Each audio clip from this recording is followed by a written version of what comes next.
Welcome to the Charter Tour and the World's Greatest Health Show. My name is Sean Buckley with the Natural Health Product Protection Association, and we're well into this. It's actually quite fantastic. For those of you who aren't familiar with the Charter Tour, so the Charter of Health Freedom is being marched across the country, and this is a proposed law that will basically guarantee that the health rights that the courts say that we have will be protected and honored by the federal government.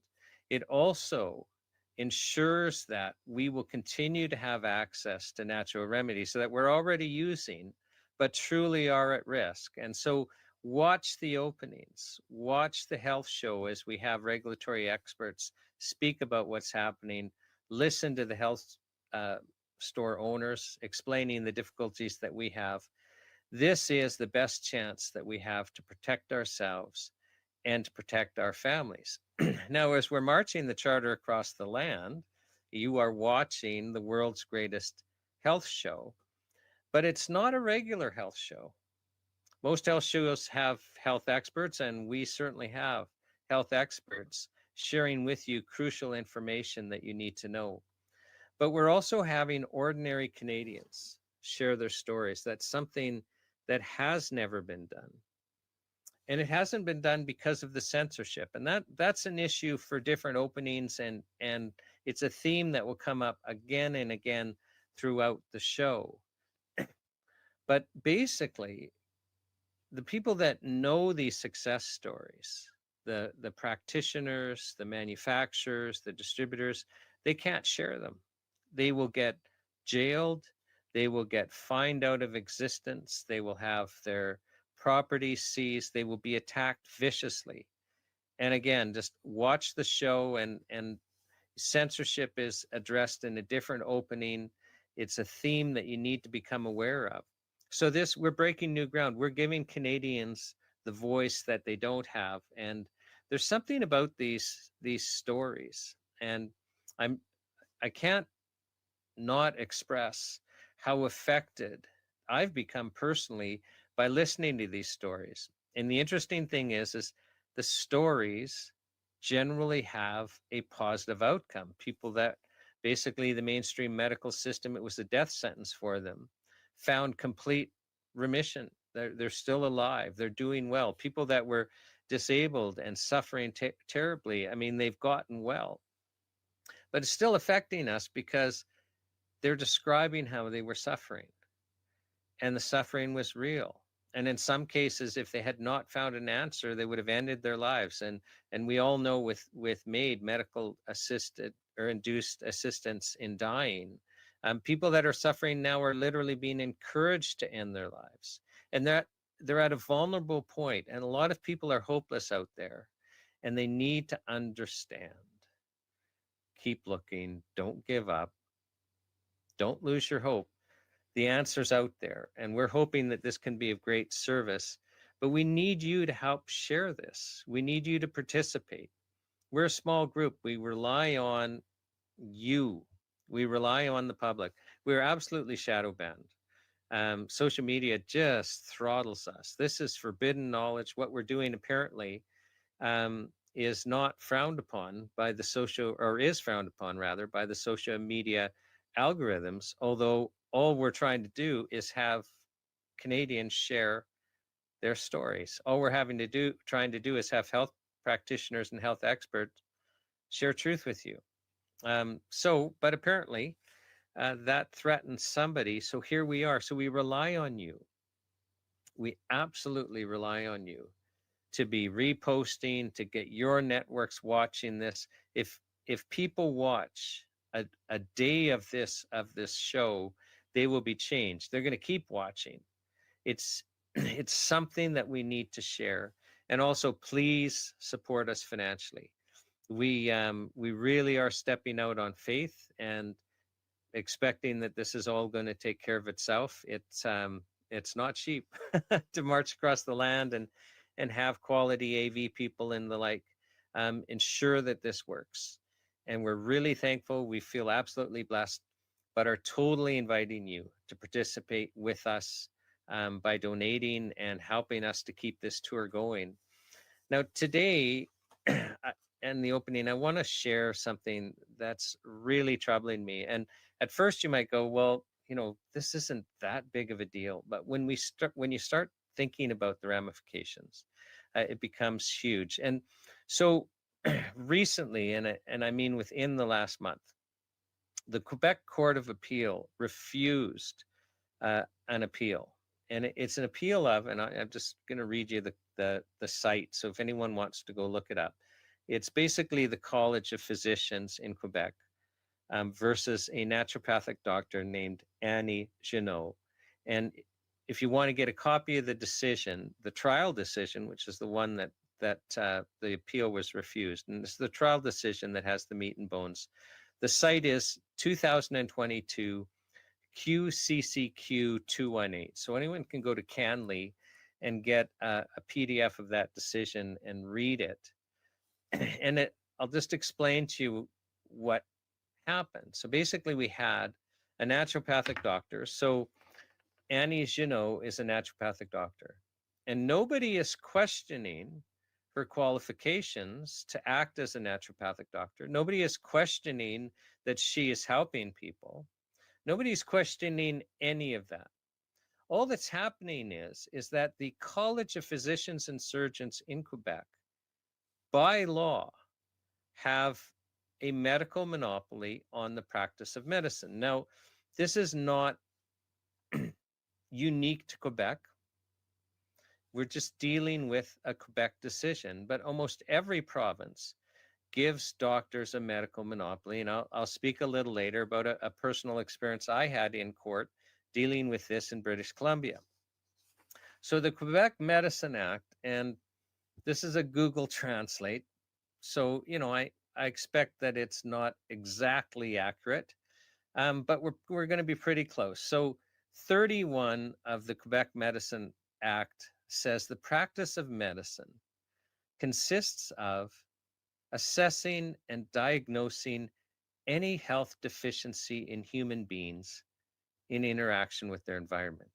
So assessing and diagnosing any health deficiency in human beings. This is really broad, and it's meant to be broad.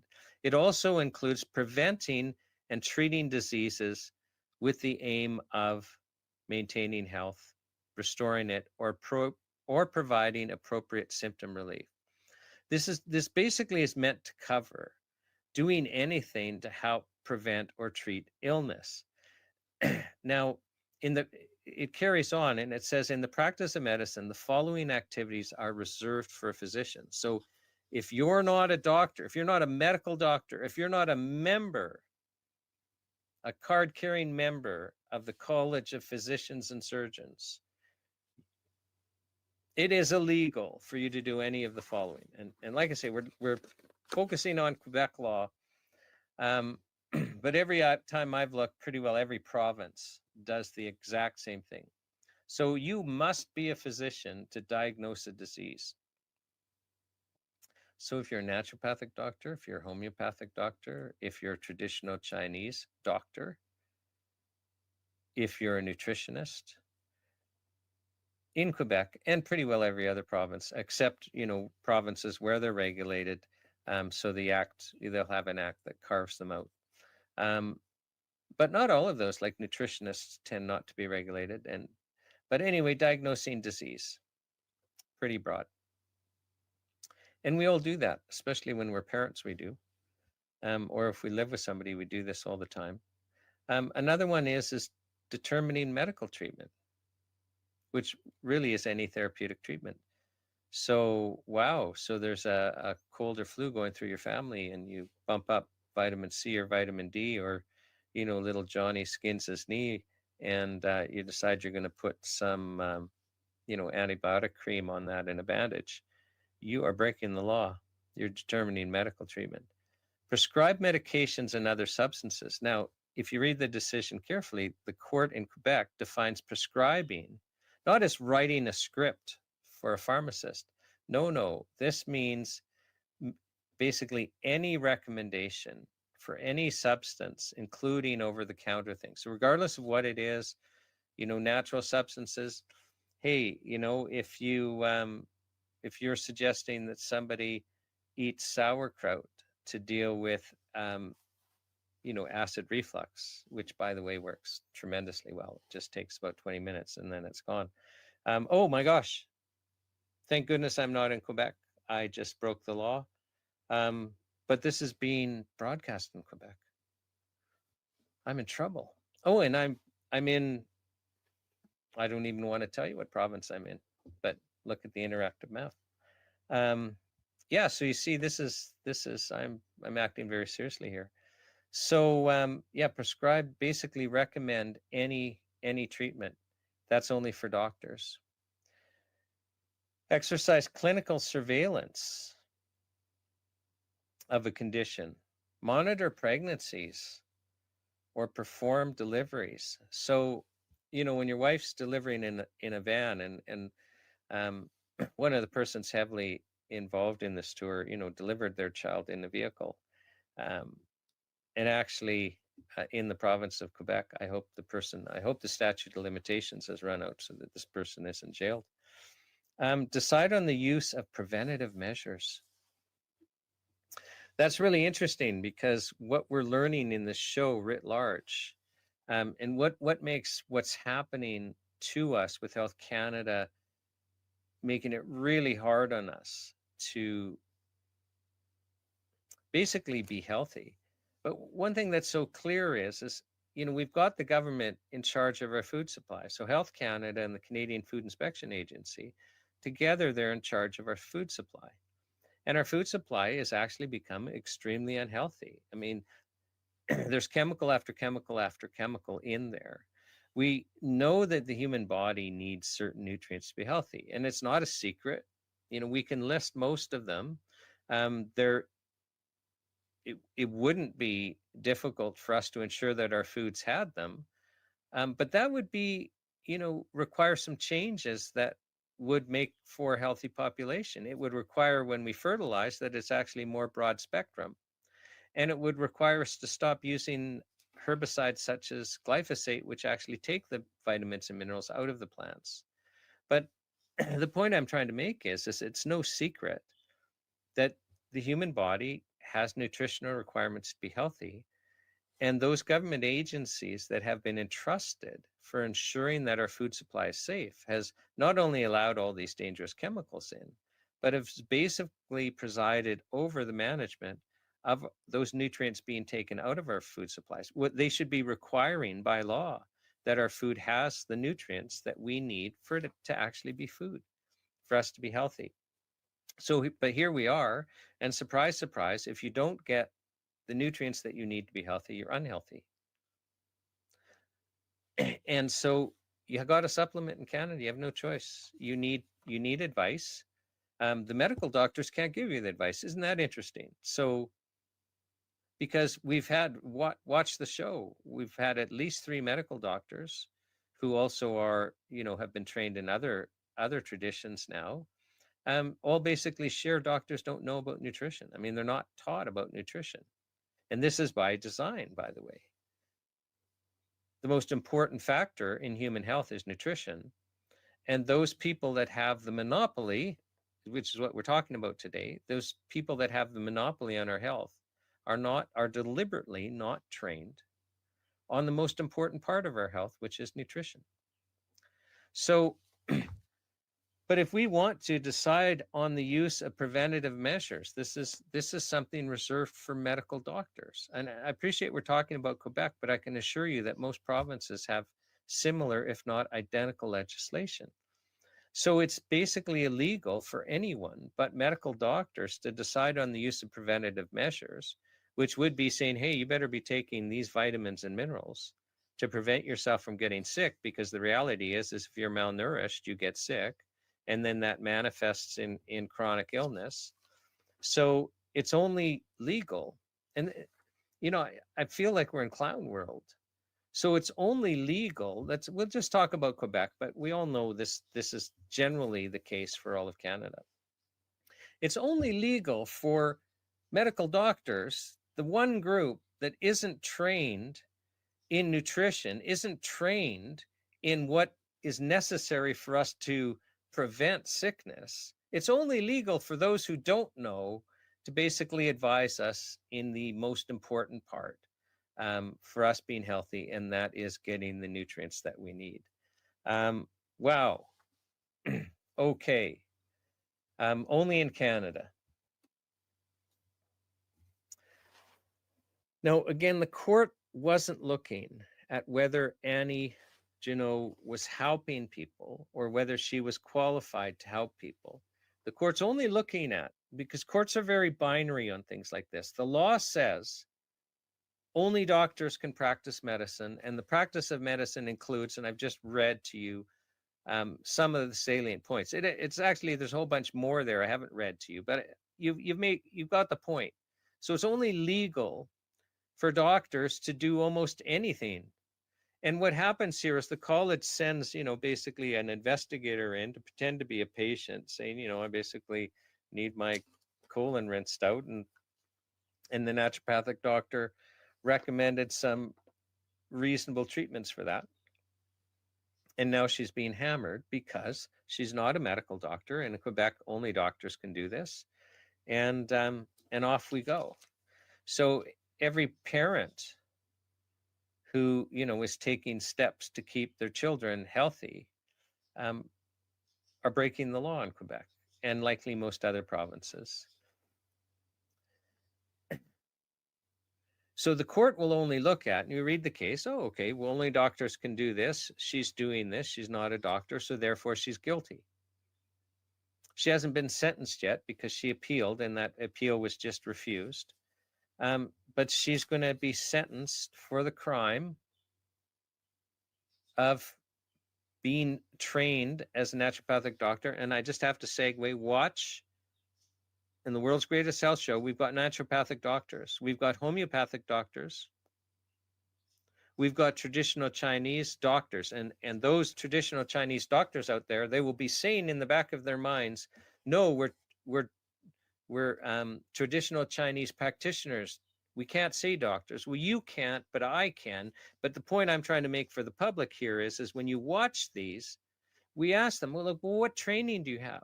On average, they have more training than medical doctors, and in the same stuff, anatomy, physiology, all of that stuff. And then they're trained. Like doctors, doesn't matter whether you're naturopath, traditional Chinese, medical, they're all trained in the basics.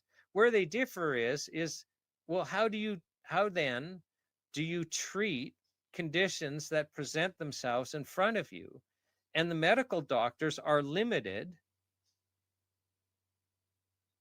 to basically offering novel synthetic chemicals because that's what they're trained in. And I'm going to discuss that a little bit. So, but the naturopathic doctors and the homeopathic doctors and the traditional Chinese doctors are trained in other treatment modalities, and all of them, except for the medical doctors, are trained extensively in nutrition. In fact, they're all trained to understand that the body is a system that needs nutrition to be healthy. This is a news alert for the medical community. This is a news alert for Health Canada. This is a news alert for the government of Canada. This is a news alert for medical doctors. Guess what? The human body needs nutrients, and you don't know anything about it. And you have to be asking the question, and we all have to be asking the question, if the most important factor in human health is nutrition, and our food supply has been engineered so that we cannot be healthy without supplementation, it is impossible in Canada now. How is it that our government-funded medical system that we're locked into, that it's basically illegal for us to step out of and get hip surgeries and stuff like that? No, we have to suffer for years and years on a list. Why is it that health system is not trained in the largest factor dealing with human health, nutrition? Why is it that it's not front page news and the leading story day after day on how our food supply is so dangerous that Canadians can't be healthy? But here we are. So how did the doctors get their medical monopoly? And this is a provincial thing. This isn't federal. So the provinces regulate health practitioners. So in the province of Quebec, doctors have this extremely broad medical monopoly. How is that in the public interest? Because the reality is there's a whole bunch of naturopaths, and people in Quebec are accessing them, and they're accessing traditional Chinese practitioners, and they're accessing homeopathic doctors, and they're accessing nutritionists, and they're accessing other people that are just have trained themselves. But people are going to them because through word of mouth, and through experience, repeat customers, you keep going to people that are helping you. And why are Quebecers doing this? Because they're finding relief, because they're finding success, and they're not finding it in the mainstream medical system. So why are we giving doctors such a broad monopoly? We could probably all agree with, hey, let the doctors have a monopoly on prescribing these synthetic drugs, which are the third leading cause of death in Canada. Sure, they can have that monopoly, and they can have the monopoly on surgery. And maybe they can have the monopoly on other things, but they can't have the monopoly on diagnosing illness. They cannot have the monopoly on how to prevent illness. They cannot have the monopoly on treating illness, because we're done with that lie. It's not in the public interest. So what this case basically illustrates, and thank you, Quebec Court of Appeal, and thank you for the lower court for following the law. You actually have no choice. As judges, you have no choice. Of course, the appeal was going to fail. Really, what they should have done was challenge the law for violating freedom of expression. But most people can't afford to go against the Department of Justice machine in a constitutional proceeding that will drag out for years and bankrupt you. So I understand that we don't have rule of law, and we just have to adapt. So, when I was preparing for this, a very odd question came to me, and it just popped in my mind. And I have to say, I was getting upset with the ramifications of this, and it popped into my mind: is this holy? Which is really kind of an odd thing to pop into my mind. And just so everyone understands, holy just means set apart. It just means different. But usually it's in the context of God, which means so set apart for righteousness. So what this law does in Quebec, and again, other provinces have a similar law. I mean, back in, I think it was 1995 or 1996, when I first acted, on behalf of the natural health community for a herbalist named Jim Strauss, Health Canada had the College of Physicians and Surgeons of British Columbia charge Mr. Strauss with practicing medicine without a license because he was treating heart disease. I deal with this in my first opening. Go back and watch it. Yeah, it was the first. And the legislation in BC was exactly the same. It says only physicians can treat or practice medicine, and the practice of medicine was basically defined as broadly as this Quebec one, including making treatment claims. So you can't even share truthful health information.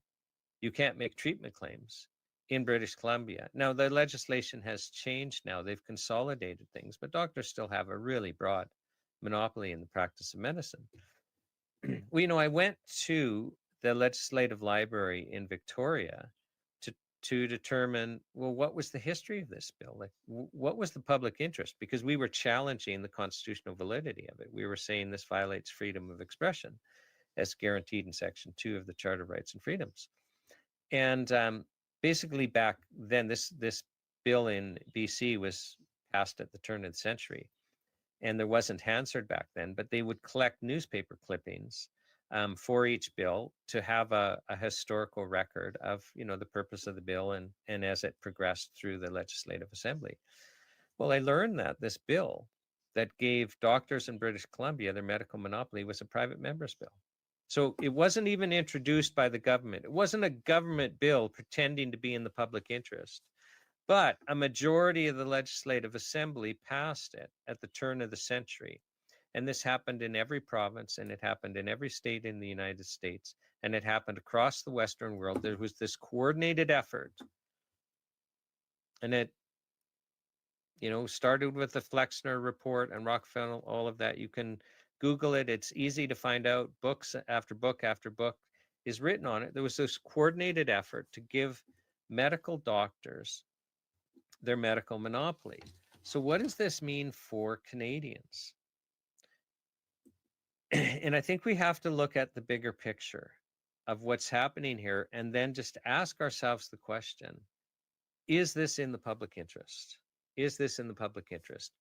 So if you watch this World's Greatest Health Show, you will come to understand that in Canada, so the federal government, they get to decide, they get to approve drugs, prescription drugs. So we've created these health laws where it's illegal in Canada to treat ourselves with anything, chemical or natural. Like literally, if I could see one of you and said, oh, wow, you look dehydrated, will you take some water to treat the dehydration?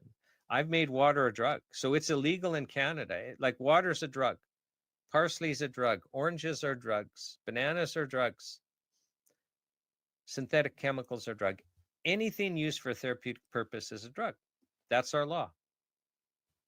And then we put in a licensing requirement where we've said, well, you cannot sell a drug to the public unless you have a license from Health Canada. Now, from a legal philosophical perspective, what that means is that all drugs are illegal. Water's illegal, oranges are illegal, bananas are illegal, synthetic chemical drugs are illegal. Anything that's used to prevent illness or to treat illness, regardless of what it is, chemical or natural, is illegal. That's our law. And then Health Canada will grant exemptions to the fact that it's illegal to sell a drug without a license. So Health Canada grants temporary exemptions in the form of a license. Now, here's where it gets really interesting. Really interesting. For serious health conditions, so anything but the most minor of health conditions, the only treatments that get approved to treat specific conditions are synthetic chemicals that had a patent when they went through the approval process. And it's been that way for the last 100 years. So in the lifetime of everyone watching this opening,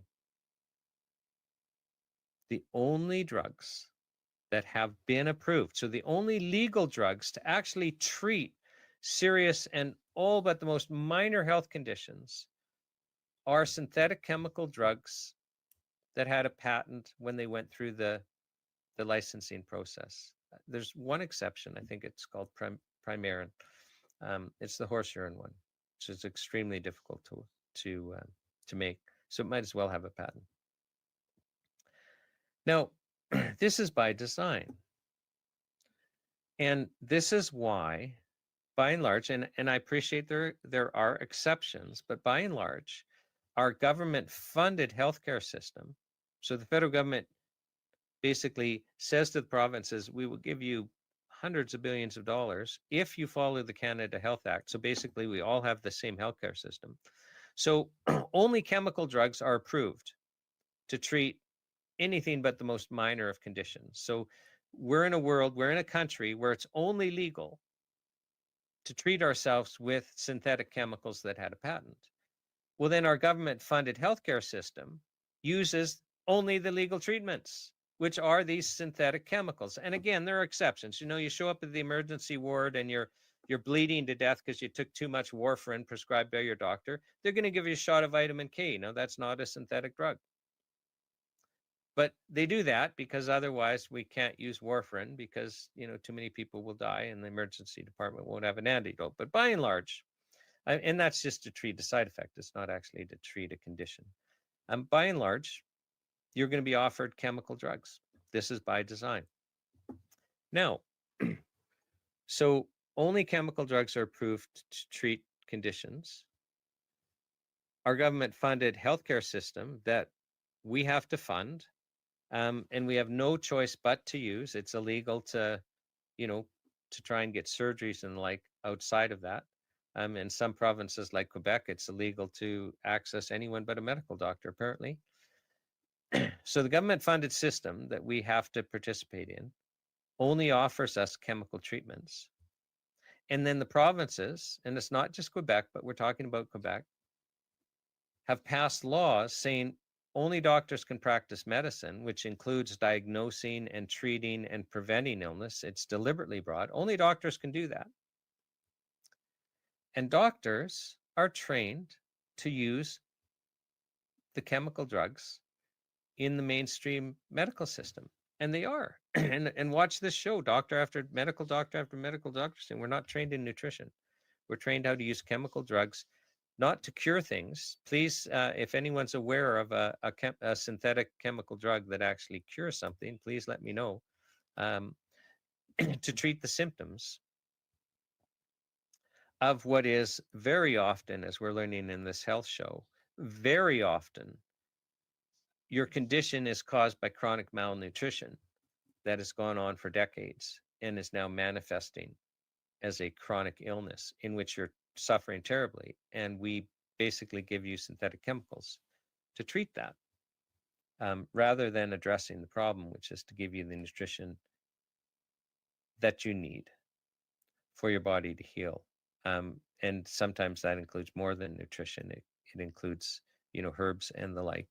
And you're going to watch the rest of this show and go back and watch the days you've missed, and you'll just be shocked by the success stories, shocked by the practitioners sharing their stories.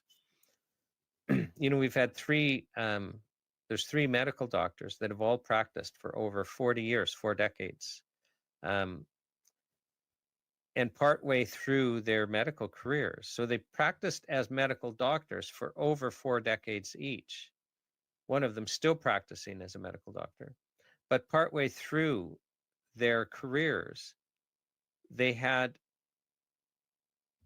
the occasion to look into different treatment modalities. 2 of them trained as homeopathic doctors, and they both were very clear in saying, well, patients come to me, they get to choose the treatments, and some people expect me to write a script for chemical drugs. But they were both clear, oh no, like the homeopath, when they get to use when their patients use homeopathic remedies, they just see results like they don't see in the chemical drugs at all. And the other, who became an integrative practitioner, I mean, it's nutrition. That's how you solve people's problems. And yeah, so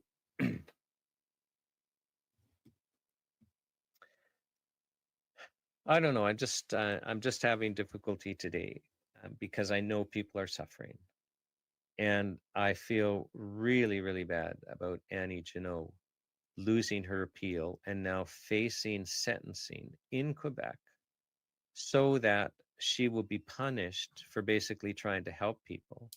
And that this prosecution was done to make an example of her, so that other other naturopathic doctors and homeopathic doctors and traditional Chinese practitioners and nutritionists and others who have just learned how to help people will be afraid and will stop. And they certainly won't advertise, and they'll certainly keep their heads down, so that people who don't understand that they should be seeking these people out, who are locked in the chemical drug system that is being forced on us. And basically, like, let's be clear, the College of Physicians and Surgeons are enforcing their medical monopoly so that we cannot access other treatment options. If we can't go to Annie Janot and get naturopathic remedies, if we cannot go to a homeopathic doctor and get homeopathic remedies, because they're illegal. It's illegal for these people to do that. The purpose of the law is to lock us into synthetic chemical drugs, which are the 3rd leading cause of death in Canada, and one of the other contributing factors to one of the other top 10 leading causes of death, which are highly preventable medical errors. And this isn't secret. Go to StatsCan, look at risk analysis stuff. That should be front page news. It should be the leading story at least, 2 or 3 times a week, that our 3rd leading cause of death are chemical synthetic drugs. But most people have never heard that. And thank you, Quebec Court of Appeal, for locking us in, locking the citizens of Quebec, and setting an appeal court precedent for the other colleges of physicians and surgeons in other provinces to go after natural practitioners to ensure that we don't have a remedy. But I have to actually check myself this morning and actually encourage you and encourage myself to understand that that actually we can make a difference. what happens is the pendulum, of control kind of swings, and then it stops, and then it starts moving back towards more freedom. And this happens time and time and time again through history. And we're just at kind of that inflection point where there can't be any more control, because we can't tolerate it. Our health and our lives are at stake. The health of our children and their lives are at stake. We have to get control of our food supply again and make it healthy.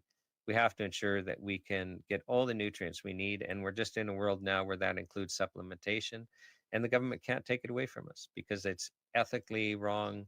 We we've come to understand that we need it, and we're not going to tolerate it. And everyone listening to me speak about this court decision involving Annie Ginot, they're outraged, and they understand, well, wait a second. I mean, how do we get good health outcomes if we limit ourselves to just strictly chemical drugs, synthetic drugs that had a patent? And why is it that those are the only drugs that are approved? And how come it's been that way, like, for 100 years? Why are we in this model? If we wanted to get good health outcomes, there's no way, there's not a chance that we would have we would tolerate the food supply the way it is, and there's not a chance that we would continue with this mainstream medical system in the form that it is. You don't get good health outcomes by limiting your treatments to only synthetic chemicals that had a patent when they went through the process. That's not how you get good health outcomes. It doesn't mean that there's not a place for those, but that's not how you get good health outcomes. And Canadians are waking up to that. This health show is part of this. And so, ending on a positive note, watch the show, get other people watching it. Let's be part of this solution. It's simple. We need healthy food, and we need access to supplements. The Charter of Health Freedom will give us access to supplements. We have other work to do on getting a healthy food supply, but we're starting to take control over our own destinies. We're starting to take control over our health. And this is how it begins, is education and sharing our stories and sharing truthful health information. So let's be a part of this going forward. Get everyone watching this, and sit tight. You're going to be just blown away by the truthful stories that you're going to hear for the rest of the day.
Welcome to the world's greatest health show. My name is Sean Buckley with the Natural Health Product Protection Association, and I'm very pleased to have with us today Robert Conley. Robert, welcome to the health show.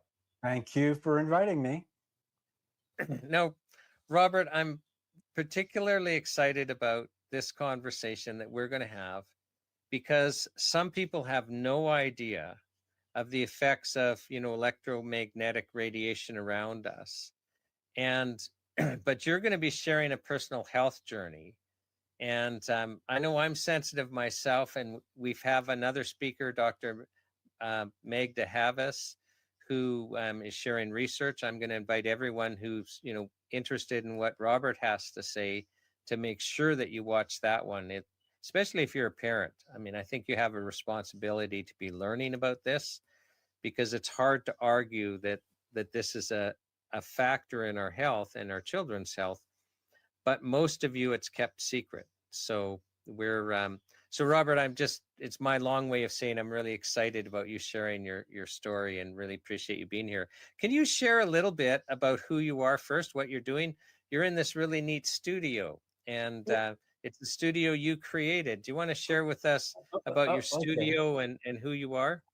Well, so I'm a film producer, and before that I was a music producer, and before that I was a musician. So I'm good with technology, and I use the studio here, which I'll give you a little tour, that I can control using my iPad, my wired iPad. I can control all the different areas of my studio that I can go in and sit in, like this one here, like that. You see, so this is where I compose my music and edit my show, and back I have a side view of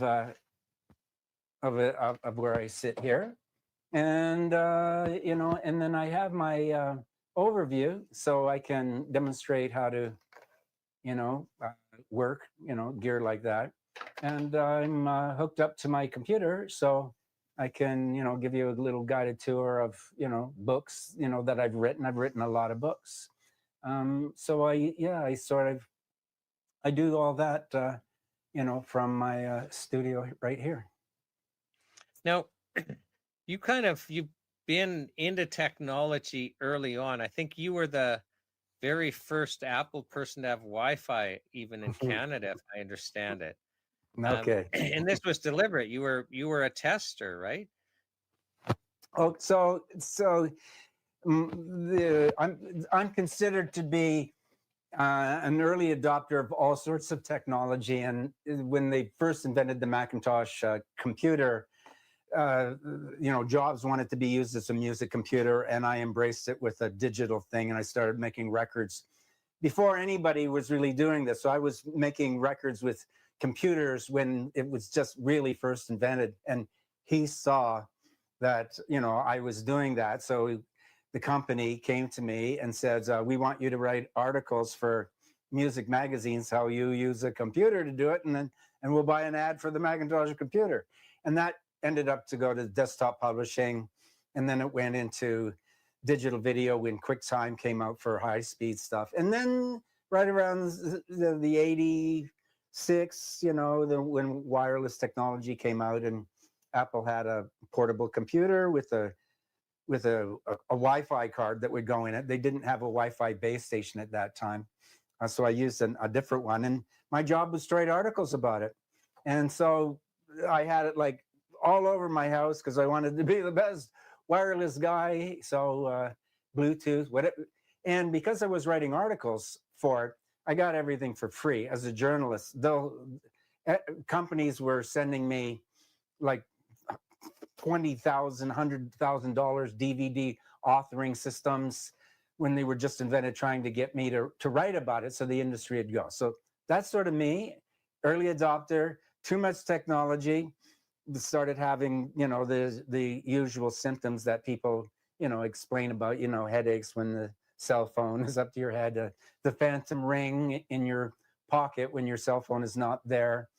And then So came let's slow that down, Robert, because actually I think that most of the people watching actually won't know that these are symptoms at all, let alone common. Like, you're in this world, so you know, like yeah. I'm one of those unfortunate um sensitive people, and I noticed back in the day of the analog cell phone that if I had like and I'm a lawyer, I'm a trial lawyer. I was at that time, I mean, I would be in court, at least 3 days a week for serious things, and sometimes in court 5 days a week, but not necessarily where you had to be totally on your game and keeping track of everything that's going on. Like, the amount of concentration when you're in a trial is crazy. And if I use that analog phone for 5 minutes, holding it to my head, not knowing, I couldn't do high level thought for about 3 hours. Like, somebody might as well have clocked me in the side of the head. Mm. I just learned very quickly I couldn't function. I couldn't do my job, literally. So I learned, okay, I can't do a 5 minute call. It's got to be short. And then I got the digital, thinking it would be better, and it was worse. So now I don't have one at all. But most people, that type of thing's foreign. So start slowly. More, I just want you to slow down kind of the progression of what you were noticing, not knowing it was being caused by this. Okay, so the first cell phone was that brick gray Motorola, phone, the big one. Is that what the phone that you were talking about? No, I didn't get one until they were small. So mine was, Oh, it was, Star Trekky. It was almost before the Razor came out, type thing, right? Like that kind of era. I don't even remember what year it was, okay. but it was What? analog. Okay. If I recall correctly, it was a Motorola, and it would fit in my suit pocket quite nicely.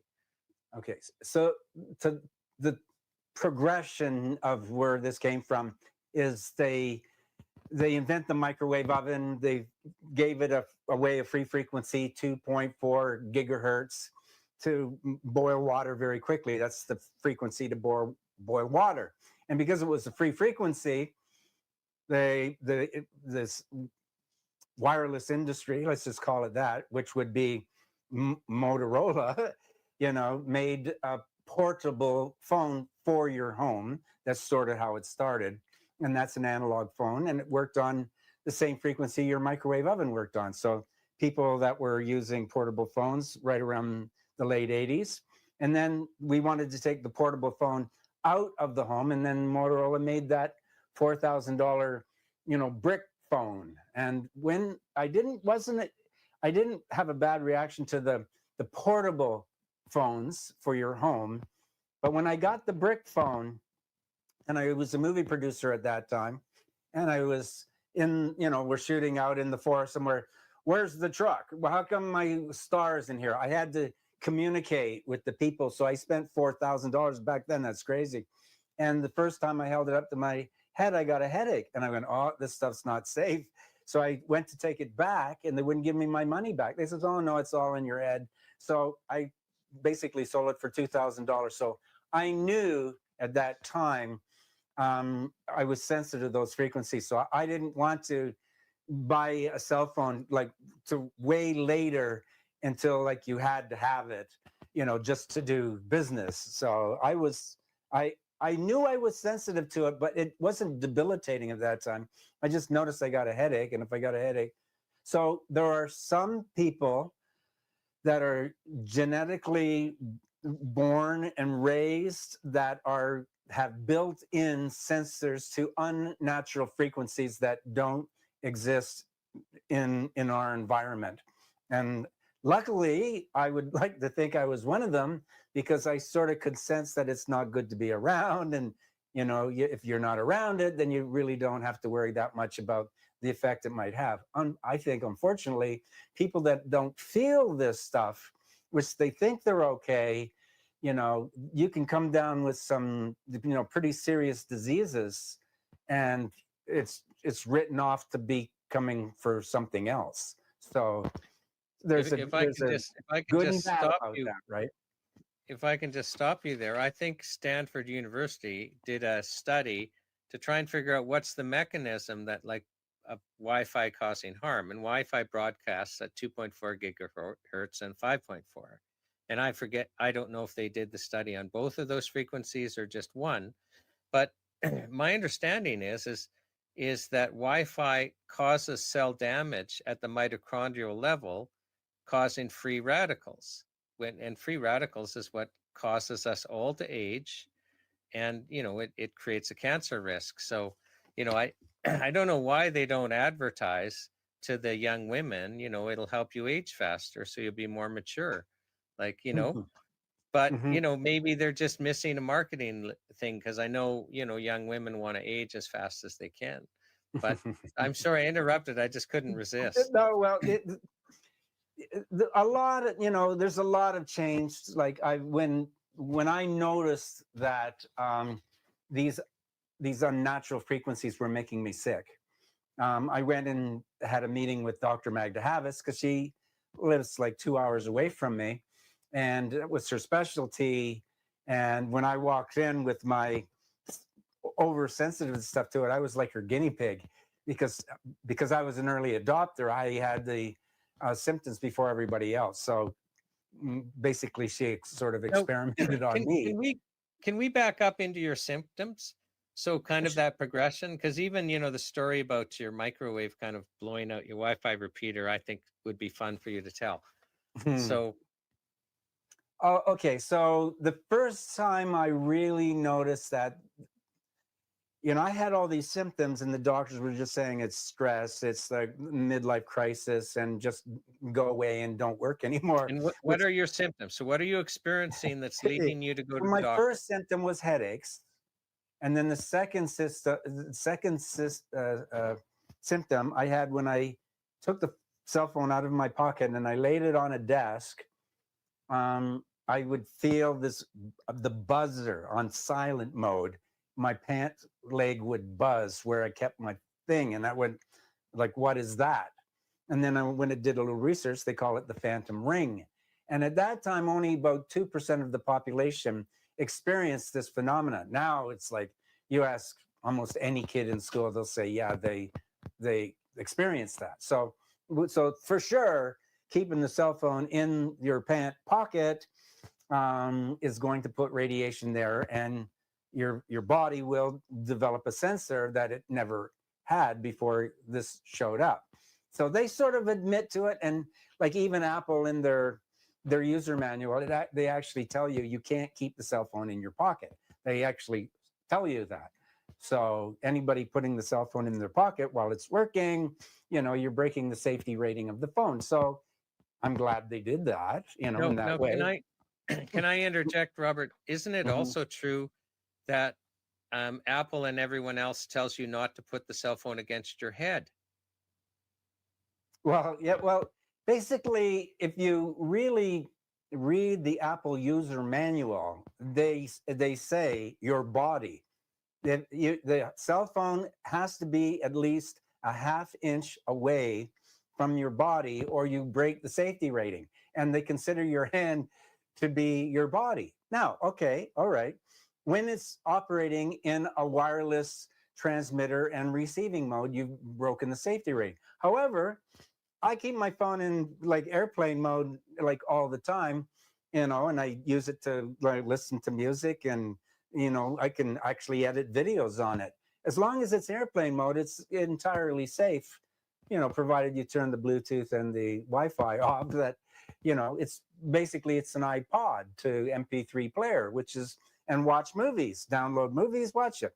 So they tell you in a wireless mode, it's better that you don't touch it. And they basically say, if you touch it when it's in the operating mode and you have a health effect for it, and you come as a lawyer and you come to sue us, and we're just going to tell the judge that you didn't read the user manual, and you ain't going to win. So getting that So message how out. dare you actually touch your cell phone when you're using it as a wireless device? So are people listening here? So read whether it's Apple or other company, it will actually tell you not to use it in wireless when it's touching your body. And it may even specify, like Apple, it's half an inch, some other it's more, that So when you're holding it in your hand, or you're holding it, my gosh, against your head, you're they're telling you not to do this. And ask your wireless provider if they have insurance. That's important, isn't it, Bob? Yeah, yes. Dolly Parton can insure her breasts. Like that Swiss insurance company will do anything. But there's another thing too. I will. But they We'll won't talk about insure wireless providers. They won't Canadian insure. Standard Association. My girlfriend, my other girlfriend I had for a long time, she worked at CSA and she flew around in and out of China, making sure the Chinese were making the thing safe to use. And they do know is that when CSA puts their label on the side of the thing to say it's safe, the Canadian Standards Association, they will insure it from blowing it up. If you buy something from Canadian Tire with a CSA logo on it and it blows up, you can't sue Canadian Tire, you sue CSA. And basically, Canadian Standard Association they're just an insurance company, and they're guaranteeing the stuff's not going to hurt you. So they test it to make sure it works. They won't insure anything if it produces a radio wave. That's one thing. No. They'll test Wi-Fi so it doesn't smoke and blow up, but they won't test it for the health effects that it has, because all these companies know that there are side effects when you abuse these things. So just using it once or twice or a couple of hours a day and all that stuff, and provided you get away from it, there's not a lot of problems. It's when you're chronically exposed to it and you never leave to go and walk through a forest or take a holiday on a weekend, when your body recovers. So, but Bob, there's two maritime provinces where you can't walk through the forest. So isn't it Nova Scotia and Newfoundland? You can't go and walk in the forest. It's now illegal. They want us into the Hunger Games district. So, but you're telling us we have to go and walk, meaning get out where there's not the signal. Okay, so I made this movie, it's called Tesla's Medicine. And Tesla caused all these problems, and he also created cures for all these problems. So when they got rid of Tesla, they got rid of any of the information that his inventions caused the problem or it could cure the problem. And they just said, magnetic fields have no effects on the body, good or bad. They're just, you stick your finger in a light socket and you'll get shocked. And then let's not talk about it, and let's just move the technology, forward. That's where we sort of sit today. However, because we're adopting so much of it all the time and bringing all this stuff into our house, we never escape it. So from that 11 o'clock at night till 7 o'clock in the morning, when you're sleeping, you basically should sleep in a bed that doesn't have any external electromagnetic fields, so your body can repair the damage that you had during the day. Because this stuff's not going away. When you walk out of your house, it will never go away when you walk outside your house. But you just don't have it inside your house. So when your body goes into repair mode, when you sleep, you're not exposed to all these frequencies, so your body will repair the damage. So was Tesla's big thing.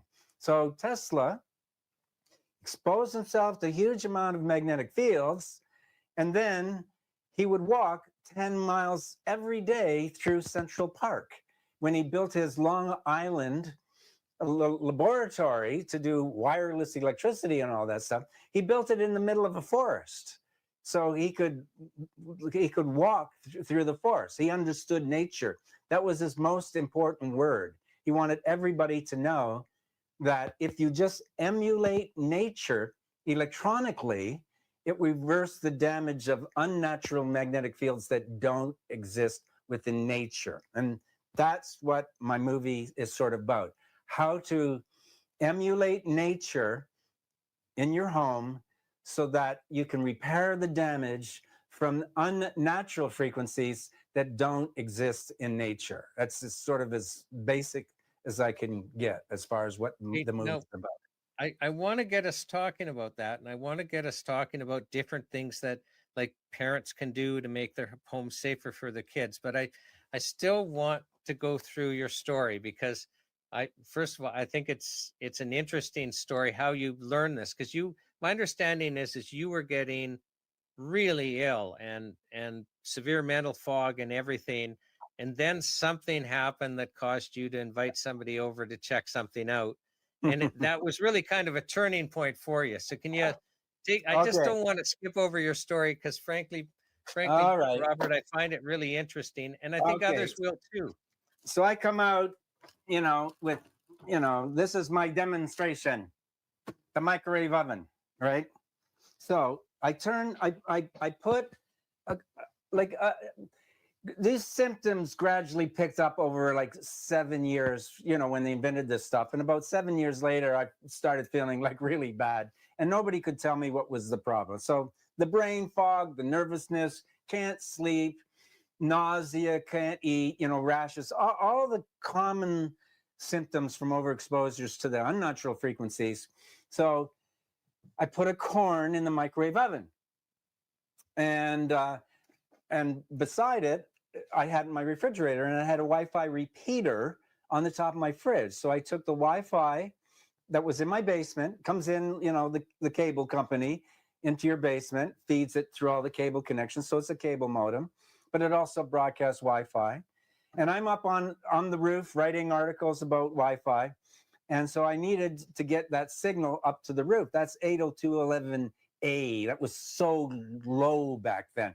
Now they've got 4 or 5 areas that are super powerful. You only need one.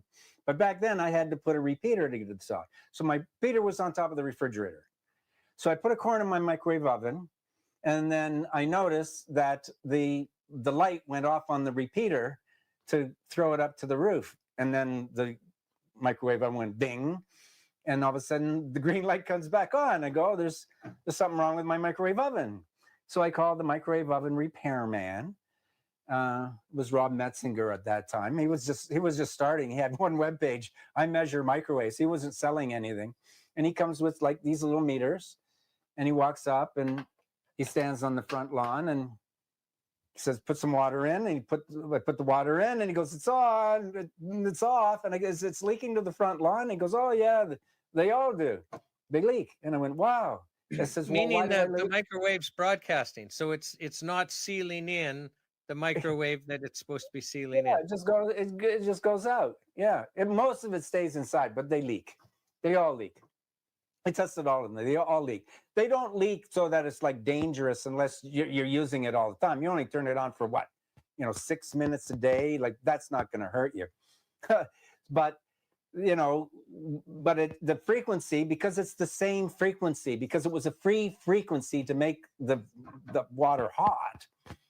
The frequency from the Wi-Fi that the cellular industry took, because it was a free frequency, they didn't have to pay for it, so they made Wi-Fi and Bluetooth and DEC phones and all that stuff from free frequencies. It interfered with it. It's called EMI, electromagnetic interference. And I went, okay, I need somebody to fix the microwave oven. I says, I can't fix it. And he goes, no, it's better that you don't use it. And how do you feel? I said, oh, I feel so bad.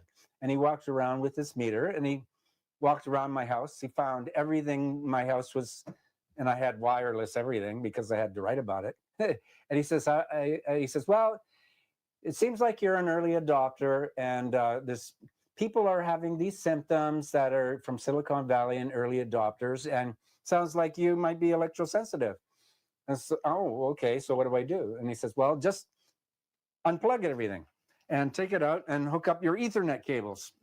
And I said, well, I got those. So I went to my basement and dusted off the old dusty box and pulled out the Ethernet cables. I dusted off everything. I plugged it in, and in 3 days, like 90% of all my problems all went away. And I went, whoa, whoa, whoa. And then, but the last little bit, you have this like brain fog, and you're depressed because you can't think clearly, but all the aches and pains and nausea and you can't sleep, that all went away. But I was not happy. I didn't have my genius brain, which I usually had to be able to write about all this stuff. It wasn't there. So I went and saw Magda, and Magda, at that time, this magnetic field therapy was just, arriving about, I would say 14 years ago in the into Canada, and then into the States. It came into Canada first and then went down to the States. And she says, lay on this mat. He says, what's this? And he goes, she says, this is magnetic field therapy. And this was invented by Tesla, and then was banned. And then the Soviet Union and Switzerland, and now they're all made in Europe. And if I endorse this and say it's okay, they'll use my endorsement because I'm the woman that says all this stuff is bad. So if they say this is good, it'll go. So guinea pig it, like lay on it. And I got off, and just that brain fog was just gone. And I went, whoa, that's amazing. Where do I get one of these? And she said, well, luck would have it, they brought it, into Toronto. So I went and saw the company. They saw that I had, the technical experience to talk about this thing. So they gave me one, and I started trying to understand how it works. And I said, well, it looks like this is something that I should do to make a career of. So that was 14 years ago. And since then, I made a movie about it, and I'm making 2 more in the assembly line about how Tesla actually invented this thing and how you can use it to quickly reverse the damages that all the unnatural frequencies are doing. That's Okay. what that's about. So the long and the short is, you had become really sick because you had surrounded yourself with basically electromagnetic frequencies. And then you basically reversed that sickness by reducing it dramatically by just wiring whatever you could. Yeah.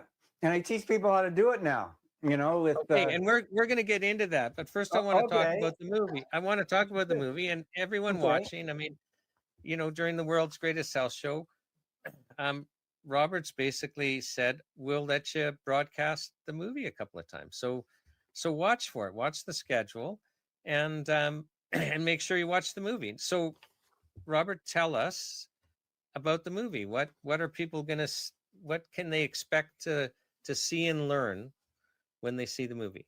Okay, so I go into great depths of explaining the life of Nikola Tesla, Tesla's medicine, what he used to heal himself by being overexposed to all the, electrical generators and all of the electricity that he used. And back at that time, when there was a war of currents between AC and DC, like direct current having no frequency to it. Mm-hmm. And in order to broadcast electricity for a long way, you have to alternate the current. And when you alternate the current, you make a frequency. And he figured a way to broadcast that frequency wireless, and that became like radio, which is just wireless electricity. So he invented that. So when Edison and Westinghouse, Tesla, were fighting, Edison was, electrocuting, dogs and elephants and people with alternating current electricity to scare everybody in the world. Can't use alternating current electricity because it's dangerous. And then Westinghouse went to Tesla. Okay, we're like, what are we going to do? And he says, oh no, alternating electricity, we can use it to make medical inventions. And he would stand in front of his Tesla coil and put a high frequency into the frequency, and it would send out a magnetic field, and it would cure him of all his diseases. But he didn't use it like all the time, like we're using it all the time now. He was just using in very small doses. And AC electricity came in because of it. And a whole organization called the Electromedical Doctors started. There was basically thousands and thousands of doctors that were using electricity and magnetic fields to heal you. It was the way it was done. And then when they organized the drug industry, they said, well, we can't patent that. So sort of let's, ban it and get rid of it. So any light therapies, magnetic field therapies, even homeopathy, they got rid of it. And Hmm. but it never went away in the Soviet Union, and that was their healthcare system. And so I tell that story so people can understand this is not new technology. It's very old technology that was commonly used in doctors and hospitals, was an organized medical a system. It went over to the Soviet Union. That was their medical system. They didn't have drugs. And then when the wall came down, the East Germany and West Germany united, and they said, well, what did the Russians teach you? And the West Germans said, give us the secrets. And the East Germans said, well, they use magnetic field frequencies, light frequencies, and low frequencies. And Hmm. so Switzerland was the neutral country, German speaking. So Switzerland started using all this stuff legally. So like you hear, like even Steve Jobs, he'd embrace this stuff, and he would go to Switzerland to be healed on these machines. And today, if you're like really rich, um, and you have the money and you have some serious diseases, you'll go to Switzerland, to be healed in these Swiss Hmm. clinics, because this technology is 30, 40 years old over there. And you use magnetic fields, and they were sneaking them back in their luggage. And they basically about, I don't know, during Trump's first term, he legalized all these things as wellness devices. So they're FDA registered wellness devices. And so my movie explains that whole Mm. story, right, in an hour and a half. Well, now let's talk about kind of what people can do, because first of all maybe let's talk about what is dangerous and what isn't. So, and so for you it was Wi-Fi. So, and I think for many of us, so it's Wi-Fi, it's the cordless phones, it's being close to cell towers, and it's dirty electricity, which is it's kind of that's a different thing that I think will need a different explanation. But did I kind of hit on the main ones? So Well, so yeah. Wi-Fi transmitters, Well, cell phones and cell okay. So, towers, and cordless phones and baby monitors. mm, Like, I think we need to talk about baby monitors, because that one makes me angry that we would have something by baby yeah. that is not good for baby. Mm. Well, that's an easy fix. Yeah, because so Switzerland, and the laws in Switzerland are very, very different than the laws here in sort of North America. And the Swiss telecom company, this Swisscom, um, and the Swiss people, and World Health Organization, that's where that is. So the Swisscom telephone company said, okay, we recognize that there's some problems with these unnatural frequencies if they're chronically used all the time.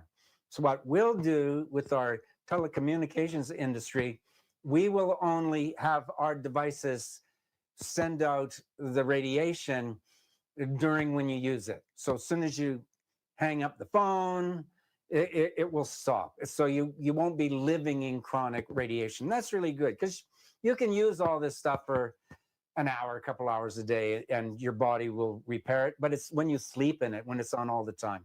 So what Swisscom did is they invented a phone system.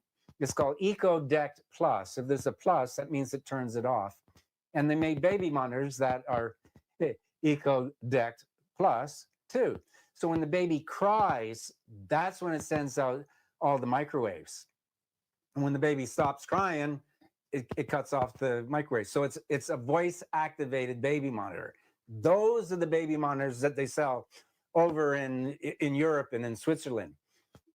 Here in Canada and the United States, they don't sell these things. Now you can order them from Amazon and over and bring them in, because I do. You can use them, but they don't promote the use of them here, because that's at this particular time, as we're going through the awareness, which is, I feel very happy that's going on. Like people like Robert Kennedy, which Trump chose and said, okay, you go tell everybody the truth.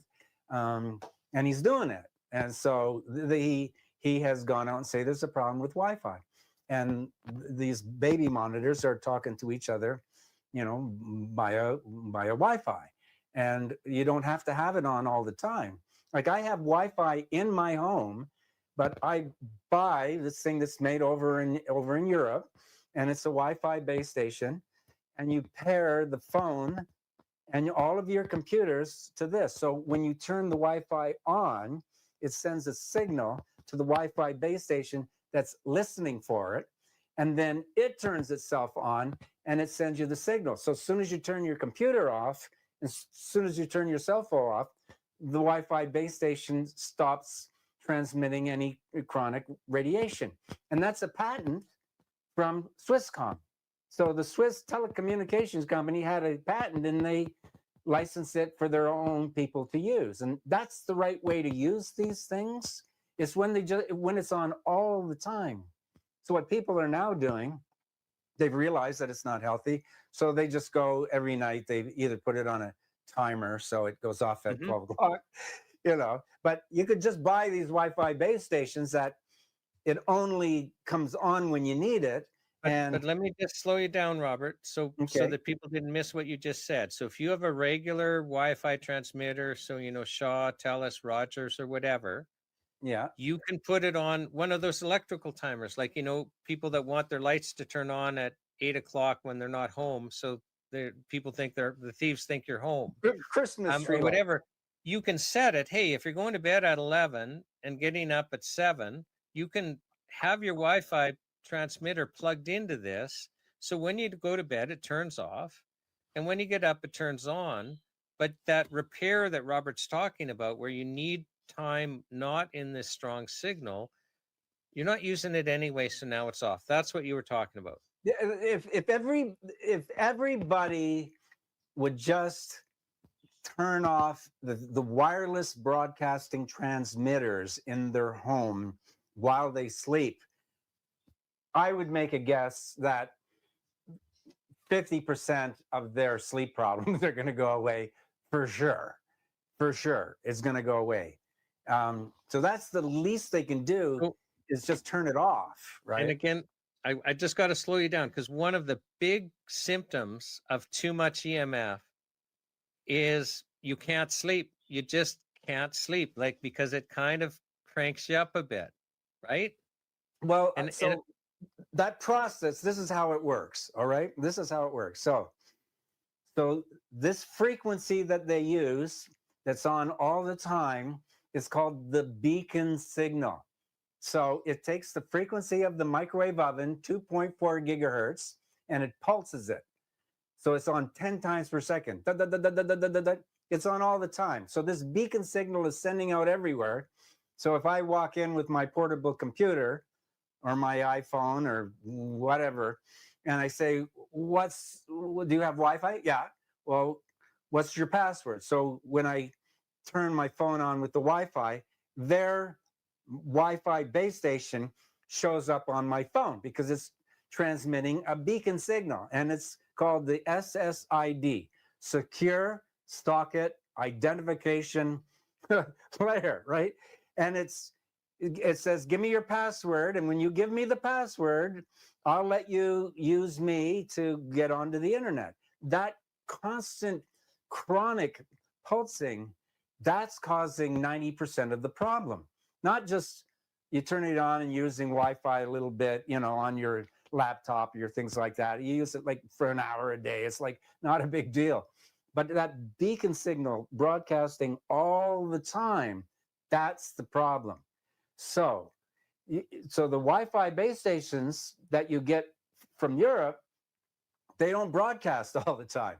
They only broadcast when you turn and request it. And then when you turn it off, it automatically shuts itself off. So there's no need to put your electronics on this remote Christmas tree timer, because they automatically go off. So that's the easiest way to do that. But then there's other ways, you know, you could do it by wiring up your place, which is like what I did, is put went back and got Ethernet cords, but then you got these wires all over the place. But the industry has a solution for that now, and Amazon is actually part of it. Amazon is actually producing devices that you buy from Amazon so that you can plug in your cell phone, and you can plug it in at the end, and your cell phone will recharge, because you got to recharge your cell phone anyhow. And then in airplane mode, with everything totally turned off, you can send and receive telephone calls. And so So you it can basically wires your cell phone wires your into cell the phone. internet. And So it I use it. That's the way to do it. You can live with all this stuff, no problem. Just they don't okay. teach you about it in school. They don't want you to Okay. know that there So is a potential problem. so while you're at home, I mean, granted you're not walking around, but while you're at home, you could be texting, you could be watching YouTube on your phone, you could be doing whatever you want on your phone. It's just you're now plugged in. So there's actually you can get plug-ins for your phone that basically act like an Ethernet cable for your phone. Yeah, I'll show you what I do. And it's super cheap, super inexpensive, and it's I I think what is happening is that when Nicole Shanahan, I think her name is, like, put some money into Robert Kennedy to go out, she says, "I'll give you money as long as you talk about the problem with all the wireless stuff." Tell them how to fix the wireless stuff. So I think the industry knows that the jig is up, so they're making adapters so that you don't have to be wireless anymore. This is my opinion. Okay. I'm usually right with anything that deals with technology, but there's several ways to do it. You can do it with a cable adapter or a power line adapter. So I'll do it with the power line because everybody's got power in their house. So I'm going to go over to my overhead here, and I'll show you how it is. So this is called a power line adapter. It's got a plug. You take this and you just plug it into the wall. That's all you do. It's like a night light. And at the bottom of it, there's two Ethernet jacks. So you plug this into the wall, and you plug an Ethernet jack in the back of it, and the other end of the Ethernet cord, you plug into your Wi-Fi.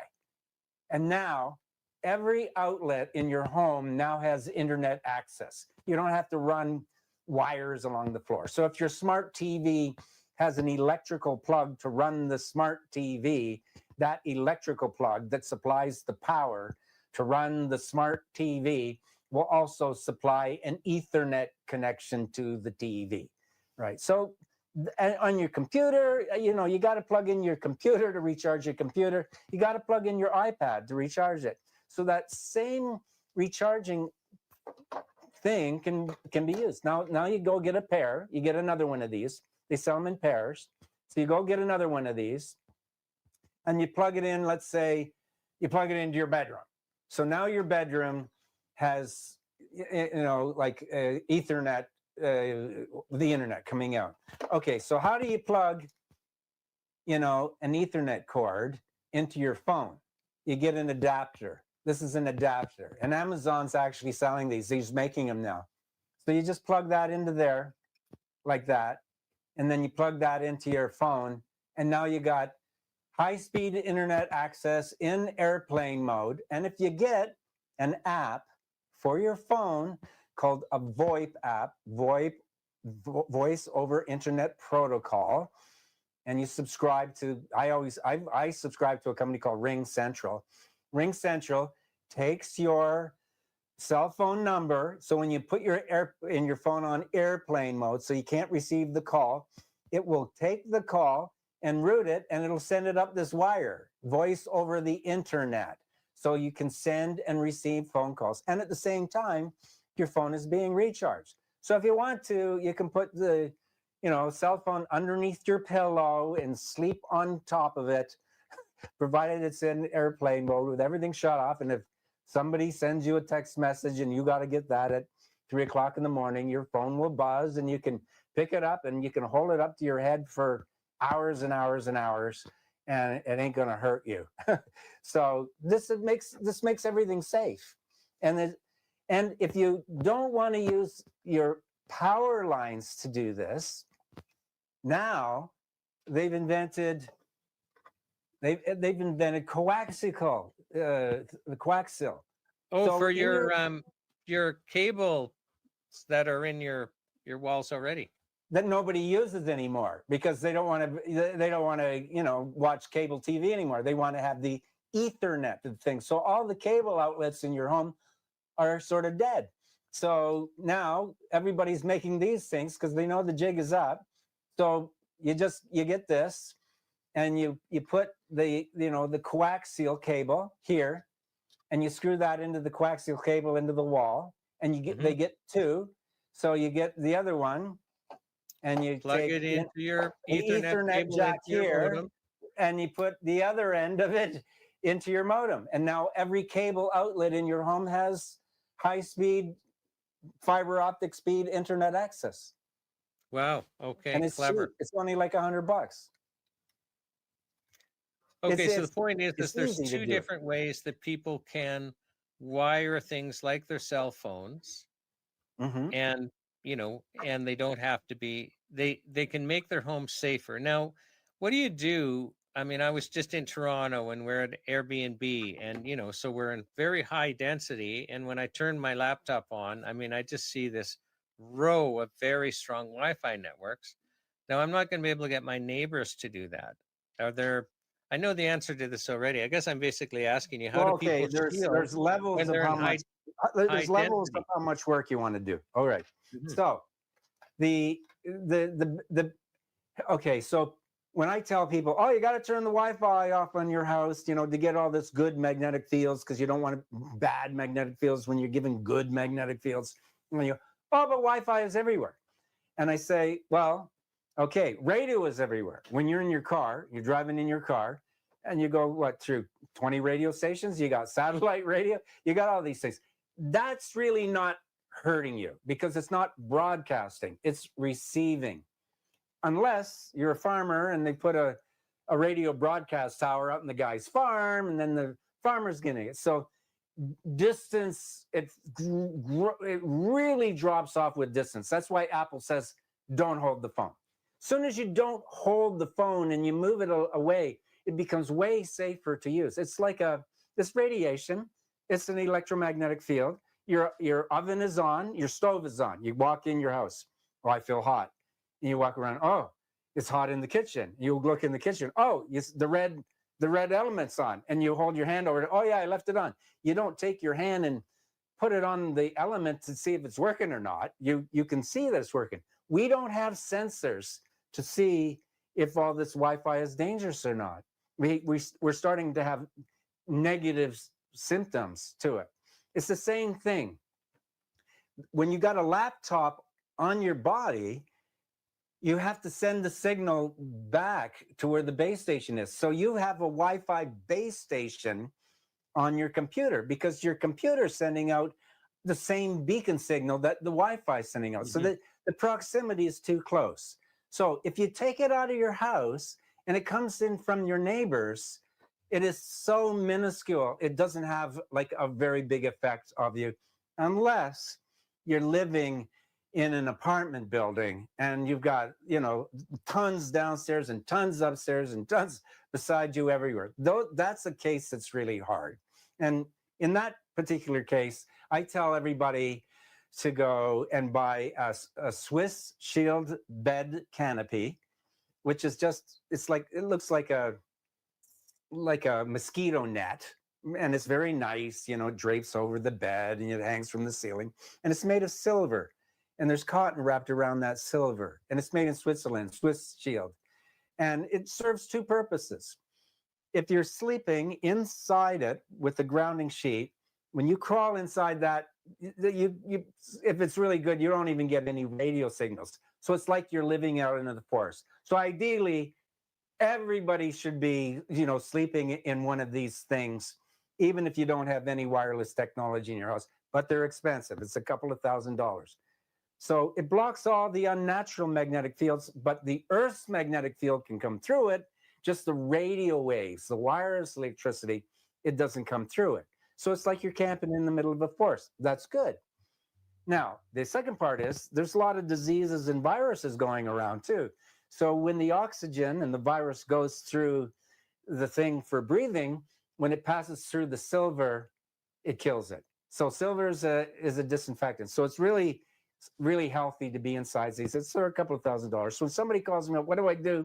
I live in a condo. I says, look, buy a Swiss Shield. So at least from 8 o'clock at night till 8 o'clock in the morning, you don't have any wireless technology coming in so your body can repair itself. Then I suggest that you might want to think about long-term and invest in a sort of like a property where you can control the exposure that's coming in from your neighbors. And if you want to live in a condo, go and live in either the basement because it doesn't come through the dirt, or if you're on the first floor, you can paint the ceiling with this stuff called Y-Shield paint. And it's just sort of, it's like a graphite water-based paint. And so everywhere it's got this black paint, and then you just paint the color over top of it, and then your next door neighbors, it's not coming through.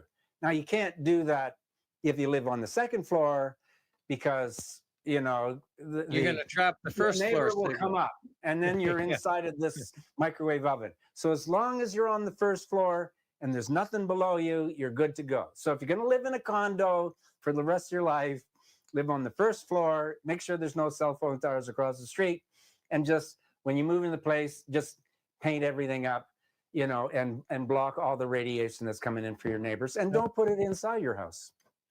Robert, I want us to switch to dirty electricity, because that's something different altogether. And some people will have never heard of dirty electricity, know that it's an issue, would have no idea that actually the electrical wires in their walls are broadcasting to them. And this is something that's easy to fix, but can be, quite a problem if it's a problem. We have Dr. Magda have us doing a separate presentation on dirty electricity at this health show. And, it might shock parents to know, if children are really having behavioral issues or health issues at a school, they used to check for chemicals first. Now, sometimes they go in and check for dirty electricity first, because it has such a profound effect. So can you explain that for us? Okay, so dirty electricity is sort of a recent, phenomena that started when they brought out low voltage appliances to try to use less electricity. That's sort of where it started. And variable, to turn the power down and to turn the power up for your lighting. So variable controls for your lighting and 12-volt step-down transformers. So dimmer switches. Dimmer switches, and there's a problem too, is if they've got and the electrical supply that comes to your house, they're putting cell phone towers up on on power line towers, and the radiation's jumping into the wires, and you're getting it to come into your house. So just like you have in the beginning when they were given water to your home, and then the pipes got rusted, and then the lead in the pipes, and they told you, look, we will make sure that the water that we give you to your home is free from bacteria but not lead, because we're going to put lots of chlorine in it, and it's up for you to take it out. So now a great percentage of the population now filters their water to make sure that the water that they're drinking and bathing in has been filtered to get rid of the contamination. You have to do that to the electricity now, because the electricity has become contaminated. What started as a 60 hertz frequency sine wave like this is now all these kilohertz electricity is riding along this wave. So the 60 hertz is now a carrier wave for, they call it intermediate frequencies in the kilohertz range. So AM radio frequencies, amplitude modulated and digital, everything else is riding along this wave, and it hurts your equipment. It used to blow up your hard drives. That's what was causing all this problem. All this electrical magnetic interference, EMI, was damaging all your appliances because it wasn't 60 hertz anymore. So they made these things called power conditioners. So if you're going to spend, $5,000 on your analog stereo system because you want that feeling of analog frequencies into your music purist, everybody that buys these things, they buy a power conditioner. So the electricity that goes into the stereo, it's only 60 hertz because it's the intermediate frequencies that burn out the components. But your body feels the same way to these unnatural frequencies. Because our power line, the copper lines you're going to your plugs, they're actually broadcasting. They're like antennas that are broadcasting what is in that, right? Like that's why they hurt. So we're a big walking antenna. So this is how electricity works. When you broadcast electricity, as the electrons move through the wire, they spiral like this. It's called the right hand rule. This is the right hand. They spiral. So as electricity moves, the magnetic field spirals. And the more voltage and current goes through, the bigger spiral it is. And the electric field likes to join that magnetic field. So your high tension power lines, that high tension power line is like way, way up high, because as the magnetic field gets big, it ends up going into the ground. So the electric field goes into the magnetic field and goes into the ground, and then it goes back to the power generation, because electrons don't want to flow. They don't want to do this. So the easiest, if they can jump into the ground, they will. So you have to keep the lines really high if it's a very high tension power line.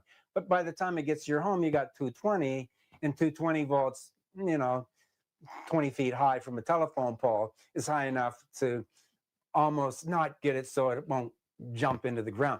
But if you're an antenna and you're walking above it, and we basically have trillions of volts in our body, we're an antenna and we're a battery, and it says, oh, here's a guy's walking, that's a ground. Let's jump into him, go into his head, and then go down to his feet, and then go into the ground, and then run back to the power station where I came from, the law of return.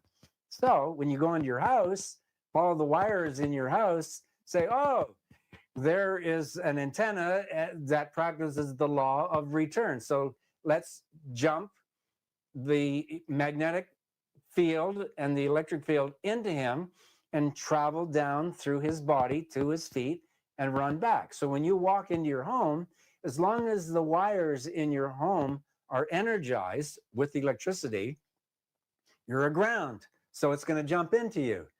And when it was 60 hertz, it really wasn't that bad.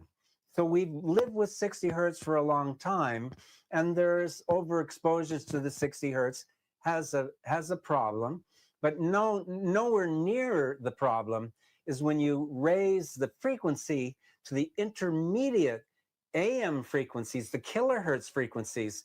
Our body goes like, oh, wait a minute, that's like really too much to me. So when that 60 hertz with the dirty electricity, when it jumps into you, your body responds very poorly to the kilohertz frequency that has been deemed to be called dirty electricity. And because it's those frequencies are highly biologically active. And in fact, some of the magnetic field therapy devices that you purchase to heal you uses those kilohertz frequencies. They pulse these frequencies into your body because they do have a healing biological effect, but only if it's really low, and only if you got to stop after 8 minutes using it. They're called sawtooth waves. So basically, the sine waves has all these sawtooth waves running along the sine wave. That's okay for 8 minutes. It resets your body. But after 8 minutes, it becomes detrimental. And that's called the dose. So unfortunately, now we're bathing in sawtooth waves in our home because of the dirty electricity. So it's highly, it's good. Like the wireless electricity, that's the worst because you're broadcasting the electricity. So it's going into your body. You're absorbing into your body. The power line frequencies that are in your home, that's a little bit more, difficult to get from the wall and the ceilings to get into you, unless you're sleeping right up against it, your bed, and there's a wire right beside your head, and it's only got to go a feet. But if you're 4 feet, away from it, it doesn't cause problems for most people, unless you become electrosensitive from all the wireless technology. So now you're sensitive to like just everything, and like you So can't how do you you can't solve live it? How under do you anything. solve it, Robert? Like, How do you because how do you it's pretty easy to reduce the dirty electricity in your homes, yeah. and it's reasonably inexpensive. And I think it might be helpful for people to just understand, hey, wait a second, this if I'm sensitive, this is something I can solve pretty easily. Yeah, okay. So so if I go to my overhead, like this is called a Stetzer filter. My first thing that I did when I started studying under Magda Havas, what she knows, she says, "Oh, you got to meet Stetzer because he's the guy that invented this. He's the dirty electricity guy." This is a capacitor. There's a little, a metal coil wrapped around in this thing here, and when the 60 hertz comes into here, it basically shorts out all the high frequencies, not all of them, but it shorts out the frequencies, and the capacitor stores the high frequencies. So this is sort of like becomes a battery for high frequencies. So instead of it going into the electricity in your room, this is absorbing the high frequency. So this is called a dirty electricity filter. And the idea is you buy one and you put one in basically every room of the house to be, the easiest, the safest way to do it. A better way to do it is you buy an industrial power conditioner, just like people buy a full whole home water purification system. Like you can put one underneath your sink, to take out the bad water that you drink, and you'll bathe in chlorine. But if you want to take all the chlorine out, you basically buy a big tank that's filled up with silica sand and charcoal, and that will take out like most of the contaminants. And then for sure, you just run it through an ultraviolet light, and then you'll kill all the microorganisms. And that's what I do, and that's what a lot of people are now doing because they figured out the water's not that safe. So for the electricity way, you do sort of the same thing. You buy a whole home power conditioner and you install it on your breaker panel. So you get an electrician to put in a power conditioner that power conditions your whole home. So the dirty electricity is not coming into your home from your neighbors. And as long as you don't hook up all the dirty electricity, fluorescent light bulbs, and you're not dirtying up the electricity in your home, you've removed it. Now, if you have a factory and you're making computer chips, you have to install these power conditioners, because these machines that make integrated circuits and chips, unless the electricity is clean, the chips will get wrecked. So they make these things. They're not impossible to get, but they're just, you don't go to Amazon and buy them, because people have not figured out, that it's really that important at this particular time, and less expensive. Like if you buy these things, you're going to put, if you put like 20 in your house, you're going to pay, a couple of $1,000s, and you can buy a whole house power conditioner and put it on the side of your main breaker panel for almost the same price. And that's a lot more logical to do. But for somebody saying that doesn't even understand what dirty electricity is, they're not going to spend $2,000 on it. But that will be the way it's going to happen, because this stuff's not going away. So gradually, that'll all come out. Do you know, because you've spent a lot of time on this, what percentage of the population suffers from being sensitive to electromagnetic radiation? So my this is like my personal experience, and I do read a lot of the research material that comes out that doesn't really get published in the mainstream journals. They're sort of like independently published. But when I came in to see Magda, like about 14 years ago, when I was first suffering, I was like 2% of the population. Um, Now they've sort of classified it as a disease with the World Health Organization. They've given it a name, magnetic radiation, syndrome. They admit that it's there now, and that's a major accomplishment, to admit that you might be sensitive to it and you'll experience these symptoms. So, in my estimation, because just the way I go out and tell people how to do this, and I sit in audiences with people that come in, there's a lot of people that don't know that they're sensitive to this. The ones that do know that they're sensitive to this, I would probably say 10% right now of the population of Canada and the United States probably do know that the magnetic fields are causing their symptoms and they're trying to do something. I feel personally that you probably have anybody that suffers from depression, and you got these kids from about the 15 years old to about 26 years old, the kids that where their antidepressants aren't working right now and they're suicidal. So you've got like a third of the students in the United States that are basically suicidal right now.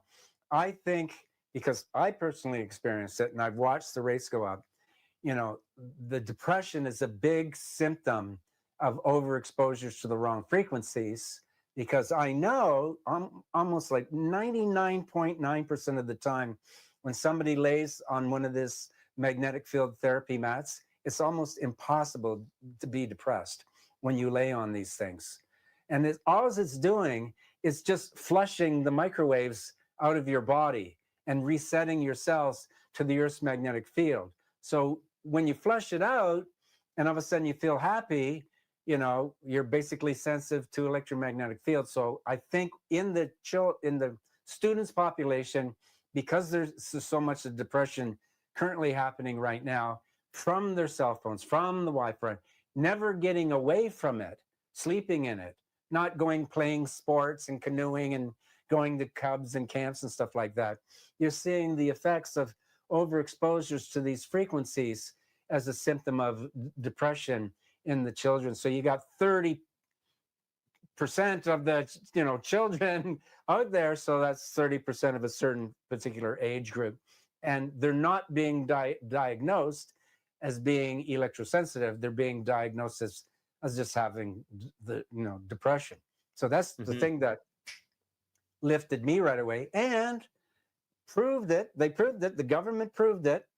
Is that in Canada and in the United States, if you fail 2 drugs that are for depressants, then if you got a good psychiatrist that's honest, they'll say, well, okay, so you failed 2 drugs. I'm going to write you a prescription, and now you can go into a hospital in Canada, and they will give you magnetic field therapy, and the government will pay for that as a treatment of depression. So this is good. This is Canada saying, okay, right? But you have to have a prescription to go and do this. And this, they put a Tesla coil to your head, and they just pulse a magnetic field into your head, and you're relieved of this depression. So they proved it at the at CAMH, the Canadian Medical, for mental disorders. And I filmed there, the transcranial labs, and interviewed them. They says, oh yeah, we know in 2002 that magnetic field therapy would cure depression. We gave it a green light go. The government adopted to it. It's in the hospitals, but they don't teach this in like the McGills and stuff like that. They don't teach it. They teach you to write prescriptions. They don't teach you the benefits of magnetic field therapy, although the government will pay for you to go and have this if you fail 2 drugs. And if you don't want to take the drugs, they have independent clinics using Health Canada certified medical devices that you could go to, and you pay. And after 2 sessions with a Tesla coil to your head, it's like has a 99% treatment rate. Right. So Robert, so yeah, 99%. So parents, so let's say you've got a teenager that, they want to throw on antidepressants. So you're not going to be told that basically there is a non-synthetic chemical treatment that is using magnetic therapy that's been proven to be, what did you say, 98% effective in treating depression. So basically a Severe non-pharmaceutical drug depression. intervention. Severe depression, drug-resistant severe depression. Right, right. Yeah. Okay. So Yeah. because I don't know about you, but as a parent, I would want to try that, even if I had to pay for it, which I do, but I'm not told about it. I'm not Right. told that it's an option. It's one of R- the things that's astounding to me. Well, Robert, it's illegal for the manufacturers of those devices to tell the public. It's illegal.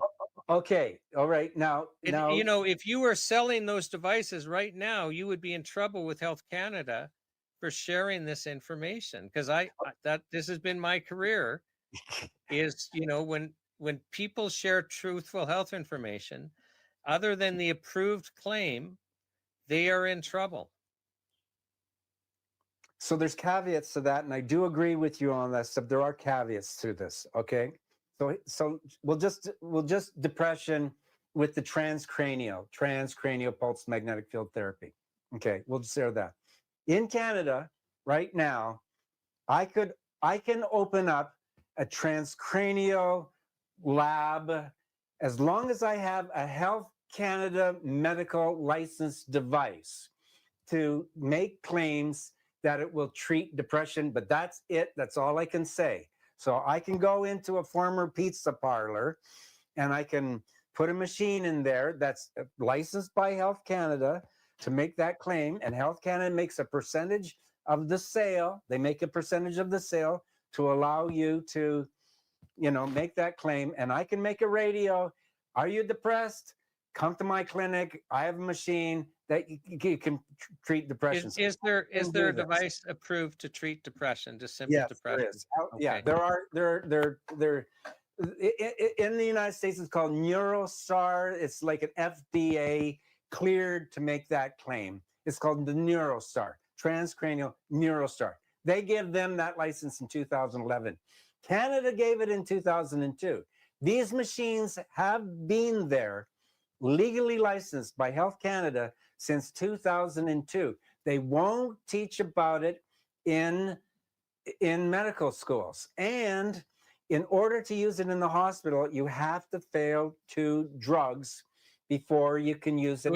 Is that the approval then? Like I'm just skeptical, because I would think I would know of a clinic in the big city I live in doing this if there weren't hurdles. So here's the story. In my film, Tesla invents magnetic field therapy, and he used it to treat depression because Tesla was severely depressed. And so he used magnetic field therapy on itself, and it treated his depression, and he wrote books about it. That I was depressed, I used magnetic field therapy, I ain't depressed. So we know that Tesla invented a cure for depression. So now fast forward to where we are today in Canada. They had to make sure that this thing was tested. So CAMACE, the Canadian Mental Health Association in University of Toronto, has these transcranial labs. I went there, I interviewed the guy that's the head of these labs. And there was like 10 of them. And they did thousands of people transcranial to the brain. They proved that it worked. They published it. They showed it to Health Canada. And the machine that they tested it on, they gave it a Health Canada licensed device so that you could buy it and that you could go out and make money doing it. So what they did, and I filmed this, and Magda is actually, she was one of the test subjects in the film. And I asked the guy, so when you do double-blind studies, you're going to have a machine that works and the machine that doesn't work. Yep. And I didn't even know if it would work or not. I would just get a number and I'd know. Okay. What happens if the guy's severely depressed and they don't have a treatment on it? What are they going to do? Like, what do they come to here? No. You go 1 block up the street on College Street. There's a private guy that owns that machine in there, and we give them coupons for free. And they go and use the machine there that actually does work and go there. So I went there and interviewed the guy. And I got the whole skull. And I says, okay, so the deal is you can use magnetic field therapy and make a claim that it actually works. And he says, yeah, it's mostly Americans come up. And I said, well, that's okay. So it's totally legal for you to make a claim. Well, okay. So there's caveats that it's totally legal, but they want me to be affiliated with a medical doctor. They just don't want some guy using this machine, break it away. So I'm not a medical doctor. I've hired a nurse, but I have to have somebody affiliated with my clinic that's got an MD license, so their name is on the door. Then we're all good. That's where we are today. That's where we are. So these machines do exist. People do advertise them on the radio to go to these clinics. They don't say magnetic field therapy because people say, oh, magnetic field therapy is bad because it's magnetic fields, that's EMF. They just say, we have a new drugless therapy to treat depression. They don't say it's magnetic field therapy, but that's what it is. So that's where we are today as far as the Health Canada licensed medical devices. Now, the unlicensed medical devices that are in my movie that I go around and shoot, the government of Canada says, okay, if you want to use that and you want to buy it and use it on yourself, that's good to go. But if you're going to advertise the sale of this device, it's a wellness device. You can't make any medical claims. So it's as long as you're using it to prevent you from getting a chronic disease, we're okay. If you want to use that machine to make a claim that actually treats depression, you got to go to a university. It has to be done a study. It has to be a reputable university. You have to publish the study, and then you prove to us it actually works, and then you give us a percentage of every one you sell in Canada for the license. We're good to go. This is what we're dealing with. Now, how do people find out about that? Because the medical universities that should be teaching you about these machines, they go, well, I think, right now, let's not talk about magnetic fields, like they have no effect. So generally we're into that mode while nobody knows about this stuff. But that's changing mainly because of what's going on in the United States, because Trump wants to take credit for curing chronic illness. And one of the ways you do that is by using magnetic field therapy. You mean one of the ways you cure chronic illness? Yeah, is by using magnetic field therapy, because it reverses the damage of the the bad frequencies. Basically, when you lay on these mats, they're just putting the Earth's magnetic resonant frequency. They're all about 10 hertz. And when the magnetic field moves through your body, it just resets your cells. So when you absorb all the microwaves into your body, like homeopathy, the chicken in the microwave oven, it causes cellular disruption. There's all sorts of names, technical mitochondria, and all that confusing stuff.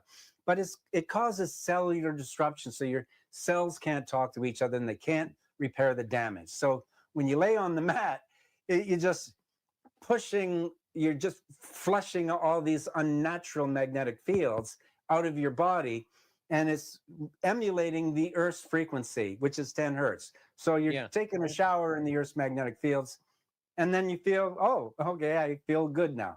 So don't make any claims of what that stuff does. It just stops you from getting chronic illnesses. Right. And just to circle back to a couple of the things that you said earlier on, I mean, this was established long ago, and then the Soviet Union continued to use it. And then with the fall of the Soviet Union, it kind of transitioned into Germanic speaking, Switzerland, that, was able to pick this up, and it's been researched. It's been published on, like this is going to be new to people. This is going to be new to a lot of the audience, but the amount of research there, like Robert, I, because I'm EMF sensitive, this is like 15 years ago now, but, my medical doctor then, and, in Kamloops, wasn't quite sure of this. And so I just, went to a site that just lists it all, the good, bad, and the ugly. And I brought her binders of peer-reviewed published studies on this stuff. Like this, it's hidden from us I think for financial reasons, but it's not it's out there for people who want to research. Where should people go to learn more? So everything has its own sort of little island, So Magda is good. MagdaHavis.com. Mhm. That's a scientist teacher that teaches the subject. She takes complicated research papers and teaches her students how to understand complicated stuff. And then she makes very simple videos to tell people what all these bad frequencies do. So that's a good place to understand how to get rid of the bad frequencies. And then the good magnetic fields, what you would bring into your life in that way, it's right now because they've deregulated it as wellness devices. As long as you don't make any claims, it's like the wild, wild west where they've discovered gold and everybody's out there, staking their claims for gold, and it's turned into like an absolute huge mess, like the good frequency world. They're selling like, oh, I just plug this box into your outlet and it sends out good frequencies everywhere to counteract the bad frequencies, so you don't have to take your Wi-Fi off anymore. This is the big problem that's going on. So it's hard to pinpoint one place you go to. My movie is a good starting Mhm. point for it. These are the machines that I've tested for 10 years. I use them every day. I teach people how to use them. They have medical device licenses in the countries that manufacture them. In the United States and in Canada, they're called wellness devices. Can't make claims about what they do. They just sort of like make you well. But I do know that everybody that uses magnetic field therapy mats, they call them PEMF, all of them, all of a sudden they're happy. That if you've got a problem with depression, these things are amazing for that. And many other things that it will do too, but that's a good starting point.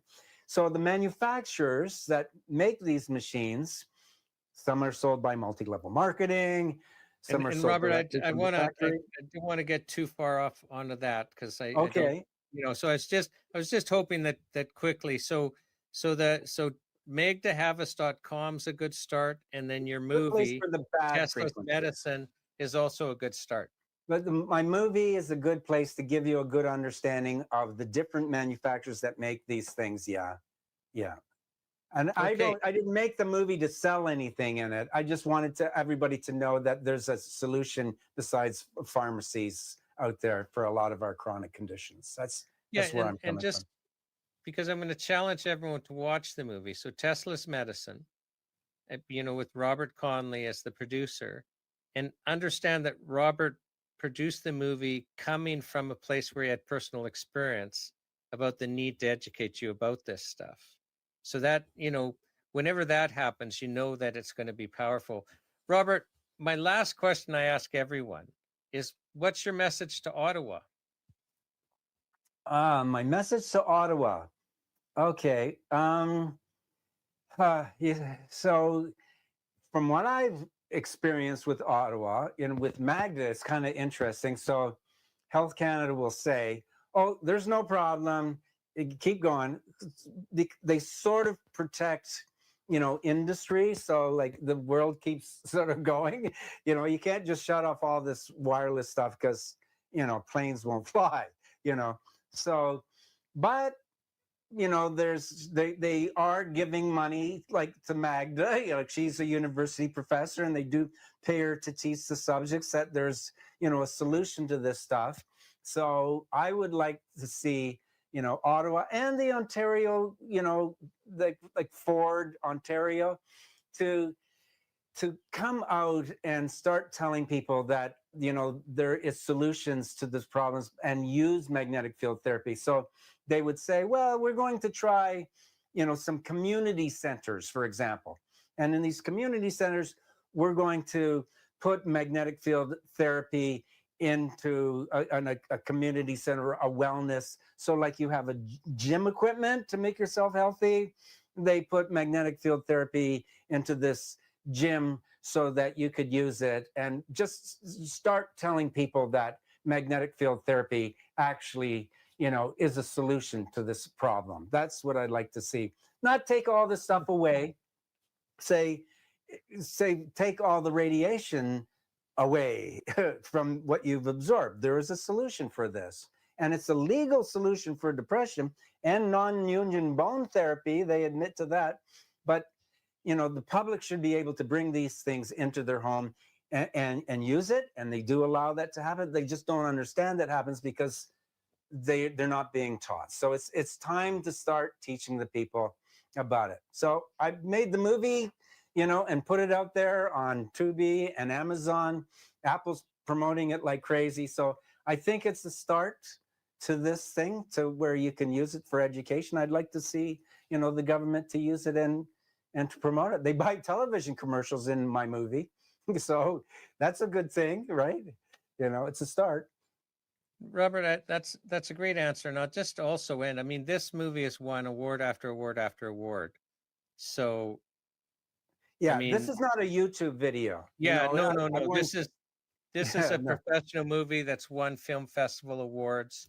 It's available on Amazon Prime. So, the World's Greatest Health Show is honored that, Robert, that you're sharing it, allowing us to put it out. And so please watch the schedule. Please watch the movie. Robert, it's just been a pleasure. We got to meet each other, because of Dr. Meg de Havas. And I have to say, I've enjoyed the conversation we've had. I've enjoyed the information you've shared in your personal story. On behalf of the World's Greatest Health Show, thank you so much for coming and sharing with us. Thank you for having me on.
Welcome to the World's Greatest Health Show. My name is Sean Buckley. I'm with the Natural Health Product Protection Association, and I'm very pleased to have Diane Elms with me. Diane, welcome to the Health Show. Thank you very much for allowing me to be here. And Diane, there's a whole bunch of letters behind your name. Do you want to just explain what they are? I don't want to go into your background yet. I want to then go into your personal health story. But just some people might be going, well, what the heck do those letters stand for?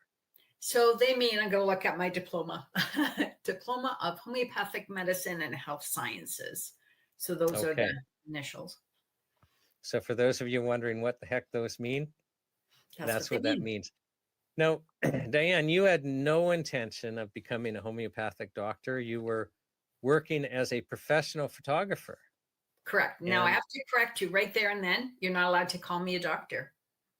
Oh, right. Because we have censorship. Correct. So what am I supposed to call you? Like a homeopathic practitioner? Yes. Okay. So thank goodness I'm in a different province and your college can't go after me personally, hopefully. Or me. So yeah, and that in itself is it's interesting, and that like a lot of people don't know that in the area of health that there is so much control over what can be said in an effort to kind of get the public to just think one way, that it's staggering. But that's one of them. But let's get into your story. So you're working as a professional photographer. So this is what you're doing for a living. And something happened. Do you want to share with us your health journey? Right. And in fact, right behind me there is actually up on the wall. That's actually my certificates from being a professional photographer and within my association. So I've been a photographer for many years, and I was lifting equipment out of my car, and I felt like I must have pinched a nerve or something because my arms started to tingle. And I'd gone to chiropractic care, which I believe in, for many years. And but within a couple of days, my tingling from my arms and my arms went into my legs. And so my chiropractor said, and I knew that that wasn't normal, that to go to all four limbs. And so from there, pain, very painful, spasms, and yeah, spasms were incredible. And I had the tingling and pain, less mobility. And you have to understand, I'd been athletic all my life, a very active mom, 3 children, bicycle, baseball, rollerblading, everything. Well, let's also comment, you're 35 at the time. Like you're a young woman. Yes, at the time. I'm not 35 now. Yes. So at the time, I'm 35 years old. I need my income, and I have 3 beautiful children, my husband. And yeah, so things were not going well. I continued, seeking help. I eventually went to my family doctor, who But basically. I'm gonna slow things down here. Okay. So when you say tingling, you were actually getting that. I think it's called pins and needles, where Correct. like you've fallen asleep on your arm type thing, and it hurts. Like we've Yes. all experienced that. Yes. So you were actually getting this pins and needle sensation in both your arms 24/7. and your legs. So it would never stop. Correct. 24/7. It was on It- all the time. right. And my understanding is this became such a problem. You were having difficulty walking. Correct. Oh, like everything. I was just fatigued out because everything I did took so much effort. I had no strength left. Literally, as time went on, not right in the beginning, but as time went on, I got to the point where I literally would have to say in my mind, okay, lift your leg to walk, lift your leg to walk. And that's how I walked. So yeah, everything became painful. Everything was exhausting. And there were days when getting up, walking down the stairs, getting myself ready was my entire day. It just was all I could do to do that. Yeah, during that period. Yeah, I think it's important for people to understand. You basically became disabled, right? You Correct. stopped working. Yes. And you know what's very difficult for people to understand is they looked at me and I looked the same, but physically, mentally, and emotionally, I was not the same person. But they look at you, so they're like, well, I don't see any difference in you. But there was a huge difference. Right. So you're in this pain. So you've got Yes. this pins and needles in both your arms and your legs. Mm-hmm. You're finding yourself incredibly fatigued. So like Mm-hmm. my understanding is if you even had to go up a flight of stairs, like Correct. that's it. You are now exhausted. Correct. You might as well have run a race. Correct. So you have no energy. You cannot work. What's Correct. happening to you, mentally? So I would say that I did go into depression for a bit, and depression is not even a word in my vocabulary. Prior to that happening, it was not even a word in my vocabulary. That's just not who I am. But I understand that now to help, my clients to understand what that is. It's a hopeless feeling when you're told by doctors and specialists, and you have all these tests done, of which I had 21 different tests and specialists that I went to, and was told that I have no answers for you. And this is what you're going to have to live with. You're going to be in pain. You may end up in a wheelchair. So, well, weren't you told that more emphatically you're going to end up in a wheelchair? exactly, that's what I was told. Yes, that I was going to end up in a wheelchair. And so, if I could jump forward a tiny little bit, there's ribbons on the back of my wall here, and above it is a plaque. And after I did all the things I did, I remember putting that bib down. I did a 5K walk run, and I put that bib down on the truck, in our truck, on the seat, and I cried. And I said, "What if I had bought into So what I was told?" I'm let's fascinated. back up. So you're going to your medical doctor, you're being Yeah, referred to specialists. yeah, Like over about a year and a half period, you are done 21 different tests and where they're specialists trying to between. figure Yeah, out if, yeah, if they can help you. correct. And did the mainstream medical system have any answers for you saying, hey, we can get you well by doing this or doing None that? whatsoever. And I even had a biopsy, a muscle biopsy done of both my arms and my legs. And when the only answer I ever had, or it was not an answer because it wasn't anything for me, but I was recommended to take painkillers and antidepressants. And the ridiculous thing is that they were covered by my husband's healthcare benefits, but all the things that I truly needed to do, which I ended up doing, were not covered, and we paid for ourselves. So, it's just bizarre how our healthcare system, or how extended healthcare benefits are. Right. So yeah, because I think we're all familiar with the government funded healthcare system that we can access and we don't have to pay for. So you were offered two things. You were offered antidepressants Yeah. and you were offered painkillers. Right. And and in some provinces you have to pay, part or all of your prescription costs. But in your case, your husband's medical plan fully covered the chemical drugs, Correct. but And didn't cover the non-chemical treatments that no, you ended up accessing that actually worked for you. But just correct. back to the chemical drugs. So the doctors are telling you after a year and a half and 21 different tests, we actually can't solve your problem, Correct. but we can manage the depression that's resulting with antidepressants. And we can help you manage the pain you're in with chemical, pain relievers. Yeah.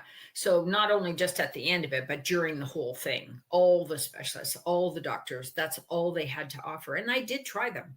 So I was desperate. I did try them. They made me feel worse You than, mean the antidepressants? and the painkillers. They actually made me feel worse. They put me in a fog.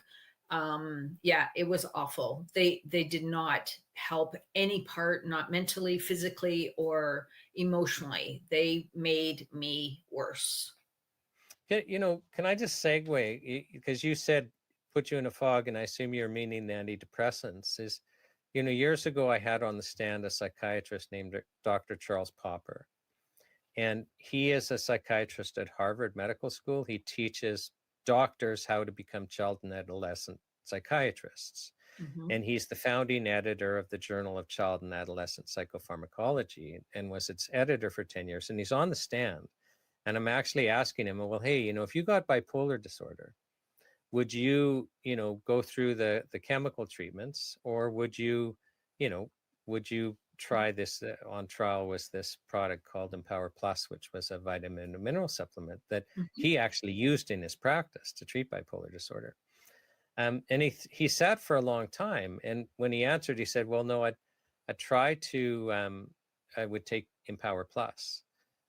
But he had said in his testimony that he underestimated, as he's transferring patients to Empower Plus, because he'd give people the option. He said Mhm. 100% of the patients came back to him and said, I'm out of a fog, and just Mhm. describing just how slowed down their mental capacity was. And he says Mhm. psychiatrists underestimate how much of a fog, and it's your word that brought that out to me, how much Yeah. of a fog people are under. What was that like when you were on the antidepressants?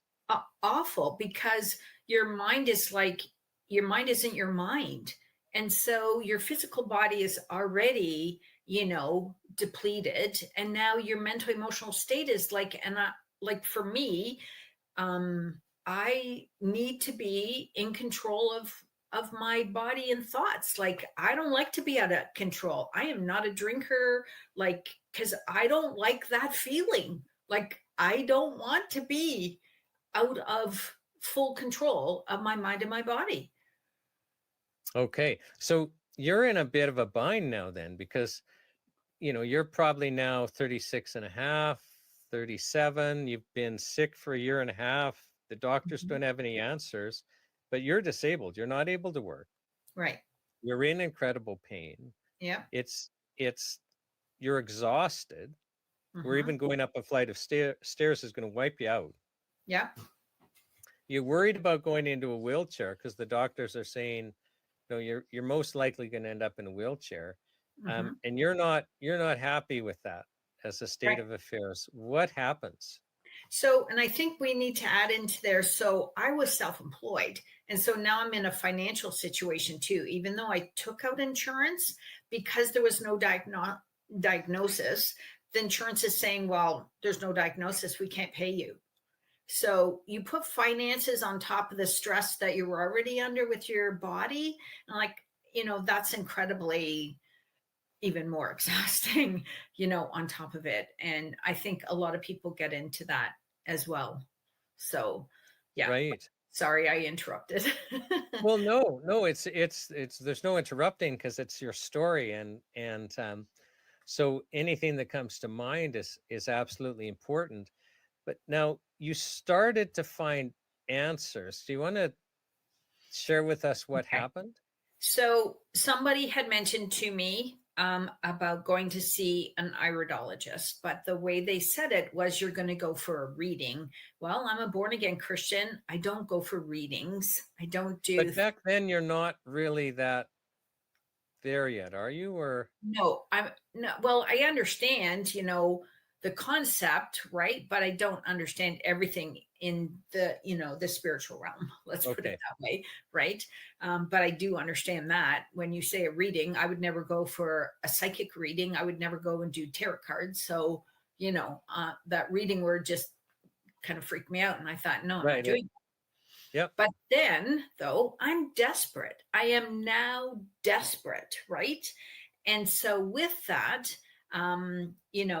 I'm like, okay, I'm going to go. And if I go, if it's weird, I'll leave. Well, it made a lot of sense to me. It just made a lot of sense to me to understand my eye color, my eye structure, and nutrition that I needed because of my eye color and my eye structure and all of that. And so, I started doing the recommendations this person told me to do. And I started to feel better. And one of the biggest So things. what did the person tell you to do? And and then once you share that, I'm going to back up and say, can you explain for people what iridology is in the first place, Okay. right? So, because I have brown eyes, I am digestion is a weakness, a genetic weakness. And because I'm what's called an anxiety tetanic structure type, that means I'm a neuromuscular person, a thinker and a doer. And so that combination, I actually was not being able to absorb enough proteins to then regenerate my muscles in my body.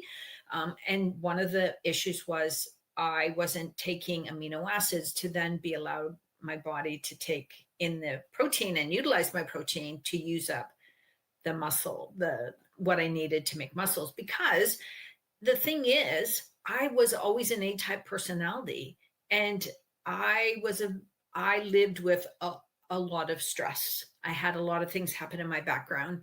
In my younger years, I was carrying a lot of emotional baggage, let's just put it that way. And so all of that played a part on my body.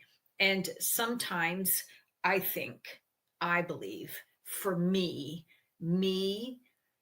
being ill made me sit down, rest, and listen to the Lord. That's what I feel. So I look at it like a blessing, even though it was terrible to go through. I look at it now as a blessing, and I utilize that because now I look down the road to everything I do. It just led me on my journey to everything I do now. So I'm going to turn around and grab a chart to show you what iridology is. Is that okay? Okay. Yeah. Okay. So we'll do that, and then we're going to switch back to Okay. your health journey. Okay. But it's just So, you've used a term, and some of the people watching, like I know when I first learned about that, really it was a friend of mine who was a master herbalist yeah. who also had training in iridology, and you know, I just thought it was a little. First of all, I didn't know what it was, and then I thought, well, that's kind of odd. But you're going to explain actually how it made a huge difference for you, Right. and and you see it make a huge difference for a bunch of other people. So I think it's important for people to understand what we're talking about. So iridology is being able to look at a chart and being able to look in a person's eye. I still do all mine manually with a magnifying glass and a light. I don't use fancy computers and all that kind of stuff. I just do it manually by looking in the iris of the eye, looking at different colors. If it's a dark mark, it generally means it's been there a long time, and that's a potential issue. White marks generally mean pain and inflammation. So just even with that alone, and understanding in the different areas where the different parts of the body are, both left and right, I mean, I was able to see and learn, okay, so this is your back, this is your ovaries, this is, whatever part of the body. Thyroid is a big one. And Sorry. can I just back up? So the theory is that when you have something going on health-wise in your body, good or bad, Yeah. it shows up in the iris of eye. your eye. Correct. And so that can be read almost like a map to give some indications of, well, wait a second, we should consider this. Correct. We should consider that. And so I've also changed my language. I don't ever call it, I can read it. I call it an evaluation. Just because really that's such a, a word, right? Reading. So, and so that was Bernard Jensen. And then this is the international style of iridology, which is around the world. It's utilized around the world. So yeah, by looking in the iris of the eye, it actually is a neuro-optic reflex of through your spinal column and your nerves to the iris of the eye to tell you what's going on. So I look at it like this. I look at it like, I think God's pretty smart. I know I'm sounding sarcastic, but I mean this from the bottom of my heart.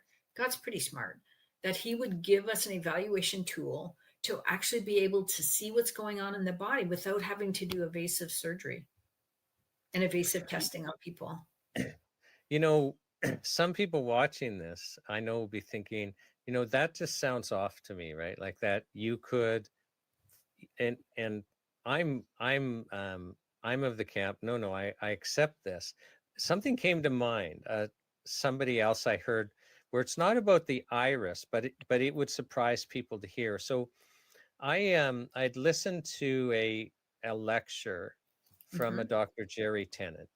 And Dr. Tennant was a big name eye surgeon. So he was the very first eye surgeon that did cataract surgery as a day surgery, right? Where you didn't have to spend a night or two at the hospital. And he was doing a clinical trial on one of these lasers that correct the eyes.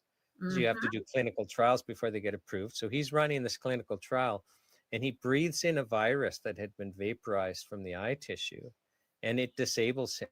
And it disables him cognitively, so that maybe on a given day, he would have enough presence of mind to be able to read a newspaper, but for the rest of the day, like for maybe 2-hour window max. Okay. So he became both physically and cognitively disabled. And, he's a big name doctor. The medical system can't solve his problem. The big and brightest minds can't solve his problem. So after being disabled for a while, he decided, okay, in that 2-hour window I have, I'm just going to start researching. What do I need to do? And for him, it came down to cellular health. He was the first guy who I ever heard said, don't eat canola oil, and here's why, right? So, but now he runs a general medical practice, I think in Texas. The last time I had communication with him, he was in Texas. Okay. But he said, when somebody comes to him with a chronic illness, the first question he asks is, where's your root canals? Yes. And he says literally 100% of the time that they have a root canal in the tooth that the ancient Chinese practitioners linked to that organ system. Correct. Now, as somebody, raised in the Western world, I think that's really weird that thousands of years ago, the Chinese would link organs to teeth in the first place. Like, what are you talking about here? Right. But here that we have, a high level, eye surgeon who's now got a medical practice, and he's learned if somebody has chronic illness, that's the first thing I ask. And for whatever reason, that story came to mind, because I know some people are going to be skeptical that our eye can be a map. But you went to somebody, you used your eye as a map, and you were told, do this, do this, do this. What happened? You're disabled. I started to get better. Physically started to get better. And, and more things happened. And like I said, I truly believe that I needed to slow down in order to hear from the Lord. So, with that, I also had to work on not just my physical body, but my mental emotional state as well. And emotions and things from the past. And when I work with clients now, one of the main things I talk about is, and I go over, what are traumas in your life, and we talk about it. So because your emotions and things that have happened in your life play a big part on your health, and when people can't make that connection, I feel sorry for them, because emotional state plays a big part on the physical body. And so I'd gone through lots of things that had happened when I was younger, lots of things that shouldn't happen to little girls when they're younger. That did happen. Some of it I didn't even know about until I started praying and started asking for truth to be revealed. And I started on that journey, and which brought me to having to forgive, understanding forgiveness. And that's a big part of what I do in connecting my clients nowadays. Is Okay, it's so not just about the physical body. I want to go back to something, but remind Okay. me if I forget that we get back to the topic of forgiveness. Okay. Okay, so just, both of us are going to try and remember to go back there, but I just wanted to emphasize. So you're basically told, listen, you need to take amino acids, and so you start taking them. You also had to make diet changes. My understanding is that it took about 1.5 years, but you became fully well. Pain-free within 1.5 years. It didn't happen just overnight. You have to I understand. It took a while for your body to come back, but not Yes, just pain free, but you got your energy back. correct. You Slowly, yeah, became active it again. started Yeah. coming back. Yes, And yeah, the spasms went away. We're always having these muscle spasms. yes, So yeah. you went from being disabled And told I and may being never told walk you're going to end up again. in a wheelchair Yeah, to basically being a healthy young woman again. right. And at the age of 60, which I'm 66 now, I ran my first marathon. And I've ran 5 marathons since the age of 60. Okay, no, that's pretty cool. So now, and we're just parking forgiveness for a second. We're going to come Okay. back there. But early on in your journey, Yeah. and this is part of the beginning of the forgiveness journey. But you started to get well, Hmm. um, and somehow you got where you were going to go to some new church. Right. Well, actually, it wasn't. It was a new church to me. I'd never even heard of it. And somebody had said to me, but actually, the whole story is, and it's in my book. This gentleman comes up to me and says, and he's terrified. The look on his face, he's terrified. And he says to me, "Oh my, I had a dream about you." Now, I'm a young woman, right? And I'm thinking, oh, yeah, I've heard that line before. Oh, so just what, you don't know this person. I do not know this person. So you're out and about and somebody approaches you and they're clearly Yes. nervous Oh, yes. He's because clearly they're stepping nervous. out of their comfort zone right now. Yeah. Yes. Okay. Okay. So he comes up to me, and I can tell that this guy is, he's for real, right? And he goes, "Oh my goodness, I had a dream about you." And in my mind, I'm thinking, yeah, okay, that's a line. And he goes, "No, I had a dream about you. You have on exactly what you had on in the dream. And I was to tell you something." And he was shaking. And he says, "Because I forget what I was supposed to tell you." And I'm like, "Oh, well, that's good." Right. And we're standing there. And then I go, "Okay, well, let's just keep chatting and see what happens." Right. So eventually he tells me, "I had a dream and you're supposed to go to this church in Toronto." And I wrote the name down because I always get it messed. So give me 1 second. No, and do you live in Toronto at the time? No. We lived in Dundas at the time when all this happened. Okay. Yeah, in Dundas, Ontario. So he said, "You need to go to the Toronto Airport Christian Fellowship Church." And I'm like, "Okay, never heard of it." And so I'm like, "Okay, thank you very much for your information." Because really, truly, like, you know, how many times does someone walk up to you and say, you need to go to this church, right? That they Well, had a how dream. many times does somebody come up to you and they're visibly shaken? And they It's say, I clear had they're a not dream really about you. Yeah, they're really exactly. not wanting to engage, but they feel obligated. And they say, Right. I had a dream about you. You're wearing Yeah. exactly what you're wearing now. Like, Yeah. oh my gosh. And Right. I'm supposed to tell you something like Right. that. That hasn't happened to me ever. So Well, I could tell you that those types of things have actually happened to me many, many times. And so hold that thought. I'd like to tell you another story, but let me finish this one, okay? So I go, okay, so days pass by, and I'll be honest and tell you that freaky things started to happen. Every time I turned the TV on, Toronto Airport Christian Fellowship was on the TV.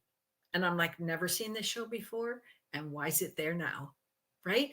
And whatever, next time, if I turn the TV on, guess what's on? Toronto Airport Christian Fellowship. I'm like, okay, I don't need to be told too many times. Right. Although I'm like, what's going on? So I'm trying to convince my daughter, who at the time was 10 years old, and I'm like, oh, please come with me, because big brave mom doesn't want to go by herself, right? And I don't want to tell too many people I want to go there, because like, who's going to believe me? Seriously, who's going to believe me, right? So we go, and the gentleman says, it's Wednesday. Normally we don't do healings on Wednesday, but I feel that there's someone here that has an issue with their arms and their legs, and they've come here tonight for healing. And my daughter's like, mom, that's you. I'm like, I am and not. I'll just stop. This is you've been to the urologist, but I'm you're still not healed yet.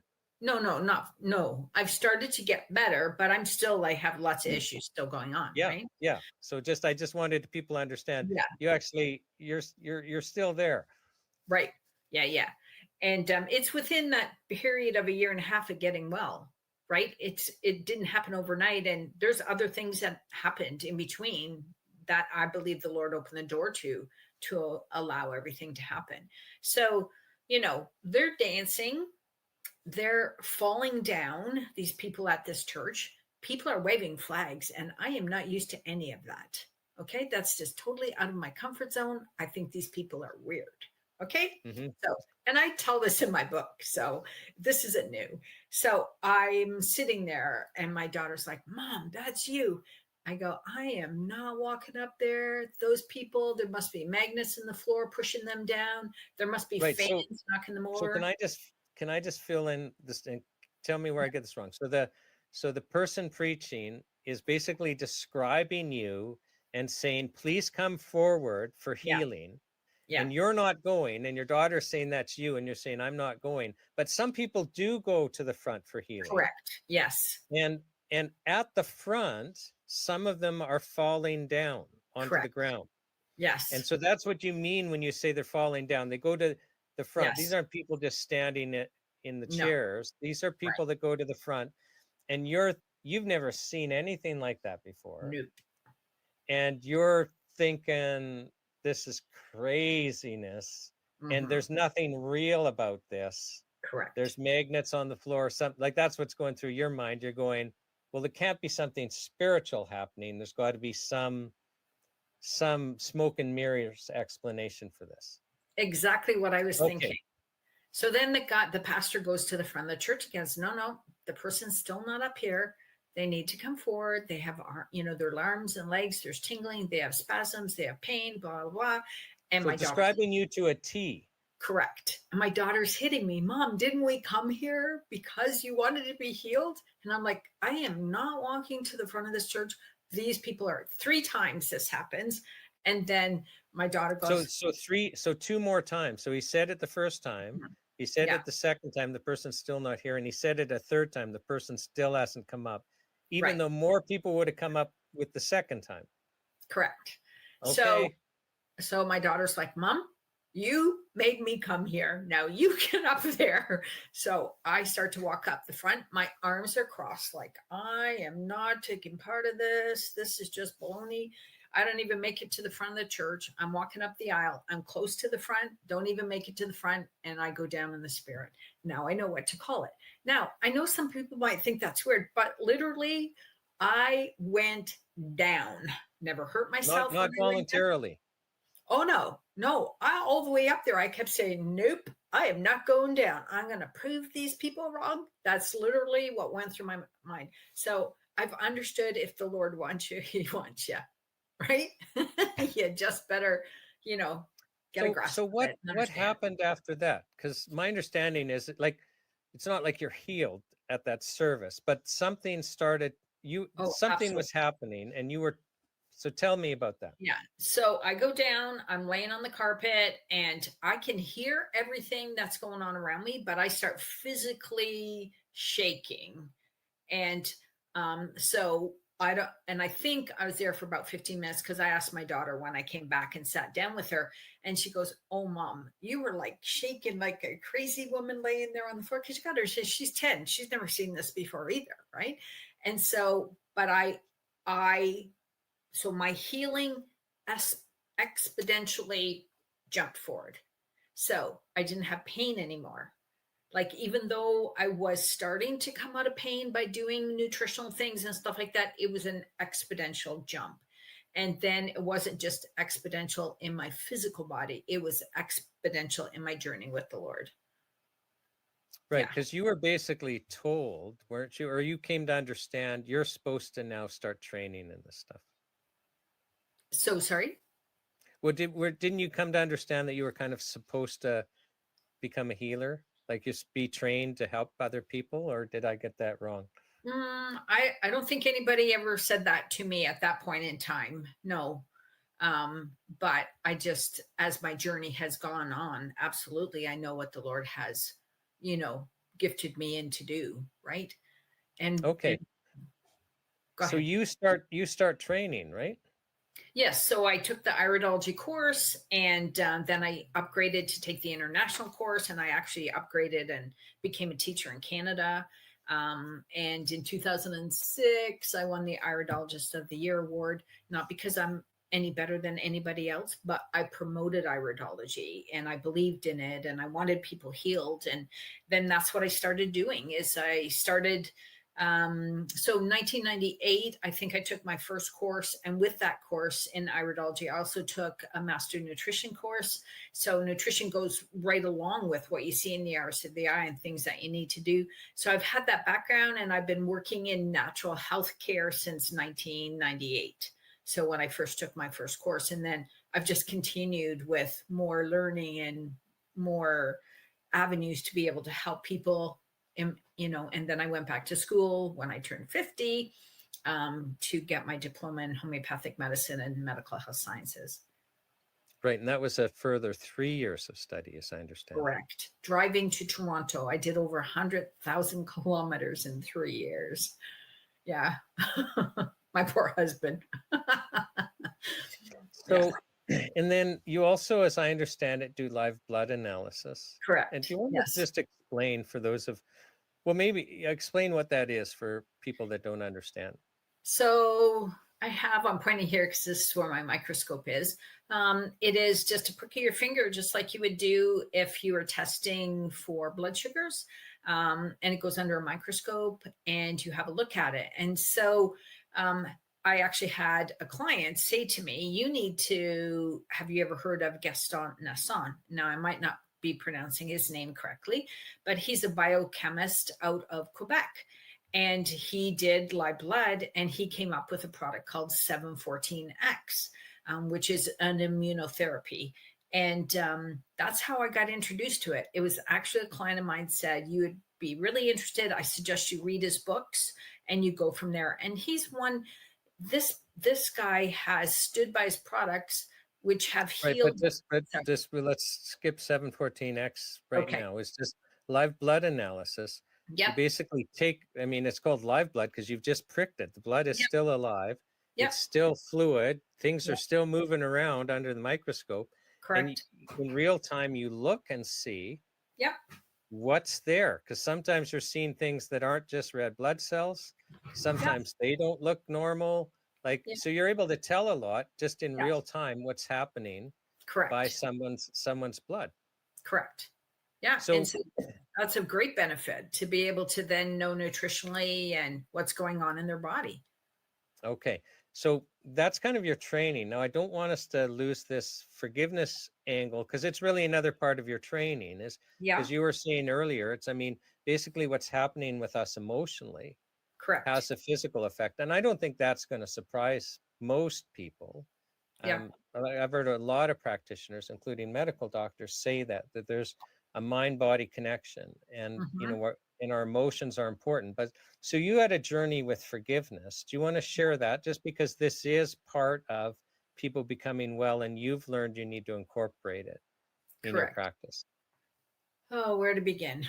Because then, so with that, I also then did take Christian counseling to help people. But forgiveness, so many people say, how can I forgive somebody for the things that they've done to me? And in reality, some things, are really tough to understand why anybody would do them, but forgiveness sets you free. Like, it allows you not to be held in the anger. It allows you not to be tormented by all the issues that go on. So that's the biggest thing, is for people to understand. And it's sometimes tough to forgive and not forget. And but through forgiveness, it is a matter, it's slowly, just like me getting well, repeatedly, going over for asking for forgiveness for things that were done to me. It takes time, and the pain's not there anymore, and the anger is not there. And those are things that all those emotions are actually attached to. Just like Chinese medicine and root canals, what organs are they attached to, or where are they attached to? Different emotions are also attached to different organs. So if someone comes to me and they've had issues with the liver, or I look in the iridology chart and there's an issue in the liver's got a black mark in it. One of the main things I talk about, of course, is, are you a drinker, and da da da da. But I also say, do you have issues of anger?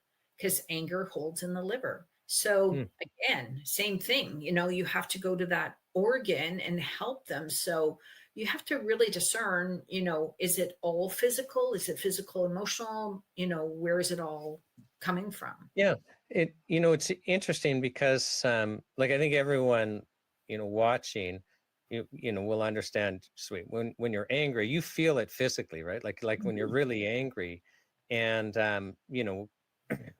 you get the stress hormones and everything else going. And then, when we're grieving about things, I mean, I feel it physically. I think everyone feels it physically. And I've had periods in my life where I've had a lot of grieving. And I believe that that's been a strain on my body, like physically. So I think this idea that we actually have to, get peace mentally, like that's what forgiveness is. I think you were making the point, it's for you, it's not for the other person. It's so that you're not having to experience the emotion, Right? Because you're angry, you're upset, that you have to forgive so you can release. Correct. And Because then many times, I've learned that many times the other person, it's irrelevant to them. So you're being held back for something that's not even affecting the other person. They don't care, right? So it's you need to forgive for what has happened so you can be set free. Yeah. No, and I know you're not the only practitioner that does that. So part of your practice is looking at the emotional health also. Yes. And it actually, you've learned in your training that, you even have to ask the question if you're seeing other indications, because it's actually a signal of emotional, I'll call it disquiet, but we could call it other things. Yeah. And I actually say to my clients, if I don't make you cry, I didn't do my job. Yeah. Okay. I want to talk about some of the people that I think, I was going to say that you've touched and impacted, but I think they've touched and impacted you Absolutely. also. Yeah. And the first one is Bobby. Can you tell us about Bobby? Yeah. So I'm just going to grab the newspaper article. So this is a little boy named Bobby Taylor, and this article was July of 1999. And the mom, Tracy, and I were standing at the arena one day. Her daughter and my daughter played hockey, and I just happened to say to her, "Oh, how you doing today?" And she goes, "I'm not doing very well because my son Bobby's in the hospital, McMaster, in Hamilton." And they said that if he gets the flu or gets sick one more time, he may not make it. And like, that's a pretty heavy statement. How old is Bobby? So this article he was 9. So I'm going to say he was probably 8 when I first started talking with this family. So okay, so an 8-year-old boy mhm, is basically so weak physically mhm. that the medical doctors are saying to the mother, if he gets one cold or one flu, it's going to take him. Yeah. Well, I wouldn't say that he was weak. That wouldn't be the word I would use. Okay. I would use the word, and I'm only repeating it from what was written in the newspaper, from what the mother talked about, that his immune system was so disturbed because of all the medication he was on. He was diagnosed with juvenile arthritis from birth. And the medications that he was on and the side effects from the medications were why he was in the state he was in. So through that, she talks about, that he was way under height for his age, because again, all the medication, what it had done to his body. So this little boy, so the mom goes on to tell me, and so here I am, I'm just starting on my journey, understanding the body. I've taken, nutrition and all of that. One of the things that I have always But understood. I just need to back you up so people Okay. understand. So you've reported, basically he's so immunocompromised that the doctors are thinking just even a regular cold or flu Yes. is going to be too much for him. But my understanding is this little boy, he couldn't walk. Correct. He couldn't go to school. Like, I mean, Correct. he is like not only in danger of dying, but this child has no life. He's not running around playing with friends. No. He's too weak to go to school.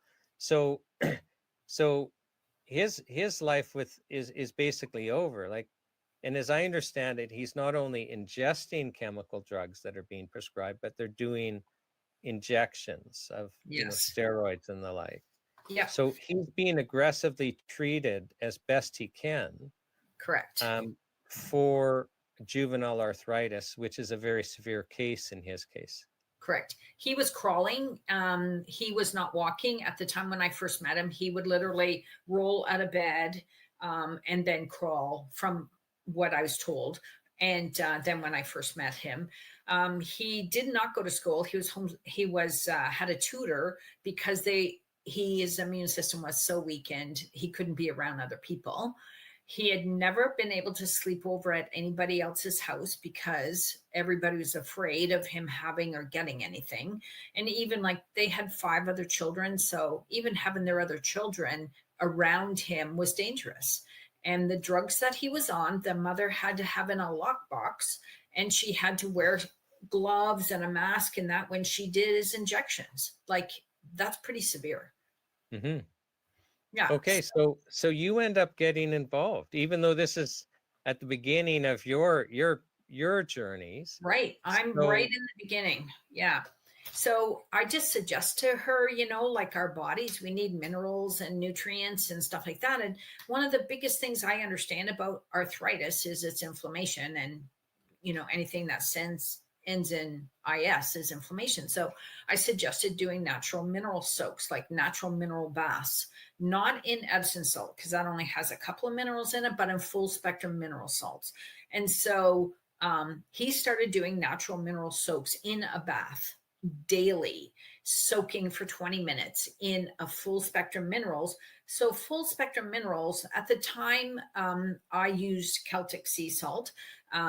I don't use it now. I use another brand, but I did at the time back then. Personally, I used it. And so I recommended it to her. So he was doing full mineral soaps.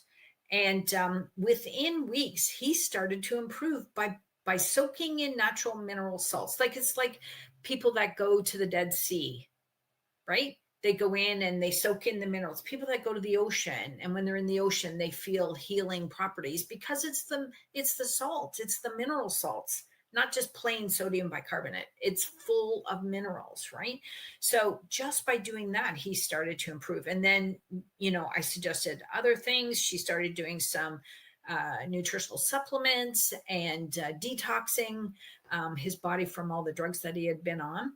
And slowly, she started talking with the doctor and wanting to wean him off. And the pediatrician arthritis specialist or juvenile arthritis specialist actually wanted to do cortisol shot on him.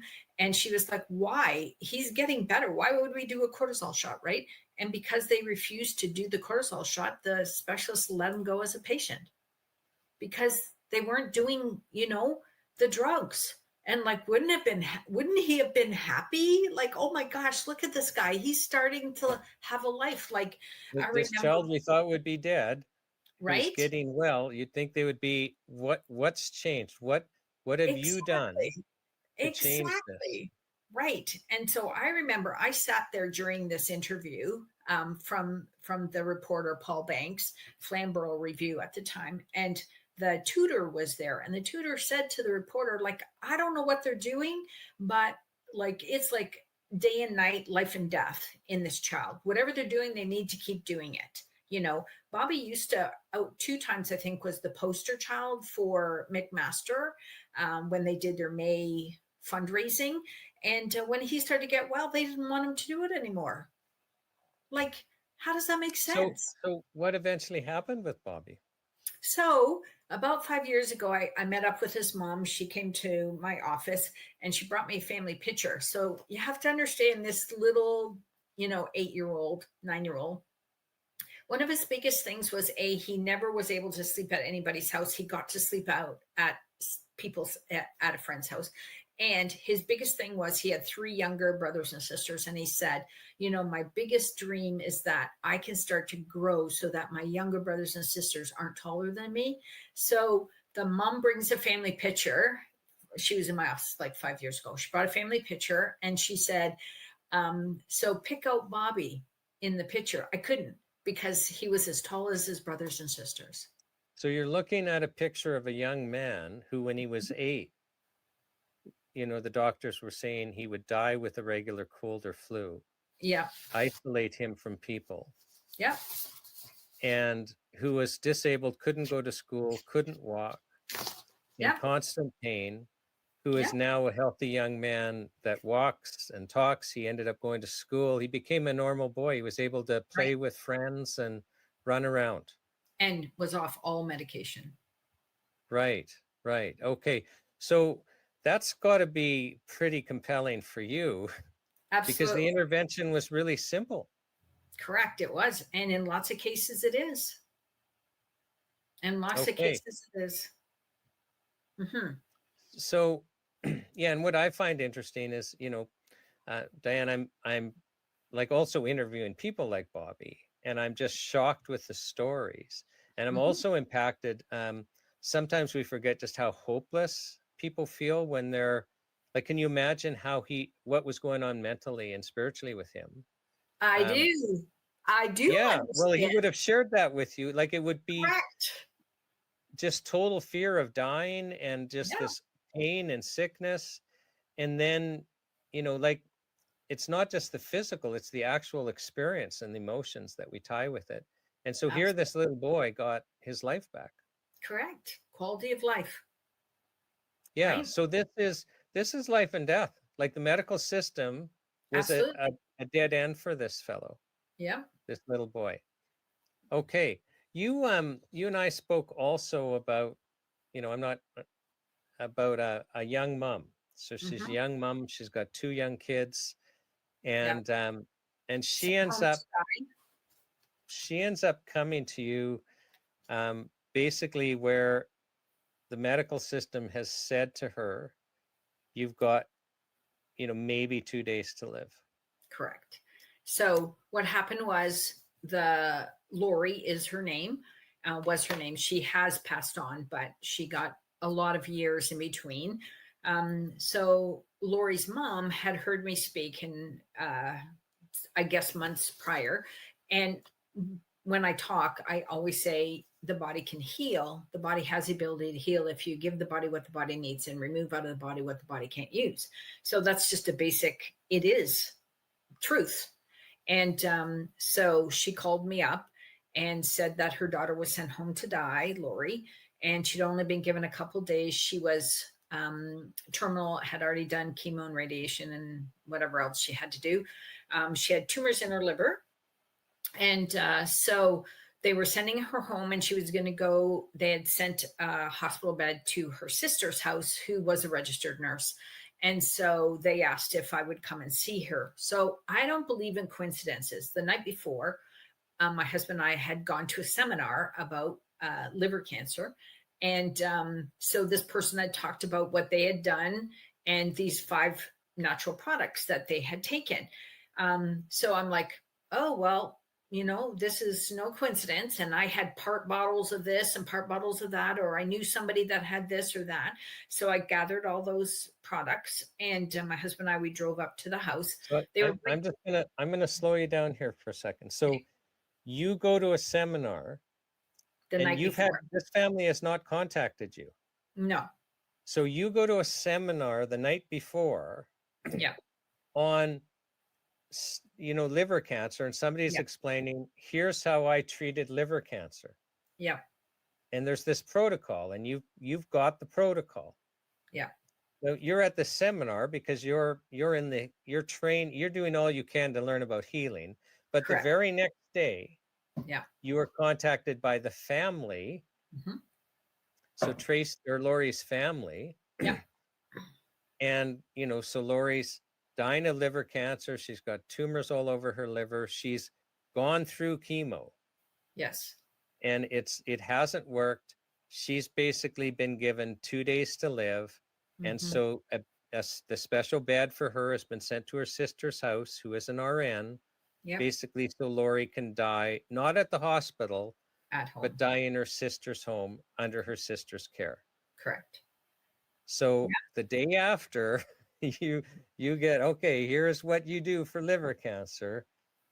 Lori's family contacts you saying, it's hopeless, but can you come, and we got nothing to lose here, right? Correct. And that's what her sister said. So my husband and I arrive, and with part bottles and this and that, and they had assisted Lori in the bathtub to give her a bath. And her sister was in there helping her. And there was another lady in there. I just remember 3 of them coming out of the bathroom to help with her. And she literally smelled of death. And she was gray in color. She looked like death, and she smelled like death. And they put her in the bed. And the sister said to me, we got nothing to lose, nothing to lose at all. And I suggested, because I can only make suggestions, I don't tell people what to do. I said, if this were my family, I would double up on everything. And so they did. The sister you gave them the protocol you brought over, basically the protocol that you learned about the night before. Correct. So there's 5 natural products, and so Lori's actually, she's so weak, she needs help getting bathed and out of the tub and all of this. And when you say she smelled of death, I know we can't really describe smells, but she's got to smell like this isn't right. You're correct. You're and dying. She just got out of the bathtub. You have to remember that, right? So she had already just had a bath. So she had the distinct smell around her. So, she was not well. So. And you said her color, she was gray? Yeah, she was gray in color. Yeah. What about her physical appearance? She was skin and bones. What about her stomach? Oh, her abdomen was all distended. Yeah, all distended. Yeah. Okay. So you say to this family, I mean, they're expecting her to be dead in 2 days at the Yeah. outside. Yeah. And you understand you're just there as kind of a last Hail Mary, literally. Yeah. Like we got nothing to lose at this point. So you leave this protocol with them, but you say, I'd double this one. Like here's the protocol, but I'd go double here. Right. What happens? So the sister calls the next morning and she says, I have not seen so much stuff come out of every orifice of a person as came out of Lori. And she's sitting up and she feels better already. So they're already seeing an improvement in her. And, so unfortunately, I don't have her records because at this point in time, I'm not thinking I'm anything. Who am I keeping records? So this is all by memory, right? So, but I do know that within a couple of days, she was up and walking. Like it was 3 days, she was up and walking and feeling better and eating. And in a month, she, her oncologist, because they were surprised she was still alive, did a scan on her, and the tumors were shrinking in 1 month. She lived. And then my understanding, they did another scan after about 3 months, and they were gone. Yeah. So now I imagine what happened, because here the oncologist, would have sent her home to die. That probably you were quite busy going, because you had been invited by the oncologist and the other doctors to explain what happened. So tell us about that, because you probably were in great demand for a while, so that they could learn how this, wouldn't have that been nice? Wouldn't have that been nice? And wouldn't that be common sense? And wouldn't that do no harm rule come into a play here that medical doctors take an oath to? But no, that didn't happen. No. And in fact, when patients from oncologists come to see me, they're, most of them are told, don't go see anyone natural. Don't take any natural supplements because you're under our care as an oncologist, and they're told not to do anything naturally, not to aid their body, not to help their body, not to take homeopathic medicine. Right. And in Lori's case, this was a matter of life and death, and she got well and her cancer went away. Correct. Yes. So this young mother of 2 children literally came back from the dead. Correct. And I remember her and I talking and praying, and her saying, you gave me these years in my life, and my kids got to grow up, and I got to see them do this, and I got to see them do that. And yeah, it was great. It's heartwarming. Okay, so let's move on. There's another person that you wanted to talk about named Bev. Yep. And so can you share with us her journey?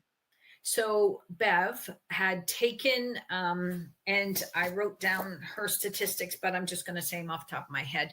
So Bev had been diagnosed with breast cancer, and she had her breast removed. And because of pressures from some family members, she felt to take chemo. So during chemo, and let me just tell you, this happens a lot, that a person will make a decision that I don't want to do chemo, but feel pressure from other family members. Like, you have to do everything you can to do, to get well. And so these people are already under great pressure dealing with cancer. They don't need the extra pressure from family members telling them, that's one of the things that is sad to see. So, but anyways, Bev, well, and you can also imagine, like, the family pressure, it's well-intentioned too. It is. Right? Like, I mean, if someone has made a decision that this is their decision, that should be their decision. Right? Well, I understand. And it's interesting. There's another person that's going to be presenting who had breast cancer, did the surgery, but before the surgery, the surgeon and the oncologist is pressuring her to do chemo. And I came to realize, like, there's real pressure. And I've heard it with other people, there's real pressure.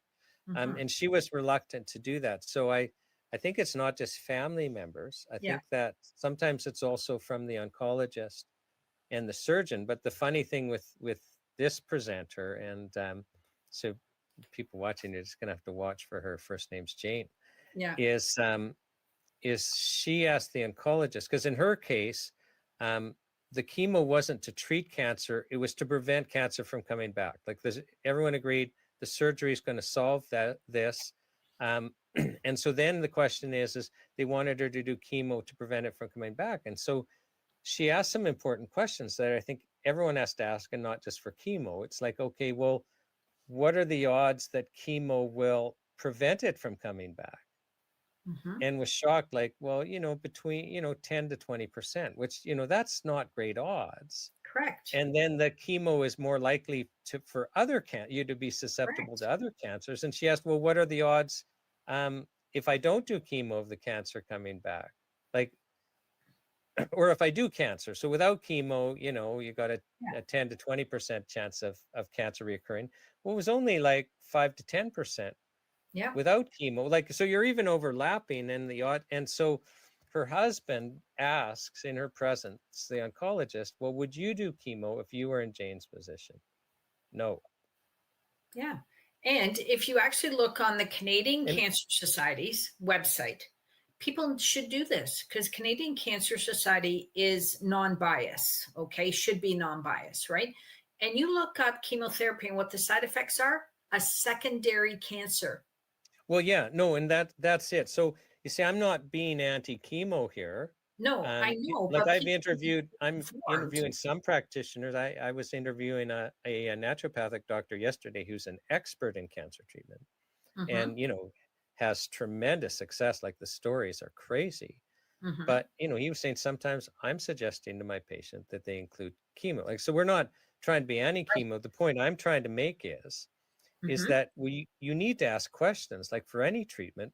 Yes. When you're saying I should do it for this, like, well, what's the difference between that and if I don't? Right. And what It's are all the yeah, risks of doing it, so that I can make an informed decision? yeah. Like Informed that's the point decision. I'm trying to make, is Yes. take control of your health and don't be afraid to ask questions and do Mhm. research. Yeah, and I agree. And I have had a few patients where they're so far along the road, I have suggested they need to do chemo in order to, survive to get to a point where you can actually make changes and do other things, right? So I agree. Anyways, Bev, so she takes chemo, feels forced to take chemo, takes chemo, has a heart attack during one of her chemo treatments. Never had any heart issues prior, but she has a heart attack during chemo treatments. And then afterwards, sometime after she's done her treatments, she's diagnosed with small cell lung cancer. Now, this woman did smoke all her life, but prior to surgery for breast cancer, you have every test done possible to you. She had no lung cancer at that time. And her family doctor actually said to her, your lung cancer was not due to smoking, it was due to the chemo treatment. So, And you were pointing out earlier that even the Canadian Cancer Society has on their website yeah, that certain types of chemotherapy can yeah. make you more prone to other cancers. So that's what happened in Bev's case. Correct. And so, what's really important to understand with Bev is that I started her on a protocol for lung cancer that is actually by the Banerjees, who are out of India, who had gone through extensive reviews and studies from the National Cancer Institute. So, I actually want to read this because I feel it's important if you'll allow me to. Well, how long? Because I try to discourage people from reading. So, but I won't ever get all this in. So they actually were part of a best case scenario program. And they actually, National Cancer Institute, they had 17 members and proved that their protocol in homeopathic cured and small cell lung cancer. And so I put her on this protocol, and not my protocol, experience already telling me that this works, and it worked. It extended her life. And like I've I have a hard time. Sometimes people that have already done chemo, their bodies are already beat up. So in order to give them quality of life and extend their life is all you can really expect once somebody's already done chemo, in my opinion. So she had that. And I actually, her daughter posted the other day, that the homeopathic protocol that she was put on actually extended her life. And, that more people need to know about the protocols that are out there in homeopathic medicine. Yeah.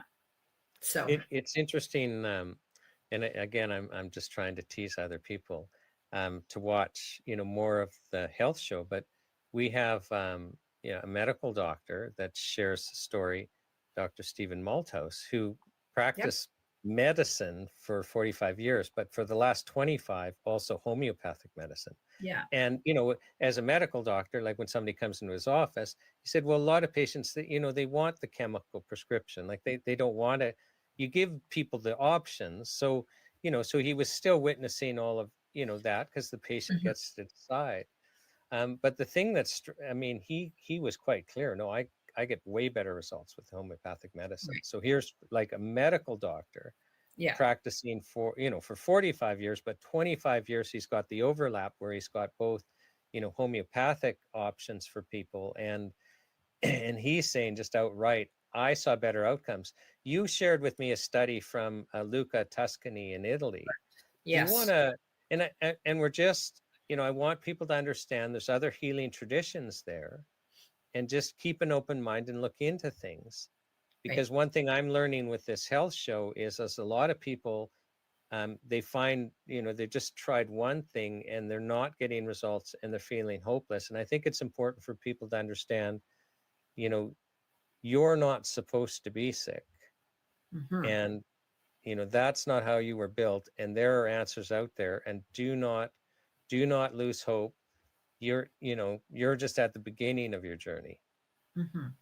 Yeah. So actually, had seen a study from Lucca, Tuscany, Italy, about the government had funded a 10-year program to incorporate homeopathic medicine in their publicly funded healthcare system. So I already had the study, I read it, and I actually went there to the hospital in Lucca, Tuscany to see how they did it. So I had the privilege of being able to do that. But the long story short, in the results, they've seen thousands of patients, over 180 different diseases or health challenges.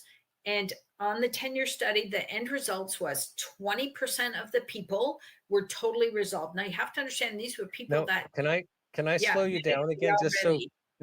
because I think we have to paint a better picture for those Okay. watching. So this is a government funded study Yeah. that ran for 10 years, Yeah. where the government decided, okay, we're providing in our healthcare system, the government system, the mainstream medical care. But for those patients that don't respond to the mainstream medical care, we're then going to treat them with homeopathy. So when you're giving these statistics, and correct me where I'm wrong, these are actually people that are then being treated with homeopathic medicine after the mainstream medical system failed them. I would say the majority of them absolutely Okay. are right. Because But it some, makes the numbers more that you're going to give more yeah. meaningful. Yeah. So the majority of them were treated mainstream with conventional medicine, allopathic medicine, but then some of them chose not to do that route. But the majority of them absolutely, like probably 90% of them had already gone mainstream conventional allopathic medicine with no results. So they chose to go the homeopathic route. And so 20% of them, their health challenge was completely resolved. 27% had significant improvement, 22% had good improvement, 21% had slight improvement, and only 0.05% had no improvement. But one thing you have to understand, they had no adverse side effects from the homeopathic medicine. Mm-hmm. Yeah, which is quite something, isn't it? So Yes. we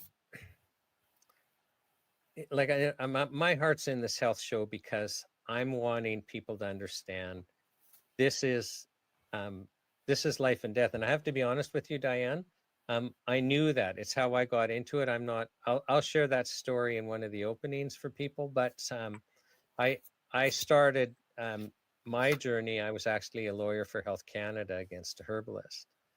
And, and then I ended up acting for that herbalist and defending him in court. And I came to the stark reality that actually he was saving lives, and that Health Canada trying to shut him down would have actually caused deaths. Mhm. And it's been a long journey. And so when we started this health show, one of the things the NHPPA we were thinking is, well, what's missing from the public discourse is basically people sharing their stories of how they've been helped. And like I already knew this was life and death, but Mhm. I've been stunned. I've been stunned by the stories. And then, I'm having practitioners like you come on and share the stories. And I know you can't give the emotional experience of the person, but you basically see lives turned around. Um, Absolutely. would I be overstating things, or what are your thoughts if I suggested to us having access to natural health products, us having access to natural health practitioners like yourself who have the ability to use these remedies on us? It's a matter of life and death, isn't it? It is a matter of life and death. It is. And people have to understand that. And what I don't understand is, okay, so you as a lawyer, I didn't know you were a lawyer. Anyways, that she was a lawyer. And like just me, like it is my right. I should have the right to do what I feel is necessary and right for my body. Nobody else should have that control. Nobody. Like that's very important. And I don't understand Health Canada. I don't understand our government. I don't understand what seems as common sense that this gets taken away, that this is being not even looked at, not even taken seriously, like in that aspect. And then I go financially. So if people got well, wouldn't that reduce the money in our healthcare system? If people got well with homeopathic medicine, and it's virtually nothing compared to pharmaceutical costs of medicine, if people got well, wouldn't that free up scans? Wouldn't that free up time in hospitals? Wouldn't that free up doctors? Like it makes sense. And I go, where is common sense in Health Canada? Where? Where? Well, I know I have no answer for you. The one thing that's always frustrated me is, like in the area of natural health products, it's been 31 years and I've made access to information requests. Like you show me the evidence you have that they've caused deaths, because they will say, let's say they're in the Standing Committee of Health or something like that, or, their public sound bites. Oh, there's all this harm caused, but they'll never share their data.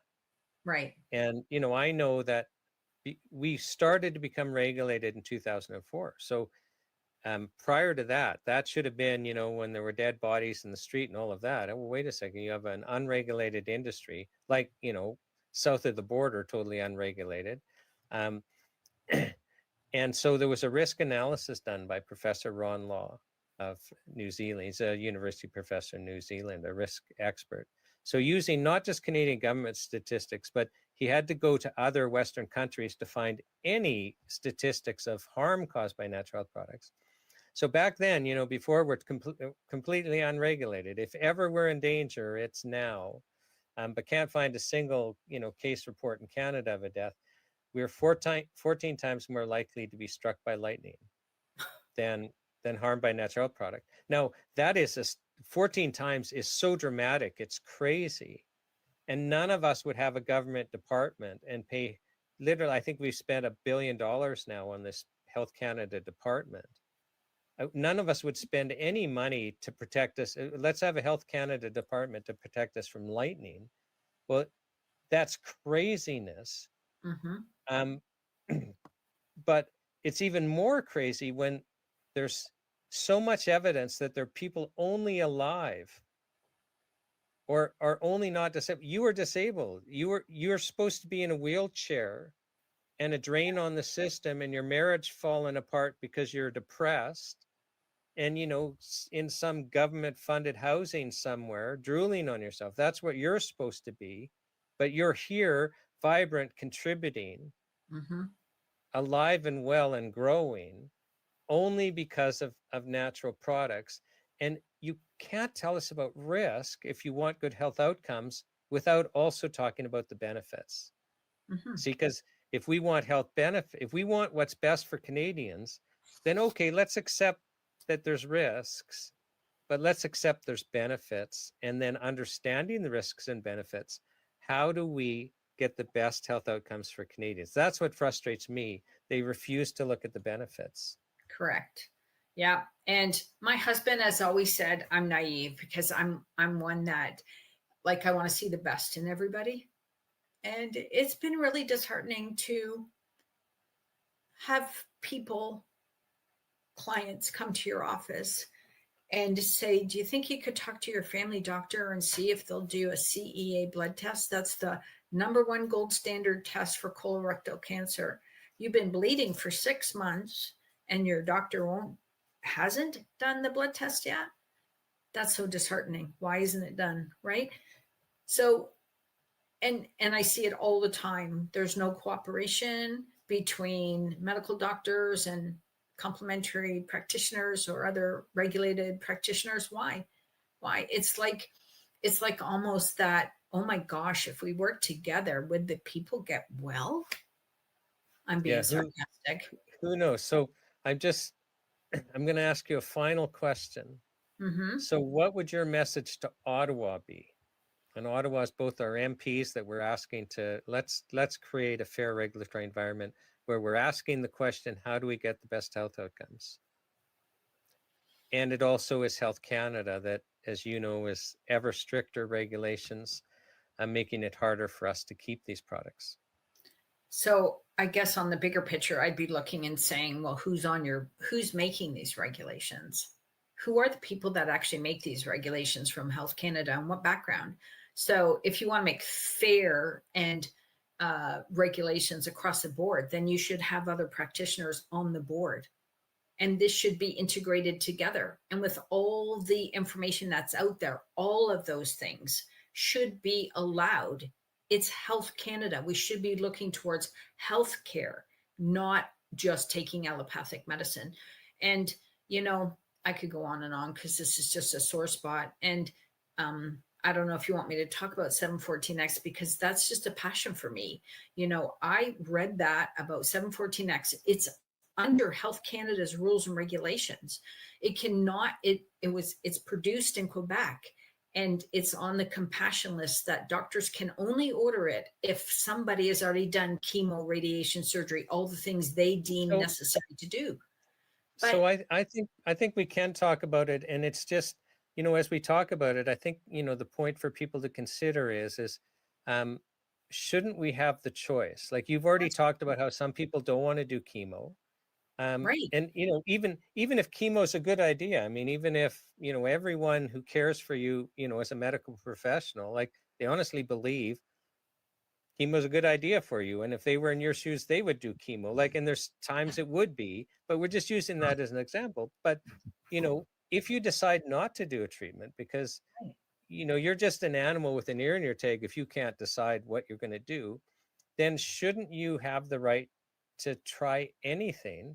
Correct. Sure, we full disclosure of the risks and benefits and all of that, but shouldn't we have the right? Because that's the problem we're running into in the natural health field.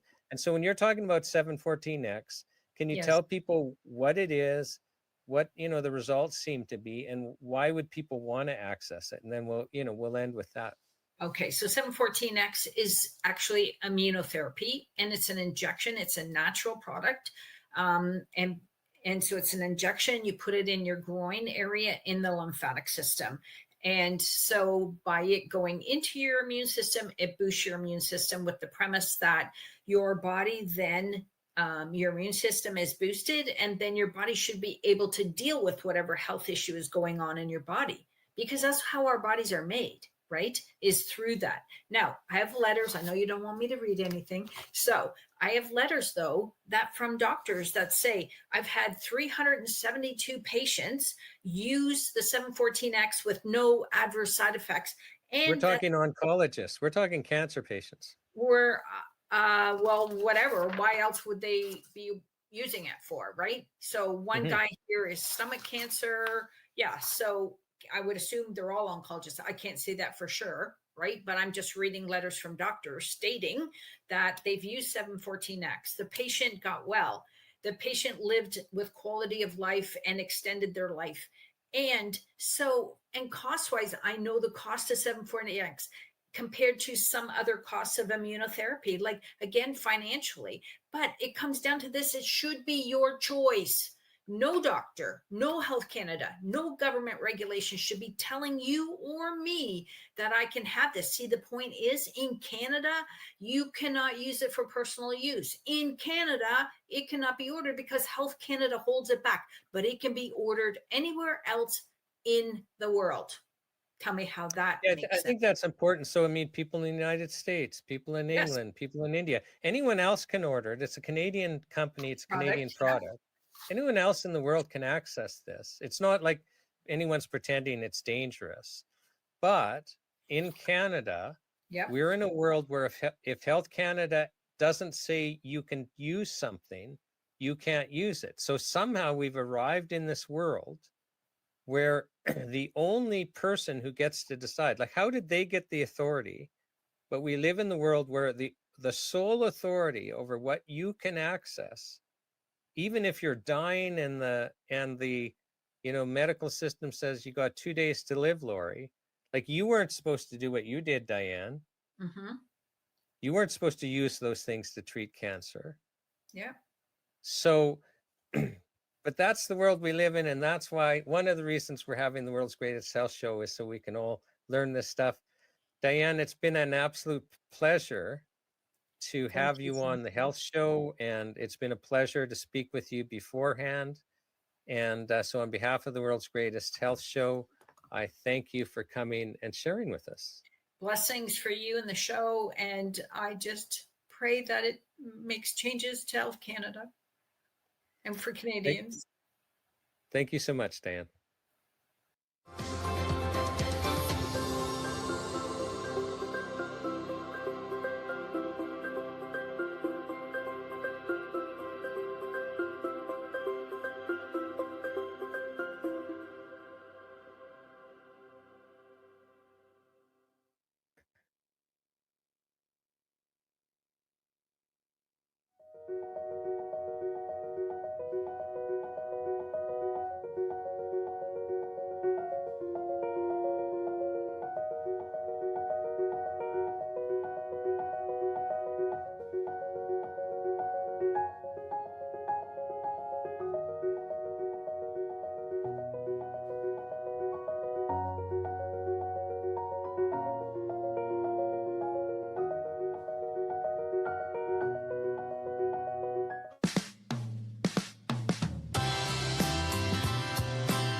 Welcome to the world's greatest health show. My name is Sean Buckley with the Natural Health Product Protection Association, and I'm very pleased to have with us Dr. Eric Arata. Eric, welcome to the health show. Thanks for having me, Sean. Now, Eric, you are a naturopathic doctor, and can you share with us the education that you went through to become a practicing naturopathic doctor? Well, my personal journey started with an undergraduate degree in cellular molecular biology. I did a year of clinical research in Montreal on potential treatments for HIV, and then entered naturopathic school afterwards. So that was a 4-year program with, for me, a year residency. So Right, 5 and you did that in Seattle, is my understanding. That's right. Yeah, Bastyr University in Seattle. Okay. Mm-hmm. So, yeah, so that was basically, so your Bachelor of Science, was that a 4-year program? I did a 4-year program. Yeah. And then you did a year of clinical research. That's right. In Montreal with the Clinical Research Institute of Montreal. And then you did, 4 years of study to qualify as a naturopathic doctor. Mm-hmm. And then you did a year of residency, which is where basically you're learning under other naturopathic doctors the practice of naturopathic medicine. That's right. I mean, the last 2 years of the naturopathic program, you are in clinic. The final year, the fourth year, you're what's known as a primary. So you're actually seeing patients and supervised by another naturopathic doctor. And I just wanted a little more experience in a few other areas clinically. So I applied for residency and got in. Right. Okay. Mhm. So basically 10 years of study before you started practicing as a naturopathic doctor. Yeah, yeah. I sort of, you say that, I sort of wonder if I was always intended maybe to stay in the ivory tower, but yeah, it was a long time. Yeah, well, the reason why I asked that, or I point that out, Dr. Rada, is a lot of people in Canada, they don't understand that, naturopathic doctors, traditional Chinese practitioners, homeopathic doctors, and like basically train as much or more than medical doctors. And that's why I'm asking the question and pointing that out is I think it's important for people to understand just how much training goes into becoming a naturopathic doctor. And also I'm wondering if you can share, what is the practice of naturopathic medicine? How do naturopathic doctors approach healing? In the simplest terms for people who have never heard of naturopathic medicine or are unfamiliar with it, I usually tell them it's like being a family doctor, but instead of using pharmaceuticals or minor surgery, we tend to use more natural products and approach it in a more holistic or unified manner. That's a very sort of thumbnail sketch of it. The whole premise of the practice, like I just alluded to, is holism, right? So when someone comes in with symptoms, they're just that. They're an indication of something deeper occurring in the body, an imbalance. And so my task then becomes, how do I unwind their history, including their lifestyle and habits and the greater sort of environment around them, whether it be just family, social, or literally the physical environment, to understand what is contributing to their symptom picture. So, people will usually have an intake. You come in, and the approach is, okay, we look at the obvious things first. How long have you had these symptoms? Which symptoms you have? Have you tried anything else? So on and so forth. But the idea is to bring together a picture of the person and lay out steps that then can be addressed so you ultimately can achieve lasting resolution of those symptoms. So the practice of naturopathic medicine is based on principles which include first, do no harm, doctor as teacher, food is thy medicine. So they all relate to a natural approach that tends to respect the built-in mechanisms of the body, the natural process of well-being, and what the presence of symptoms actually indicate to that process of well-being.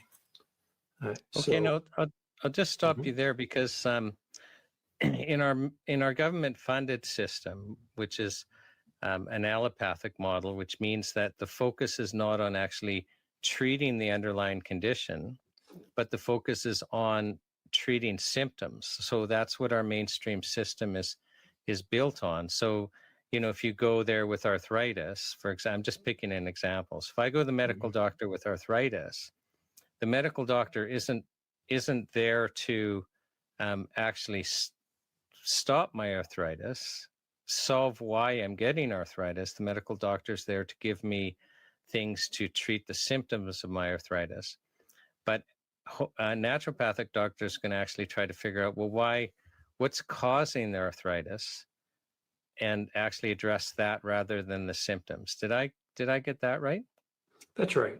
I mean, an analogy used, perhaps overused, is, if you have, like you alluded to, someone has arthritis, it'd be akin to having the engine light come on your dashboard of the vehicle.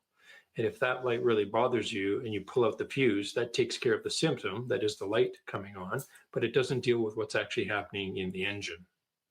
And it's the same thing with the body, right? Arthritis is just a symptom of a certain degenerative process that occurred for a reason.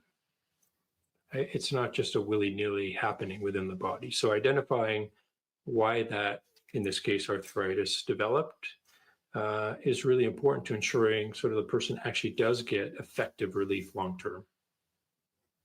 Right, right. Okay, so it's kind of a bigger approach. It also, you guys, look to see what the emotional state is, what the spiritual state, what their environment is. It's kind of a bigger approach. Am I correct about that?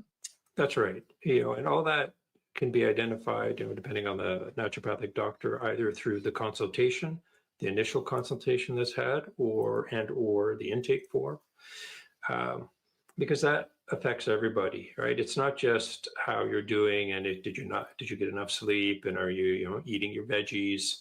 It's the social environment at home, right? What's happening at school or at work? What might they be exposed to as far as any toxins or other items because of hobbies of parents or their own that they might do? What's their neighborhood like? All those type of things play into the health of an individual.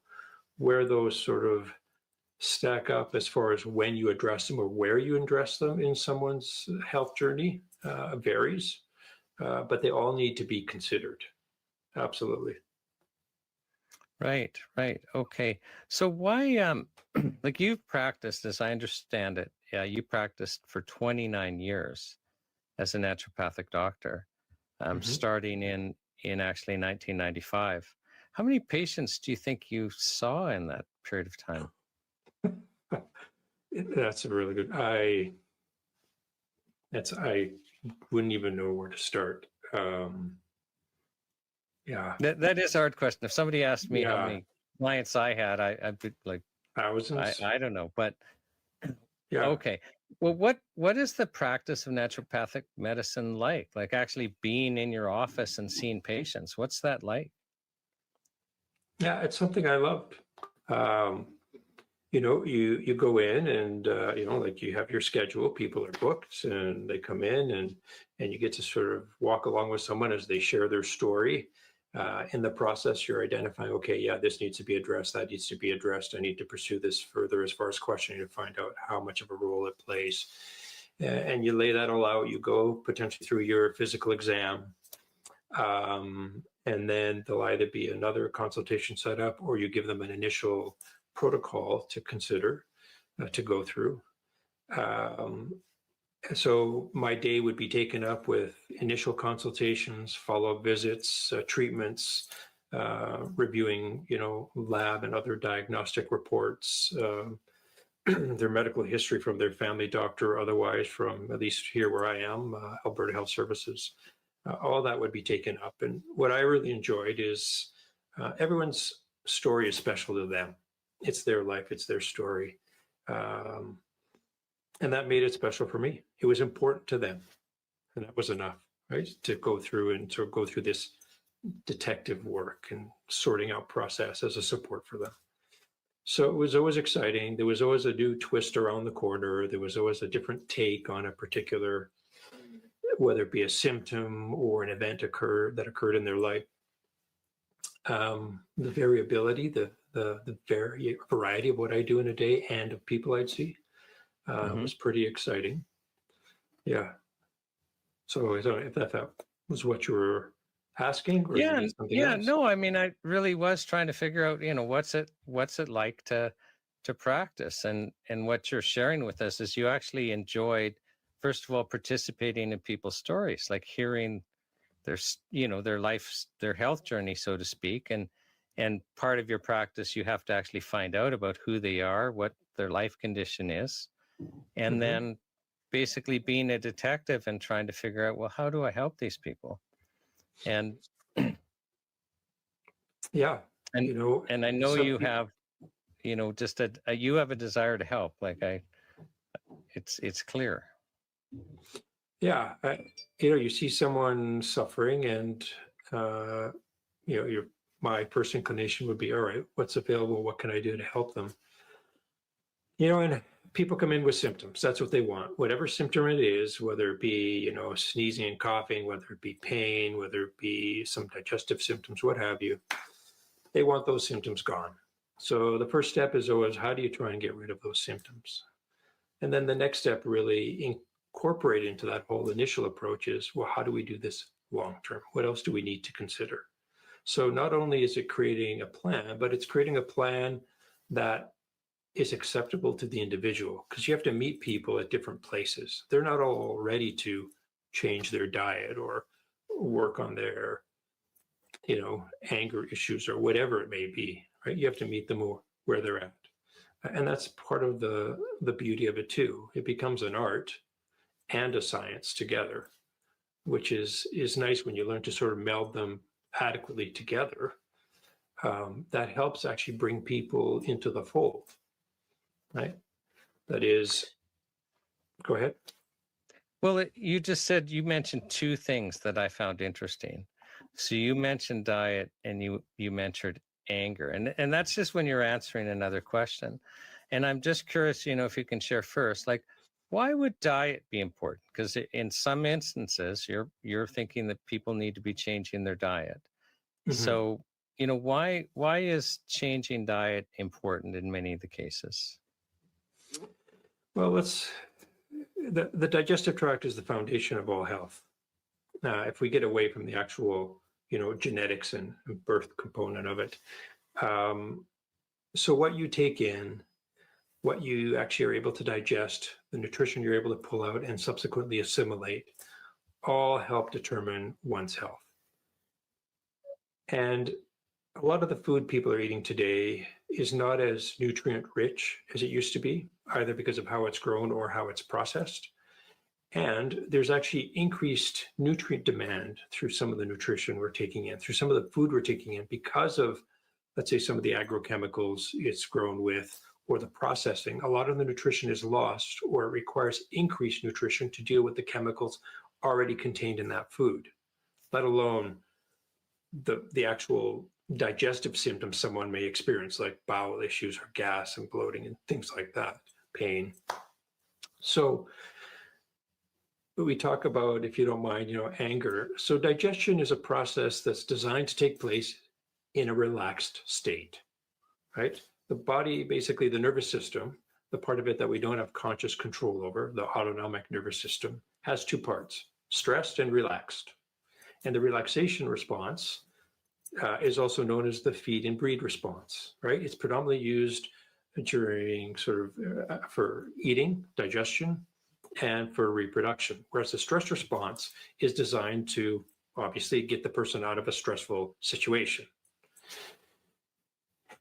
If someone is angry, which is physiologically a stressful situation, that compromises digestive function. So their ability to physically digest the food, let alone assimilate the nutrients and eliminate waste, is compromised, right?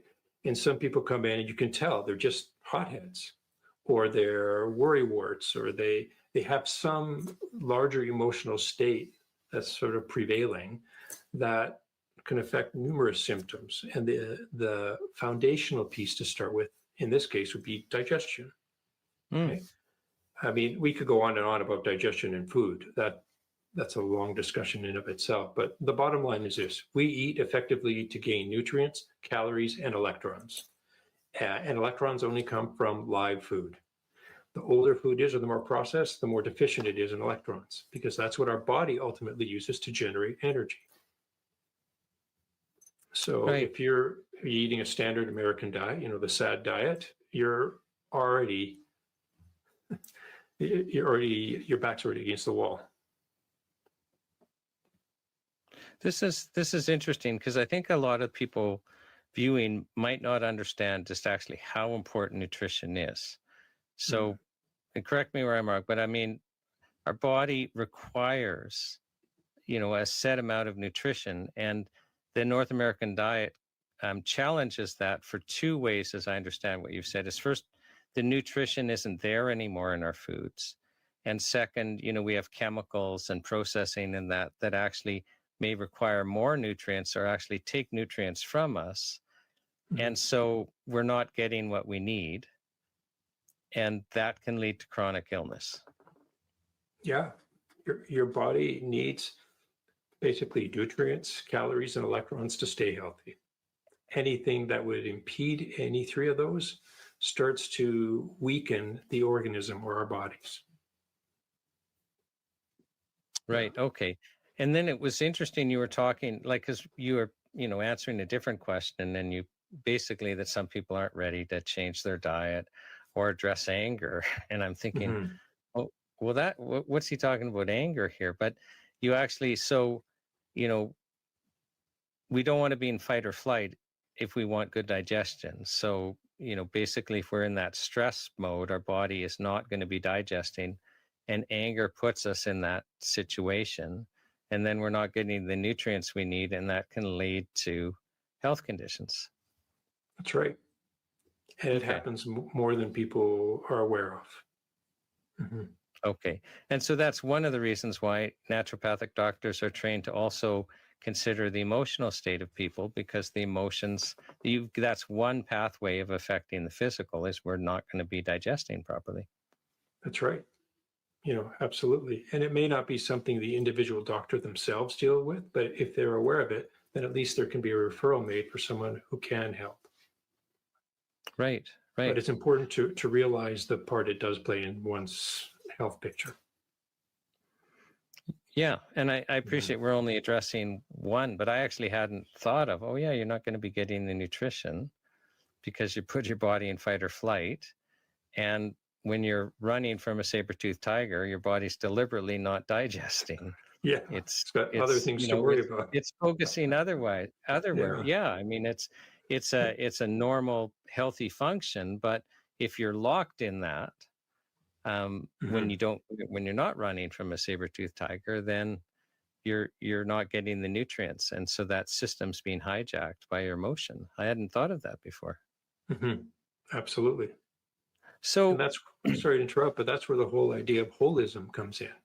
You can't tease apart these individual fibers and threads. They're all related. We just don't understand it that way, but that is the reality. Right. Okay, so I want to ask you about what are the patients that impacted you the most? And I'd asked you that question, before we started recording. So I didn't deliberately ask, what patient, what are your most biggest successes? I asked, what patients impacted you the most, which is different because that can be failures too. And you shared with me a couple, and the first one was a 10-year-old girl. And do you want to just share with us, basically what her health journey was and what happened? Yeah. So this 10, 11-year-old girl came in with her mother, brought in by her mother. She'd been exhibiting symptoms of allergies, runny nose, sneezing, watery eyes, a little fatigue for about 4 to 5 months prior. Had not been getting effective relief from, antihistamines and the typical allergy medications. And next up was going to be set up for some desensitization shots by the allergist, and her mom was a little wanted to try other things before that approach. So she came in and went through my initial intake. She had filled out the questionnaire, and early on it became evident that there was a sort of a tension within the relationship between the mother and the daughter. And so I created a protocol, some of which involved some dietary change, some involved some nutrition, and a third element involved addressing the sort of the daughter's emotional state. And the stuff, sort of that third component, we were able to provide a couple remedies for her to take home. And the other sort of two lines of treatment, I told her mom to go home, look it over, and then give me a call. We could discuss it, just if she had any questions about it. So her mom ends up calling me about 2 weeks later and says, well, I said I'd call, but really I don't have any reason to. And I said, well, what's going on? Why is that? She said, well, my daughter hasn't had any symptoms for a week. And I said, okay, well, that's great. Good for her. you sure you don't have any questions? And she goes, well, no, if I can. If she's staying symptom-free, well, let's keep going. And if symptoms return, then we can address these other treatment areas you talked about. So I said, okay, well, let's keep in touch. As it turns out, we did keep in touch monthly afterwards. Her daughter remained symptom-free. And all I had done on that initial visit was sort of address her emotional state, which was sort of some anxiety and anger she had in her relationship with her mother. And that seemed to unravel the symptoms she was exhibiting because there were no other changes she made in her life. So that was sort of one. There's so many people that have an impact because, you know, everyone, yeah. Well, I want to unpack that one a little bit. So this 10 or 11-year-old girl, I mean, you said she had allergy symptoms for 4 months. Mm-hmm. My understanding is like they were debilitating. These weren't minor symptoms. The mother was seeking out medical attention, first with the doctors and then with you, because this was a real problem for the daughter. It was a problem. It was affecting her sleep. It was affecting her energy, her ability to participate in school and sports that she was involved in. You know, she'd always have to have a Kleenex around, and people were sort of a little concerned, friends, particularly because she was always sneezing, and they didn't want to be around someone who was always sneezing. So yeah, it did affect the girl. They were pronounced.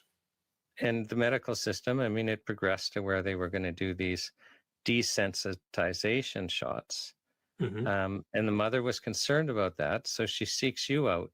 What I found interesting, Dr. Rad, about that is, well, two things. First of all, you know, it came up as an important, impactful case for you, which, you know, I'll ask you separately. But you viewed the emotional aspect of what was happening, I think, and correct me if I'm wrong, as really the most significant causal factor for the daughter's allergies. Am I misreading this? It was possibly so, right? I wasn't sure at the time, but I knew it was part of the picture. How much of a part, I wasn't sure. And it's like some of the lifestyle recommendations that may be made for people, they need time to sort of think them over and see how they might include them in their lives. And so it's just the what she had been provided specifically for her emotional state had an immediate and lasting effect. And that turned out to be the primary contributor to her symptoms. Honestly, I wasn't aware at the time. I knew it was a part. I just didn't realize or wasn't aware of how large of a part in her case. Right? But I knew it needed to be addressed. And it happened to be, at that point, the simplest one to do. Okay, and the reason why I'm focusing on this is I have to just say, frankly, that surprises me as somebody who doesn't understand that, you know, an emotional dynamic between, you know, a preteen girl and her mother would be leading to, you know, allergy symptoms that are persistent and persistent and persistent. But the reality is actually it was a significant contributing factor. It was. I mean, I don't know if you'd like me to talk about why, in a physical sense, that might be the case. Yeah, please. I have to say I'm a little intrigued by this. Okay. You know, the nervous system of the body, there are basically two nervous systems. I'm simplifying a little bit. One is a part we have conscious control over, allows me to move and talk. And there's a part that I don't have obvious conscious control over, which is digestion and breathing and heart rate and all those other functions that go on in the background. That part, the unconscious part, has two parts to it.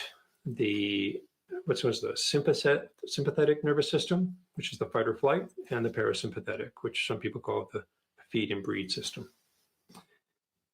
If digestion is governed by the parasympathetic or the feed and breathe, the relaxation response.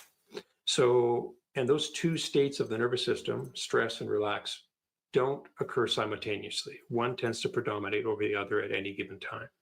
So if someone's predominantly in a stressed state, that compromises digestive function, which means not only do you not break down your food, you're not assimilating nutrients, and you're not effectively eliminating waste. And potentially, if it's strong enough or goes on long enough, it starts to create inflammation in the digestive tract, in the cells of the digestive tract. And in the intestines, if that's pronounced, larger food particles make their way into circulation, which then your body or your immune system in circulation in the blood vessels then need to deal with. They need to grab them and get rid of them because they shouldn't be there. Well, the first major sort of capillary or small vessel bed where the immune system typically resides after the digestive tract is in the lungs and respiratory system. So if there are food particles going in to the bloodstream from digestion and they make their way up into the respiratory system, the immune cells there are going to recognize them and try and get rid of them. And one of the first steps that can oftentimes be stimulated in that response is the allergic response. Histamine is released. So the tension she was exhibiting between that relationship with her mom had been going on long enough for it to affect her digestion and allow sort of these food particles to get in there and stimulate an allergic response in the sort of upper respiratory system. And lower, actually, she had, but. No, and thank you for sharing that. So, and this is an example of the type of thing that, you know, when you're saying you're looking at the holistic approach of how emotions actually affect our physical body. So they have to be taken into consideration when you're trying to kind of do your detective work and get to the bottom of it. So my final question on this case is, it was a case that came to your mind when I asked, you know, what are some of the most impactful cases you had? Why did this one impact you? Because it's, you know, will be one of probably 100,000 or more patients you've had. Why did this girl come to mind for you?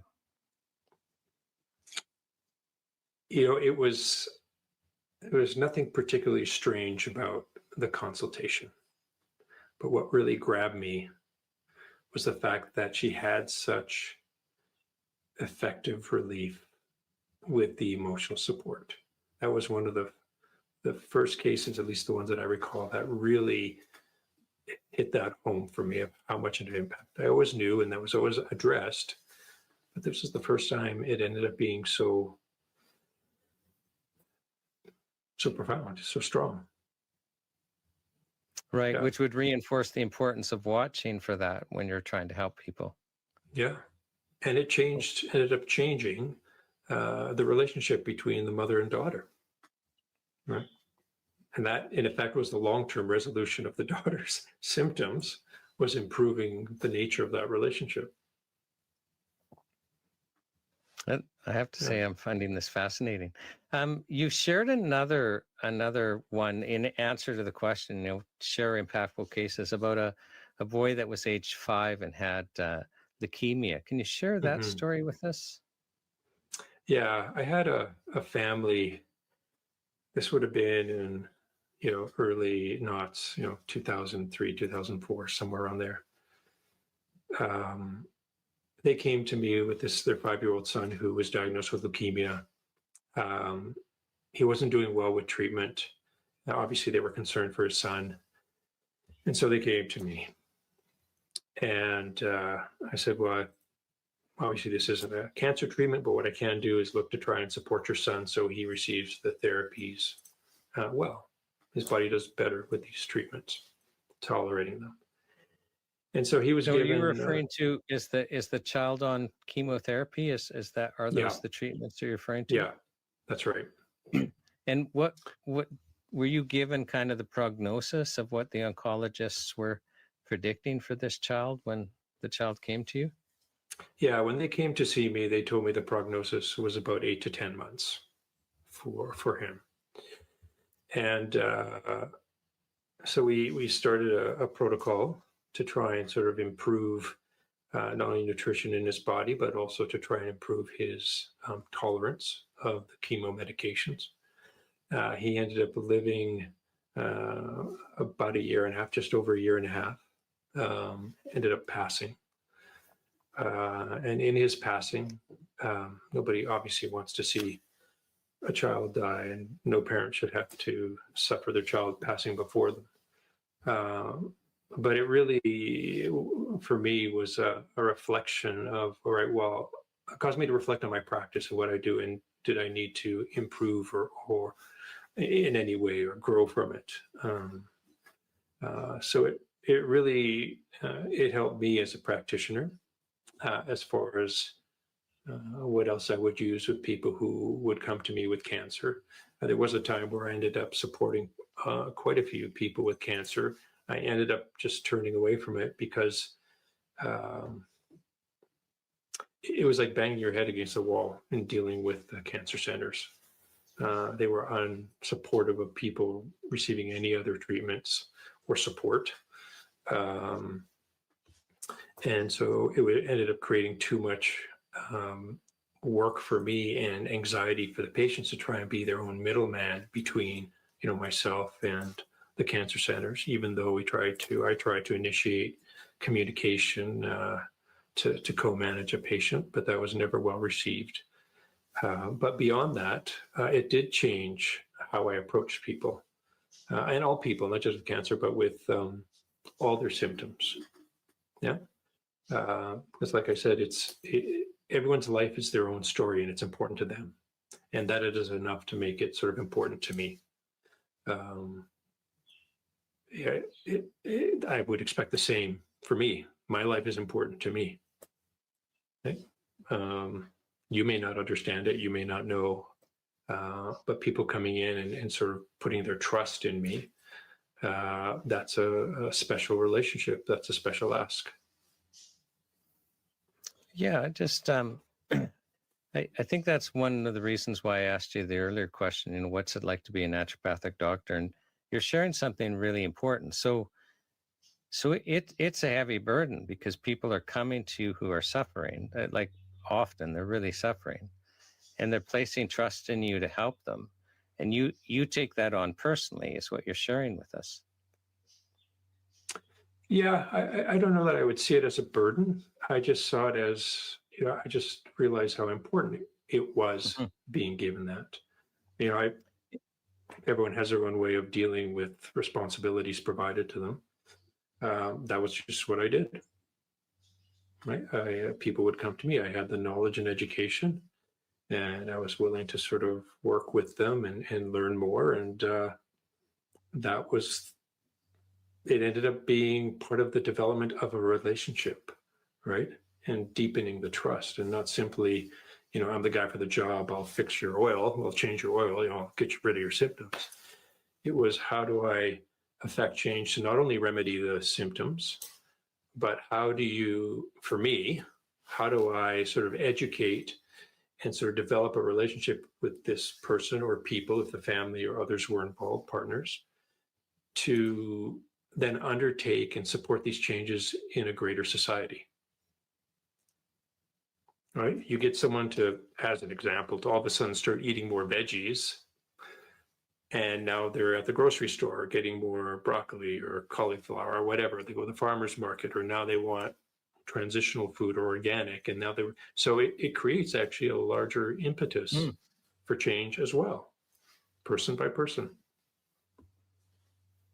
Yeah, well, thank you. So that's a case where and again, these are just ones that came to mind in answer the question, impactful cases. So this one,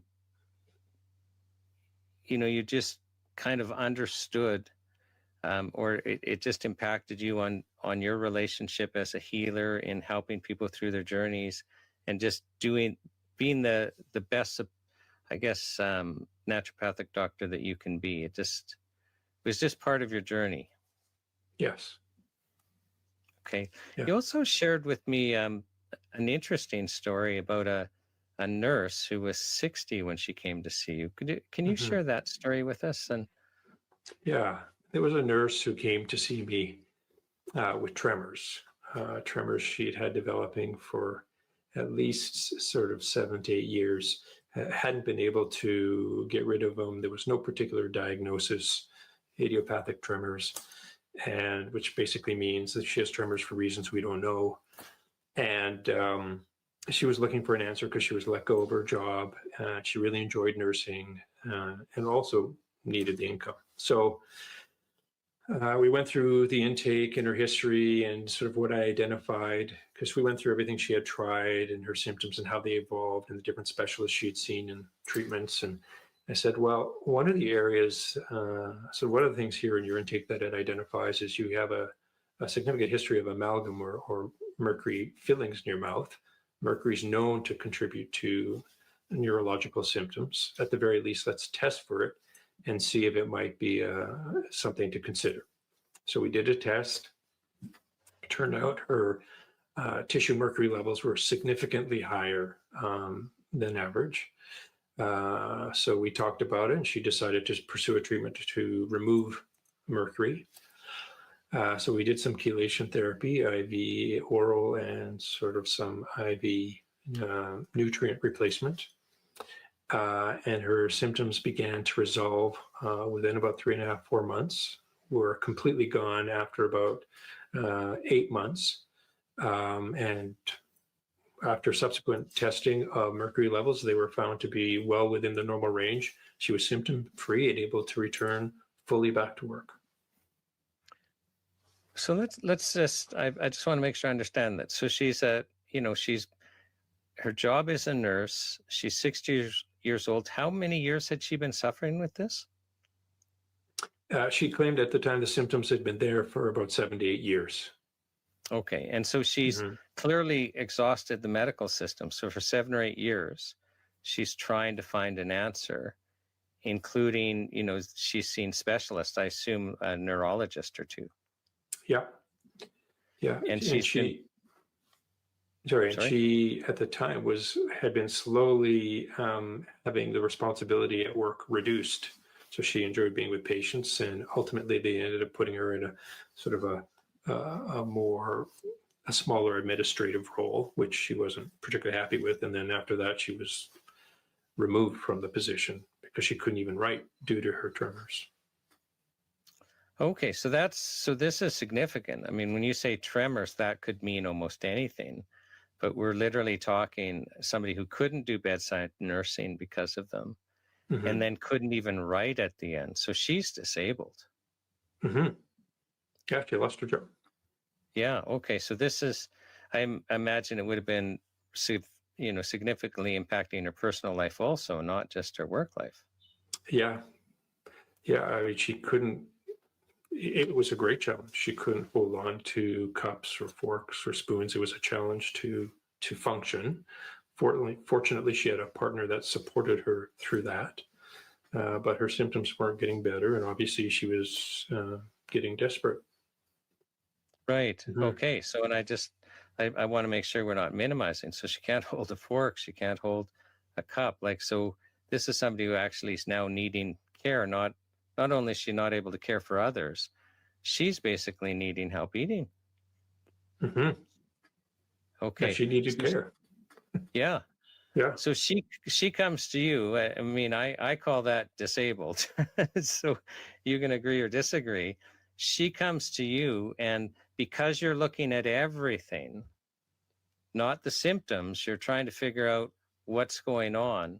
And I think some people won't understand. So you say mercury amalgam fillings, like a common filling in Canada, it's got mercury. It's called a mercury amalgam filling.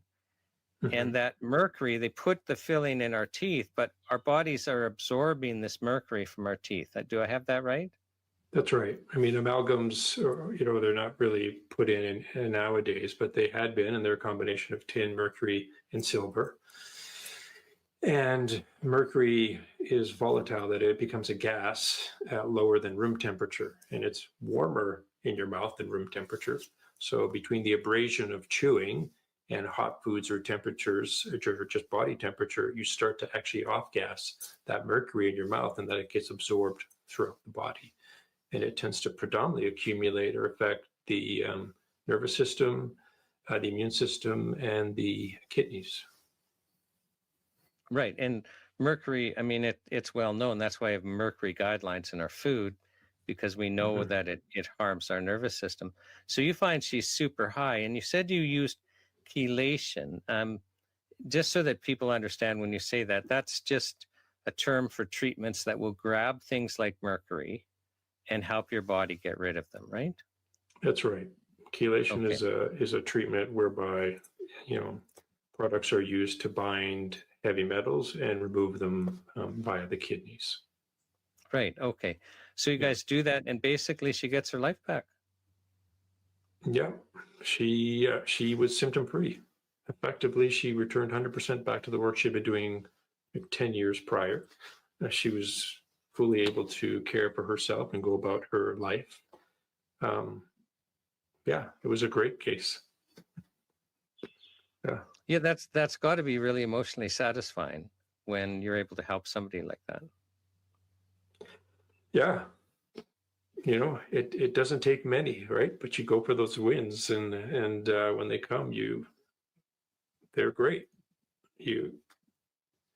Not just because people suffer, Mm-hmm. and it's nice to relieve that suffering. Yep. Now, what percentage? I'm just curious. So, this is a nurse that came to you after she tried medical treatments for, I think you said 7 or 8 years. Mhm. And so she's coming to you, really as in a journey where she wasn't willing to consider seeing a naturopathic doctor for a long time. And I expect she continued to see you afterwards.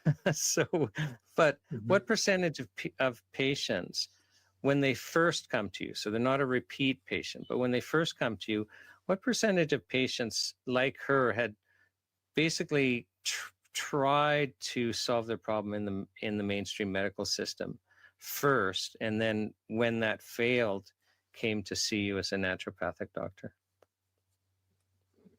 Yeah. When I first started practice, it was probably 50-50, 60-40, like 60% had tried, 50 to 60% had tried a medical approach, and we're now looking for another option. And then over the years, that sort of shifted to more of a, 40% had tried a medical, treatment or approach, and we're looking for another option. So it shifted as, I guess, awareness of health products increased, and at the same time, increasing awareness of the potential impacts of sometimes conventional medical treatment. Interesting. And I appreciate that, because you've, given the example of the 10-year-old girl, and you've actually, explained fight and flight in that, sometimes part of the treatment is, emotional or lifestyle changes, and there's dietary changes because of our food. Are, what we call natural health products or nutritional supplements, are they significant to helping patients when you're a naturopathic doctor? They are. They're predominantly what we use, right? That the body is remarkably effective at healing itself if we just get the obstacles out of the way. And on a very basic level, the body really needs oxygen, water, nutrients, and as part of the food and water, air, electrons, which I won't get into, but if you give the body those and the environment is otherwise clear of challenges, the body can do really well, amazing things on its own.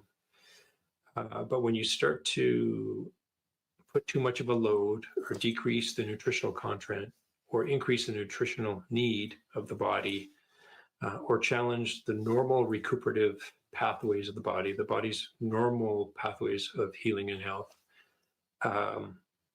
that's when you get into chronic issues, things that don't resolve, but that just either stay the same or just progressively get worse over time. And that's not really a good quality of life, typically long term. Right. So, but I'm trying to find out if having access to natural health products are important. Like if there would be a health consequence, because we're, Mm. as you're aware, Health Canada periodically and currently Mhm. is trying to take steps that healing traditions like naturopathic doctors being able to continue to use products that they rely on. Would there be health consequences if we were to lose access to products that you use to help people? Yes. And I can say that, well, one, because of just that's what the community, the health profession uses, naturopathic doctors among others. But also there are people that, I've seen patients, they come to me and some will say, yeah, these are the medications I'm on. Others will say, yeah, these are the supplements I'm on. This is why I'm taking them. This is how they've helped me. So not only have I seen how some of the recommendations I can make can help people, but what they've already done for themselves has helped them, right?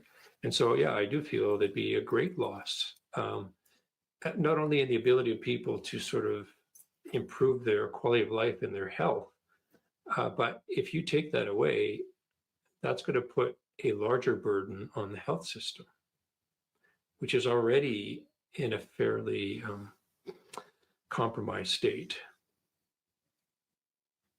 So that is concerning, right?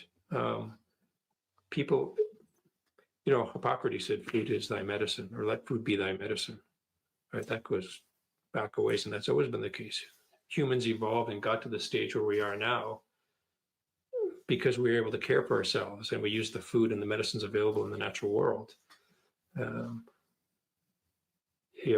And still do without actually realizing it.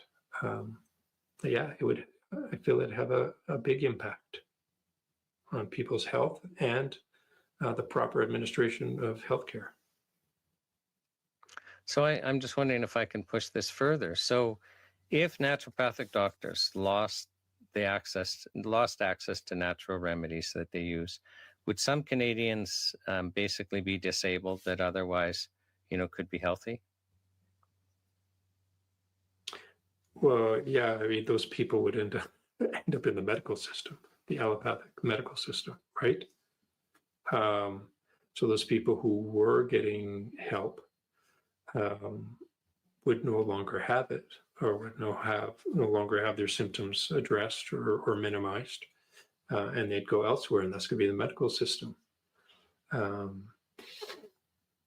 When people approach right now natural health products and self-care products, that's out of their own pocket. It's not the government paying for it. They pay for it themselves because that's a priority. They see it as not only important, but obviously effective if they keep spending money on it. And so losing it rids that sort of agency for people over their own healthcare and puts a much greater demand on the current system, which is not meeting demand. So it's not an optimal situation at all.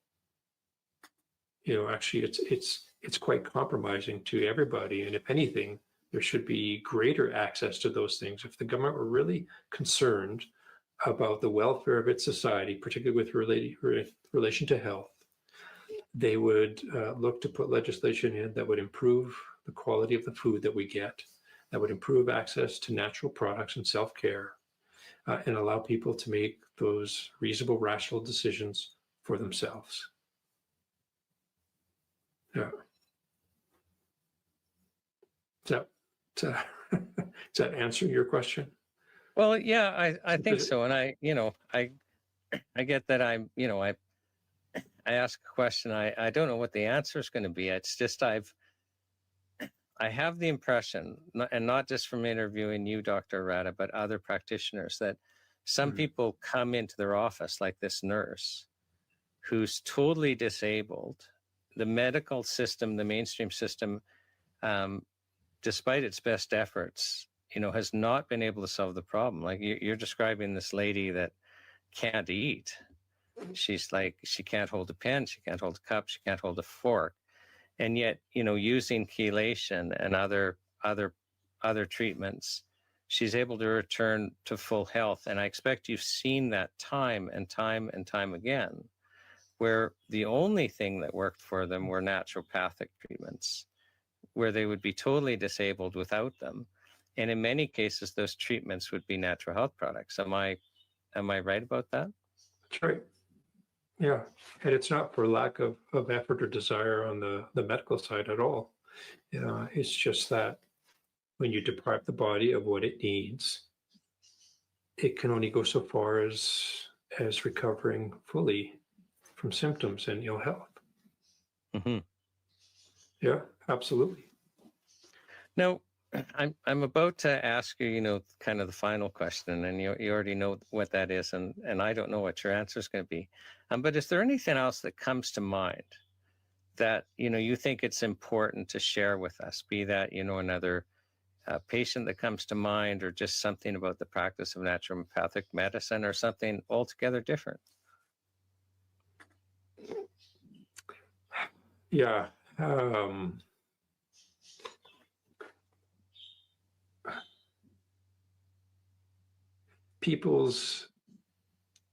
So my particular perspective, and I was planning to go into allopathic medicine. That was my life's path. I'd written my MCAT, I'd done what I need to do. It's just somehow when I was, in my bachelor's of being educated, some parts just weren't making sense. So when it comes to what I've realized then is in that time that people need natural health products and quality food to maintain health. We want to get away from a sick care system and actually allow our healthcare dollars to function optimally, which is a large line item in both the provincial budget and what's available federally. Natural health products and certain healthcare products need to be made available to people. People inherently know, a lot of people inherently know that that's what's best of them and for their body, which is why they pursue it. And it's such a large and growing industry. And the other part of that is when it comes to, let's say, concerns around the safety of healthcare products. Humans have been using natural health products, herbal products related ever since we've been around. And of late, with the commercialization of it, there have actually been very few significant concerns related to the use of those products. When you look at products that have been either labeled correctly, as they should have been by regulation, and used properly, right? Outside of that, when you look at sort of, what's known as polypharmacy or iatrogenic effects. So polypharmacy is people on multiple pharmaceutical medications, and iatrogenic is basically hospital-caused or physician-caused issues.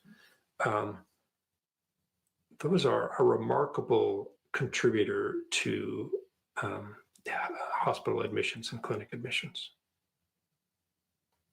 which has a significant dollar amount associated with those.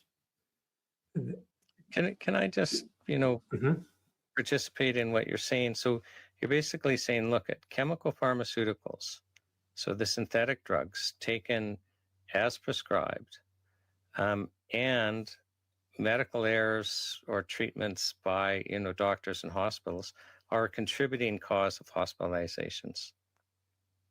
Mm-hmm. And my understanding is even one of the leading causes of death in every Western nation are chemical drugs taken as directed. Yeah, the statistics bear that out. Yeah, and so you're contrasting that, saying, well, but these natural remedies we've been taking for as long as we've been around, like you're hard pressed to find a significant adverse reaction. I mean, they're so safe in comparison. So safe. I mean, one of the big, for examples, one of the big, at least when it comes to cancer support, one of the big concerns was the use of high-dose vitamin C. People said, it was said in the literature in the medical community that if you use high-dose vitamin C, anything over 5-6 grams, you're going to get kidney stones and kidney problems and other issues arising. And that has never borne out in the literature in amounts given IV upwards of 100 grams. Not that I'm suggesting that for everybody, but that's just one example of the safety threshold for natural products is remarkably high. That is, the amount you have to take to do any sort of potential harm to the body is typically vastly greater than any amount anybody would actually ingest, even if they were to down a whole bottle. Again, not that I'm espousing that, and I'm not trying to be fantastical, but the safety profile of these products is remarkably high. It's so good. Yeah, every now and then you're going to get a batch, for example, that was mislabeled, or some company that's producing, poor quality stuff. Yeah, that's commercialization, right? People want to make a buck and it's not right, or always right. But if you label it properly and you follow regulations, you know what? They're very safe and can be quite effective and help sort of. Anyways, go ahead. Well, I just, you're talking about that, and I know that too, because I've been in kind of the regulation of drugs for my legal career of 30 years. Mm-hmm. Dr. Rada, what frustrates me and why I was asking you the question, would literally losing these products lead to disability, is, Health Canada will go risk, risk, risk. And I've always viewed it as a paper tiger, because it's just, there's peanut butter is more dangerous than all of the natural health products on the market, because peanut butter demonstrably causes a number of deaths each year in Canada, but we're hard pressed to, I've never seen a credible case of a death caused by a natural health product in Canada. And it doesn't mean that there aren't any, but it means they're so few and far between that we can't even see the safety signal. And more of lightning kills a number of us each year. So the whole industry is safer than lightning. And the last time I saw a risk analysis, lightning is 14 times more dangerous. We're 14 times more likely to be struck by lightning than killed by a natural health product. And that risk analysis person had to use statistics from other countries, because it was Professor Ron Law from New Zealand couldn't find a death in Canada documented by an NHP at the time. So we've got all this risk that isn't there, but Health Canada never looks into the benefits. That's right. And if we want, so let's say there are risks. Well, okay, let's realistically address what they are. But to get good health outcomes, we also have to look at the benefits. If we just say we're going to regulate the risk away, we actually create risks if there's a whole bunch of benefits and we take the benefits away. That's the real risk. That's what frustrates me. The real pressing risk, and why I was asking you, is there a risk of taking the products away? The real pressing risk is taking away the benefits, because they're just so pronounced and so life-changing. And yet, because we refuse to look at the benefits, it's illegal to share. It's illegal for you as a doctor, because you're not practicing anymore, by the way. So Health Canada and college, you can't go after Dr. Rada. But, I defend people that for 30 years, half my legal practice has been running interference when Health Canada is attacking primarily manufacturers, but also practitioners. I would be hard pressed to find a single case where the real issue was that the person, was sharing truthful health information of benefit.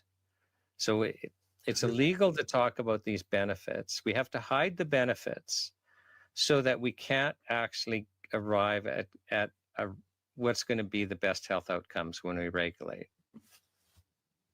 Yeah, that's right. We keep looking at, the safety of a product and protecting the public from a product. What about the benefits? And the benefits typically will greatly outweigh any risk attributed to it. What about the benefits people get from having symptom relief, from not accessing the healthcare system? From improving their quality of life over, like you alluded to, imagined or minuscule, if at all, existent risk. It's an imbalanced discussion and appraisal. And just to put this in context for for the people watching. So Dr. Arata, you've been highly trained in these natural products. I mean, you're not going to provide them if they provide a risk, because you're trying to get good health outcomes. And you've used them for 29 years of practice and you haven't seen the risks. So, I mean, you're really speaking as an expert with experience. Wait a second, I see benefits. I have to assess any risks in my practice, and they're just really not there. No, I mean, if we were using products that were risky, if I was using products that were risky or had been, I wouldn't have a practice, right? Mm-hmm. Bad review is much stronger than a good review. So, yeah, it's unfortunate, and I feel personally very misguided. Yeah, there's more we could say about that. It is unfortunate that this is even actually an issue. If anything, we should focus a stronger light on the pharmaceutical approach and approval process if we're concerned about safety for the population. It is a double standard, isn't it? It's clearly a double standard. Yeah. Right. And not to say pharmaceuticals aren't useful and have their place. I'm not saying that at all. But what I'm saying is it's an unlevel playing field. Mm-hmm. So, Yeah. Dr. Arata, my final question to you is what is your message to Ottawa? My message would be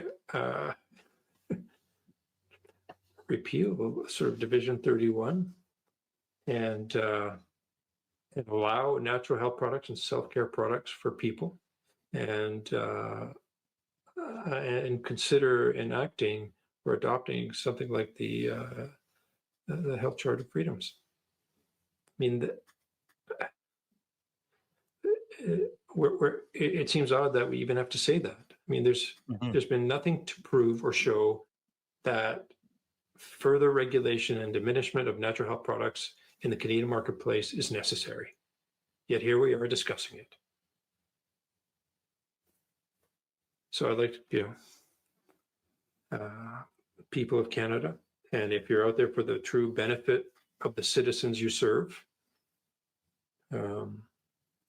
you make the proper choice and repeal that section of Bill C-5. Well, Dr. Arata, I sincerely appreciate you coming and sharing with us. And I have to say, I've been fascinated by the conversation, especially your explanation on how emotional states, there's a real physical, basis. And I know there's more to it. I'm just saying I really appreciated that part of the conversation. And I also appreciated, when you were discussing, the 5-year-old boy with leukemia, just because I could see that it impacted you personally and that you have a passion for helping people. So it's just been a pleasure. And I think I speak for those that watch this, just to get to know you better as a healer. So on behalf of the Health Show, I just, again, sincerely thank you for coming and sharing with us. Yeah, thank you very much. I hope it helps.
Welcome to the world's greatest health show. My name is Sean Buckley with the Natural Health Product Protection Association. And I'm very pleased to have with us Dr. Zoltan Rona. Dr. Rona, thank you for coming to the Health Show. Welcome. It's a pleasure. Nice to be here. Yeah, and it's good to see you again. It's been a while. So Yeah. now I just want to introduce you to people. So you practiced for, an entire, literally a lifetime. How many years were you a medical doctor? Well, I was a medical doctor for at least 44 years. Okay. So you graduated from McGill Medical School in 1977. And then you decided, you finished in 1994 a master's degree in biochemistry and clinical nutrition from the University of Bridgeport in Connecticut. And that's a different thing for a medical doctor to do. Can you share with us why you kind of decided it was important to go and get this master's degree? Well, the big problem was that in medical school and during my internship, there was next to zero training on nutrition and on prevention.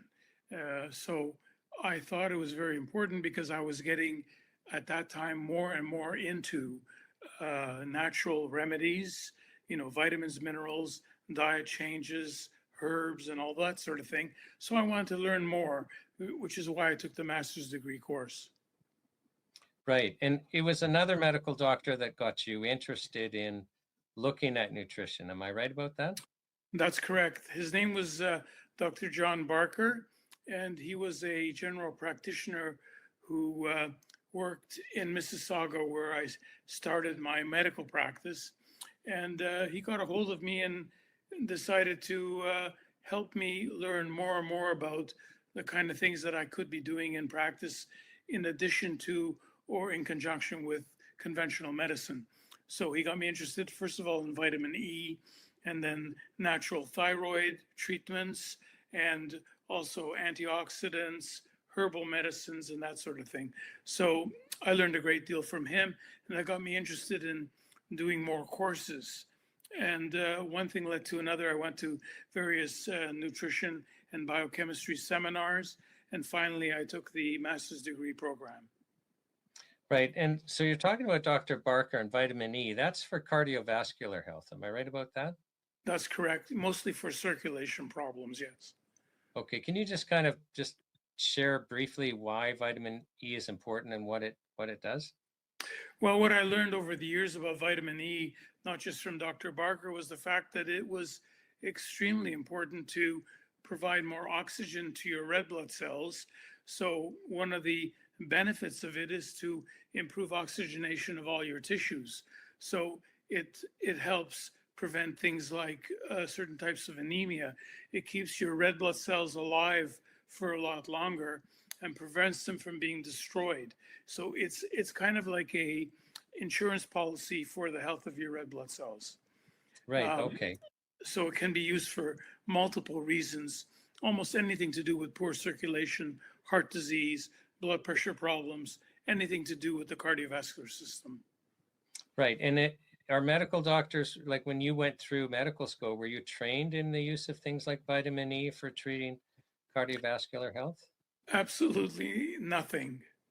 And unfortunately, that's pretty much true for every aspect of nutritional medicine. There was absolutely no training whatsoever on anything to do with diet changes, food allergies, food intolerances, autoimmune diseases that are linked to a lack of vitamin D, et cetera, et cetera, et cetera. So I decided that this was a real problem. That's why I decided to study it. And I studied it so much that I ended up writing books about it. Right. My understanding is you've written 12 books in this Yes. area. The biggest Right, one and- I wrote was the Encyclopedia of Natural Healing, which was published in 1998 by Alive Books. It's no longer available, but you can still get copies on Amazon, some old copies. Right. Now, a lot of people watching this will have no understanding on the importance of nutrition on health. And so I'm wondering if, like, and I'll just, set this up and just ask the question. So you practice as a medical doctor for over 4 decades. You've probably seen hundreds of thousands of patients and many with chronic illnesses. I mean, how much of our illnesses are connected to nutritional deficiencies? I would say it's close to 100%. And the only exclusions I would make are the people that have suffered various traumatic injuries, car accidents, severe fractures, um, various sports injuries, etc. And even those will get better to some degree. Their healing would improve if they were to use some of the principles of nutrition and using some of the nutrients that speed healing. But I would say close to 100% of all the other problems, cancer, heart disease, diabetes, chronic skin conditions, autoimmune diseases, digestive disorders, pretty much you name it, has a cause or a strong association with nutritional health. Right. Okay. And I just want to flesh this out because, again, for some people watching this, the idea that nutrition is fundamental in our health, because what you're telling us is most or almost all of our chronic diseases, so heart disease, cancer, diabetes, and the like, have a nutritional basis. So why aren't we getting that in our food then? Why are we getting these chronic illnesses then because of nutritional deficiencies? Well, one of the problems is that most of our food is contaminated with a lot of chemicals, pesticides, herbicides, additives, glyphosate, genetically modified foods. They are not real foods, they're hyper processed, and that kind of those kind of ingredients in foods unfortunately destroy many of our own nutrients, and they actually make ourselves sicker. The one ingredient that I focused on over many years is sugar itself. If you eat a lot of things that are high in sugar, this will affect not only your pancreas and your insulin levels, but it will also deplete you of important nutrients like B vitamins, vitamin C especially, and many others. So we don't realize, the vast majority of the population does not realize how many bad things are found in our conventional foods that can contribute to ill health. One typical example is ADHD, hyperactivity disorder. That's been linked to the different types of chemicals found in most of our foods, our processed foods, not just to sugar, but also to various food dyes and toxic heavy metals like aluminum, cadmium, arsenic, and many others. So, there's an education gap. We are not taught these things in either grade school, high school, or college, and certainly not in medical school. Unfortunately, all of that's been eliminated from our education system and has to be put back. As you may or may not know, Robert F. Kennedy Jr. has recently announced that this kind of education has to be put back into the medical system. And the reason for it is because the population is just getting sicker and sicker and sicker. And the only thing we're offering them is drugs. And that's not the answer. The answer is, looking after our own health and finding things that will support it, not try to destroy it with drugs that have numerous side effects, too numerous to list.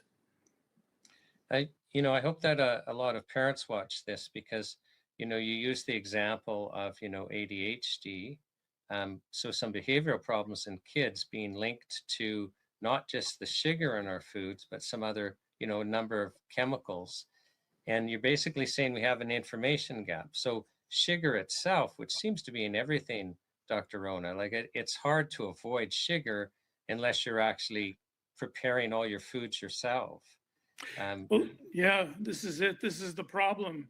And this is what I've been trying to educate people for over 40 years, that we should be getting our sugar or carbohydrates from fruits and vegetables, and from real food sources, not from something added in like,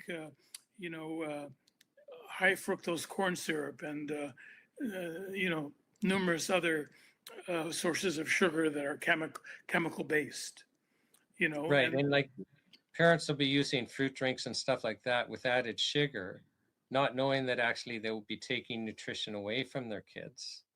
that's right, because sugar itself uses up nutrients like zinc, chromium, manganese, calcium, magnesium, and numerous other nutrients. It destroys many of our vitamins like vitamin C and B complex vitamins. So it's not uncommon for children who have this kind of poor diet to become deficient in very essential nutrients and develop colds and flus and bronchitis and any kind of infection. Now, my understanding also is, and I'd like your comments, is I've heard that, basically even if we're trying to eat well, so we're eating lots of fruits and vegetables and the like, that the amount of nutrients, so vitamins and minerals in, what we call healthy foods has changed. So, like 100 years ago, you would have more. Is there any truth to that? There's a lot of truth to that because, when I used to do blood tests for things like vitamin A and vitamin D, and also for nutrients like zinc and chromium and so on, I found that numerous people, I would say close to 100% of them, were deficient in one or more nutrients. So it's not just iron, and it's not just vitamin D, but there's a long list of other ones that are deficient in the majority of people, especially in children whose diets may not be optimal. Yeah, children don't gravitate towards raw broccoli, for example, right? So, No. so for parents, it's important for them to understand not only do you have to avoid the processed foods and the sugar, but even if you're making your own food and you're eating healthy, more likely than not, your children are not getting the nutrients they need. Oh, that's absolutely true. That's what I've been finding in the vast majority of children that are coming to my practice. And we mentioned ADHD, but also autism. The incidence of autism has gone from 1 in 10,000 back in 1978 all the way up to 1 in 36. So the incidence of autism is just getting worse and worse and worse. And in many cases, it's linked to various toxic heavy metals that people are consuming in foods. Like, for example, you have something like tuna. Tuna is loaded with mercury. Mercury is a neurotoxin. It can damage the brain. So I'm not saying that mercury is the cause of autism, but it certainly can affect the nervous system in a bad way. So I do something called hair mineral analysis, and we find very high levels of mercury in some kids that have behavior problems, autism, ADHD, learning disabilities, and other neurological problems. So this is somehow being totally ignored by mainstream medicine. And instead, children are put on psychiatric medications, which really don't cure the problem. They just keep the kids quiet. If that's what you want to do, I mean, you could hit them over the head with a big rock or a baseball bat. It would do the same thing. So I'm not in favor of totally ignoring, the fact that, we are slowly but surely being poisoned by things that are found naturally in our food supply. Right. Okay. And again, I think this might surprise a lot of parents because I think a lot of people just assume, well, wait a second, we've got Health Canada out there, and they're, deciding what chemicals can go in our food and what amounts. They have like food eating guides. They, and I think a lot of people, it's almost like, okay, well, it's got to be okay because we've got Health Canada taking care of our food supply. Do you have any comments on that? Because you're basically saying you've really got to pay attention to eat healthy. Well, I don't think that Health Canada has any kind of real good experts on nutrition and preventive medicine. They don't have anybody that, is a natural health practitioner there. They may have naturopaths perhaps, but from what my experience is in talking to people who represent Health Canada, they give you the wrong information. They are lacking. They themselves need to be educated in this. And, like I once recommended someone take some echinacea to treat a cold or a flu. And, they came back and they said that there's no evidence for this and that echinacea is toxic and can cause autoimmune disease, blah, blah, blah. They gave me a complete phony fake story, which is totally untrue, and I have proof otherwise. Health Canada also, when COVID started back in 2020, I wrote an article about natural treatments for improving viral infections, and I got it published in Vitality magazine, which is still online, by the way. But then when I put it into my website, I got a 3-page letter from Health Canada saying that I should take it out of my website because this is unproven, and that none of these things like zinc and iodine and vitamin C, etc., or vitamin D have anything to do with, there's no proof that it would help with COVID.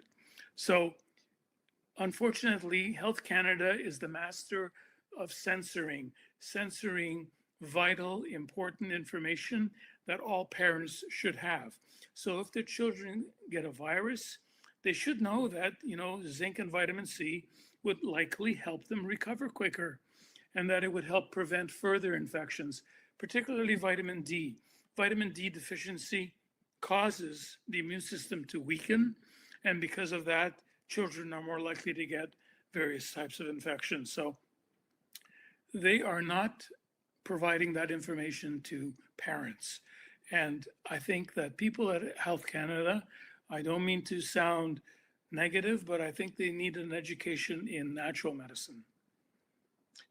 I just want to pick up on that vitamin D, because I think a lot of people don't understand how essential it is. And they don't understand, especially in Canada and the Northern Hemisphere, that we need to supplement it. Because my understanding is that vitamin D is something the body manufactures, but we need, like, not just sunlight, but, direct sunlight. Like, I've heard if your shadow is longer than you are, you're not making vitamin D. So you actually need the sun. And if we're not getting enough, it's basically so essential to our immune system that we're setting ourselves up for failure. Oh, you're absolutely right. And, 9 months of the year, we do not get adequate amounts of sunlight. And, if you do a blood test on vitamin D, you'll find that well over 80% of the people during the winter are low in vitamin D unless they are taking a supplement. Right. I wrote a book on that, by the way. Oh, just on vitamin D? Yeah, vitamin D, the sunshine vitamin. Yeah, I wrote that up in 2010. Okay. Yeah. So it was so essential, you thought you better write a book on it. So, so back to this, we kind of started this discussion on, how much of our illnesses are caused by a lack of nutrition. And so we've talked about, the food supply itself. So things like sugar take our nutrients away. We've talked about how we just don't get nutrients in our food. Can we just talk about some of the major chronic illnesses that we face and how they manifest as the result of a nutritional deficiency, and then how using nutrients and other natural health products can help them? Maybe, pick the top ones like cardiovascular and cancer and diabetes and the like. Well, I think certainly cardiovascular disease, the most important antioxidant for the health of the heart is coenzyme Q10. Coenzyme Q10 is often deficient in many people that have cardiovascular disease. It weakens the heart, and it also, if you're deficient in it, it'll raise your blood pressure. The other one that's very important for heart disease is magnesium. And in general, I've read in many different sources, magnesium deficiency may be the most common deficiency found in people with cardiovascular problems. And yet the testing for magnesium is very inadequate. The blood tests don't tell you. Hair mineral analysis doesn't tell you the full story. red cell magnesium levels may give you a clue, but I found so many people with low magnesiums because they respond to a magnesium supplement. Suddenly they sleep better, their heart functions better, the arrhythmias and the blood pressure problems improve, and it's so often deficient in people. So those two nutrients are very important for cardiovascular. Of course, vitamin E we talked about earlier. That one's very important because that brings more oxygen to all your tissues and it improves circulation a great deal.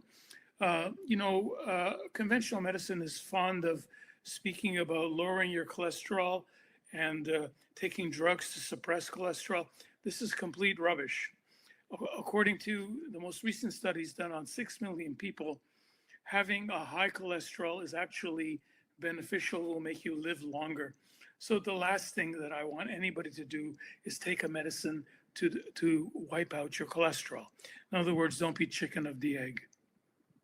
So this is interesting because, when people have a heart attack and the mainstream medical system, invariably does a test for your cholesterol levels. And then they'll want to put you, I think they're called anti-statin drugs, if I'm correct. Yes, to lower your cholesterol level. And basically you would be on these for your entire life. And yet my understanding is our body manufactures cholesterol because it's so essential for our nervous system and cell walls and everything else. So Right. You're basically trying to tell your body not to manufacture something that's essential. And that's exactly right. I mean, our brain requires cholesterol in order to make proper nerve cells. And one of the first things that happens if your cholesterol is too low is that your memory starts to fade. And so diseases like dementia and Alzheimer's may well be linked to low cholesterol levels. And how long you live to a great extent depends on cholesterol, because the liver manufactures it in order to help repair cells, in order to improve nervous system cells, in order to protect the liver and do many other things. So if you suppress cholesterol, the next thing you know, apparently, if you take cholesterol lowering medications like statins for many years, you will even develop things like diabetes and certain types of cancer as well. So these things are very important to help, keep us healthy. So suppressing it is a bad idea.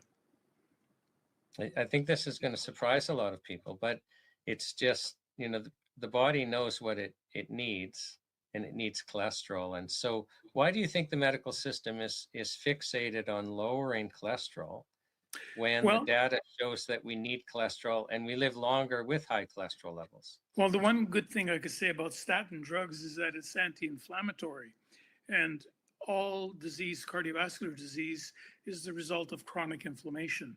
So if statin drugs have any benefit, it would be that it reduces the amount of inflammation in the system. But we have many other natural nutrients that will reduce inflammation, such as, for example, curcumin and serrapeptase, vitamin C, bioflavonoids, vitamin E. All these antioxidants that we talk about all the time are also anti-inflammatory, which is why they work so well to reduce the risk of heart attack. So in order to reduce heart attack risk, you need to take antioxidants and anti-inflammatory nutrients. And you can reduce inflammation also by watching your diet, by eating, more vegetables and fruits and things that are salad and not so much of the simple carbohydrate foods and the breads, pastas, and starches. So eating more greens, even if you don't like eating greens, you don't like eating broccoli or spinach, you can juice them, and they make nice juices, mixed with carrots and celery and so on.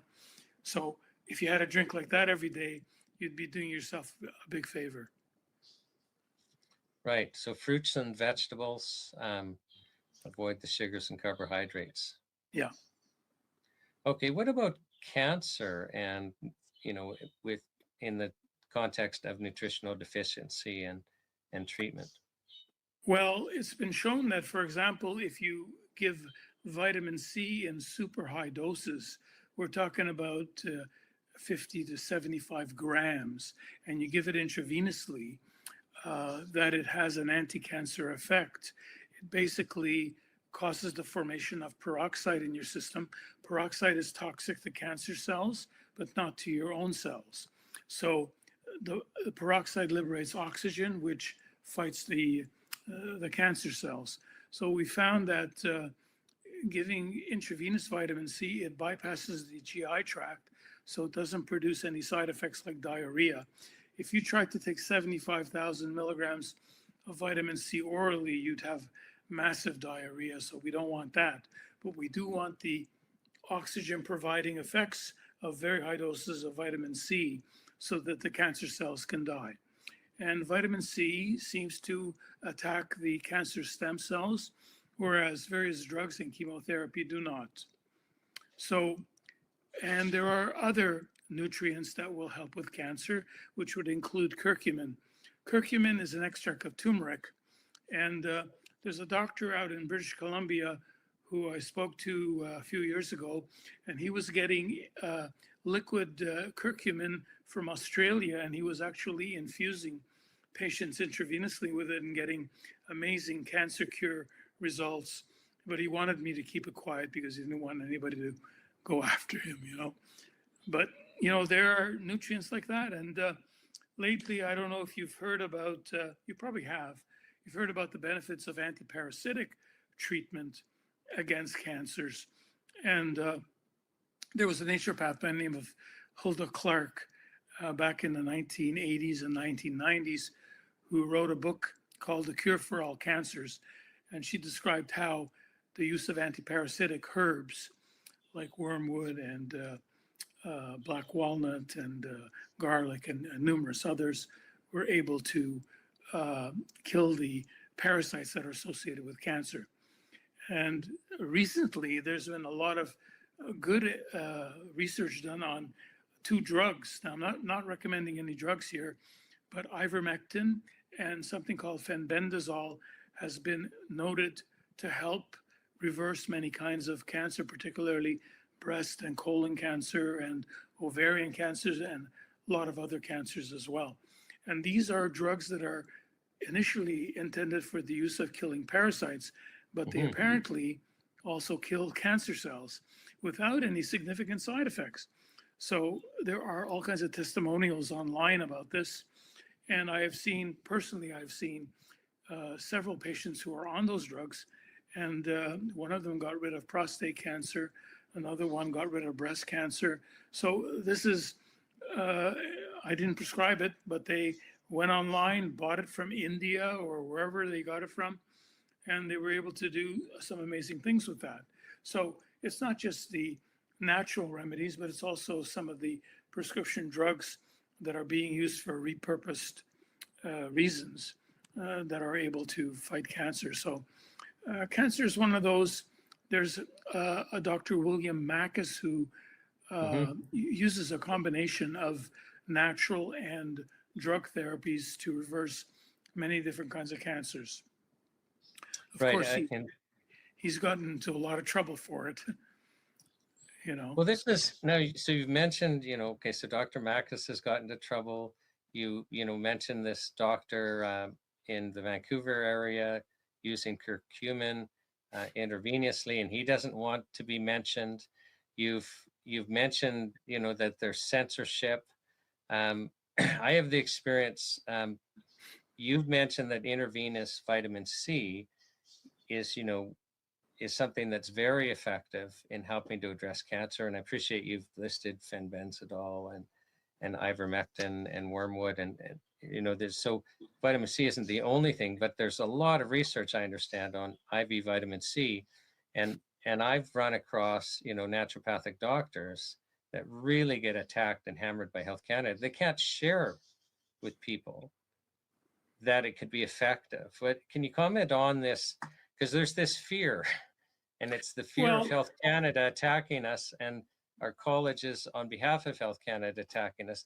And I think that people watching will be surprised to learn about this censorship and this fear of stepping out. Well, this is exactly what is happening. And that's why there are fewer and fewer doctors like myself who are in practice because they are basically told what they can say and what they cannot say. So there is a large degree of censorship. The censorship is also on social media. I tried many times to, to post various articles on natural therapies, and somebody from Facebook or from X or from whatever, Instagram, they come by and they say, we can't put this because this does not conform to social guidelines or whatever. So I've been censored many times. I've been censored by Health Canada, by the College of Physicians and Surgeons, and by numerous other publications. So, this is unfortunate. This is why we keep on fighting and hoping that we do get some freedom of speech in this country. We're supposed to be able to question science, to question authority, to question experts, and to present information based on good studies, which I have tried desperately to do over many years, but unfortunately the fight continues. And you will probably encounter this yourself, I am sure. Well, Dr. Rona, it's one of the reasons we're doing this health show and why I'm so pleased to have you on here and why I'm trying to pull this information out is, we're not selling anything. We're not giving practice advice. And, maybe we're going to be attacked, but we feel that this is one way of getting around the censorship is we're having ordinary Canadians come and tell their health stories. I see. Right? Well, if you do come in contact with people that are that negative, you can ask them to show you some evidence of harm. And in the past 30 years, there has not been a single death reported from taking any nutritional supplement, even in massive doses. So you can't say that about any kind of drug. I mean, I could list you off the top of my head at least 30 drugs that can kill you even if you take the correct doses. And I'm not even including things like chemotherapy, which, I've had numerous patients who take chemotherapy and, they're told by their oncologist, don't take any supplements because they're going to fight the chemotherapy, which is complete bunk. If anything, chemotherapy is helped by nutritional supplements. So there's a lot of wrong information, misinformation out there. And if you are attacked, you have to ask the people, can you show me the evidence for this? And they don't have any evidence because there's nobody that's died from taking supplements. I mean, these natural health products are basically food extracts. They're in a word, harmless. The worst thing that ever happened to anybody taking supplements is maybe diarrhea, which stops the minute that you stop taking the supplement. But is that so bad? Because, 3/4 of this nation is constipated. So, the point I'm trying to make is that we are all being fed a bunch of lies. And we're being fed these lies by Big Pharma because they see natural health products as a threat to their incomes. I mean, the amount of money that Big Pharma makes is huge in comparison to what natural health products make. Natural health products may make $1 billion a year, but Big Pharma makes about 100 times that, So I think they're trying to avoid, the reason for the censorship is they want to avoid, a hit on their profits. That's basically, what it's all about. You follow the money, you'll know what it's all about. Well, I think we're on something pretty important here. So, because most Canadians actually don't step back and think about our government-funded medical system. But, so we've got Health Canada that basically we've, instituted into law the situation where we will only approve treatments for serious health conditions like cancer and diabetes and, cardiovascular disease. Right.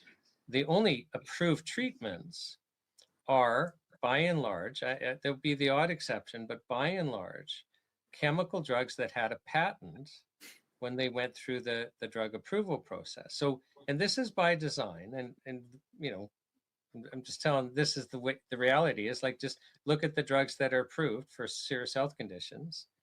literally all health conditions, and they're chemical drugs that had a patent when they went through the drug approval process. So we've got this system where the only legal treatments, because for some reason we said we can't take anything not approved by Health Canada. That's our law. Every treatment is illegal unless it's approved by Health Canada. What could go wrong?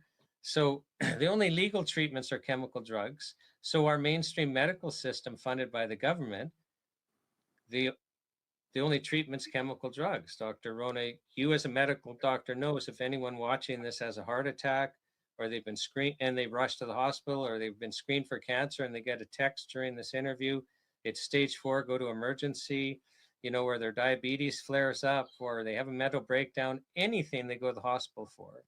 The only treatments they're going to be offered are synthetic chemicals that had a patent.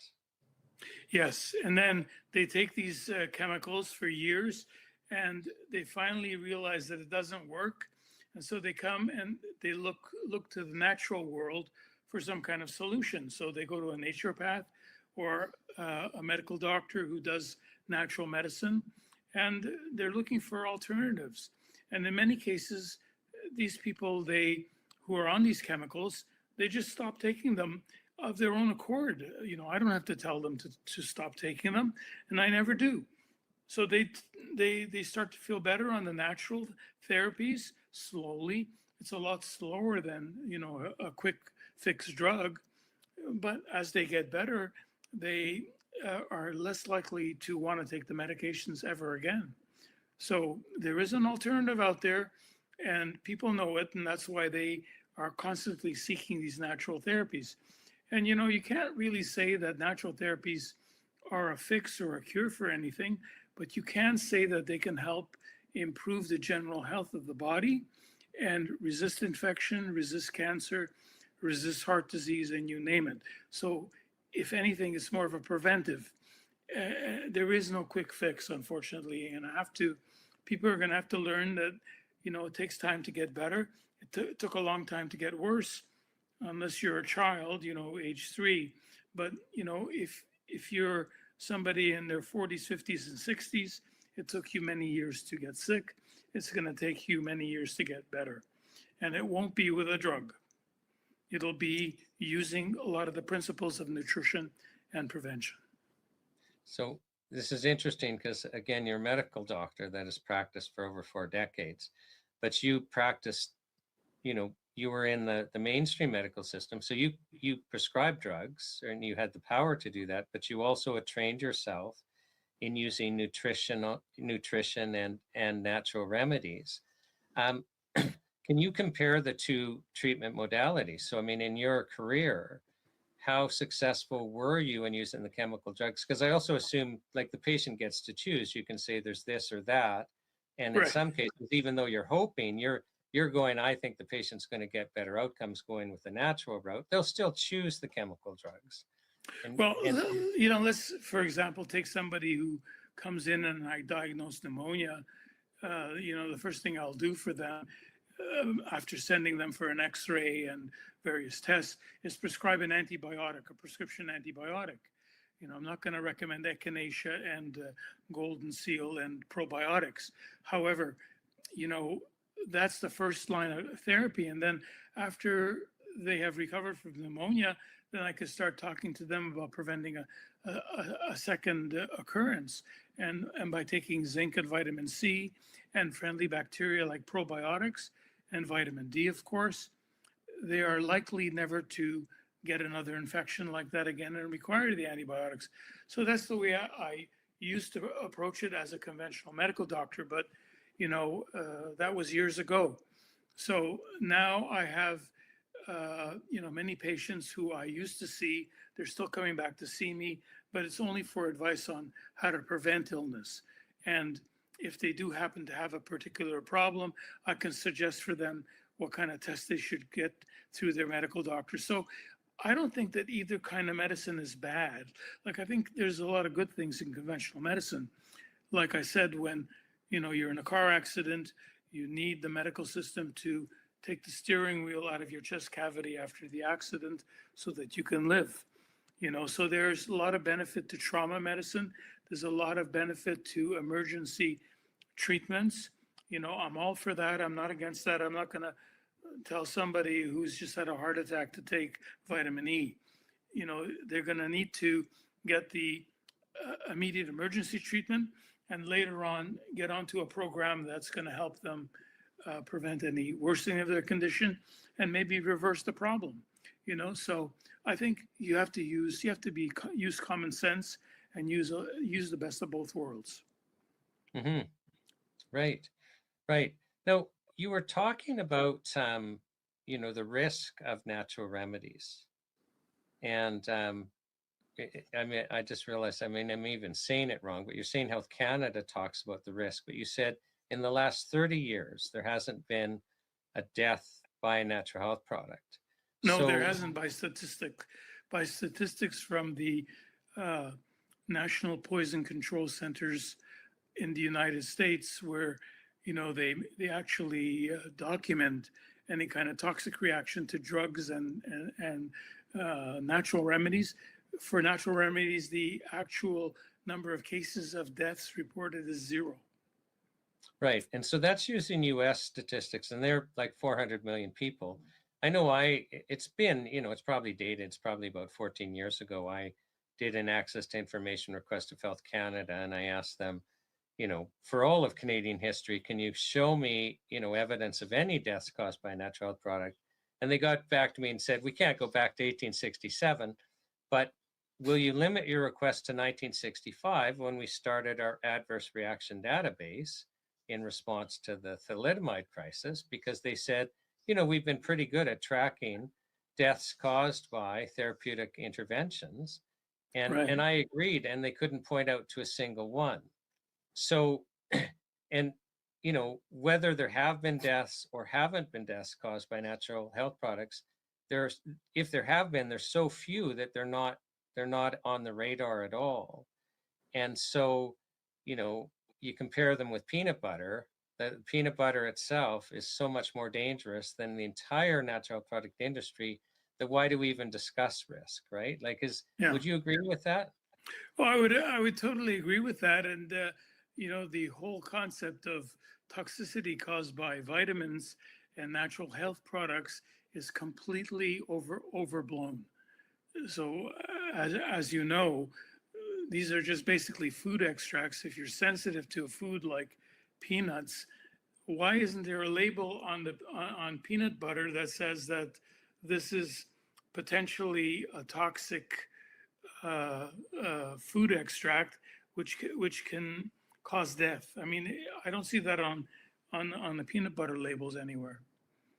No, and in fact, labeling is frustrating because we don't have GMOs labeled, we don't have glyphosate levels, all of this. But for natural health products, Health Canada they try to create this appearance of risk.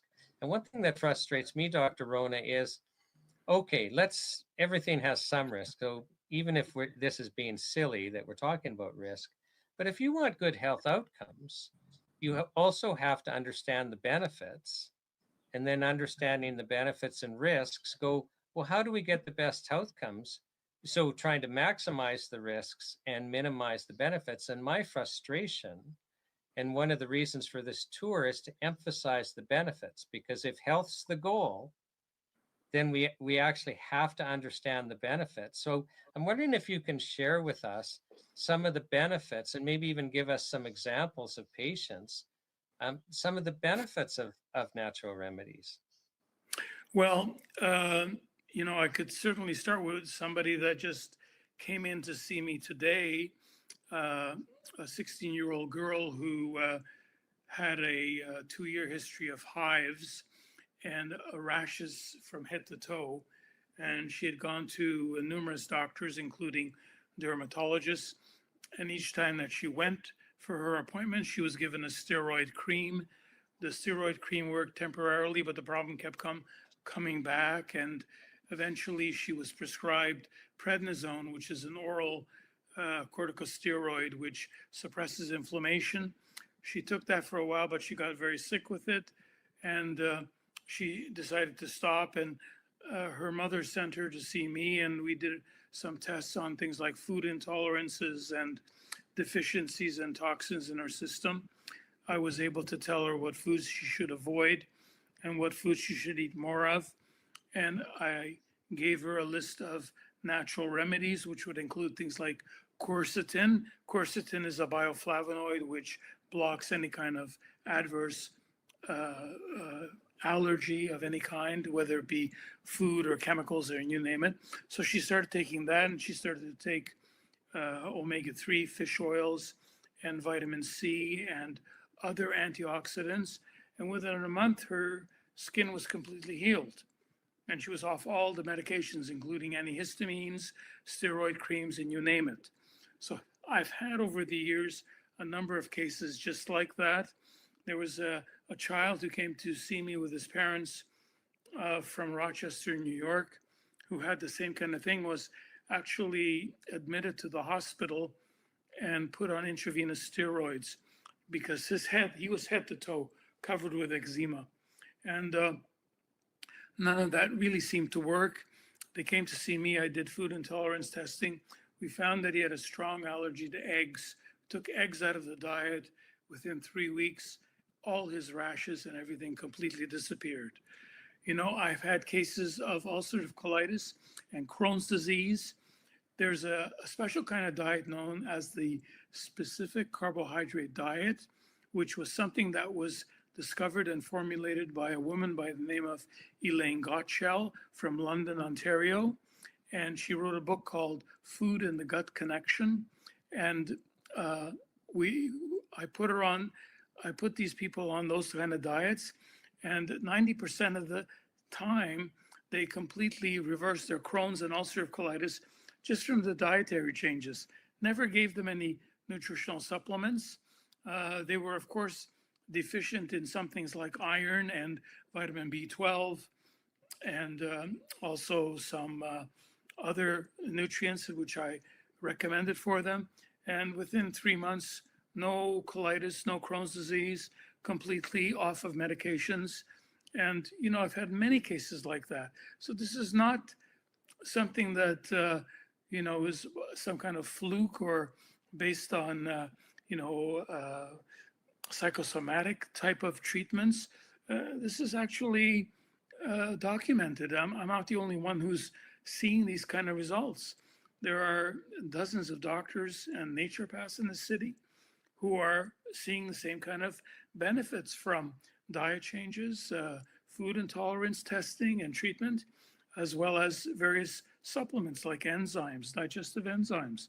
You know, at one time, believe it or not, Health Canada wanted to ban a certain type of digestive enzyme called womanzyme. And I think the reason for it is because some people were using it to treat various types of cancer, like pancreatic cancer.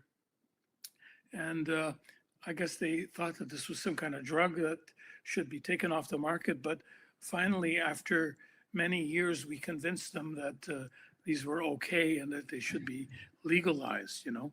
But this is the kind of misinformation that I'm facing day in and day out over here. I keep hearing stories about how oncologists are saying that vitamin D is toxic and you can't take more than 1,000 units, and this kind of crazy censorship is going on. So, you know, I've seen enough to convince myself that natural therapies work.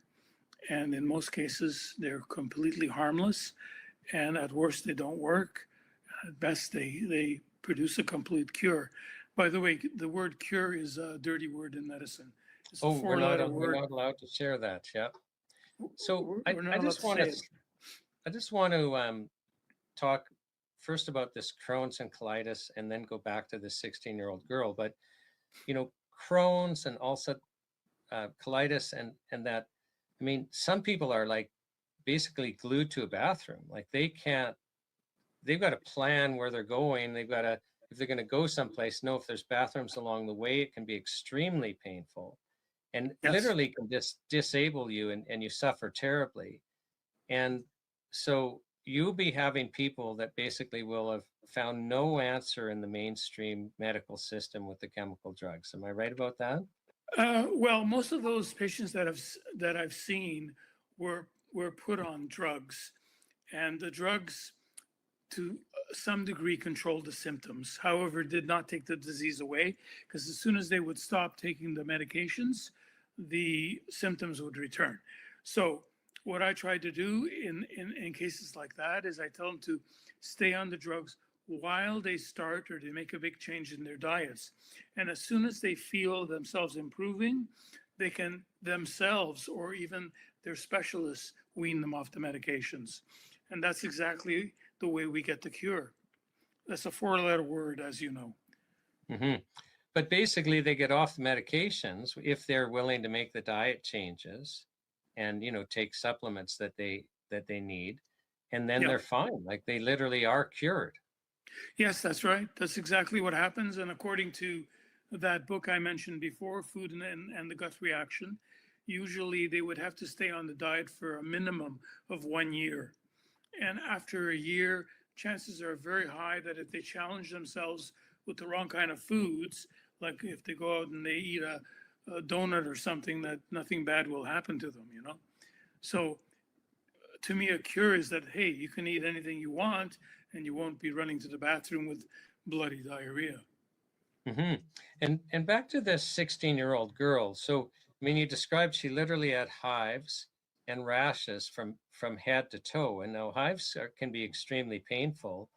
And then like a 16-year-old girl, like I don't care what age you are, if you got, hives and rash on your face, you're going to be self-conscious. Oh, But I absolutely. think, She wasn't able to go to school. She had to take time off of school because she was in such rough shape. And the only thing that would get her back reasonably at the time was to take these steroid creams, but they would only work temporarily. So, I mean, it was very traumatic, and now she's completely better. right. And then you also said she was on prednisone. And my understanding is you don't want to take that long term. It can have some real negative effects for you. Yeah, it can cause your bones to dissolve, for one thing. It can also affect your adrenal glands, and it can affect your blood sugar levels and numerous other things. So, not a good drug. Right. And so she basically became cured. Yeah. Yeah. And you've seen that time and time and time again. Yes, it's quite common. At least that's what I've seen in my practice, and I'm sure many of the doctors in my position have seen the same thing. Yeah. So, and the, just for a positive then, it's like, Dr. Rona, what I'm finding is I'm interviewing, Canadians who have successful health stories.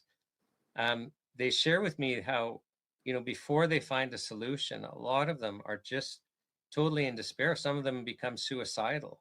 And, those that, have conditions where they can't sleep and they're so uncomfortable in that, then they report their mental health goes down, they're catching everything because their immune system. And I've had to come to realize, like, some people are in real hopeless places. And they need to understand, keep looking, right? Because, am I right that in your experience, almost every condition can be improved once you understand what's going on and you start addressing the real problem? I think that's absolutely true. I think many people give up far too early, and they're afraid to or unwilling to do their own research. And I strongly recommend that people with almost any kind of condition, I know it's a bad thing to recommend go on the internet and find information, but the more knowledge that you have and however you gain it, that doesn't really matter. But as long as it offers you some hope of getting better so that you persist and you have a positive mental attitude, because mental attitude is so important too. I mean, you have to have a positive mental attitude to confront illnesses like cancer, diabetes, heart disease, almost any condition. And it is possible to get better. I'm sure you also read testimonials every day, of people who, were in dire straits and were able to reverse some incurable condition. One example is that Joe Tippins. I don't know if you heard of him. He had stage 4 terminal lung cancer, and he put himself onto a combination of Dr. Mackis's treatment, with ivermectin and fenbendazole and curcumin and vitamin E and numerous other nutrients. And he's still alive today after he was told that he should go home and, basically die at home, So he is just one example of somebody who, didn't take it lying down and say, I give up. Don't give up. It's too early to give up. It's always too early to give up. So, Well, when we were talking, before the interview, you were sharing the story of an 80-year-old man that had lymphoma. yes. And that just came to mind as you were talking about this other person. Can you share that story with us? Yes, an 80-year-old man with a certain kind of lymphoma, which failed to respond to chemotherapy. And he was told to get his affairs in order, and there's not much more that we can do for you. He came to see me on the recommendation of somebody in his family, and we started him immediately on intravenous vitamin C in very high doses and put him onto, among other things, curcumin and vitamin D and fish oils and numerous other supplements. And, within 3 months, his tests normalized to the point where he'd go back to the oncologist and the oncologist would say to him, wow, why are you still here? The oncologist was surprised that he was still alive, because frankly, his tests reverted to normal. So he lived 10 years past his diagnosis when he was told that he was only going to live for 3 months. So I think And that's my pretty good. understanding is he was healthy for those 10 years. I mean, he had quality of life for those 10 years. He had quality of life. His only problem was that he had to come in twice a week to get the intravenous vitamin C, which he did dutifully for many years. And, towards the end, he unfortunately wasn't able to get the treatments anymore. And he developed an infection and passed away. But, frankly, I think if he would have continued, he may have even lived longer. Right. And as it was, he would have been 90 when he died. Yeah, that's right. Yeah. So, I mean, that's pretty compelling. And so basically, this is a person with cancer that's sent home to die. Just the oncologists are saying we can't do anything for you. Get your affairs in order. Yeah, that's exactly what they're saying. And, it's unfortunate because, oncologists do get some good remissions here and there.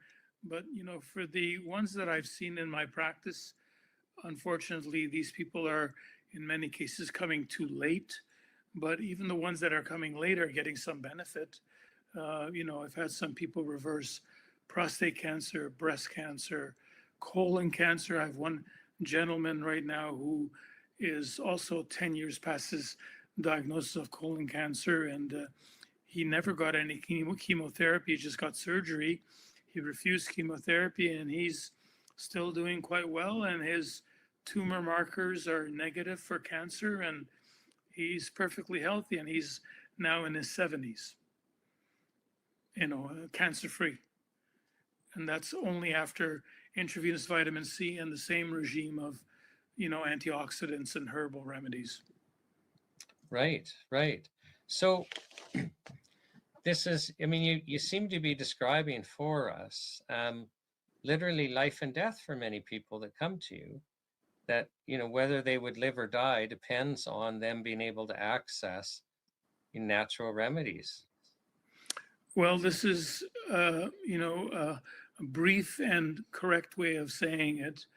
And, that's why I'm always interested in broadcasting and writing articles. I still write articles for Vitality because basically what I want the public to be educated in these alternatives because they can be, in many cases, life-saving, life-prolonging, improving longevity, improving the quality of life, and basically creating, a completely different scenario from dropping dead in the hospital or at home.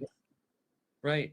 So what's, if what like I know you've written 12 books, and I think we need to invite people to read your books. And it's interesting that one, the encyclopedia, I think Encyclopedia on Natural Medicine, is not in print anymore. No, it's they printed, I think, only 40,000 copies and sold out. And people have been asking me to get it reprinted, but the company that printed it, Alive Books, has gone out of business. So nobody wants to take it over. So if you know somebody that wants to republish it, by all means, let me know. Okay, well, that we don't know who the audience is, so perhaps somebody will contact us, and then I can put them in contact with you. So thanks actually for bringing that up. Now, what just kind of briefly, and I know I'm putting you on the spot, but what are maybe some of the most important things that people should know that they may not know? Well, that's a very good question. I think the most important thing that you should know as any human being is how your body is functioning. I mean, you don't have to go into the details of all the biochemical reactions that occur, but you have to know in general what the heart, the spleen, the liver, the brain, the nervous system, what it does, and how to feed it with the proper things and to avoid the things that can damage it. So that's something that can be taught in grade school and certainly in high school later on in courses like biochemistry, physiology, and clinical nutrition. All of those things can be taught at the teenage level. They can also be taught at the grade school level. I've gone into grade schools and I've talked to kids about what foods are good for them to eat and what not to eat and so on. None of that is discussed, and not every child needs milk. Dr. William Crook many years ago proved that if you take children off of milk, the incidence of middle ear infections virtually disappears, because the vast majority of children with recurrent middle ear infections are allergic to milk. You take milk out of their diets, they never get the ear infections. So these are the kind of information bits that people should know, even at grade school level. Never mind high school and college. College is unfortunately more of a matter of choice of what you're going to study. But in high school, instead of teaching us, about all kinds of unnecessary information, social studies, I know they're important, and I know history is important, but they should know about their own, body health, what makes them healthy, what makes them unhealthy. And these are things that we have to put into the education system. And then the other thing we have to put into the education system is of the medical profession. The medical profession gets 0 hours of information or education on nutritional therapies. They should know about herbs. They should know about vitamins and minerals. They should know how to test for them. They should know how to recommend things for various conditions. And they should realize that the medications that they are going to be prescribing are actually destroying essential nutrients that can lead people to develop infections, autoimmune disease, cancer, and heart disease. So these, I think, is all a matter of getting the right education for doctors, not just for the general public. But if we change the school system and we got more and more people educated in these basic things, it's not rocket science. This stuff is easy to learn, easy to remember, and also, although it may not be too easy to apply, one can learn. One can easily learn. You don't have to be, a world-class chef to be able to eat healthy. It's interesting because if I understand, and I'm just going to really kind of simplify, if I understand, if we take this entire interview that we've had, our bodies need nutrition, vitamins and minerals and the like, to do what they're supposed to do, and they have the ability to keep themselves healthy. But we have, and that includes staying free from the chemicals and toxins. So you need the good stuff in, and you need to manage and keep the bad stuff out. Exactly. And if we don't do that, then we slowly develop chronic illness. And we have to then restore our bodies, which is slow. It's not like you've made this clear. It's not, with nutrition and supplements, you don't get a quick reaction because you didn't get into it quickly, and you don't, but our bodies can be healthy. Yes. And we're not taught this, which is why we're buying the wrong foods, which is why we're not eating, healthy. And it's why we're also not supplementing, because we can't get what we need. And we don't even know to get tested. And the doctors don't know to get tested. So really, it's kind of learn about ourselves is the most important message to us.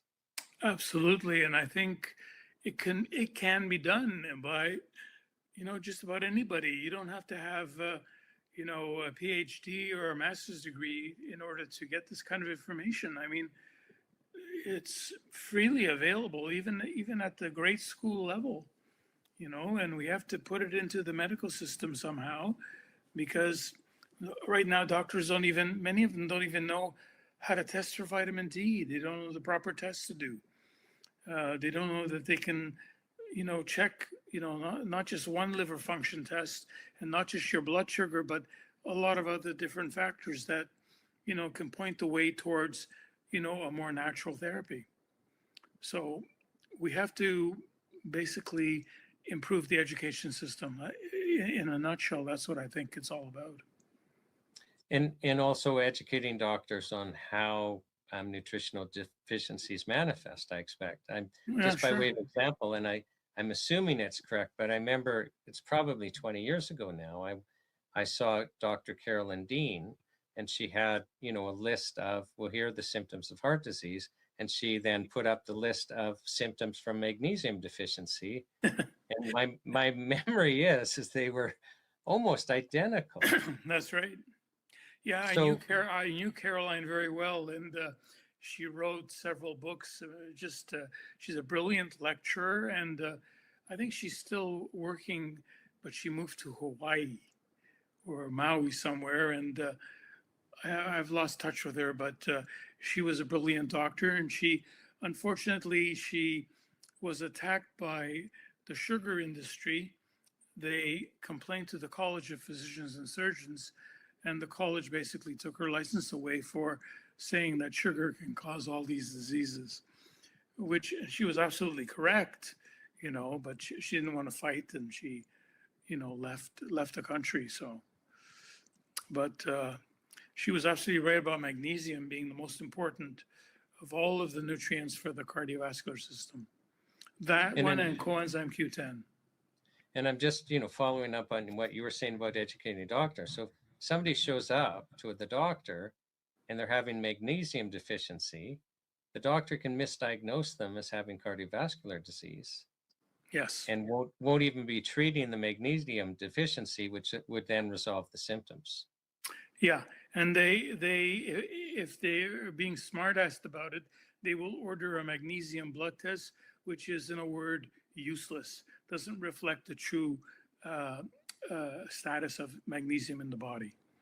So you'd mentioned that earlier, and you'd also mentioned the hair test isn't good, but that you see in your practice when you supplement with magnesium, super results, which tells you there was a magnesium deficiency. That immediately tells you, of course. And sometimes hair mineral analysis will tell you. Sometimes red blood cell magnesium blood levels will tell you. But it's expensive to do those tests, and most doctors aren't even aware of them. So, that's the problem. So the best way to test, actually, in many cases, is a trial therapy. I mean, it doesn't hurt to take magnesium. It's worst thing that happens if you take too much, you get loose bowel movements, but there's really no other toxicity. Right. So if somebody's concerned, they may not have enough magnesium. Just take some and see if there's a difference. Try taking it at bedtime. You'll sleep a lot better. The best form of magnesium is called magnesium bisglycinate, which is the highest absorbed form of magnesium. And if you take it before bedtime, it helps you calm your nerves and you'll sleep better. It's kind of, in my opinion, it's probably better, more effective than melatonin to help you sleep. Do you remember when melatonin was banned in Canada? This was back in the 1990s sometime. they wouldn't allow it to be sold in Canada. And finally, I think there was such a huge public outcry that they finally decided to allow it to be sold in health food stores, you know. Well, and this gets back to your risk. So Health Canada comes up with, some, alarming risk. Another one that comes to mind is, do you remember when Kava was banned?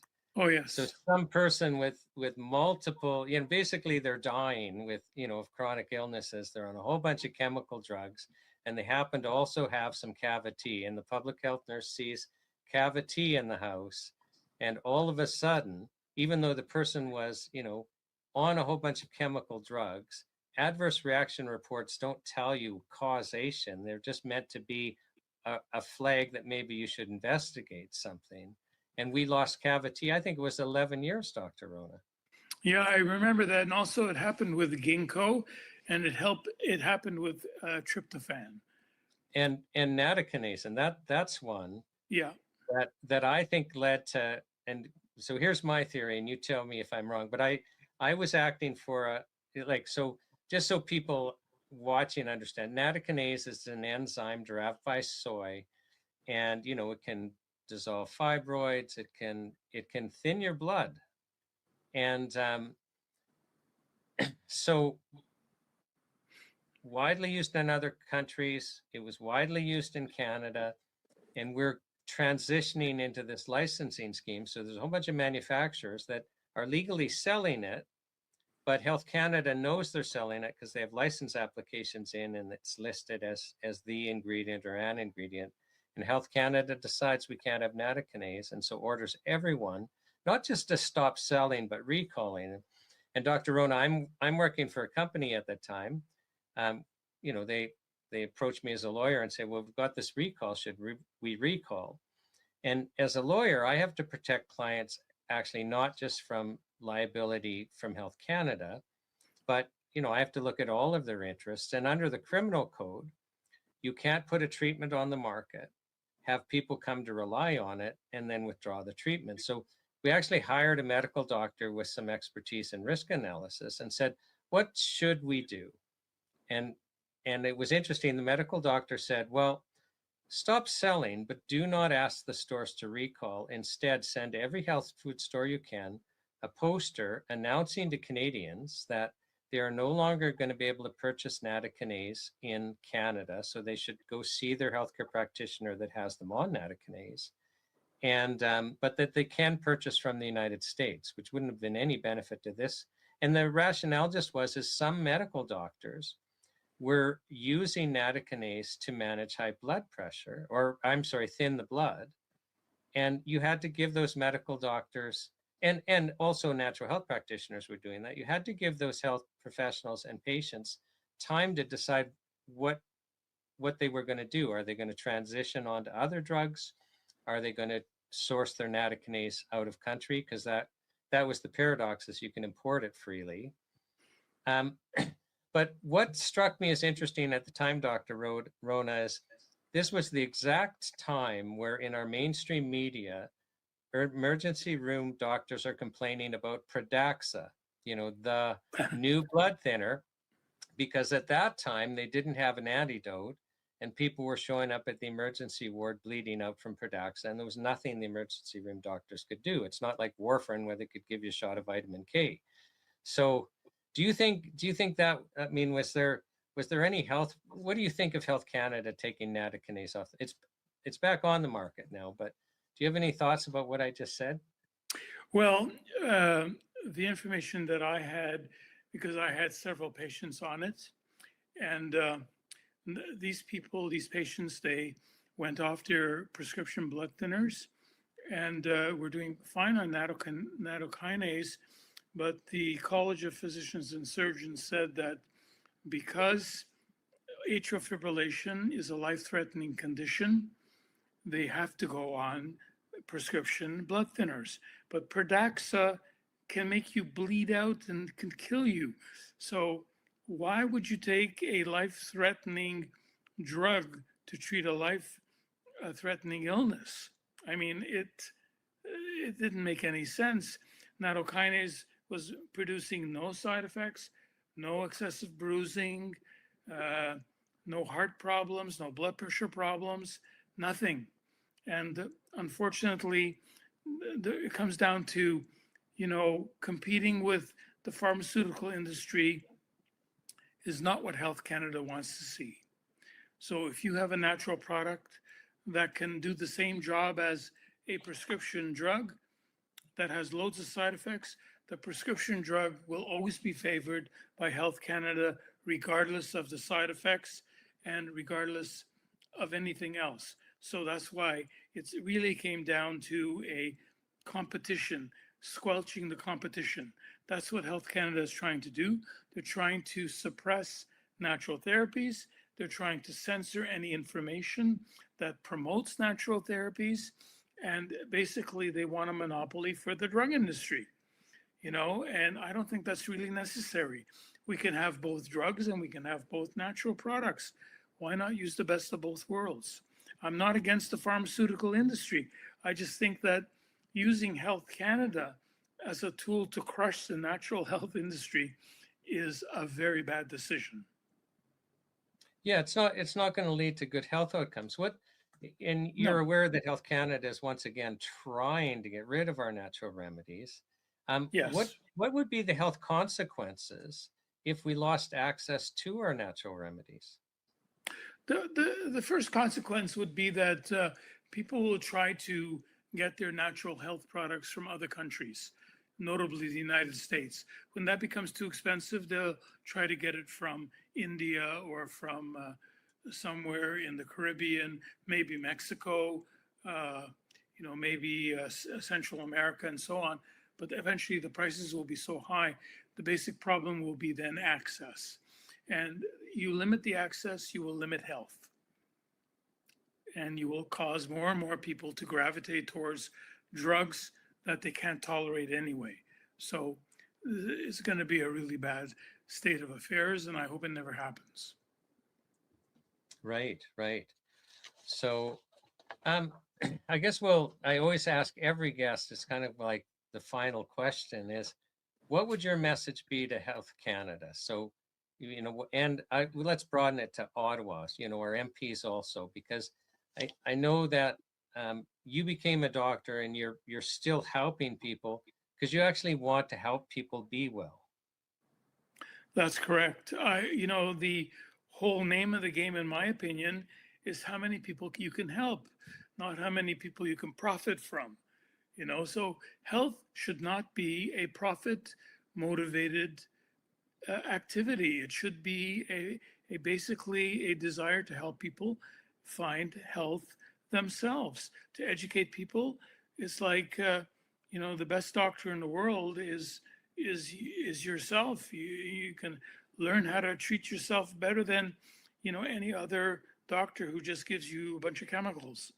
So I hope that Health Canada will hire people, not necessarily myself, although I would probably volunteer if they paid me fairly.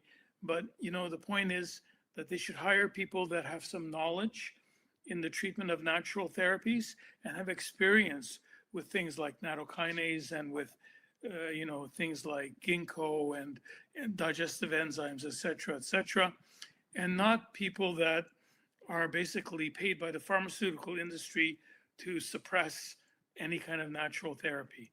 This is wrong. So I think if Health Canada did that and actually consulted the real experts and not the fake experts in natural medicines, I think we'd be far better off. That's an interesting answer.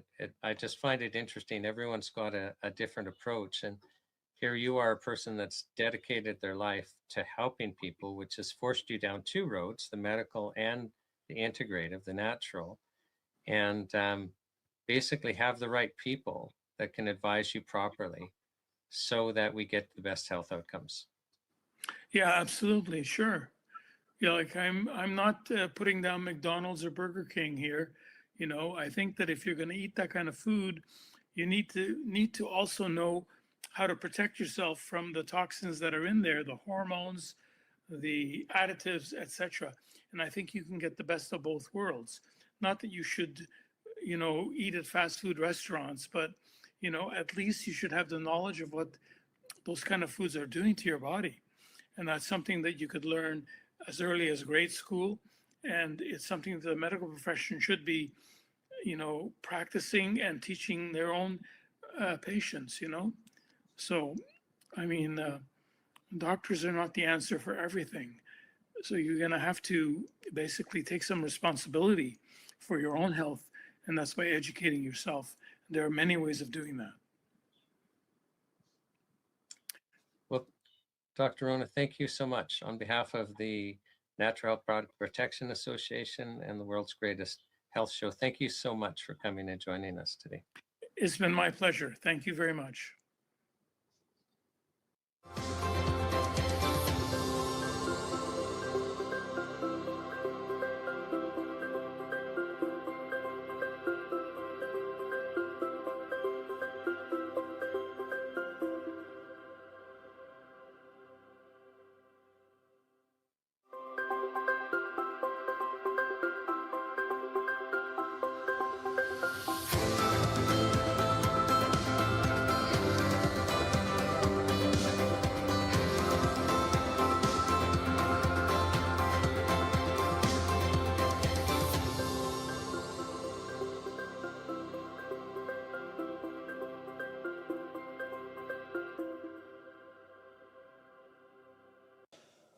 Welcome back to the Highway to Health. I'm Jason Dahl, and this is it, the big show, the final taped episode before the Health Charter reaches Ottawa.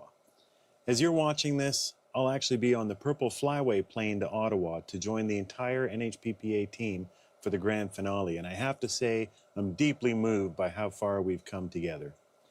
Over these past 3 weeks, you've shown up at events, signed letters to MPs, shared the broadcast, and stood shoulder to shoulder for the Charter of Health.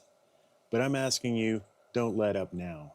Go to our Action Kit page and take action today. Every email, every printed letter, every conversation counts. Let's make sure Parliament knows that Canadians are awake and we're not going away. Before we roll into the rest of today's show, let's take a moment to look back at Sean and Teresa's stay in Collingwood. A meaningful pause in the journey before the home stretch to Ottawa.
Traveling the roads, but the most precious thing, and why I say it's a privilege and an honor, is at every single live event, pretty well it's been standing room. People are just so excited about coming and participating and sharing their stories. And person after person comes up to us and this is sadistic and this is wrong. And we better get our heads out of the sand right now. We better look up to the sky and see that the sun is rising and stop this madness.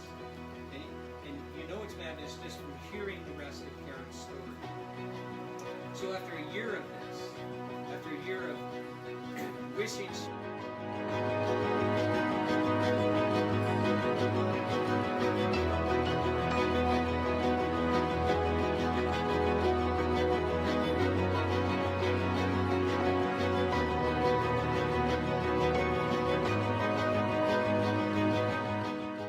After weathering storms and the long drive across the Shield, they found rest and renewal in the home of Tom Zog, their Airbnb host. As it turns out, Tom isn't just a friendly local, He's living proof of the power of natural health. He's been using micronutrients to help reverse symptoms of dementia. A personal story that struck a deep chord with Sean and Teresa. It's one thing to talk about health freedom, it's another to see it changing lives firsthand. And among the 150,000 petitions packed carefully in the health truck, Teresa shared a small but beautiful symbol of what this movement stands for, something she calls the crayon petition. It came from a child who signed their name in bright blue crayon. One of the volunteers thought it might be best to set it aside, but Teresa insisted it stay. That little signature, she said, blessed the project. Ever since then, it's been on display at every stop, a gentle reminder of why we're doing this. So much symbolism on this trip, and a reminder that the mission is not just about laws or petitions, but about people, families, and future generations. Last night's Barrie event at the Liberty North was incredible, nearly a sellout crowd, passionate energy, and a room full of people ready to stand up for their rights. And I can now officially reveal it was close, but Barrie sold just a few more tickets than Collingwood to become our champion for ticket sales so far. Congratulations, Barrie, but honestly, both towns have set the bar sky high for what local activism looks like. And as we near Ottawa, it's worth taking a moment to reflect on how far we've come. From the first night in Victoria to pop-ups in Kamloops, the stormy nights on the prairies, and the warmth of communities coast to coast, it's been a journey of faith, courage, and unity. Let's take a look back at some of those moments.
Hello, it's Sean and Teresa Buckley with the NHPPA, and we are in Thunder Bay, Ontario.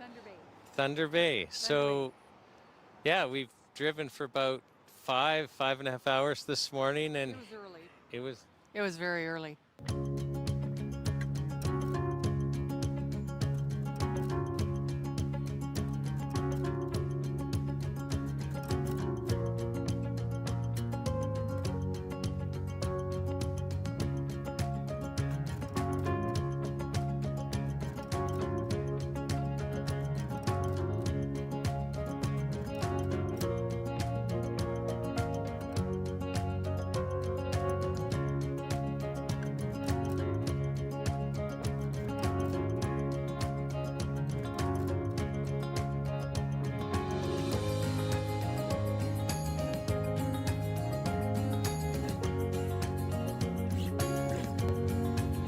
We're really being blessed because people are coming to understand the system we're in, and it's so different than they think it is.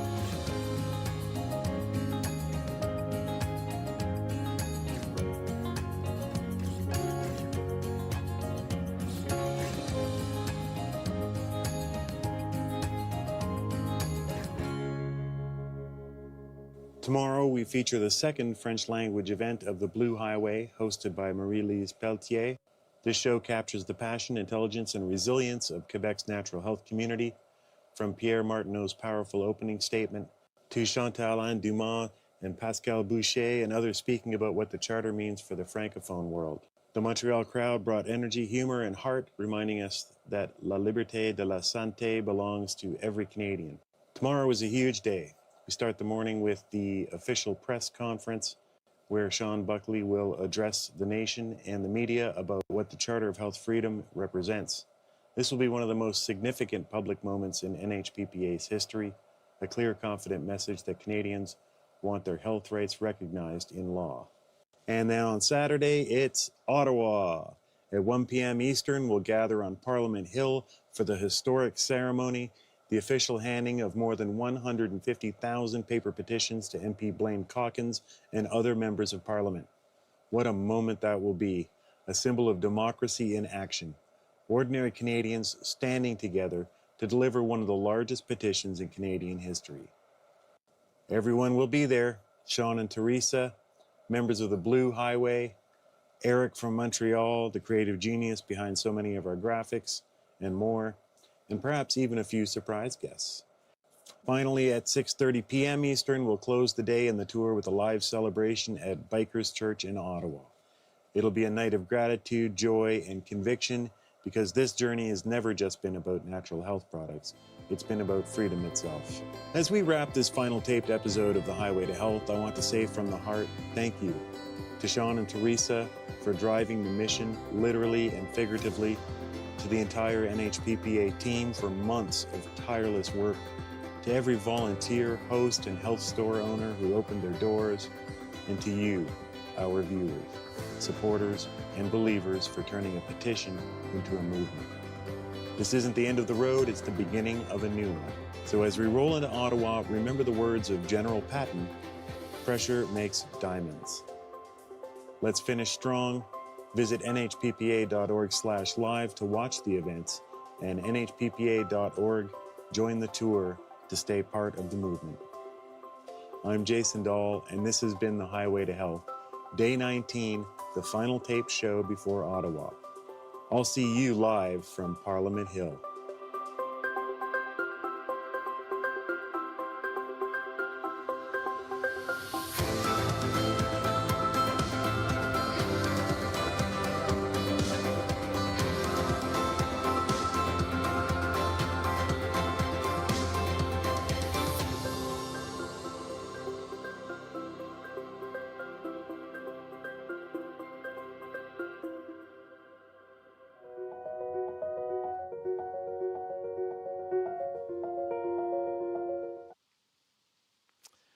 Hello, I'm Sean Buckley with the Natural Health Product Protection Association, and I'm with Tom Zog, who I'm going to have him explain who he is in a second. But first I want to explain how we came to meet Tom. And it's funny, nothing's by accident here. So here we are, we're in Collingwood, Ontario, because we had the Collingwood live event last night. So today's October 22nd. And before that, we were in Sault Ste. Marie. And we had an Airbnb booked in Collingwood. And we're getting to the wire here to drive to, so we had an Airbnb booked in Collingwood. And then at the last minute, we get notice, there's sewer backed up. So then Teresa has to frantically look for another Airbnb. And we ended up with Tom and Lynn Zog at their place, which is where we're doing this broadcast. Well, do you think it's at all possibly a coincidence? At the Collingwood event, one of the sponsors is True Hope. And, they're sharing about True Hope. They're sharing about the Alberta government-funded double-blind clinical trial. And who did Tom work with before?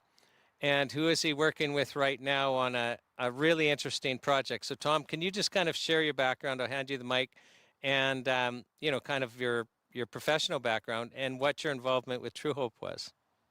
Okay, thank you. Thank you very much. I met David, who was Tony's partner, in 2000, just after I retired from Petro-Canada, and was looking for something to do, so I got involved with them and getting True Hope going, traveled around the country, and that was a pretty exciting situation. And then I went back into professional life, ran a company, and then I got involved as the managing director of a heart valve company, and then retired, I think, for the third time. And we were coming back from Florida last spring, and Lynn had found this interview with Dr. Dale Bredesen, who claimed he could reverse Alzheimer's. So we looked into it, and lo and behold, he's got a lot of examples where he's done that. He's a neurologist. He probably deserves a Nobel Prize for sure. And so I got looking at some other research, and there was a study at Wake Forest University that had showed a multivitamin was effective in slowing things down or improving cognition. And all of a sudden the dots connected, and I said, well, maybe True Hope or Den would work in this case. And so I called a couple of friends who I used to work with before. One is a former psychiatrist out of Harvard, and then Dr. Bonnie Kaplan out of Calgary, and they said, well, it might work. So that's what we're looking at, and it looks like it's got a real good possibility. So that's what we're working on. Okay, so this one neurologist is having success in his protocol you looked into. I mean, it's kind of like a boot camp, but it really relies on nutrition. Yeah, nutrition is fundamental. He believes in a mild keto diet, as well as a bunch of other things. And you can look it up, Dr. Dale Bredesen online, and also Dr. Heather Sanderson. You can see some of their work. It's pretty exciting, and they've got good results in terms of turning people around with MOCA scores. That's the Montreal Cognitive Assessment, 30 being perfect, 0 being a disaster. But they've got cases where they've turned people around from 15 to 25, from 5 to 10, and so on. So I think there's a good possibility that these products can help.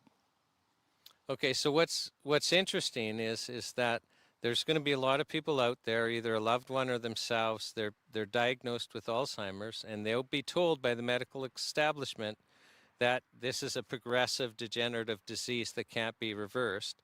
But what you're seeing in the research is that there's case after case where actually not only is it stopped from getting worse, but it gets better. That is absolutely correct. And there's a neurosurgeon that interviewed Dale Bredesen. His name is Perlmutter. And they've got a lot of evidence that these things can be turned around. The medical, the psycho, let me try that again. I hope there's an outtake on this. There isn't. Okay, we're going live. Yeah. Love it. Anyway, the pharmaceuticals are just unable to do anything to help people with dementia and Alzheimer's. They can slow it down, maybe 6 months to a year, but they cannot stop it or they can't turn it around so far. So I think there's a good possibility that these broad spectrum micronutrients can be very effective in helping people reverse or stop dementia. So are you familiar with Dr. Brian Kolb and his rat study, the rat brain study? Okay, so I'm going to share what I recall, and then I'm going to, and I spoke to Dr. Kolb. I interviewed him as a potential witness for the True Hope criminal trial, where they were acquitted on legal necessity, the court finding that they had to defy Health Canada or more people would have died. So Dr. Kolb basically did a study where he had rats. So he had a control group of rats. He just left them alone, and they're eating Purina rat chow.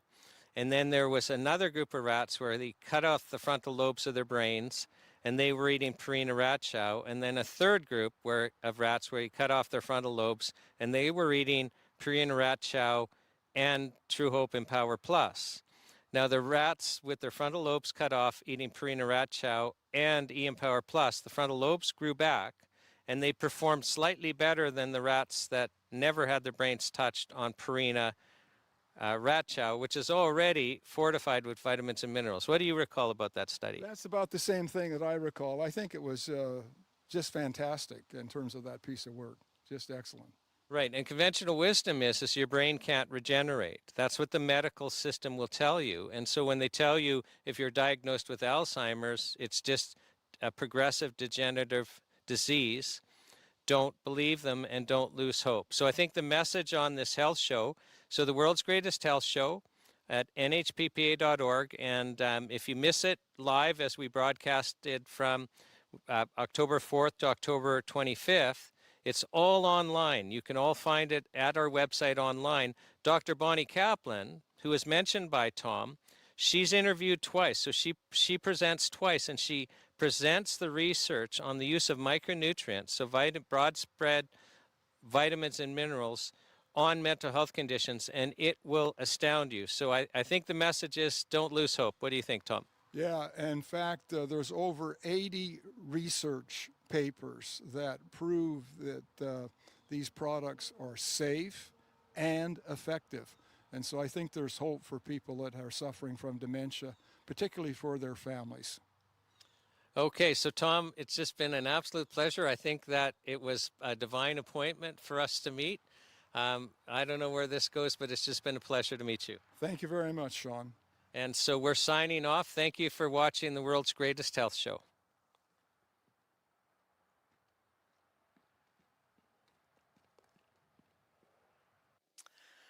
Welcome to the Charter Tour and the world's greatest health show. My name is Sean Buckley with the Natural Health Product Protection Association, and we are in Victoria today for the very first day of this historic event.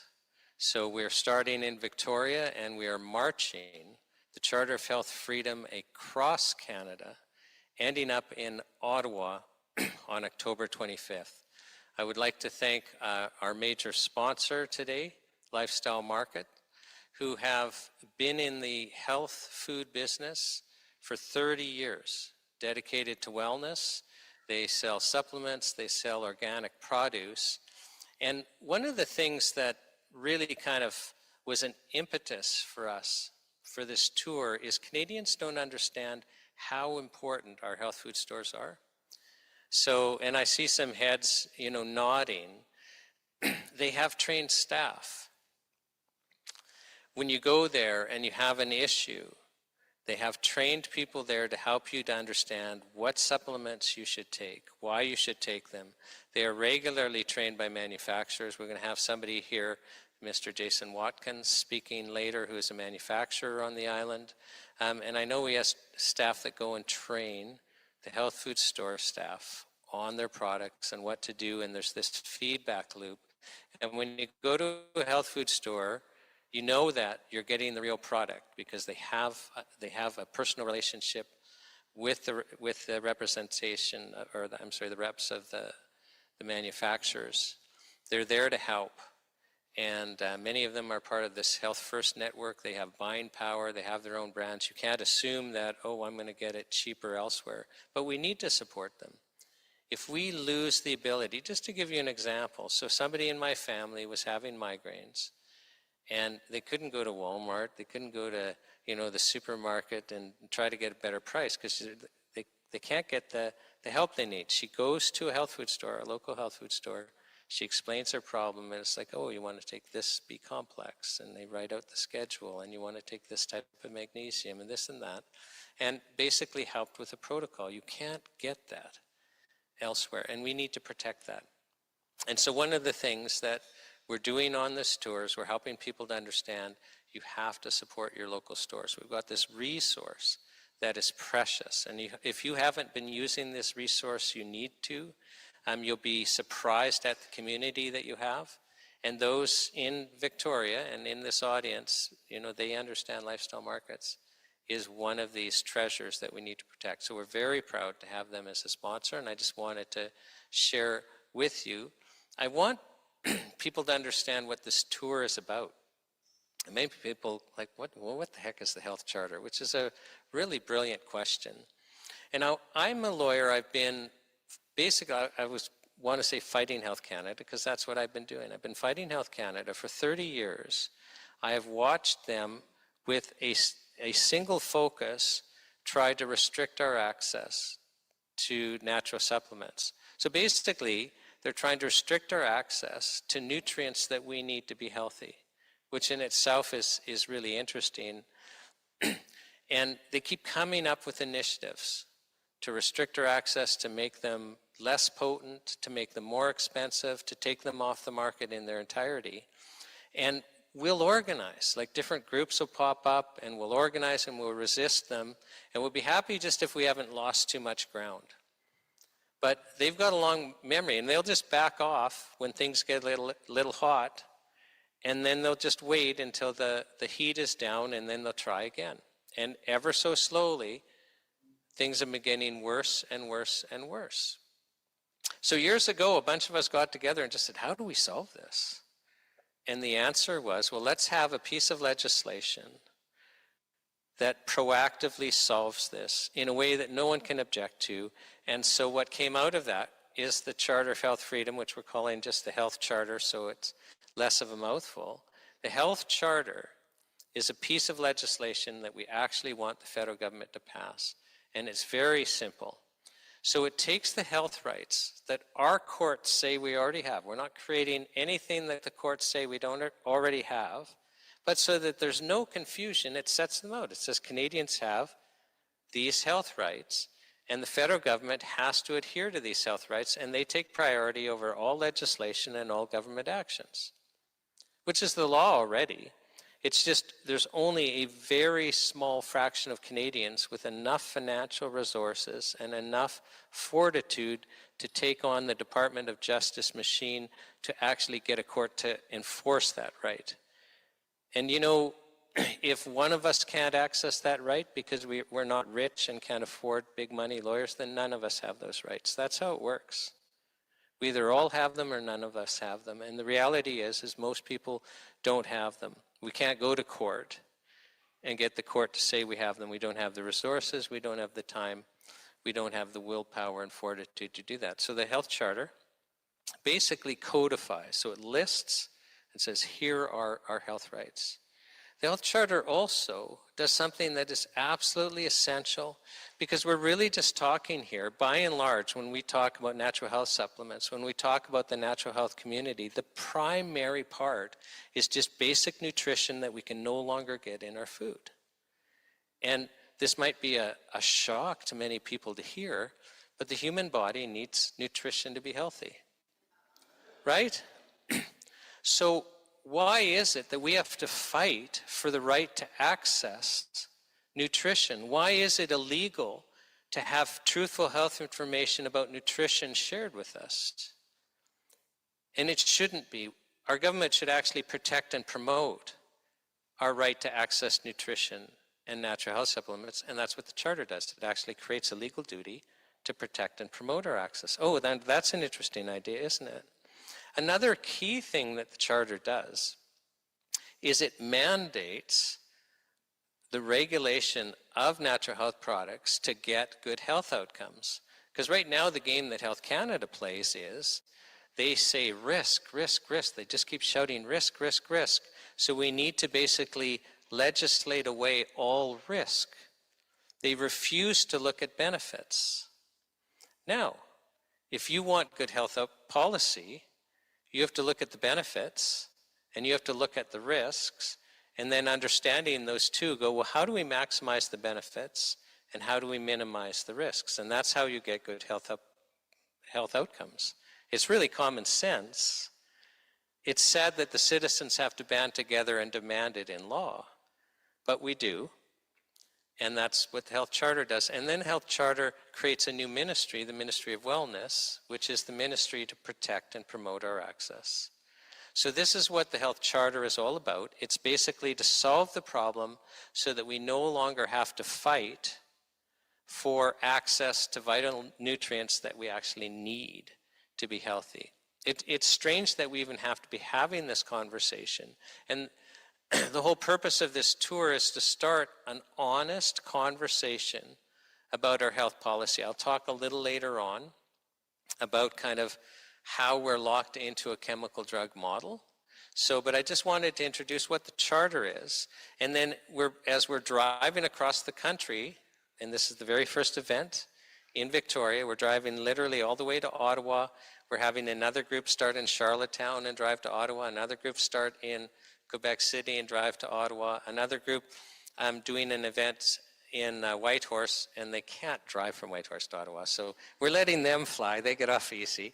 But the point is it's the entire country coming together to just say, let's have an honest dialogue and let's stop forcing us to fight to have access to vital nutrition that we actually need to be alive. This is more than a human right. To even say the right to nutrition is a human right is kind of absurd, isn't it? Obvious. It should be so obvious that we should have the right to clean water. We should have the right to the food that we need to be healthy. But we have to fight for that in Canada. And so that's what we're doing on this tour. We're trying to create this dialogue. We're trying to bring awareness. Another thing is that it is illegal to share truthful health information.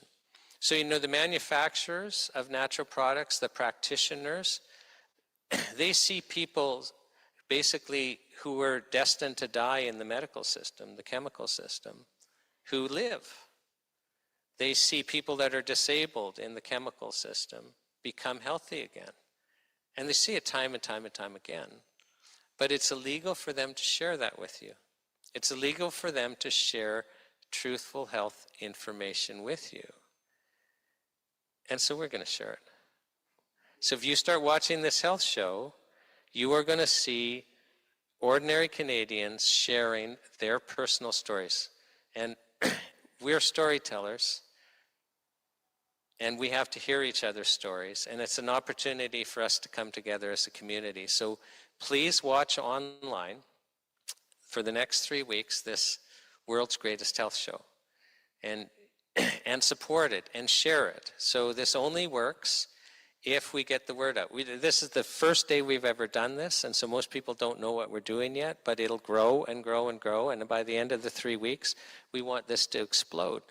But we are totally shadow banned. So please, you know, if you go to NHPPA.org, we have a whole bunch of resources for basically to help you help us. And so one of those resources are, if you're on social media, we have posts that you can repost right on our website. You can create your own posts. You can borrow our graphics.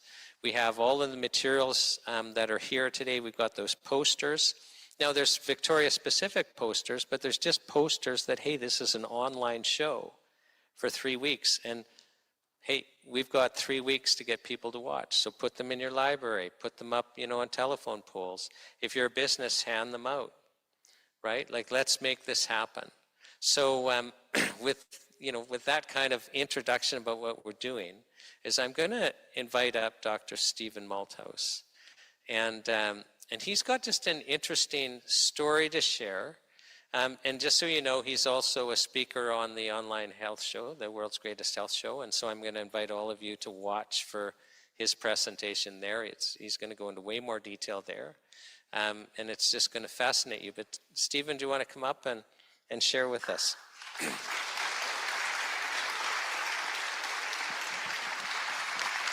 thank you.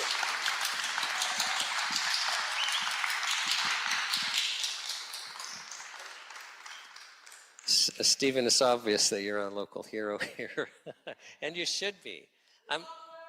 Yeah, and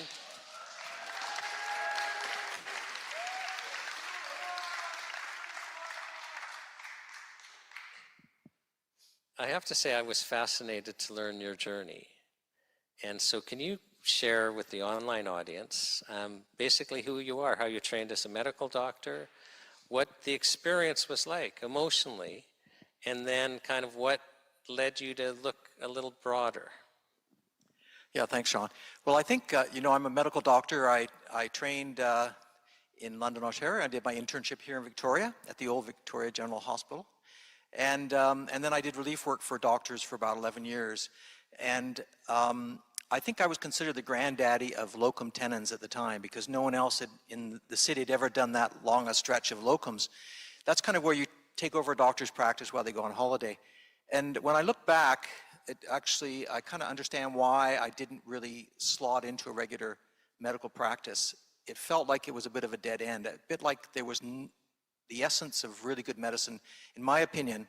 So this is my opinion, not the opinion of the doctors anywhere else, or even the College of Physicians and Surgeons. So my kind of feeling was there was something missing, and I didn't even know what it was at the time. And so that's kind of where I was for about 11 years, and I just practiced like a regular doctor. But things started coming my way, and I started paying attention. I think the first was Linus Pauling came and spoke at UVic about vitamin C, and that kind of twigged my interest. And then I met my wife, and she introduced me to homeopathy, and that's where the, I would say the veils fell, and I could see that there was a lot more beside what was inside the conventional medical box. In fact, I think what we're looking for is to get rid of the box entirely. So there are some good things, and I still use them or know of them, and I think they're useful for healthcare. But there's so much outside the box, and I was very fortunate because I kind of ran into it without really knowing. Didn't really do it intentionally, not really knowing where I was going, and then later I realized that that was what's needed to make a well-rounded physician. Am I right that, so you're practicing as a physician, but emotionally you were kind of feeling challenged because you thought when you went into medicine that you would be having more of a positive impact in basically solving people's suffering issues? Well, to tell you the truth, Sean, I didn't realize that regular medicine is like a revolving door, because we don't have the tools to cure people in many cases. We may see at end stages of things where we may, do surgery and so forth, but even some of the very basic chronic diseases such as osteoarthritis, we didn't have the tools.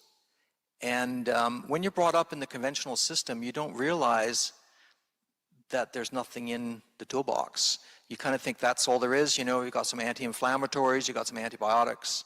And I must say, though, you also have the tool of reassurance, and that you can tell when something is going to go well for a patient and so on. And there's some times where you don't need, a drug to solve the problem.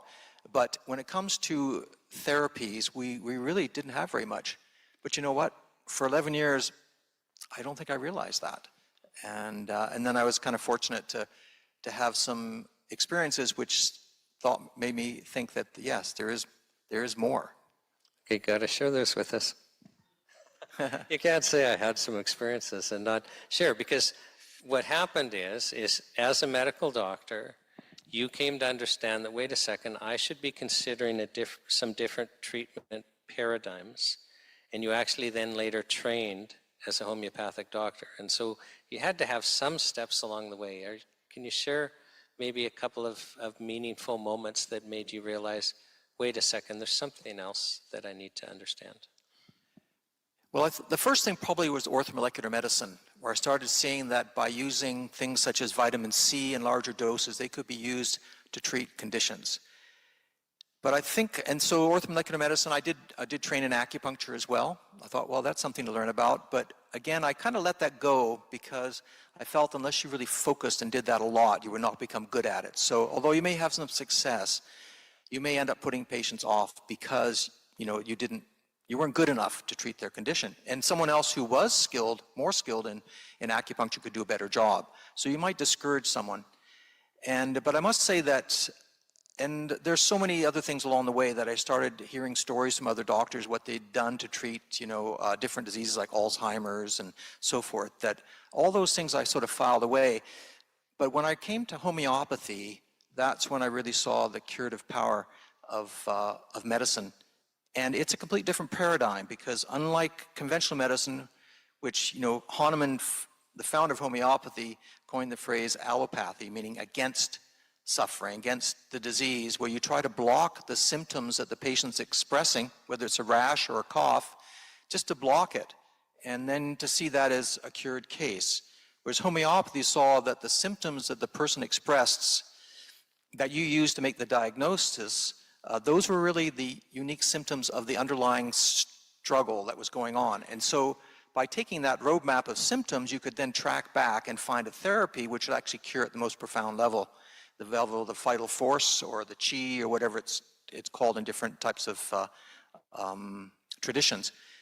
So when I saw that, then I saw some cases that had been cured actually I just kind of attended a weekend down in Seattle. My wife got me to do it. And so really, I owe all the credit for my lack of making a lot of money and being a successful, high-profile medical doctor to my wife. But in front of every man, yes. Yeah. But anyway, just even a couple of days, I think I was prepped in some way. And that when I saw doctors, including the Queen of England's homeopath, presenting cases, of veterinarian presenting cases, medical doctors, real MDs, presenting cases of cured cases in homeopathy, there was no denying that it was doing something. And these were often very, very difficult cases. And when I saw that, suddenly I was ready to go. I don't think there was, at that point, I was kind of off and running and I couldn't go back. Once you see what natural products or what something like homeopathy or acupuncture, Chinese medicine, osteopathy, any of those type of non-in-the-box therapies can do, you can't go back. It's really not possible. It's like once you've seen it, you can't unsee it. And so then I started training up in homeopathy. And I think I told you a while back about a couple of cases that I saw in my practice when I first started out that really showed me firsthand what homeopathy could do. Do you want to share those? There were many, many years ago. And one was a case of tendonitis in the wrist, that the person had been off with workman's compensation for some time and probably not going back to work because nothing had improved with physiotherapy and so forth. And at that time, I had just been to this weekend and I had a little box of remedies and I was really enthusiastic, not knowing anything. And I thought, well, what I'll do is I'll give this person a remedy for their tendonitis, right? And so I gave the remedy arnica, which many of you in the audience may know. It's a great remedy for blunt trauma, but it was the wrong remedy and nothing happened. So if you think about it as a subject of one study, it was a good one because I gave the wrong remedy, but I was enthusiastic. I had the same sort of encouragement to the patient that I would have given if I had given the right remedy. Anyway,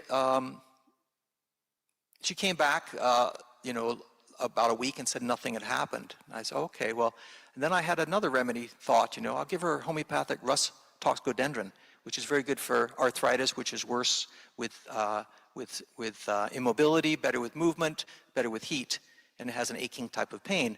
Very common for osteoarthritis, but also for tendonitis. And I gave her that. And within a week, her pain was so much improved that she was ready to go back to work. It was amazing. And the medical system basically was not resolving it at all. No, this person had been off work for, if I recall correctly, about 6 months with no resolution.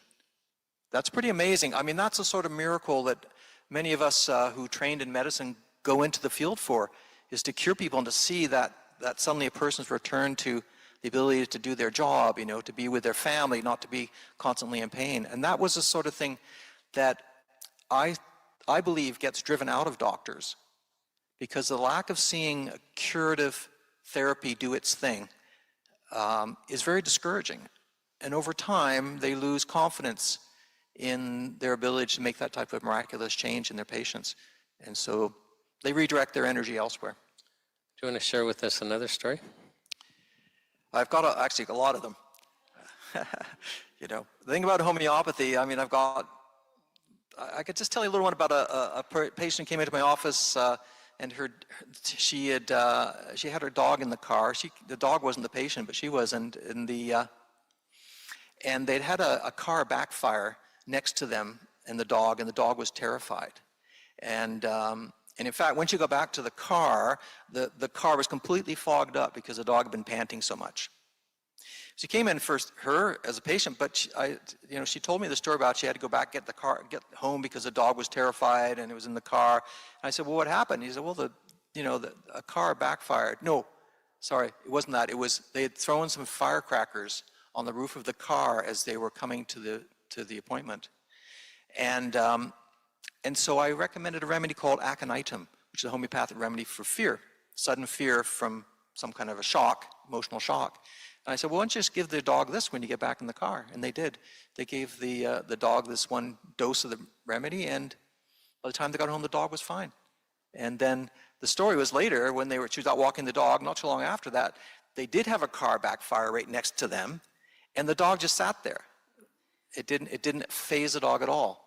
So this is the other thing about good medicine, is you don't keep getting the ear infection coming back again and again after you give the antibiotics repeatedly to the point where it becomes a chronic problem.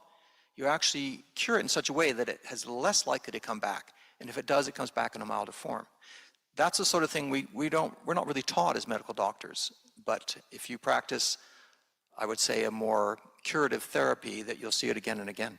So how long did you practice as both a homeopathic doctor and as a medical doctor?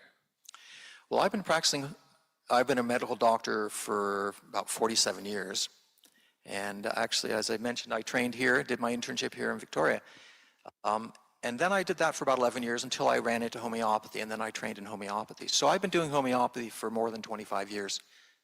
Okay, now this is the most important question, I think, for Dr. Malthouse. So once you started practicing both homeopathic medicine and traditional allopathic, so the medical chemical model, which model did you find gave patients better outcomes?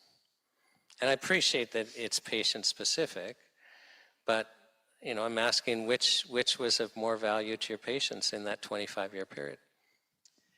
It's kind of a mixed result for that, I would say, because with conventional medicine, a lot of people really want the disappearance of their symptoms.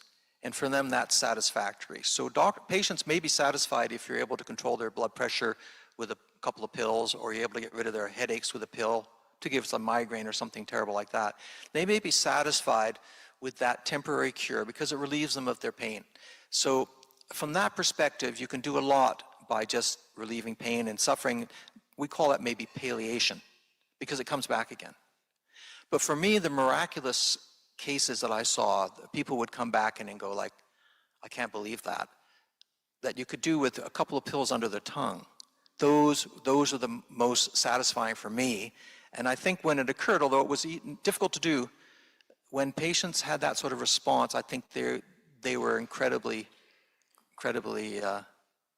moved, I would say. I should tell you just one more story. I had a patient come into my office. I got so many of these stories because, I've been practicing a long time, but I had a patient come in that she came in led by her neighbor, because she'd been cutting peppers in the kitchen, and she wiped some of the pepper in her eyes. So her eyes were burning and streaming, and she couldn't open them, and she tried washing them with cold water immediately. But she came into my office saying, I'm blind.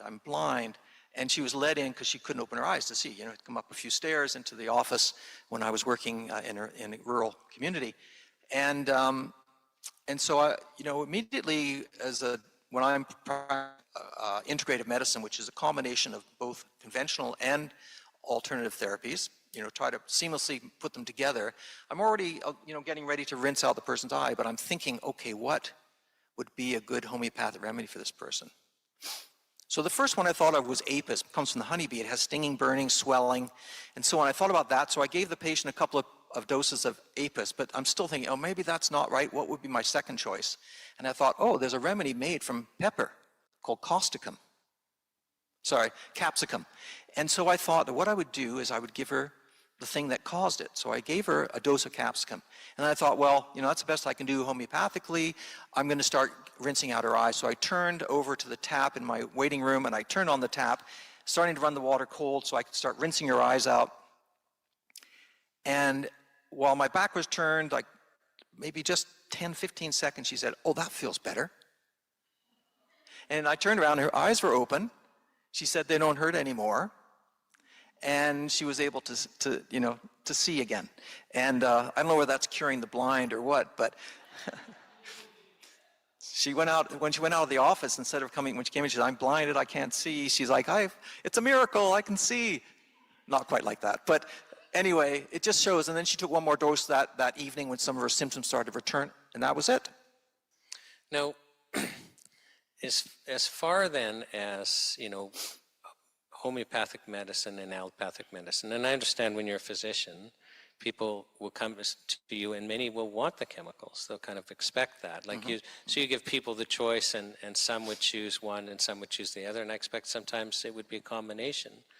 But overall, how did the emotional experience of practicing medicine change once you adopted homeopathic medicine? Because you made it clear you were emotionally dissatisfied when you were just doing the chemical model because you didn't feel that you were actually curing things. you found it dissatisfying to just be addressing symptoms. Yeah, exactly. Well, it gave me a whole new lease on life as a doctor. I mean, suddenly medicine was interesting again. And suddenly I was excited to go to the office and to prescribe. And, you got to be a little bit of a detective, too, in medicine, to try to ferret out what is the underlying cause for things. And so now I had the tools to start digging deeper and finding out what was going on with people. And so I practiced homeopathy itself for about 5 years, and then I started to integrate it into conventional practice, going out and doing relief work in the community and out in the countryside, further afield, relieving doctors. And I started integrating homeopathy into conventional practice, and that seemed to work very well. It was able to bridge for people. They could come in, and I would say that in the end of practice, I would use homeopathy in 70% of cases. But I would also offer them the conventional medicine as well, and let them make the choice. Try to lay out the pros and cons of each, and which was most likely, in my opinion, to help them at a deeper level, and let them decide. So I had the tools to do both of those things. And when I was able to increase my toolbox, that's when it became fun and rewarding to be a doctor. And I think that's extremely telling. So you've gone from it being something you were dissatisfied with to something you were excited. You became excited to be a doctor again. Yeah, absolutely. So now what would be the consequence? Like, and I actually mean this, that homeopathic medicine works because the mainstream media attacks it. No, but if I can just share, so I mean, I'm working on my 31st year of practice as a lawyer, and as far as companies that were charged, natural health product companies that are actually charged criminally by Health Canada, I've defended more than all other Canadian lawyers combined. And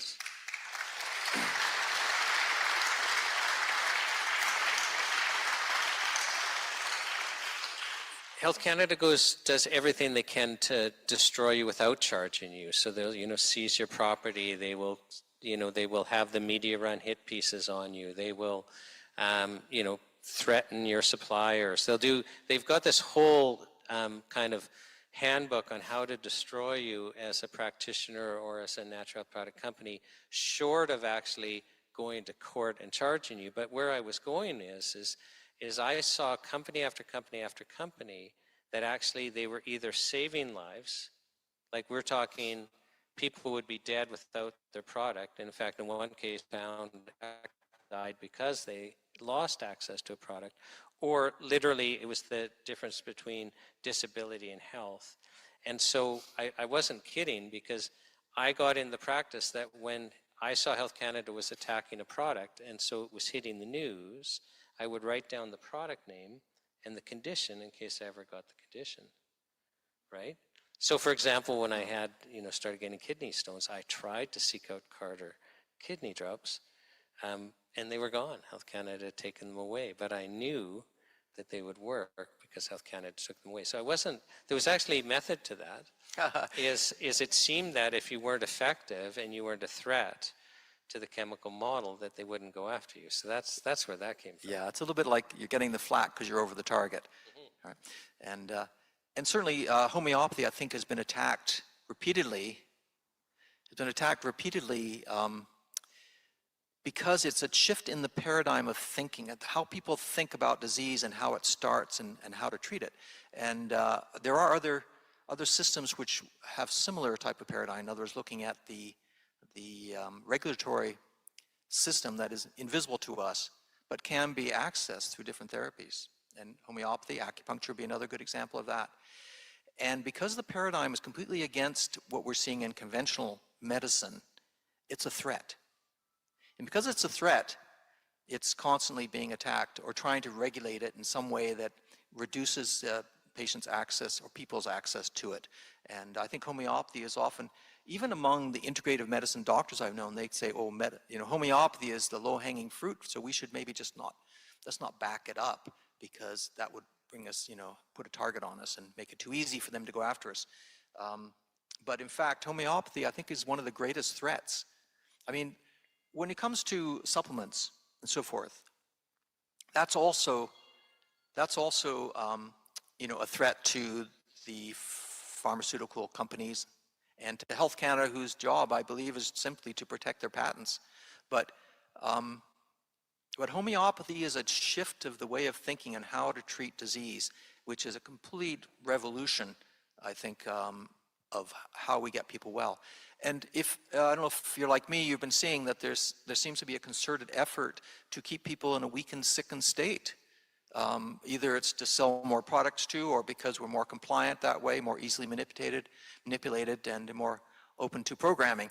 But if you have a healthy populace, that's a dangerous populace, because they may not take too well to what other forces, government, pharmacy, big pharma, let's call it, Health Canada, all these different regulatory bodies who are trying to keep us maybe controlled down by making us sick. They might not like that very much. Can we just pursue something a little more? You mentioned it a little earlier about allopathic medicine, and some people watching might not understand. I just want to correct you. It's allopathic, A-L-L-O. Okay, thank you. That's okay. So they may not understand that allopathic medicine it's a tradition that doesn't seek to cure the underlying problem. It seeks to address the symptoms. And so let that sink in for a second. So our mainstream medical system, so our government-funded system, the philosophy behind it is not to cure the underlying illness, but it's to address the symptoms. And in the drug licensing world, which is the world I live in, the chemical drug companies basically apply to be able to treat the symptoms. When they run these clinical trials, they're not curing depression.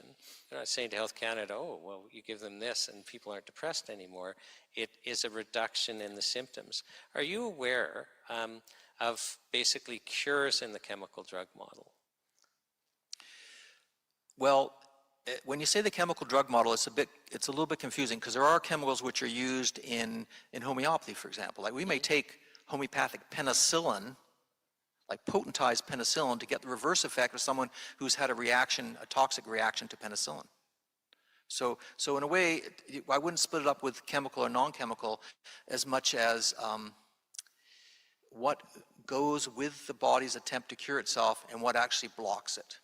So I think that's really the difference there is, but and if someone is cured, what I would say is cured, in other words, if let's say someone had a bowel issue and you gave them a sulfur antibiotic or something that has sulfur in it, but you were giving it as a conventional medicine available, which we do have for things like irritable colonic diseases like ulcerative colitis, and the person got better, and they actually got better in a holistic way. They didn't just drive the disease into a deeper location or move it somewhere where you kind of lost sight. It was not in the bowel anymore, but the person had heart disease or some type of severe mental dysfunction. Then yes, they could be cured, but it would usually be something that was in that medicine that did the curing. So it might be the sulfur in the drug, which is just a part of the molecule that actually did the curing. So that would be possible. But in general, I would say it's very infrequent. You can give an antibiotic to treat a bladder infection, and the person may be well for years afterwards, but the trouble is it will keep coming back, and then if you keep approaching it with that same type of temporizing action, it'll become more frequently, and then they'll have something like interstitial cystitis, and then they'll have inflammation constantly, and so forth. So in those cases, there's the appearance of cure because of the time difference and that maybe the change of location, like cortisone on the skin for eczema going to asthma in the lungs if you drive it in, that may appear to be cured. But if you really take the whole person and you examine the whole health of the person, then you'll find that really the disease has just been moved or suppressed. Okay, we've got to go into this more because this is important for people to understand. So you just said that it's important to basically look at the whole person. So not just look at symptoms that are presenting and a problem. And you also have basically given some examples in that answer of how, treating an illness in one place might actually move it somewhere else. And I think it's important for people watching to understand what you're trying to explain. Can you just go into that a little more? The importance of addressing things from looking at the whole person, and then how basically, if you're just addressing symptoms, but not looking at the whole person, how basically you could be making it worse or just moving things around. Sure. Well, people may know of a drug that was out on the market called Orudis. It was an arthritis drug. It was actually, some people said that worked really well for my arthritis. But when they did an x-ray of the knees, they would show that there was being destruction of the cartilage around the joint now. So the cartilage is deeper, a deeper structure than the joint space itself. So what they were doing is by getting rid of the inflammation in the joint, they were driving it into the surrounding tissues and destroying the leg, essentially. So that's why it was not a good drug. That's a good example of suppression or driving it in deeper. I think the best known one is the treatment of skin rashes, particularly, let's say, eczema, where you treat eczema with cortisone. That's very common. And then the dermatologist say, look, it's gone. And the people are, yeah, my child's eczema's gone. That's so great. But now they're coughing at night. And next thing you know, they got a cold and they get a wheeze that won't go away. And then they're using a puffer and so forth. So what you've done, if you view the whole person, because this has happened so many times in history of using cortisone that it's someone who knows anything about the direction of cure will understand that you've driven the disease off the skin, a more superficial organ system, which is less dangerous to the child. Now you've driven it into the lungs, so they have asthma. And we also know that if we're able to treat asthma with a curative therapy, such as homeopathy, they may have a temporary reappearance of the eczema on the skin, which is, again, the direction of cure, going from the more important organs systems to the more superficial and often least important organ systems. So yeah, this is the idea of suppression and why we think, look, I've cured this person of this. But then if you take the whole person, you'll find that now they've got another problem, like maybe they have insomnia, or they have anxiety, or they have depression. If you drive the disease from a superficial area where the body is trying to get it out, and then you block that exit route, it doesn't mean you have to leave it there, but if you block it or put pressure on it, drive it back in, it will go somewhere else, more, usually deeper. And so you have a sicker patient, a patient that is more likely to be seriously injured by what you've done. And I don't think this idea of suppression, it's the hardest one for doctors, I speak from my own experience, to accept that you can actually make patients worse by giving them a treatment which is recommended, through the algorithms, and you make them worse because your intentions are good, but what do they say about fools rush in where angels fear to tread? Kind of like that. Now, how much training as a medical doctor did you receive in nutrition? Oh, well, it's a long time back, but I can't recall learning anything about nutrition in medical school. No, and it wasn't a loaded question. No. I ask every medical doctor I come across that question. But now, so it's been 47 years, if I remember probably looked at correctly. the food guide. We probably saw the food guide pyramid. I would say that would be about it. Okay. And we kind of learned the difference between a protein and a carbohydrate. That was probably it in some science section. Right. Now that you've gotten a whole bunch of experience, what role do you think nutrition plays in the health of the Canadian population? Oh, I think it plays a fundamental role. And I'd have to actually give another shout out to my wife, Elizabeth, who makes us eat organic food in our house.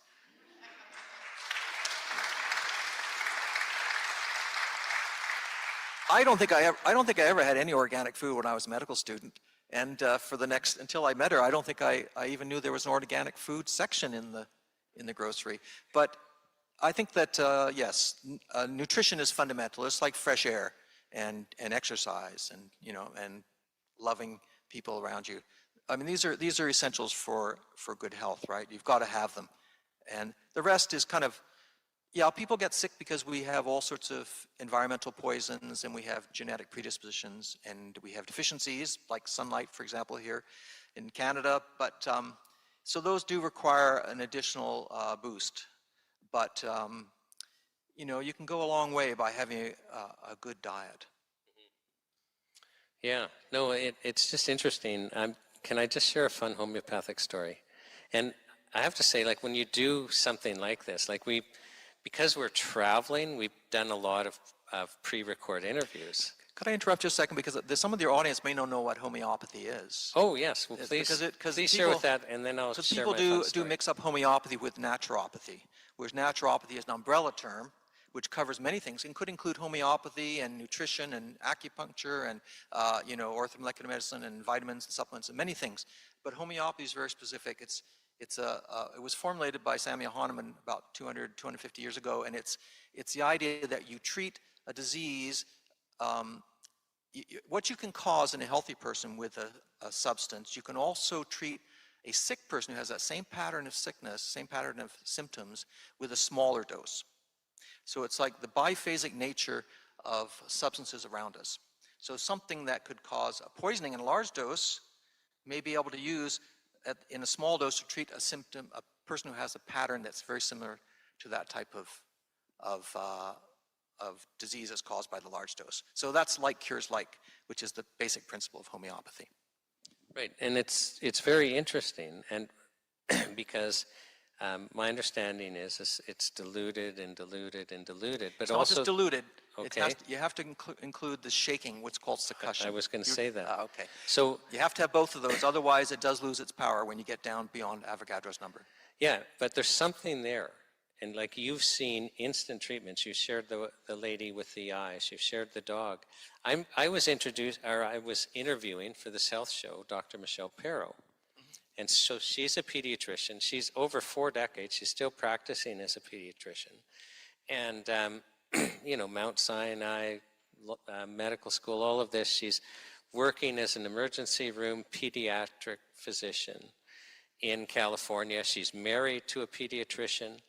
And one of her own children, she shares with us, is having chronic allergy issues and gets to this croup that won't go away, and she doesn't want to do the steroid treatment, which is what she would, as a pediatrician, recommend. And her husband doesn't want to, and she has a friend who practices homeopathy, and it was like within 5 minutes it's gone.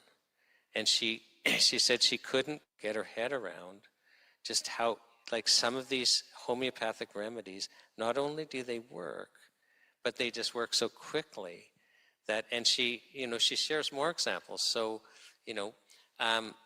so she, like you, trained as a homeopathic physician and now practices as both a homeopathic physician and a regular physician.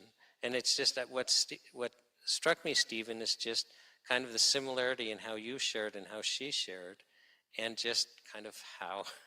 And so I actually asked Stephen, can you find me a good homeopathic doctor where I live? And I did ask you that, because in just doing these interviews, I came to realize that there's a paradigm that I'm not using that I've now come to believe I should be using. So it's interesting.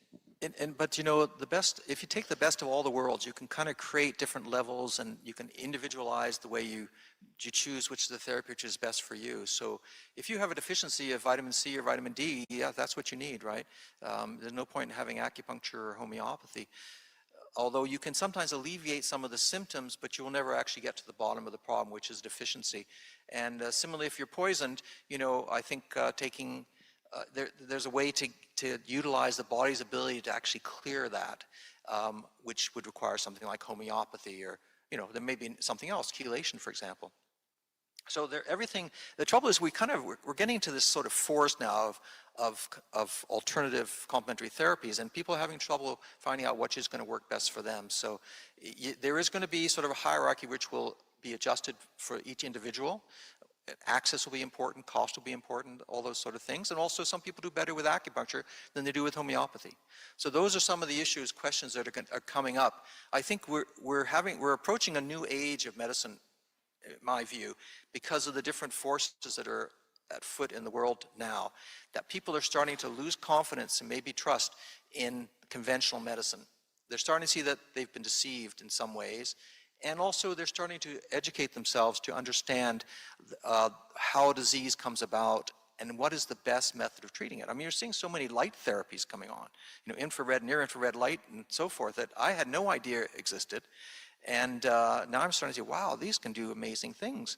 And so education and learning is something we're starting to take part in as a public as well. And as our medical system seems to be failing us in some ways, hospital wait lists and so forth, it makes a lot of sense to try to get some tools in your belt that you can use. And personally, I think homeopathy is one of the best, but there will be other therapies that are also available that people can learn about. And so they don't have to rush to their doctor when their child has a cough, for example, or something like that. It doesn't mean that you should, do things which you're not capable of doing, but there's a lot out there that people can actually learn themselves. And I think that now people are being motivated to do that because of the failure of the conventional medical system. No, it's an appropriate time to have a honest health dialogue as a nation, and actually ask the question, how do we get the best health outcomes? And that doesn't mean suppressing everything but the chemical model. It means actually, let's have an honest dialogue. What's out there, and how do we basically get the best health outcomes, which is what this is about. So on that note, what is your message to Ottawa? To Ottawa? To Ottawa. I think Ottawa should just get out of the way. Yeah, okay, so... And if I could just elaborate on that, I think that people can determine what is best for them. We have to stop being treated as children and realize that we can assess the benefits, the pros and cons of different therapies, whether we need them or not, and that we need to take back that sovereignty in terms of choosing our own health care. We don't need dictates from Ottawa, from Health Canada, telling us what is good and not good. And we know that their motivation is not for the health of Canadians.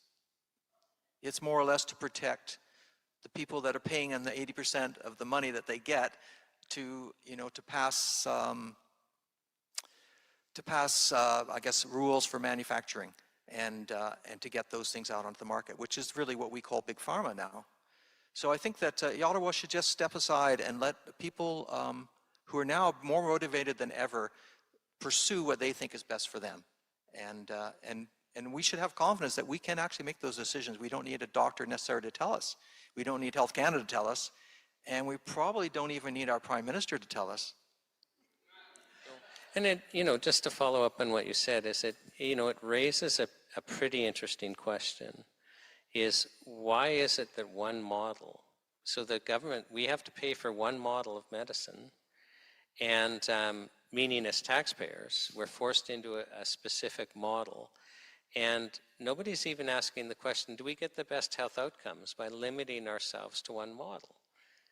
Because the reality is I get banged up in a car accident, I want that crisis medicine, right? Like, we're not saying that model has no value. It's just the question is, why do we have only that one model? So I really like your answer to what's your message to Ottawa, because at the end of the day, we should at least be asking the questions, how should we get the best health outcomes? And I think part of that is taking personal responsibility and educating ourselves. Stephen, it's just been a pleasure to interview you. Sadly, I've got to interview not sadly, I'm excited about the other guests. I just wish we had more time, don't you? So Thanks a lot. Thank you so much. Thank you so much. So I'd like to invite Penny Seth-Smith up. So Penny, come and join us.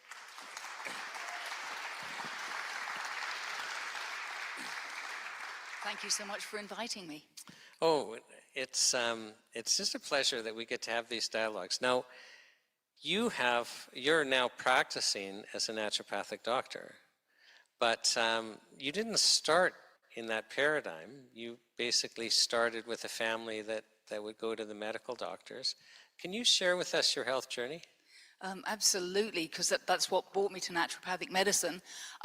My whole family has a dairy sensitivity, a very strong one, that we were unaware of for about the first 20 years of my life. So when I was little, I was all curled up, having tummy pains and having to be dragged to school, although I liked school. My mum took me to Great Ormond Street Hospital, the kids' hospital, the best one in London. And they were, bless their hearts, they were lovely people, but they were no help in telling me what was going on or giving me anything that would make me any better. I liked the rocking horses, but apart from that, it was a bit of a disappointment. And then in my teens, I had depression, and my medical doctor gave me some happy pills that didn't make me happy. And then I went to university. Can I just slow you Yep. down? So when you're a child, you're actually having to go to the hospital because of abdominal pain. Yeah, I mean, it wasn't that it was horrendous, but it was completely unexplained, and it was happening far too often, and it was interfering with my ability to go to school and to learn. And I loved school, but I just didn't want to go because I felt rough. Okay, and I don't want to rush over that, because if you have a child who actually can't go to school, and this is happening regularly because they're having abdominal pain, discomfort, however you want to call it. I mean, I don't want to gloss over that. That's significant. Oh yes, and that did reduce. They discovered that giving me sugar pills, glucose pills helped, and everyone went, oh well, kiddies, they like sugar. Well, it was Elaine Gottschall of Food and the Gut Reaction who explained to me at one point just what the mechanism of action was for that, and I wish I could remember it now because it was very interesting. But it validated that for me. And then I went to university, and I just got tonsillitis after tonsillitis. But let's back up to the depression. Okay, yep. Because you just want to skip along as if nothing happened at all. So many things led on the path. I didn't want to spend too long on it. Yeah. Right. No. But what was that like? Like, because here you are. You were talking about when you're a teenager. So now, about 17 years later, you're still reacting about it. So what was the depression like? It was a fairly minor depression, but I just knew that life wasn't right. It was just feeling kind of blur.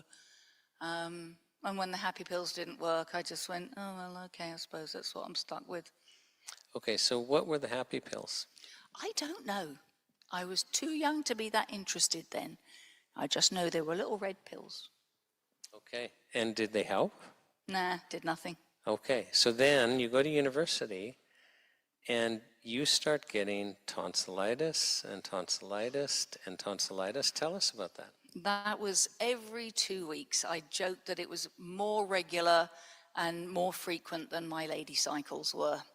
And I would go back to my MD, and he'd give me some antibiotics, and then 10 days later I knew I craved a glass of warm milk the night before. So I went back, and I'd say, oh yeah, I craved the warm milk last night, and throat's up again this morning.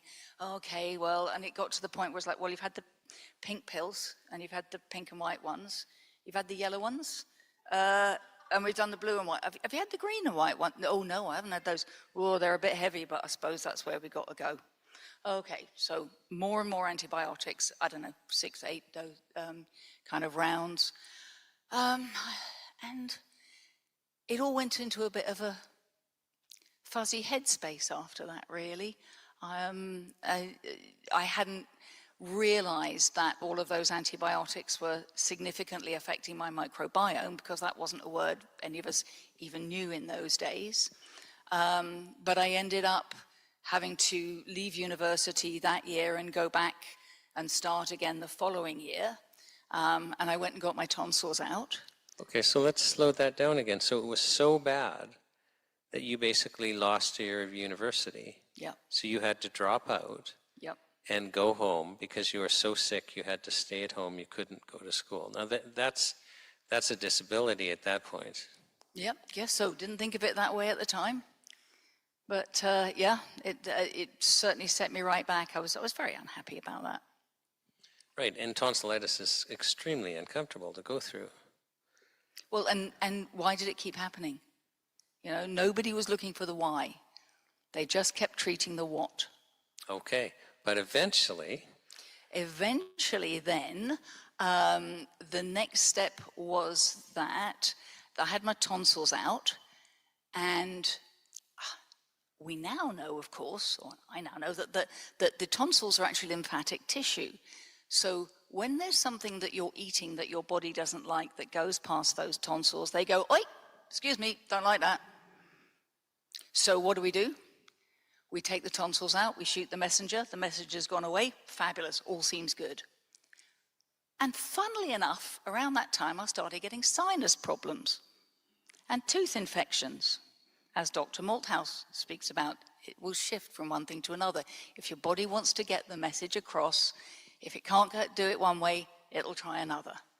So I had a lovely medical doctor that I went to see, and he'd done a few things to try and help with my sinuses. And we got to the point where he said, well, really, the only thing we've got to offer you now is this cracking and draining thing. And he explained it to me. I said, so basically they want to bore a hole in my face and wash it out?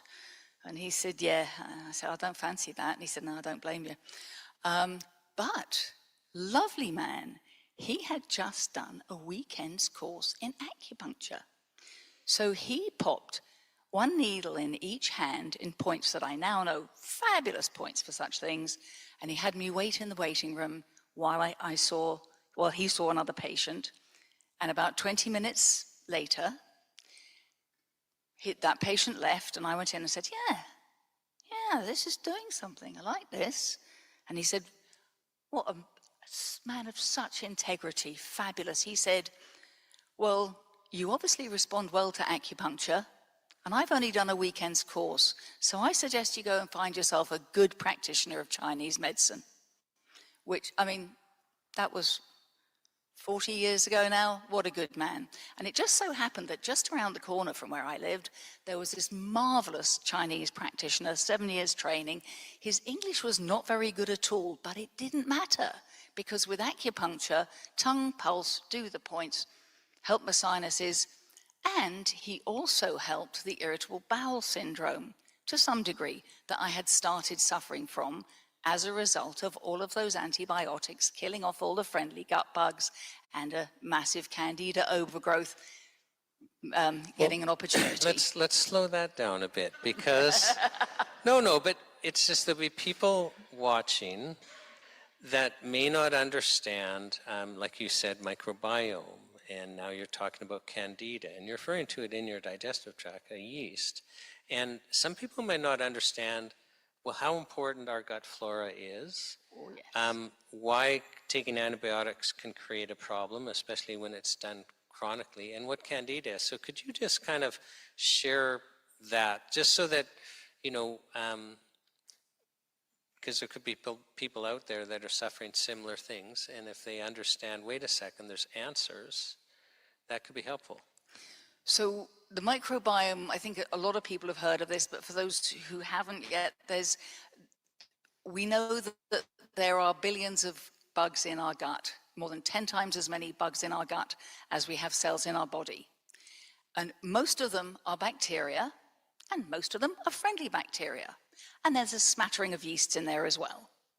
And when you take antibiotics, they kill off those nasty bugs that are giving you the infection, but they also kill off a whole bunch of the good guys as well.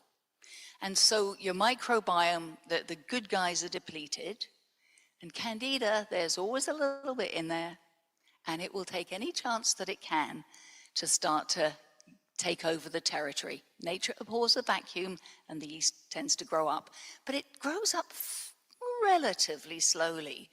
So people are a long way along if they get to a point where every time they have a dose of antibiotics or a course of antibiotics, whap, they've got a yeast infection. It's very possible to have a lot of yeast growing in your system, in your gut, without having symptoms anywhere else, because you've killed off the good guys and the yeasties are just creeping up. And then you tend to get the foggy head as well, and the exhaustion, often losing words in sentences, usually nouns. And yeasts make toxins that are neurotoxins. So they affect your brain, they affect your thinking. And that was the reason that I had to give up university. It was all just, wow, how can they expect me to do exams in this? I can't really remember it. so that yeast overgrowth, it also then, as it gets worse and worse, creates overt digestive symptoms, and in some ladies, yeast infections in our lady places.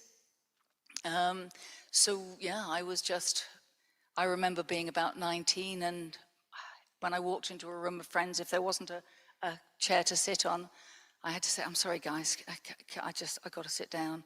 I was known as Penny, who was sick all the time. That's telling in itself. So you go to this acupuncturist, and it's because when you were at the doctor with 2 needles, you were noticing a change with your sinuses, and the acupuncture was also helping with your candida. So carry on with your journey, because this... Let's see, there were so many steps to it. So the acupuncturist, that was very helpful, but it didn't totally turn around the digestive stuff. It helped a lot, but it didn't completely get rid of it. And my mother had been, actually... What about the sinuses? Oh, the sinuses? Oh, he did a great job on the sinuses, but yep, I think that was dealt with, 40 years ago. It's hard to bring it all right back. But this, yeah, he really helped improve my health overall, because with acupuncture and homeopathy, you have to treat the person. You can't just treat the symptoms, because you're, as Dr. Malthouse said, you are assessing the whole person and rebalancing them so that they no longer need to exhibit the symptoms they've been exhibiting, rather than taking, if you've got pain, taking a painkiller that goes, shut up, pain, go away for now. You can come back later. So the sinuses got a lot better. My general health got a lot better. And then what was the next step? The next step was that my sister went to the London Homeopathic Hospital, which sadly no longer exists, because she had bad sinuses too. And she learned there that the first thing they did with everybody was take them off white sugar, white flour, and milk. So she went home, went off those, and when she found she felt better, then she tried finding out which one it was that had been the cause of the problem, and she found out that it was dairy. So she gave up dairy and felt a lot better. And then my dad went to one of these people who does this funny muscle testing, applied kinesiology thing. And they told him when they put milk near him, his arm went down, so he was giving it up. So I thought he'd completely lost his marbles at that point. And I'm glad I wasn't verbally scathing. It was like, oh, Father, I'm doing my science degree. I can't believe in any of that stuff. But when I wasn't getting any better still, my sister said, you know, milk's not good for me. It's not good for your dad, for our dad. Why don't you give it up? She likes to remind me now that she told me 3 times before I actually did. Because I was like, oh, but when I'm sad, I just want a cup of tea. And when I'm happy, I just want a cup of tea and I want milk in it. And, oh, I do love me cream. But then finally, I was desperate enough that I gave up the dairy, and it was like the sun had come out. I was like, wow, this is how other people get through life and smile and function. Wow, this really rocks. But I still hadn't got my digestion sorted. And then I saw this forward-thinking professor on TV, and so many medical doctors still haven't caught up with where he was 40 years ago, bless his heart. And he was talking about food sensitivities causing problems. So I got to see this guy, and I said, do you think it could be my dairy allergy causing the irritable bowel? And he said, actually, I don't think it's that at all. I think it's all those antibiotics you had. And he gave me another antibiotic, and I thought, And I wrote to him saying, hold on, if it's antibiotics that's caused all this, why are you giving me this nice statin one? And he said, well, this one actually isn't absorbed in the gut, and it does kill the yeast. Well, I think it's not very absorbed. If you've got a leaky gut, you're going to absorb a little bit of everything. But he was way ahead of everybody else at the time, and that really sorted things out for me. And then my mum had been reading Adele Davis's Let's Get Well, which is all about using nutrition to feed your system to get better. And of course, my digestive tract had had all that inflammation, so it was leaky, it wasn't working well. So loads of good nutrition, that helped me a lot. So with that and the acupuncture, things were going pretty well. But Sorry, one, can Oh, I no, put keep another, going. another little chapter? I was just going to prod you. So. So, but I was still, actually, this was before I got rid of the candida. I was getting flus, and when other people got flu, it lasted 4 days, maybe a week. When I got it, it was 3 weeks in bed. Oh my God. And I knew that it always started with a razor blade sore throat, and I was moving house. The truck was booked. All of my friends were booked to help me move. And the night before, I had a razor blade sore throat. Oh, I was desperate. Went to the health food store. How the guy worked out the right remedy for that, for me, I do not know. Someone was on my side that night. But he pulled out this remedy, and I looked at it, and I was a bit suspicious. But I was desperate, so I thought I'll give it a go. So I put it in my hand, and he said, oh, you're not supposed to touch it. So I threw it down my throat, and he said, oh, you're not supposed to swallow it. So I went, oh, all right. Well, it says I've got to take another one in an hour. I'll do it right next time, and then hopefully it'll work. Anyway, and I'd opened it up, and it was cheap. So, I went to buy that, and I think I bought some vitamin C as well.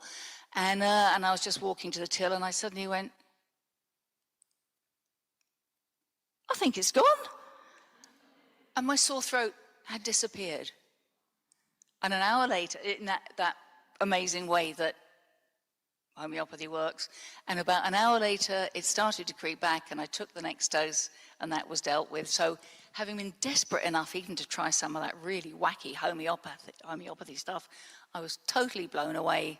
And so yeah, that was my journey of finding out all these different treatment methods that could be helpful. And then you trained. And Tell us about that. Well, then I came to Canada to visit my brother, and there was this thing saying naturopath. And I went, what's that? Having never wanted to be a doctor. Dr. Malthouse may have wanted to be a doctor. I was not interested at all. But I saw this thing said naturopath, and I was, blimey, they do it all. They do the homeopathy, they do the acupuncture, they do nutritional stuff, and you learn all about the basic sciences, the medical sciences. I didn't even know where my liver was. So I knew I needed to understand all of that important stuff, because naturopaths do all the same amount of basic medical sciences as medical doctors do, but the treatment methods that we're taught are different. And having learned that I could do all of those in one place in Canada, I packed my bags, left my job, left my family and friends, and moved to Toronto, which in those cold winters, that was huge sacrifice. That sounds like a very severe candida overgrowth. Made me balmy. Okay, so what has it been like practicing as a naturopathic doctor?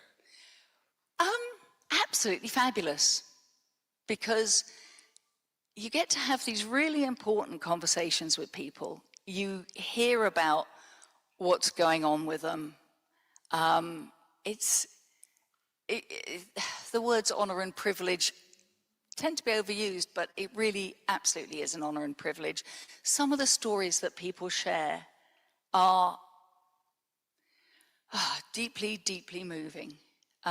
One of the things that I found homeopathy is fabulous for is to help deal with old trauma, including trauma that kind of happened decades before, which has set the person's whole sort of energetic being out of whack, so that they just don't necessarily take on the other healing as well.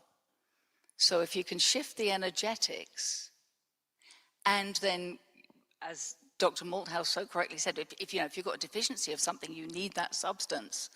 So over time, what I've seen is that if you use nutrition as the building blocks, and homeopathy or acupuncture as the blueprint, the energetic of how to use those building blocks, you get a really nice synergy of treatment and a shift that actually makes problems go away. In the main. You can't do everything for everybody. Obviously, nobody can. I want to get to nutrition in a moment, but can you kind of explain really kind of the philosophy behind naturopathic medicine? Because they take a different approach, and I think it's important to have an explanation of, well, how do they approach it? We spoke about the allopathic model, on how the philosophy there is not to treat the underlying cause, but to relieve suffering by addressing the symptoms. What's the philosophy behind naturopathic medicine? What's the approach? It's definitely that you're looking for what has caused the problem so that you can treat the cause and then the problem will go away. Although I think some allopathic doctors would take exception with us saying that all allopathic medicine works that way, because they do often, allopathic tests do try and work out what's going on. No, fair enough. But generally speaking, that is the philosophy. Yes, it's using something other to heal the body, whereas with naturopathic treatments, the idea is that you're giving the body what it needs so that it can heal itself. And in some cases, that is getting toxins out of the way. I've had some patients where they come in and they just need to be cleaned up and cleaned up. It's like they just want to be wrung out like a dish rag. Get rid of all of that stuff, all that nasty, and then I'll be fine. But it's one of the lovely things about naturopathic medicine is because it has a number of different strings to its bow, you can pick which ones are most likely to work for this person. And as Dr. Malthouse said, homeopathy, it doesn't work for everybody. It works for most people, I find. But some people do better with acupuncture, some people do better with other treatments. And you also need to be open to what the patient is looking for. Homeopathy is just amazing, but it is understandable that people are skeptical about it because we don't understand how it works. With nutrition, we understand a lot of the biochemical pathways. I used to be able to draw a lot of them. And with acupuncture, we've got 4 millennia of experience of people knowing how and what this does. With homeopathy, we've got 250 years of it, but we kind of have an engineer's approach or understanding of what does what when, but we don't have the research scientists' understanding of it yet, of how it works. And that's mostly because we haven't looked for it. There's so many places I want to go, but I think the first one is, you mentioned sometimes you need people to detox. And can you perhaps share with us why that's important and perhaps just how challenged we are in Canada with our environment? Like some people, I don't think they realize even just their dish soap and their shampoos and things like that really can be creating a toxic load. So can you share with us kind of the problem and what you look for? What types of things might twig as a naturopathic practitioner? Oh, wait a second, we might need to detox here. Well, yeah, taking into account that the human race has inherent detox systems in the liver that were designed to help us get through life, but have not evolved to catch up with what's going on in the modern world now. There's an excellent book called Slow Death by Rubber Duck, where these 2 researchers, much to their wives' joy, got themselves a little flat for a couple of weeks, and they tried to toxify themselves up as much as they could. And they measured what was going on in their blood. And as you so rightly said, shampoos, what they discovered was a big toxifier for them was a shampoo whose toxin had a half-life of longer than a day. And so if you used it every day, the toxic load just built up and up and up. If we're looking for when is it good to detox people, the facetious answer is if they're alive and breathing, because we're all so subject to so many toxins. Roundup, there's Roundup contamination in 85% of the air samples taken in the US, and in Canada we get similar. So, that stuff is sprayed all over, it gets into the air, and it's sprayed on corn, and corn is used for fuel, the biofuels. So we're all subject to it. They did some blood work on all sorts of people 20 years ago, and there was an organic farmer working on, and who had lived for decades on an island off this island, and he still had mercury and cadmium and CFCs and you name it, he had it in his system, bless him. So we just can't get away from it, and our livers are not designed or evolved to be able to deal with that on their own. So we need to give them a little bit of upregulation, and spring is the time to do it. Spring is liver time in Chinese medicine. Actually, one thing I would say is you will see January the 1st, the newspapers will say detox because you've had a good Christmas and New Year. Nah, not the right time. Too cold. Wait until the spring. Do it then. Clean up your diet in the new year. Detox in the spring. What about nutrition? What's the value of nutrition? Oh, and I can tell from your face that. Yeah, crucial. Absolutely crucial. Well, it's the building blocks of everything that we need to build in our bodies, and really you want really good nutrition with lots of nice antioxidants to try to help with the chronic inflammation that is just part of life in the modern world, unfortunately. Right, because of all the chemicals and the electromagnetic radiation and the stress of our environment. Yep. Okay, so can a Canadian, even if they're trying to eat well, so even if they have a, spouse like Dr. Malthouse who's making the meat organic, can you get what you need? That's a small question with a very large answer, because there are a lot of ifs to it. If you're really healthy, if you've got a really good healthy gut, if you're eating organic, and if you're not eating the other stuff, then possibly, maybe even probably. But we can all do, it also depends on your genes and your epigenetics. Now, epigenetics is how what goes on in your life affects how your genes express themselves. And so genetic expression is when a gene makes a chemical in your body, usually a protein, and or your genes have it's like little bookmarks on them. And what happens in your life alters where those bookmarks go. And some of those bookmarks say, read this gene a lot, but ignore that one, and this one only on Saturdays, or whatever, they've got their little rules. So, funnily enough, eating a lot of good fresh fruits and vegetables sets your epigenetics up to make you healthier. What a thought. Yeah, and let's not even talk about during pregnancy. Oh. So, on how it sets up the child to be healthier and eat healthier. Yes. So, but I wanted to segue a little bit and ask you, as you've practiced as a naturopathic doctor, I'm not asking, well, what are your successes? I'm asking what patients impacted you personally the most? Because that could be those could be failures. So what patients come to mind as having impacted you the most in your practice? There was one lady who bounced in one day who said, "You've cured my migraines." And I said, I feel a bit embarrassed. I don't remember talking about your migraines. And she said, no, we didn't. But you gave me this remedy for this, this, and this, and it worked for those. And my migraines went away as well. So that's homeopathy for you. It has side effects, and they're good ones.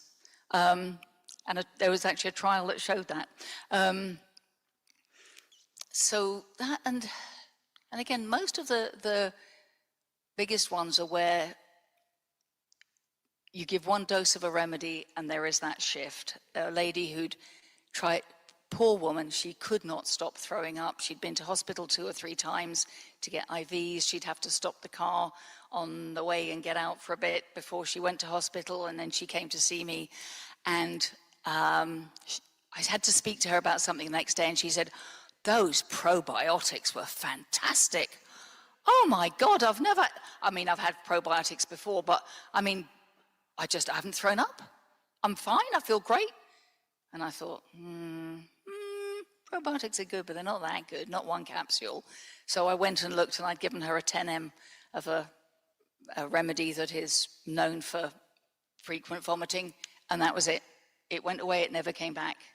Or another woman who had walked into the clinic and she said, yeah, I was eyeing up where the garbage bin was so that I could, you know, if I needed it, it was there. And as she walked out, she said, I couldn't throw up if I tried. So those are the beautiful ones that you wish every case would be like, don't you? And migraines, you know, I'm hearing people are paying $650 a month for medications to stop them getting migraines. If you find the right remedy, it's about $1 a time. There you go. And most migraine medications leave people bombed out, is the way that my patients tend to express it. Whereas use the homeopathy and you're fine. You get to the end of the day and say, oh, I had a migraine this morning. Oh, well, that's all right then. Somebody in the audience has given me well, ask her what it is. She'll track you down later if you don't want to say. There is no single remedy. The homeopathy is the most fickle mistress. When it's right, it is so beautiful, but it's not like, oh, if migraine, it's this remedy. My first migraine patient said, I wake up at 3 o'clock every morning with a feeling like a red hot poker poking into my left eye. That was a gift. But they're all different. Once you've got the right remedy, then you just keep using that for the rest of your life. But you've got to get the right one first. What do you think? Because we've got, you know, people from across Canada watching this. What do you think is the most important thing for Canadians to understand or maybe change to be more healthy? Ooh. And I'm feeling like I should actually give the disclaimer that Dr. Malthouse gave, which is, this is all my own opinion. I'm a naturopath, and there are many other naturopaths around. They won't all necessarily agree with everything I say, and not that many practice homeopathy.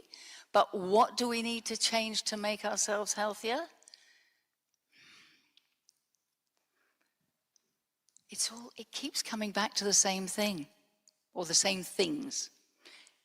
Eat well, move your body, sleep well, have loving folks around you, and it's a good idea to do a detox each spring.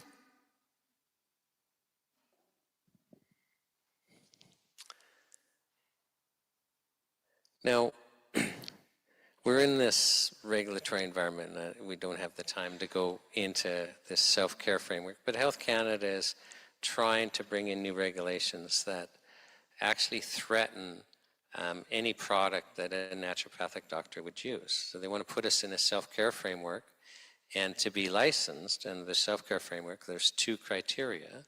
And the one is it has to be completely a self-limiting condition, which they define as it couldn't last more than 60 days. So we're not getting a license if it's not self-limiting. And it can't be a condition for which you would seek the advice of a healthcare practitioner, you know, licensed by province, which could be a medical doctor, a naturopath, a homeopathic doctor, a nutritionist. So basically they're threatening to take away the products that naturopathic doctors use, homeopathic doctors use.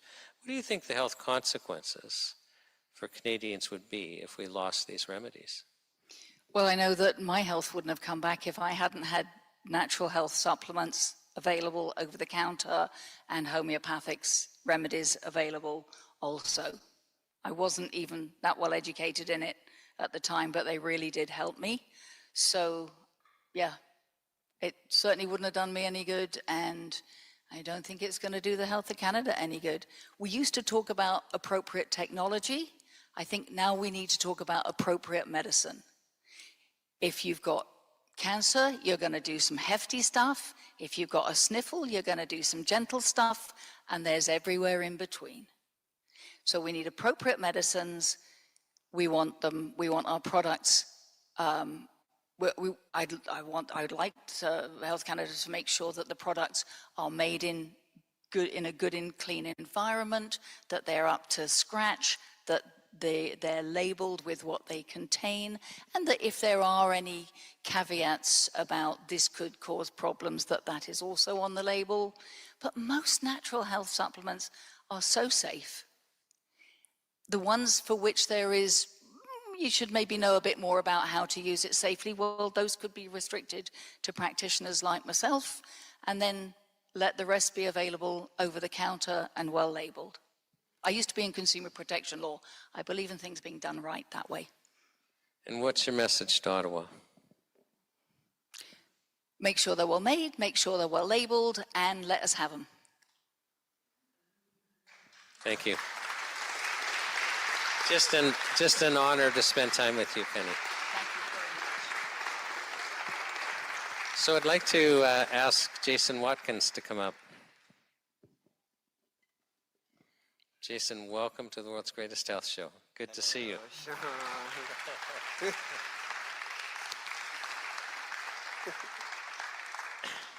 Now, I have had the pleasure of knowing Jason for, I bet you it's over a quarter century. Yes, it is. I think, yes, it is. So I was testifying in front of the Standing Committee of Health. It was probably like about 2002, and you were there as an expert witness, and that's where we met.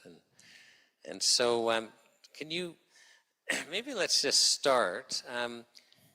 You are a manufacturer. You're involved in manufacturing. Your company is Purica, which is based on Vancouver Island. And, but it was a personal family experience that got you into this. Can you kind of share your personal journey, your family's journey? So I feel like, first and foremost, everything that's gone on the last few years, if you have a strong family behind you, it means everything. And when I was listening to Stephen talk about Liz, and Sean talk about Teresa, my wife, Anna, we went through a lot. I'm going to tell you a few things. And my wife and kids have been, when families fractured, you saw that in the last few years, they stood up for me. And my journey started, I like Stephen and Penny both, and thank you so much for standing up for what you have stood up for. Same as Sean and Teresa, thank you so much, and Liz. So I too wanted to be a doctor. Since I was a little kid, I wanted to be a neurosurgeon. I had an experience early on, just like Penny. I had severe, what we probably now IBS, don't know. They had me in a cancer ward for children. I experienced my first friend. We were sneaking around at nighttime, and my first little friend, a girl, she died that night, and we didn't know, and we were sneaking around, so we saw her. We weren't supposed to see that. So it was really powerful for me. And I think a lot of things that happen in your life, you don't know why you got here. I wanted to be a doctor. I didn't know why. And so I ended up studying microbiome biochem. And then I was in an experimental program of Western allopathic medicine and Chinese medicine. And I'd had an experience in a car accident when I was 16 that I could not explain. And I left it at that. And I'd never talked about it for over 15 years. Just left it at that. My dad said I would try to avoid that spot, whatever. But when things are planted a seed in your mind and something's happening, I didn't know why. So I'm in university and I'm thinking of things that are really crazy in your mind. When they said in quantum physics, he said that the electrons appear and disappear out of existence. And so I asked the teacher, and there's 300 of us in the class, this is going to lead it back, but he asked us, he said it appears and disappears out of existence, not like the old model that you learned last year. And I never asked questions, but I guess things were in my head. I said, excuse me, and everybody, it was like pin drop silence. I said, you said it appears and disappears out of existence. I said, where does it go when it goes out of existence? And the whole class was super quiet. And he said, he looked at me, he was a tall man, looked at me and looked at the class, he said, good question.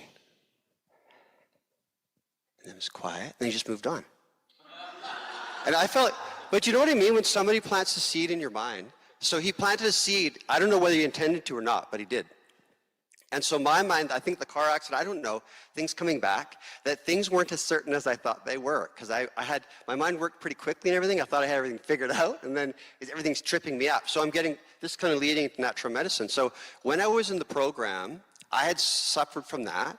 My dad, his brother had just died. These are all timelines. When you were talking, Penny, everything gets muddled around. But this is, my dad's timeline was, he had his brother died of a heart attack out of nowhere. He was in super good shape, but he held everything inside, all the stress. He was 42. So my dad got tested, and sure enough, he had 6 blockages right around the heart between 95 and 98%. So they rushed him in for surgery. He had 6 bypasses. He had a heart attack on the table, had stents, a defibrillator pacemaker, and they said he has a maximum of 7 years to live if he does everything right. And he was at 8 drugs, including calcium channel blockers, beta blockers, ACE inhibitors, potassium-sparing diuretics, Coumadin, right? All these different, baby aspirin. So he's taking all these different drugs. Those are very risky to add a lot of things in our industry. The industry is very powerful. It's not just picking herbs and you have to take a bunch of notes. Some of them are very concentrated now with modern ideas, right? So he wasn't supposed to take anything. But I didn't want my dad to only live maximum 7 years.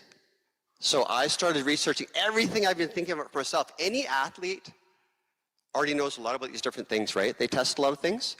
We started giving him a bunch of products. He took it through the entire time. And in the end, they had to replace the defibrillator pacemaker twice because of the battery. The company in Texas had never done that before. It's considered a miracle. And he lived for 31 years, and he did not die of a heart attack. He died of a stroke from something that some people in this room were speaking out against for the last few years.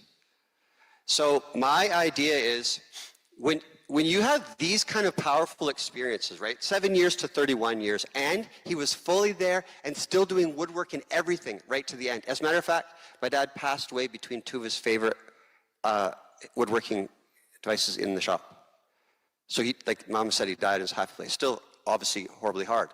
But I came to this industry because I saw for myself what it did. I had serious migraines through when I was 16, where people's heads disappeared. So you walk in the hallways, and I thought it was pretty neat the first time it happened because I couldn't see anybody's heads. But then the headache comes after that, and it was horrible. Sometimes they lasted 5 days. I wished that I was dead. I was only a teenager. I wished that I was dead. Over and over again. I can't even imagine some of the people that go through migraines every day. That would be horrible. So that was huge for me. Then I played, when I was 10, I was pretty, one of those little kids that does whatever they want to do. So I thought this was another toboggan rung, and it turned out that it was a snowbank, and I dropped 2 stories down and landed on my back at 10. And I couldn't do sit-ups for 2 years. Kids, you heal up. I was 17, and I was playing hockey. I was defense. I didn't realize that the other team had taken out our goalie. And I flipped over backwards over the goalie.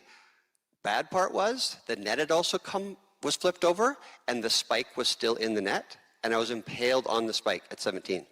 On the same area that I damaged in the lower back. Anybody with no lower back knows it's crappy. Because you can keep on doing stuff, all of a sudden you get too tired, and then boom, it hits you, and then your mind spazzes around it. The fear of it getting worse just makes it worse. So all these things, to me, they're powerful things that led me further and further and further into see, I never even questioned that it didn't work. Once I saw it work, I didn't think there was this big conspiracy to censor it for over 125, 130 years. We can get into all that. The censorship mechanisms set up for this are the only thing that has been holding back the ancient medicines. And that has to do with big families and oil and things like that, right? That some of you know. That the only way they could pound these medicines in modern medicine itself, the way it's practiced, not the doctors, the way the regulatory bodies frame it, the only way they could do it was suppression. Making everything look that thousands of years of use is all hocus pocus and snake oil. And they were successful for a long time until they started running out of all their patents. Everything's going generic. They're running out of money to suppress things, which they do through the media. So anyway, I go off on a tangent. I think we need to slow you down Yeah. because, well, A, because you're going too fast, and B, you're missing some. So, we had Dr. Malthouse and Dr. Seth Smith talking about, homeopathic medicine, and I think a lot of us, like Jason. I'm 60. I don't think I heard the word homeopathic doctor or the word naturopathic doctor till I was in my 30s. They just weren't here. And, Penny was talking about how, well, you know, in England or whatever, there's this homeopathic hospital and it's not there anymore. Well, we used to have homeopathic hospitals in North America. Yes. And I remember listening to a CBC documentary, which I've looked for now and it's taken down. But it was on, you know, a couple of decades ago when CBC could talk about things like this. And it was on the 1918 flu. And regardless of what you think about the 1918 flu, Yes.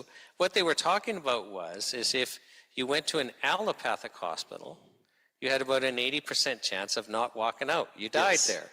But if you went to a homeopathic hospital, the number was reversed. You had about an 80% chance of walking out alive. Yes. And it's kind of like, well, hello, if I had a bad flu, I want to then go to a homeopathic hospital, except that we've gotten rid of them all. So, you know, so that's why I just wanted you to slow things down. We Yeah. used to have these healing traditions. Yes. It was part of And everything. then we had in the entire Western world, a concerted effort to basically get rid of anything but allopathic medicine. Right now to, you know, within the last calendar month in Quebec, the Quebec Court of Appeal basically affirmed that naturopathic doctors cannot diagnose and they cannot treat because the law that gives medical doctors the monopoly to practice medicine and defines the practice of medicine so broadly, it includes any diagnosis, any prescription, which the court defined as just making any recommendation to either prevent or treat an illness, and basically doing any remedies. And so we're still living this. That's what you're talking about. I didn't Yes. want to stop you. I just No. wanted to slow you down so that people understood that actually there are laws in place that, you know, basically have deliberately reduced these traditions, and we're still living them like this month. Yes. In Quebec, any naturopathic doctor has to be thinking, wait a second, our Court of Appeal has just made it completely clear that it's illegal for me to help people. And the court wasn't saying that Annie Genot, who was the doctor in question, the naturopath, the court wasn't saying she's not qualified to help people. The court wasn't saying she wasn't helping people. The court's just saying it's illegal for naturopathic doctors to be treating people that's reserved for medical doctors. And that's just a very current example of what you're talking about. So when you said, when you were talking to Dr. Maltas, I think that you said that you know that you're doing something right whenever they target you. So this did happen to us, as you obviously know. Yeah, because we got to get into your Yes. story too, but you're just Yes. sharing with you how you So, got there. so and we got hit really hard. As a family, okay, go back 1999. I'm a 29-year-old twit, believing that the government works for the people and CBC tells the truth. Our whole family thought that. We literally thought there's still people in here that are, say, getting exposed to stuff that still believe that those things are true. And then you get into all forms of government. So I studied science and medicine. I ended up, because of what just happened, which I'll express, going into comparative religion and philosophy full-time for 8 years. And then I ended up in the Indo-Tibetan tradition for the last 16 years in their valid cognition and meditative yogic practices, but also they go super deep to try to blow your mind, and Tibetan medicine. So I want to touch on that for 1 sec and then get back to what happened. In the Tibetan system of medicine, they basically have 3 kind of ways of thinking that are independent, that every ancient medicine system basically had. Traditional Chinese medicine, Ayurvedic medicine, the shamanic traditions, Western herbalism. They had basically mind, energy, and physical or body components that were intertwined. They were actually inseparable. But you treated according to different coordinates, whether you're treating the mind to treat everything or the body, whatever. But the body was considered the most coarse aspect. The energy in between was the bridge, and the mind was the top. And so when you get exposed to that kind of medicine and you see it in practice, that when you can change someone's mind or you can improve the flow of energy through your body, because we're talking about acupuncture. I've got a friend, Adam, in here, got exposed to acupuncture and Chinese medicine. and homeopathics work really deep, a lot of these different treatments do, is that you see something working at such a deep level and that you address things that you think have nothing to do with your physical component, and yet it does that. When you're talking about some of these stories with homeopathic medicine, sometimes they are impacting actually, say, the nature of the mind, the way that the mind's processing, energy. And you talk about energy, I think it's a huge one. This is where I can smile right now. The stuff that I know, how far down the rabbit hole I went in 2001. Let's get there. So I'm just trying to get, so just so you know, I'm trying to get Jason to tell us how he got into the business of making natural remedies. He's resisting this question. But that's where I'm trying to go. So I promise. Jason, Okay. how is it that you got into actually being a manufacturer of natural remedies? So I decided I didn't want to be a doctor. Because whenever we were in clinic, I was 100,000 in clinic, mostly for what we'd classify as autoimmune progressive conditions. But I found that anything you recommended that would be really helpful for them to do, but they would just come back 2 weeks later and say they hadn't done any of that. Could I get another acupuncture treatment or some more herbs? And I thought, I don't like this. So I thought, I had in the meantime been developing that product, which helped my dad live for 31 years, which he integrated with all his drugs safely. So that is where I decided, okay, I guess I'm going to be a formulator and a researcher and a speaker. And we'll just do stuff on the side, like we'll sell stuff on the side. I did not think I was going to be in business. I had no experience in business. So it's all fly by the seat of your pants, take bad advice from everyone, and then you learn along the way. It's been 26 years. When I met Sean, we were so freaking pumped. Our family was so pumped because, like I said, we were total believers in Canada's the best, CBC is true, governments work for the people, all that kind of stuff. Then we learned otherwise. But we had the product recovery, and it was for animals and humans. And you can't trick an animal. We have a huge veterinary division. It got compared with 17 products around the world. We're the only Canadian product in horses with serious tendinosis and degenerative joint disease in the back of the neck, that nothing would work, even injections of synovial fluid. And out of all these products, we were the smallest company by far. There was multi-billion-dollar companies in there, pharmaceutical as well, that even when every product failed to get a result in the 2-year crossover trial, every single horse had 80 to 100% recovery in 3 to 5 weeks. And they thought they made a mistake, so they had to redo the trial on their own dollar, the vets. So that just took us off, right? So we were so excited, and our whole family loves animals, and we've had horse my whole life, and all the different types of animals. So can I just slow you down? Sorry. So, no, but you're excited, and I like that. But so there's an animal study showing basically tendinitis and spinal problems are solved. There's no placebo in animals. No. The animals don't know they're getting an intervention that should be helping them. So this is, the horses are actually being helped on a real level. And so I just wanted to slow you down so that people understood there's not a placebo effect in animals. And then placebo effect generally doesn't go more than 3 months anyway, and this was a long-term study. So so basically there's this study in horses showing a real result. So it wasn't just in your family and, and okay, thanks. And so that was in Connecticut. It's called Horse Journal. So we started, actually, my mom and dad put a mortgage against their house. We didn't have any money. And they lent us money to start what became our company, Purka. But like I said, we didn't know what we were doing. So everything was super excited because all these rheumatologists and orthopedic surgeons and pharmacists, we decided to go clinics first. Because if you go health food store first and you're trying to get the doctors on board, they'll poo-poo it and say, oh, it's all the natural medicine stuff. So we started with doctors and vets and pharmacists first. Then we wanted to branch into the health industry, the opposite of what a lot of companies do. So we did that. Everything was going crazy, and there's big articles. And I think it's CFRA or CFRB in Ottawa was broadcasting what it was doing to the blood markers. There's a blood marker called erythrocyte sedimentation rate, ESR, and they use it to measure your inflammatory load in your body. It's more accurate than C-reactive protein in the long run. And the levels of drop of ESR, indicating inflammation, were beyond any drug they'd seen. So they're just going on about it. And I made it so you could integrate it, like I said for my dad, that you could integrate it with all these different drugs safely. So of course you can't say that nowadays, even if they are, and you've shown over 25 years. But what happened was... So you didn't hear Jason say that?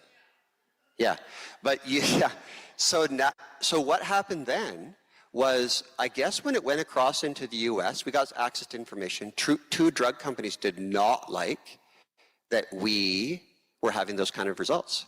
And so they did a hit on us, like seriously. Like I can use the word hit because our family's been through some pretty crazy stuff, including the biggest SWAT in Canadian history.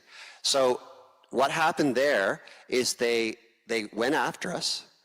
They used Health Canada to do it, and they created 2 hit pieces on us on CBC Health Matters, 10-minute programs on this little company from Cowichan Valley, said recovery the drug, and recovery the drug continued. They raided our facility with the RCMP. People were running out of the buildings. My brother hid under the table, under his desk for 3 hours. He had panic attacks for 3 weeks, lost 30 pounds, wouldn't leave the house. It was so traumatizing, but I just, you know, when people, they have a different response. I have a Cowichan response, I think, where you just go, no, and you step forward. So that kind of happened. And luckily I had this guy, Rod, with us, and we kind of challenged them, but they seized everything.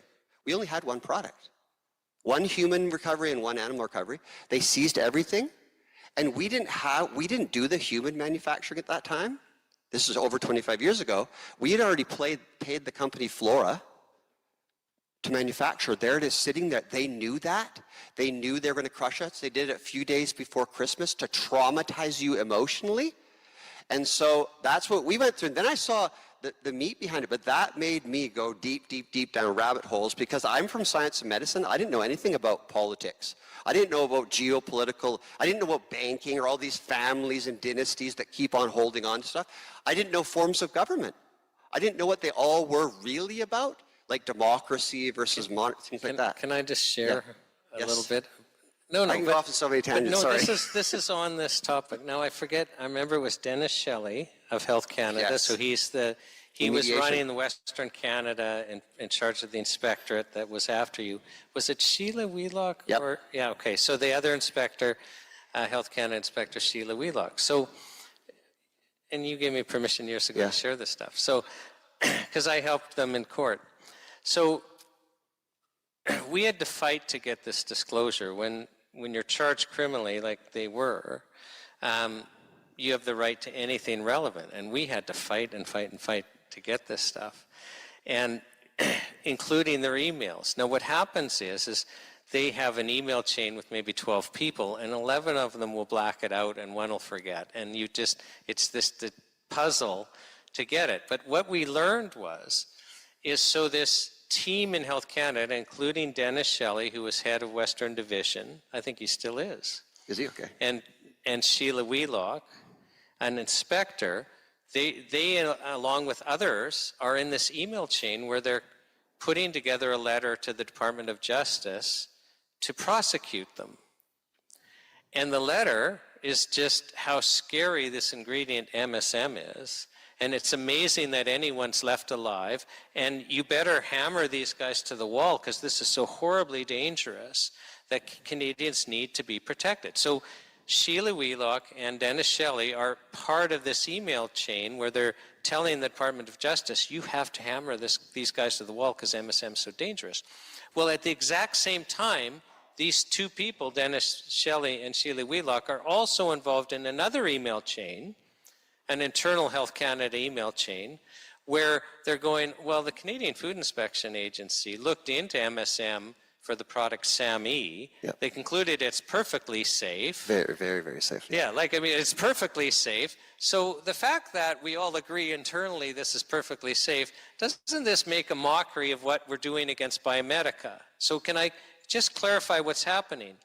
They're basically they're drafting a letter to the Department of Justice, lying, saying that MSM's dangerous, you better hammer this company to the wall, while internally, on another file, they're saying MSM's perfectly safe, and doesn't this make a mockery of our prosecuting what was then Biomedica? Now, that's public mischief. If you or I were engaging the police to basically prosecute on false information, that's called public mischief. It's a criminal offense. They're basically defrauding the Department of Justice. That's what was happening. So, Yes, and then he. So when Jason's saying they were basically the lapdogs of pharmaceutical companies, you have to understand that they were lying to the Department of Justice, and we have the documents. So this is where we saw, what you're saying, that this industry is full of people with really big hearts. Most people come to the industry because they've had a tremendous experience. Because even our suppliers extended our terms from 30 days to 1 year, or we would have been done. Done. My brother was so stressed that it was amazing what they did. And we spent, so we couldn't sell anything in Canada. We had to break it all apart. We weren't allowed to advertise for 6 years. We still kept selling, and we still kept growing just because of the results. So that's what saved us, plus the horse industry we sold to the States because of the study that was done that took off. So we got lucky in that, but we spent almost $500,000 fighting the case, and we did not have that money. That's not me, that's other lawyers. Yeah. We had a lot of experts. We had a chemist in there once. He said, yeah, this is funny. They're in the mediation. He came at the end. It's almost nothing. I still like him, obviously. So I was just the cleanup guy in criminal court. That was my niche. He was. And before that, though, we had chemists and mediation and legal teams before we brought Sean in as more of an expert. And in one part of the mediation, which you're supposed to, they participated in the mediation because you want to mediate. It became apparent they're not mediating. The mediator actually, that is federal government, he said, so tell me this, so let me see if I understand what you're saying. If you are working in a grocery department and you sell, the produce department, you sell the produce, fruits and vegetables, that's fine. But if you put that the National Cancer Institute says it's wise to eat 5 to 10 servings of fruit and vegetables can help to be preventative against certain conditions, which they said, and it was openly, if people remember that, that you need a pharmacist in the produce section. The head person from Ottawa, without even the blink of an eye, said exactly. And the mediator thought she was going to try to at least say something, and he couldn't even speak for a bit. Our lawyers just kick back and say, I see where this is going. And then the one fellow that he said, Dennis Shelley, he admitted with our chemist what he was saying about different drugs and all these different unsafe things that they're just letting go all over the place, including Tylenols being sold in the gas station and in a vending machine. And it's the biggest cause of liver failure that I know in Western world. Why are you doing that? Okay, and then you're going after this, but he had all these facts he used, and Dennis Shelley agreed, that's the name, he agreed, and the meeting was immediately stopped, and they took him outside, and then he did not talk for the entire rest of the mediation. They silenced him. Can I just slow you down, because you've just raised an important point. No, but he's talking about, so here they're in mediation, and they're basically saying, look, there's fruits and vegetables being sold in the produce department. And it's important for you to understand this about the censorship. So the fruits and vegetables, they're safe for us to buy. We can buy them as foods. But you cannot say truthfully that eating a certain amount in fruits and vegetables can reduce your incidence of cancer. It's illegal if you're selling the fruits and vegetables to state the simple truth. And I think it's important for people to understand that's what we're talking about. We're talking about even telling people that they need nutrients to be healthy. All of a sudden, Health Canada is between you and the nutrients, and we need their pre-approval. And this is madness. When we're talking about basic nutrition that we need to be healthy, we have to be able to be truthful. Health Canada shouldn't be monitoring that. And I feel like it gets back to this story, which I know Sean will agree with. I can go further than Sean. Is money, money, money. It's so funny in a rich man's world. You know the old song. If you just follow the money, it's not a conspiracy. Who are the largest funders of the media? Pharmaceutical companies. So they're the largest funders of the. But let me just stop you there, because I think you're not being fair, because you know, I'm interviewing for the health show Professor Alan Castles, and he points out, and I already knew this, that the third leading cause of death in Canada are chemical drugs taken as directed, so not abused. Right now, the chemical drugs are involved in some of the other leading causes of death, but we're just talking the third largest cause of death. And obviously, the third largest cause of death being chemical drugs taken as directed. That's big news, and that's why almost every week the mainstream media is talking about how dangerous the chemical drugs are. Of course, they're not. So why aren't they? Why aren't we having a dialogue? I was just being facetious. If anyone thought I was telling the truth, my lips were moving. Right. So no, we're not. It should be front page news. It should be on CBC. It should be on CTV. But we're not allowed to have this discussion. No. And even, you know, I feel like I use this. We have a podcast called Swallow the Truth. We just started, and we were talking about this one topic. Say you have an investment portfolio that your finance person has got you in. You don't really know probably what's in that investment portfolio. Like, for instance, my wife and I, Anna, we decided we don't want any pharmaceuticals in the investment portfolio. We just told them, and they put a number, and it's gone, right? So you can discard anything you want, but most people don't even think of that. They just want to make sure it's making money in their mutual funds or whatever, right? They don't know. So, but say you did find out, and then you found out that a drug that's all your nest egg could collapse, and you'd lose everything. In the human nature, what do? Do you tell people this is a horrible thing, it could kill people? You don't take it, but you know a bunch of other people do. Or do you keep quiet, and that's a form of, hey, I didn't say anything? Or do you actually support that drug and keep it going to make sure that your investment portfolio comes, because otherwise you'll be broke? So money, it does make the world go round. And these guys, if you think about the pharmaceutical industry, these industries, the pharmaceutical industry is part of the military-industrial complex. It was in World War II, IG Farben, you look it up, right? They got disbanded into other drug companies. You were talking about a few things here, and Penny brought it up, I believe. She's talking about glyphosate, right? What you think about Roundup. Okay, the company that owns or started Roundup was bought by another pharmaceutical company, which you guys all know has to do with aspirin. I'm not going to name names. Okay, so then glyphosate causes certain forms of leukemia and things like that. I know that now. And then the company that bought it, the company that makes it, the company that bought it, the pharmaceutical company, is making drugs to treat that they say treats that, but actually cause other things. So this is insidious. Another company just got a whole bunch of their sunscreens taken off the market. You know the company, it's been around since we were kids. Starts with the same letter as my name. That's not their big money maker. They had benzenes in all their products. Whether they say they didn't know that, are we sure? Because those benzene cause the same leukemias that they have their major drug platforms that they're looking to treat now. And then who's the pharmaceutical company anyways? These are all public companies that are traded on your portfolios, but where are the bigger portfolios? There's literally about 3 companies that own a lot of the entire world, the food supply, everything. I don't know if you know them. They don't call them companies. They're investment firms, right? BlackRock, look it up. Vanguard, say again? Fairfield? Okay, and State. So there's a handful. BlackRock and Vanguard, I think, are the biggest 2. And basically, they have these portfolios. You don't know what they're doing, but they're maintaining control of systems all through the world. It's not a conspiracy. When you got all that money, that's what you do. Do all these guys agree with each other? No.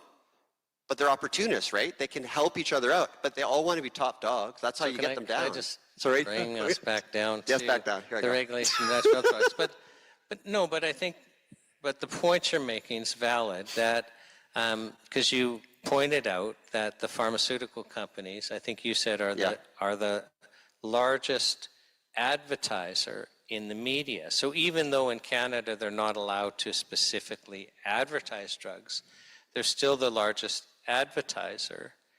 And we all know it's a part of being human, because in our journey we learn, just wait a second, we have to be aware of this so that we can make decisions that that sit right with us, that we are influenced by things that are in our best interest. You know, something that might not be an expense when it's not tax season is all of a sudden, well, you know, maybe that, like, you know what we're talking about. And so clearly, I think we would expect that the the media is influenced by the advertising dollars. Yes. And that should be part of our health discussion then. Yeah. When we're saying, wait a second, we now need to now have a national dialogue on our health policy, how we're approaching things. I think we need to be cognizant that the media isn't going to jump up and point out problems with pharmaceutical companies. Yes. And is actually, in my experience, anti-natural health. Yes. Which competes with. And it's really, it's a lot different paradigm too, right? Because if you look, when you're talking about the paradigm of allopathic medicine, which we all think of as medicine, we didn't really have a long-standing traditional medicine living here other than the indigenous peoples, right? So we were easier to pick off and just make modern medicine ours, whereas in Chinese medicine, in China, about 70% of people won't take pharmaceuticals unless you give them traditional Chinese medicine too. They had a long-standing system they know works. And I feel like if you looked at these two medicine system paradigms, why one is now falling, finally, that's why I can smile, is one is stimulate, suppress, and cut. The other one is cleanse, nourish, and balance. The ancient system makes sense. The other one creates authority figures that you have to trust as experts, and you give up all your power. And we were talking to you guys earlier, the idea for me was, why wouldn't you want to give people the power back for their health and everything? And this is ancient. They've been doing this for thousands of years. And then that's one in my head. I didn't know about any of this stuff. When you go down the rabbit hole too far, you see it is just money, money, money, money, and power, power, power, power, and maintaining and control and all the stress. You know when you're really stressed and you feel like you need everything to be in control because everything else that's not like you, it kind of stresses you out? I feel like that's all the people at the top right now.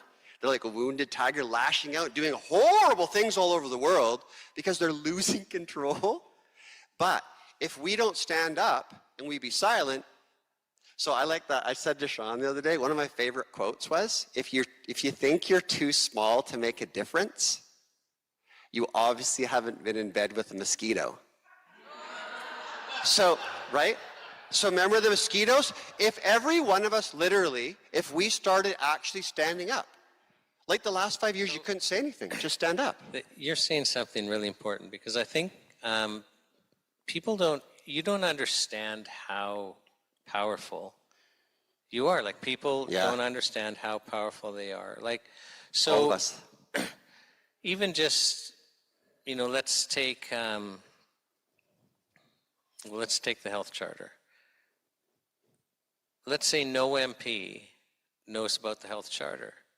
But you said, I'm going to make sure that every MP, and there's 340 of them in Canada, know about the health charter. And I'm going to spend every Saturday doing this. So just one day a week. Well, on week one, you print out 340 copies and you mail them to every MP with, a letter saying, hey, I want you to read this. This is important to me. And then the next week you're phoning their offices and you're emailing and you're faxing. Like just spending one day a week. After 1 year, that's 52 full days of you interacting with 340 MPs and their staff, and every single MP will understand the major parts of the charter and why they're important to you. So you actually, just a single person watching this broadcast could ensure that every MP in Canada within a year understands the charter. And that's just, an example. And it's just most of us have lost the understanding that we're actually responsible to be making a difference. It is, and I feel like, I have to say, for this guy, I think, how you talk about, Joseph's just hanging up the Charter of Rights and Freedoms, the Canadian Charter of Rights and Freedoms. I feel like if we're aware, the people in control, whoever they are, they're not monolithic. And they don't like it when you're aware and you're confident. And you start speaking. And I feel like if you speak from a place of direct experience like Sean, I feel like that's what you're doing a lot. I have a lot of love for this guy. This is not corny. What these people are doing, to me, this had to happen, and it's happening right now for a reason, because they're falling apart. We don't need to buy into their games anymore. We just have to stand up. And the last 5 years taught me that when you couldn't even say things that you wanted to say, that you knew were right because it's the way we did things for 60 years, and all of a sudden you're a conspiracy theorist and a pseudoscience? What do you mean? We did that for 60 years. This is what you're doing. Anyway, it made me feel like I can't just sit back and not say anything. That caused a lot of stress in our company. Our company broke up because of it, my brother and I, because he couldn't handle that kind of stress, and he couldn't handle the way I was participating, and the fact that they did that massive SWAT with helicopters and tanks and everything on our property scared the heck out of my whole family. They told me that I was going to be sent to a jail, one of 4 jails outside Greater Vancouver as a terrorist, and I might not talk to or see my family for at least weeks, months, maybe longer. And they said, don't say anything, and I just started talking. That's because when you speak and they're afraid, they do that. That's how I know. You know how something you can, then it'll crush some people, but other people just say, whoa, Dr. Maltos here went that, whoa, right? Canadians, yeah. People like Byron Bardell, boom. All these different guys, like this guy. And I do believe though, like me with Anna, and like Stephen, it's Ivy, right? No, Liz, sorry, Liz. I think you need that to go out to the next level. And can we all say that we're sorry if we scared the crap out of any of you guys when we did it? I felt like mine was, I told my mom, I cannot not speak. And right now I feel, when Sean said he's doing this, and it was so hard because my brother and I, we just didn't think alike. I get it, because it takes a different type, but when we finally could do this together, I thought, it's gonna happen. We had a massive offer for our company, and I could have just left and never had to work our whole family ever again. So instead we bought out my brother's family. And now we can work. Now I feel like I don't have to, my actions aren't gonna stress out other people. Now I feel like I want to support what they're doing in such a big way and be another mosquito. And I feel like every one of us, I believe the ancient way is about empowerment, that we all have it inside us. What we went through in some of these times was extremely traumatizing if you don't believe in something bigger. To me, it was not traumatizing, it was invigorating. No. I just say, there's a thing that I heard the other day, it was being spread around. It says that we should accept the things that we cannot change, right? But then someone says, no, we should change, it's time to change the things we cannot and no longer can accept. That's what we gotta do now.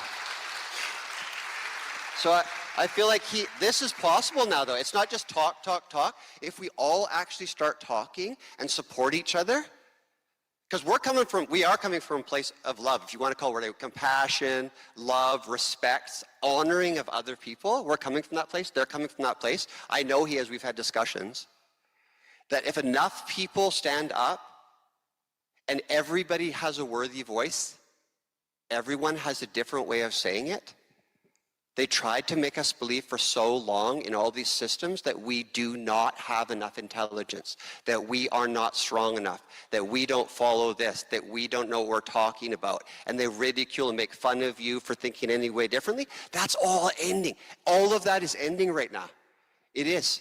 And so this is part of this is change. I'm excited, sorry. Yeah. Well, you tell us how you really feel, Jason.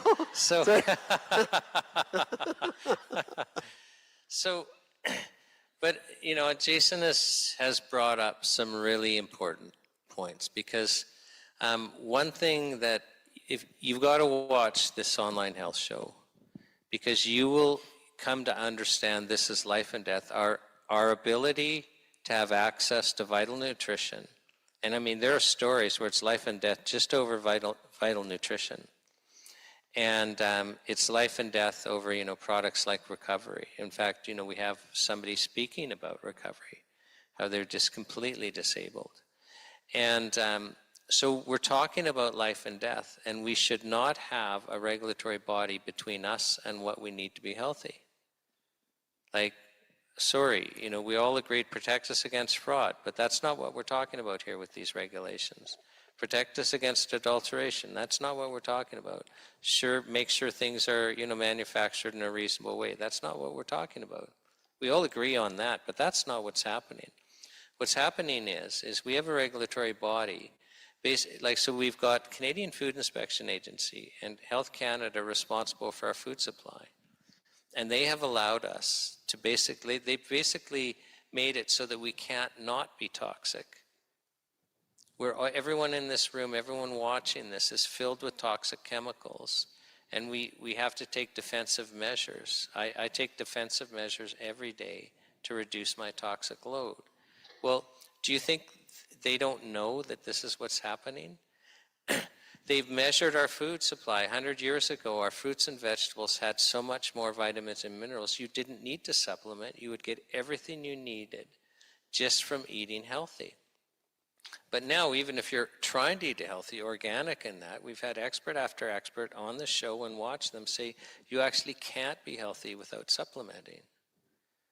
Now, how is it then that our government, you see, we've given them our responsibility to keep our family healthy.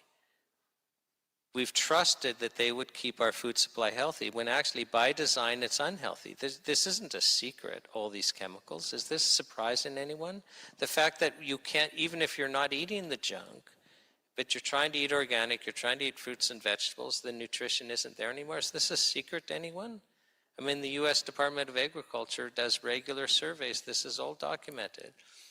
I think it was their 1949 survey. It was huge. They basically outlined a health emergency, that the nutrients in our food have dropped so much, and you're missing this, here's the chronic illness that results. You're missing this, here's the chronic illness that you result. You're missing this and this, here's the chronic illness that results. This isn't a secret.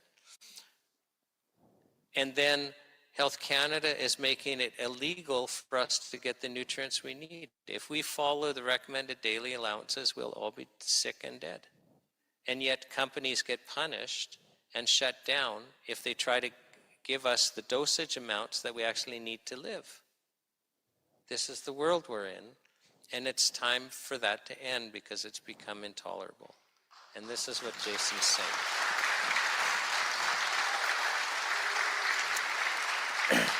So, Jason, we've got to wrap this up. I want you to answer the question that I asked everyone: is what's your message to Ottawa?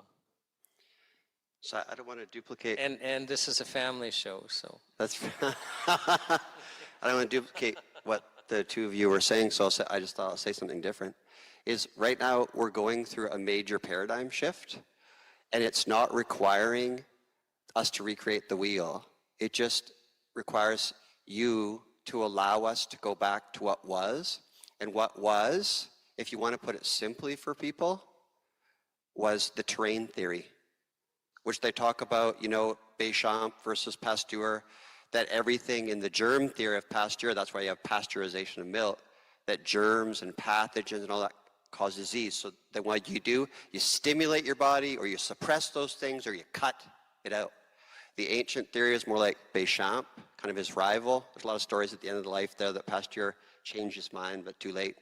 The terrain theory is about working with the natural innate processes of your body that is your inherent birthright to basically cleanse, to nourish, and to achieve balance.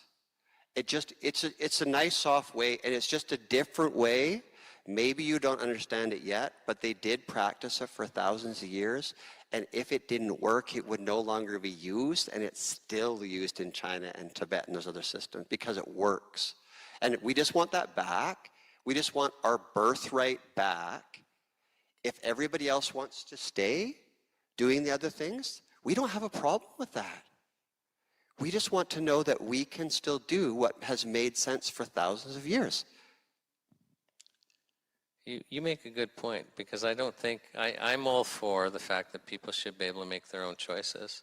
So if there are Canadians out there that want to say to themselves, I want to be limited only to treatments that bureaucrats in Health Canada will allow me to have, hey, all the power to you, but I'm not willing to live that way anymore, and I'm not willing continue to allow us to suppress truthful health information, which is about what this show is. And so, you know, just to kind of bring this home and wrap up for this evening, is I'm thanking everyone that's attending in person today.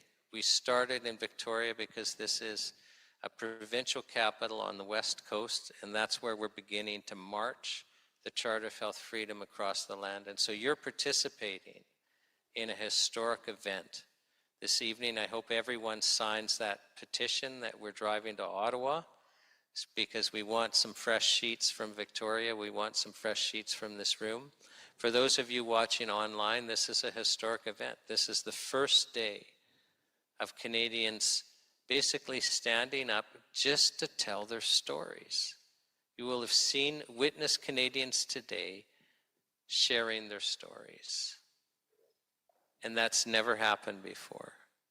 And let's privilege them by listening to their stories and coming together. So on behalf of the world's greatest health show and the Natural Health Product Protection Association, I thank everyone for attending in person and everyone attending online.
Welcome to the world's greatest health show. My name is Sean Buckley with the Natural Health Products Protection Association, and I'm very pleased to have with us Sonia Palmer. Sonia, welcome to the Health Show. Thank you so much. I'm happy to be Now, here. people watching are going to see behind your name CHFA. Do you want to share with us what is CHFA and what your role is at the CHFA? Sure, thank you.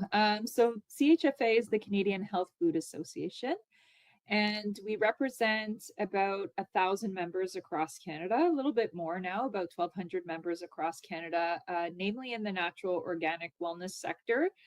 And from my own position standpoint, I'm the Vice President of Government Relations and Regulatory Affairs. So what that means is that I primarily represent the interests of trade.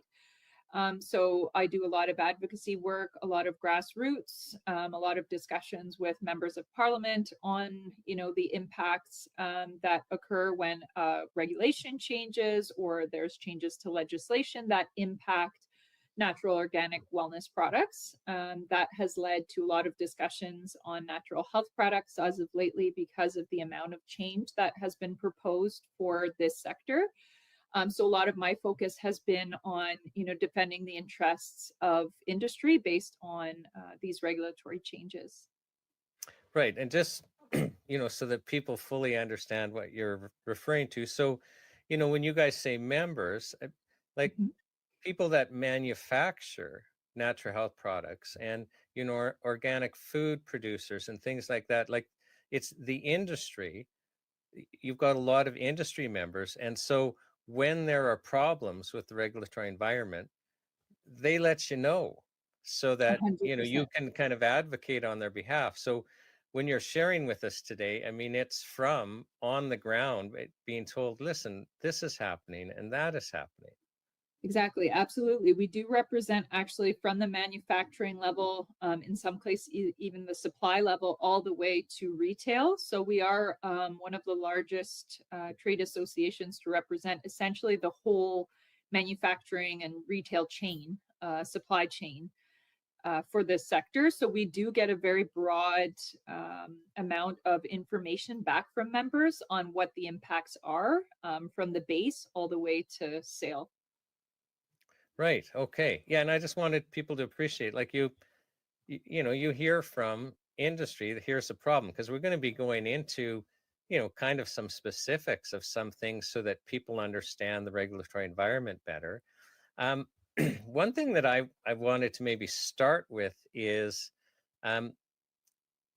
I don't know if the public's aware, but whenever we're dealing with the regulation of natural health products and Health Canada, so whether we're in the Standing Committee of Health, whether we're in the the Red Tape Committee, as it's called, invariably Health Canada is going to come and present.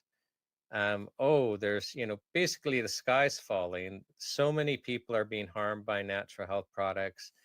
Risk. We risk, danger.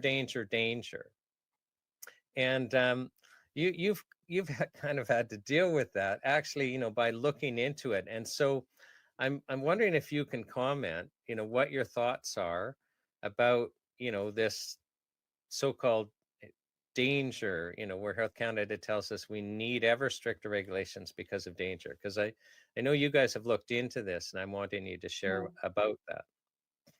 Absolutely.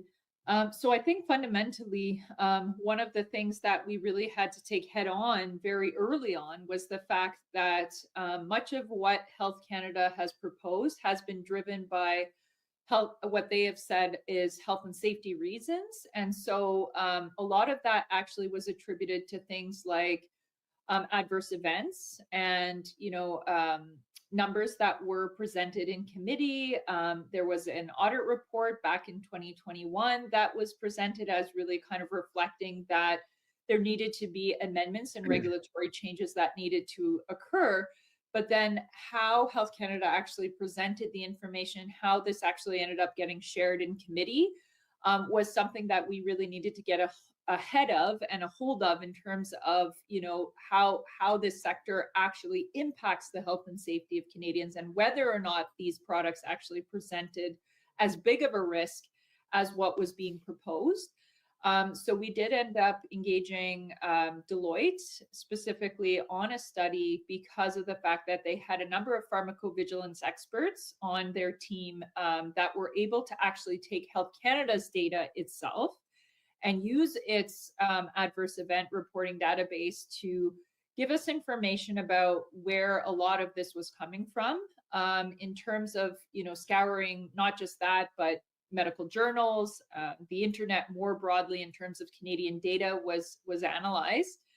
And I would say at the broadest of levels, what ended up coming out of that survey or that report was that these products are generally safe. It is what we have been saying, which is that, that these products are providing benefit, they are safe, and that, the numbers that Health Canada were explaining or were sharing were not exactly appropriate in terms of causality and in terms of, the extent to which Health Canada had shared was really contradictory to what Deloitte had found. And so it was a very important step, obviously, in our advocacy and in really kind of making sure that members of Parliament and other parliamentarians, even that Health Canada, understood its own data appropriately.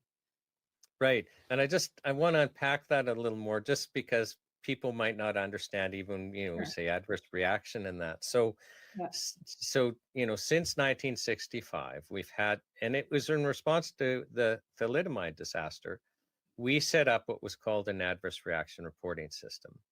And so, it's primarily medical people, but it was also set up so that ordinary people could just file a report. So if they thought that, a drug, and drug includes chemical, it includes natural. So, basically if a health product was suspected to have a role in, an adverse reaction or, including a death, that could be reported. And it was just kind of a way of looking to see if there's a pattern that was something should be looked into. But first of all, there's a problem if a report's filed, and Health Canada would agree, except when it comes to natural health products. Well, just because a drug's associated with an adverse report doesn't mean that it's the cause. You would have to look in deeper. So for chemical drugs, you can have all these adverse reactions and Health Canada will say, yes, but that's not causation. But it should be a Exactly. signal for them to look deeper. Yes. Although it seems that if there's a natural health product, there's a report, all of a sudden that's like more than causation. Like that's fair to say, isn't it? Like there seems to be a double standard. Yes, like I do think, and fundamentally, that's exactly it. It's not meant to be a driver for regulatory reform, and you are not meant to use that database as, an indicator for causality. That was also very clearly explained in the Deloitte report. Was that, a lot of the on top of the numbers that were coming out, so it was data from about 2020 to 2023. And so they were using numbers like 700 or 1,000 serious adverse events. But what that data actually had shown was that a lot of those, you could not determine that the natural health product was the cause. Many of them were taken, for example, with other pharmaceutical products, or it could have been cancer patients, they're undergoing chemotherapy. It's very difficult to determine that, let's say your vitamin C was the cause when you were on chemotherapy or other. So much of what we had seen was that causality could not be determined, and that the NHP was not necessarily always the determining factor in these cases. So I think, and you're free to disagree with me, but I think it's actually, I want to use the word disingenuous, Health Canada, because they know that the safety profile of chemical drugs, is very poor. Like in the Western world, one of the leading 5 causes of death is taking, chemical pharmaceutical drugs as prescribed. So it's one of the riskiest things that we can do. And they also know that natural health products are, below what's called the ultra safe line, like that you shouldn't be regulating them at all. So when they're like scouring this adverse reaction database to deliberately use it as you're not supposed to use it, wait a second, a cancer patient with stage 4 cancer that's, expected to die, like there's no way this person's going to live, and they're on chemotherapy and other chemical drugs, but there's a bottle of vitamin C there Mhm. that you could possibly consider vitamin C as a causal factor in their death, which is what Health Canada does. This is what you're Mhm. talking about. That Yes. Yeah. you're trying to grasp straws in the wind to find risk. Like, Mhm. am I overstating it here? Because I we mean, could talk about, I want to bring up Kava next, like right. Yeah. as a real No, life I example. I think in the scenario and the kind of political environment that we were faced with, over the last, I'd say, 2 years or so, what you're stating is appropriate. I do think we've had discussions. We've had to have direct discussions with parliamentarians and with Health Canada directly to really kind of, point that out. We did an access to information request, which, reinforced what we had found in our Deloitte study. And I just think that, there was a strong political will to advance the changes that were proposed, the regulatory changes that were proposed. And one of the most important driving factors that Health Canada can base that on is health and safety. And so there was a very strong pull towards suggesting that these products were unsafe, because that is what will drive that regulatory change. And so that's really what we tried to get ahead of and ensure that Canadians aren't fearful of the things that are providing health benefits. And I just want, to get you to go into a little more detail, because I actually think you did a real service here. So what Canadians don't know, so there was a bill working its way through Parliament, Bill 368, to kind of change how natural health products are classed. So it's in the Standing Committee of Health, and some people from Health Canada basically testified in front of that committee, saying that there was this large number of adverse reactions connected to natural products. And so the CHFA, you guys did an access to information request. So just so people understand, we have a law called the Access to Information Act, where you can make a request and the government's obligated to share the information with you. So you guys say, okay, you've said there are this number of adverse reactions in the Standing Committee of Health. Please share with us the data that's based on. That's what you guys did? That's correct. Yeah. And And so what did you get back? Because people need to hear this. Ultimately, I mean, when they realized that there were statements made that this had come out in committee, they tried to essentially rebuild the data. So they reran the search because they didn't have anything on file that suggested or that had, basically backed what they had said. And so they recreated the data, essentially saying, here you go, here's the data that you can look at. And so that's what we used in part to identify the lack of causality and the mixing of other pharmaceutical products, et cetera. But essentially the department was stating that they did not have this in writing, or that the proof of this 700 to 1,000 was not something that was within their briefing documents. It was really something they had to recreate, and that we had to fine comb through to determine whether or not these products were actually a health risk or not. No, I'm going to unpack this more, because what you did, in making this request is so important. So in committee, so when, the MPs are having to make important decisions on what do we do, how do we regulate natural products, we have Health Canada throwing big figures out saying, Yes. this is how many people have been hurt. Like, this is the message. This is how many people have been hurt.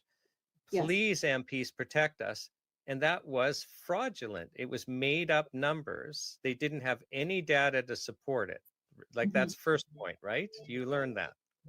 I think, it wasn't so much fraudulent as it was exaggerated. So in the sense of taking the numbers and stating that this was the cause, like that was the leap that was made, that was completely inappropriate. And like that really put members of parliament at they were uneasy. Like there were some members of parliament that were like, we hear you, we understand everything you're saying, and that you're saying that there's not much risk attributed to these products, but we're not sure how to read this data. We're not sure how to respond to this because they have, Health Canada's chief medical officer and other very high-ranking officials sitting at a table stating that these products are not safe. And so, like, we had to have very real conversations and really provide proof that, this wasn't the case, and that, generally speaking, that is exactly what the report stated. These products are safe. Right. And so and you're so you're being it's a low kind. risk category. You're being kind because you want these people to still talk to you. So, and that's fine. But in my world, when people say something in committee, Yes. um, and they don't have the data to back it up, Yeah. and then when you do an access to information request and it basically comes out during that, well, yeah, they didn't actually have the data, so we've recreated it. Because of your Correct. request.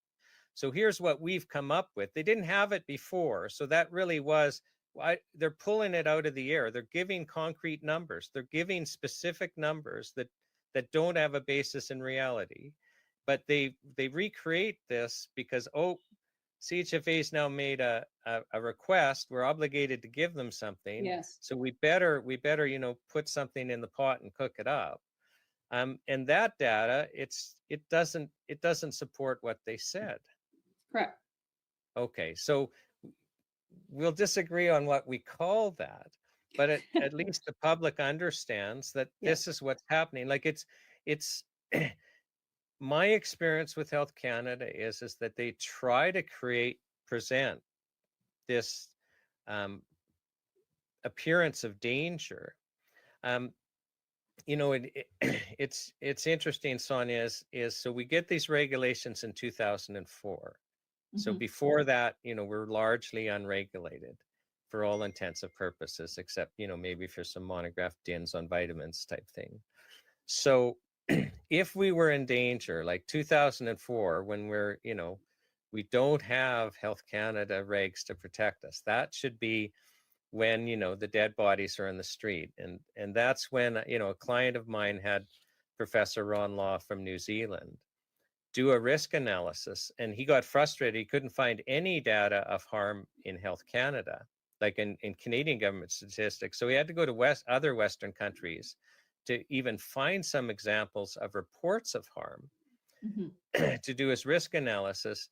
And at the end of the day, like, there's this ultra safe line in risk analysis. So if you're not causing more than 1 death per million of the population per year, you don't even think of regulating, because there's not enough of a signal for you to know if you're making any difference. Like, you could be making it worse, you could be making it better, but there's not even any point. And we're below that line. Like, and he compared then the different risks at the time, and I've got no reason to believe it's any different. But back then, a Canadian was 14 times more likely to be struck and killed by lightning. And 14 times is a significant amount. Like, this is, so 14 times more likely to be struck by lightning than to be, killed by a natural health product. So, and again, 14 times is so much more likely that, the stadium where people get struck by lightning, we can't even park in the parking lot because we're so much safer. We can't even approach the area. So what are we talking about? And this is anecdotal, but it's got to be about 14 years ago now. I'd have to go look at my records. I did an access to information request of Health Canada because I was frustrated. They're always throwing, 28 million people died of natural health products back when our population was 26 million type thing. I mean, I'm exaggerating, but just they've been doing this for a long time. So I did an ATIP request saying, well, let's go. We became a country in 1867. So please give me all data that would indicate that any deaths have been caused by a natural health product in that time. And, and they got back to me quite reasonably, saying, of course, we don't have records going back to 1867. But, we did start the adverse reaction database in 1965, and it's pretty robust. So will you amend your request to 1965. And I said, sure. And so do you know how many reports I got from Health Canada back then where they're saying this links a death to a natural health product? It was a goose egg. I got nothing. So, and it doesn't mean that there isn't a risk, but it's not the risk that they're presenting. So, yeah, so maybe we'll just share the kava example and then move on. And you're aware of this example too. So kava, it's used as a calming tea. It's the national drink in Fiji. I'll just say that so the country of Fiji, this is their national drink. So if we're going to pretend it's dangerous, I mean, my gosh, don't go to Fiji. You go to Hawaii, there's kava bars. They're called kava bars, even though it doesn't intoxicate you, but it calms you. Like, I don't know if you've actually drank the tea, but it calms you. It does. And, I've taken kava supplements that calms you. And I had another guest on, Sonia, Dr. Eldon Dahl, and Dr. Dahl. And and he was sharing a story where about basically somebody that was really, really helped by kava. And I think, if I remember the story correctly, was suffering on Prozac. So there's, and studies on how kava works better than Prozac, which has a really high risk profile. So here we've got kava on the Canadian market. It's not licensed yet. This is when we're doing this transition. And somebody who was, terminally ill, taking a number of chemical drugs, dies, and they're expected to die. But, the public health nurse notices there's, in addition to all these chemical drugs, there's also some kava tea. And all of a sudden, that means kava tea caused the death of somebody who's terminally ill and on a number of chemical drugs. And kava tea is banned for 11 years in Canada. And you're aware of that story. What are your thoughts about that? That's kind of representative of how they approach this, right? Yeah. Honestly, I think much of it has to do with like the broader management of how Health Canada interprets and manages risk. Like the risk framework that they established, I mean, when I was operating there, it was from year 2000. Like, it is a very outdated at this point. I mean, I'd have to check if it's been updated since, but at that time, it was very, very based on a precautionary principle in a sense. And so how the precautionary is interpreted can change. It can vary over years. And there's just a lot of room for interpretation when it comes to how to actually manage risk in that sense. And so I feel that like a lot of things actually derive from fundamental policies and fundamental documents that the government uses or that Health Canada uses and how it actually manages risk. It's interesting because within that document, there's a lot of discussion around stakeholders and around stakeholder management and getting feedback from stakeholders, because I think one of the fundamental pieces in management of risk is actually working with stakeholders. And so I think sometimes you're at a juxtaposition with actually managing the risk, working with stakeholders that are actually responsible for quality, efficacy, and safety on the ground, and with reputational risks in some cases, right? And it's like, how did we respond to this? Is it appropriate from a Globe and Mail test perspective? Is it appropriate from like a public response perspective, regardless of what ends up happening from a health outcome perspective or from a actual risk basis or an industry competitiveness or an industry perspective? So like there is a lot that goes into what actually ends up being the response, and in this case obviously a very strong response, and that is often the case because of the very heavy risk framework that's been created and how it's interpreted. Right. And I think, you're sharing something that most people want to understand, but you've worked at Health Canada. I know I've worked in various governments, including the federal government in Ottawa. And so Health Canada will create internal policy documents that are then followed. Mhm. And sometimes the interpretation can just lead to results that, you know, maybe are intended, maybe aren't intended, but that's part of what happens. You've got a big organization and a whole bunch of personnel in there, and those personnel are told to rely on policy documents, and sometimes things happen that maybe aren't reasonable. Yeah, Okay. definitely. So another thing I'd like to talk about. So we've kind of talked about, I think we both agree Health Canada really overstates risk on natural health products. One one frustration I have, and I'd like to know your thoughts, is like even during this health show, we're interviewing people that are describing to us really having their lives turned around by natural products, where they've, you know, been in the mainstream medical system. And we're not here to knock them, but the Mhm. reality is that's not the whole picture for health in Canada. And like literally, we've had people say, "I'm only alive because of Yeah. these products," and we're interviewing natural health practitioners, so like traditional Chinese medicine practitioners, homeopathic doctors, you know, medical doctors that also use complementary medicine.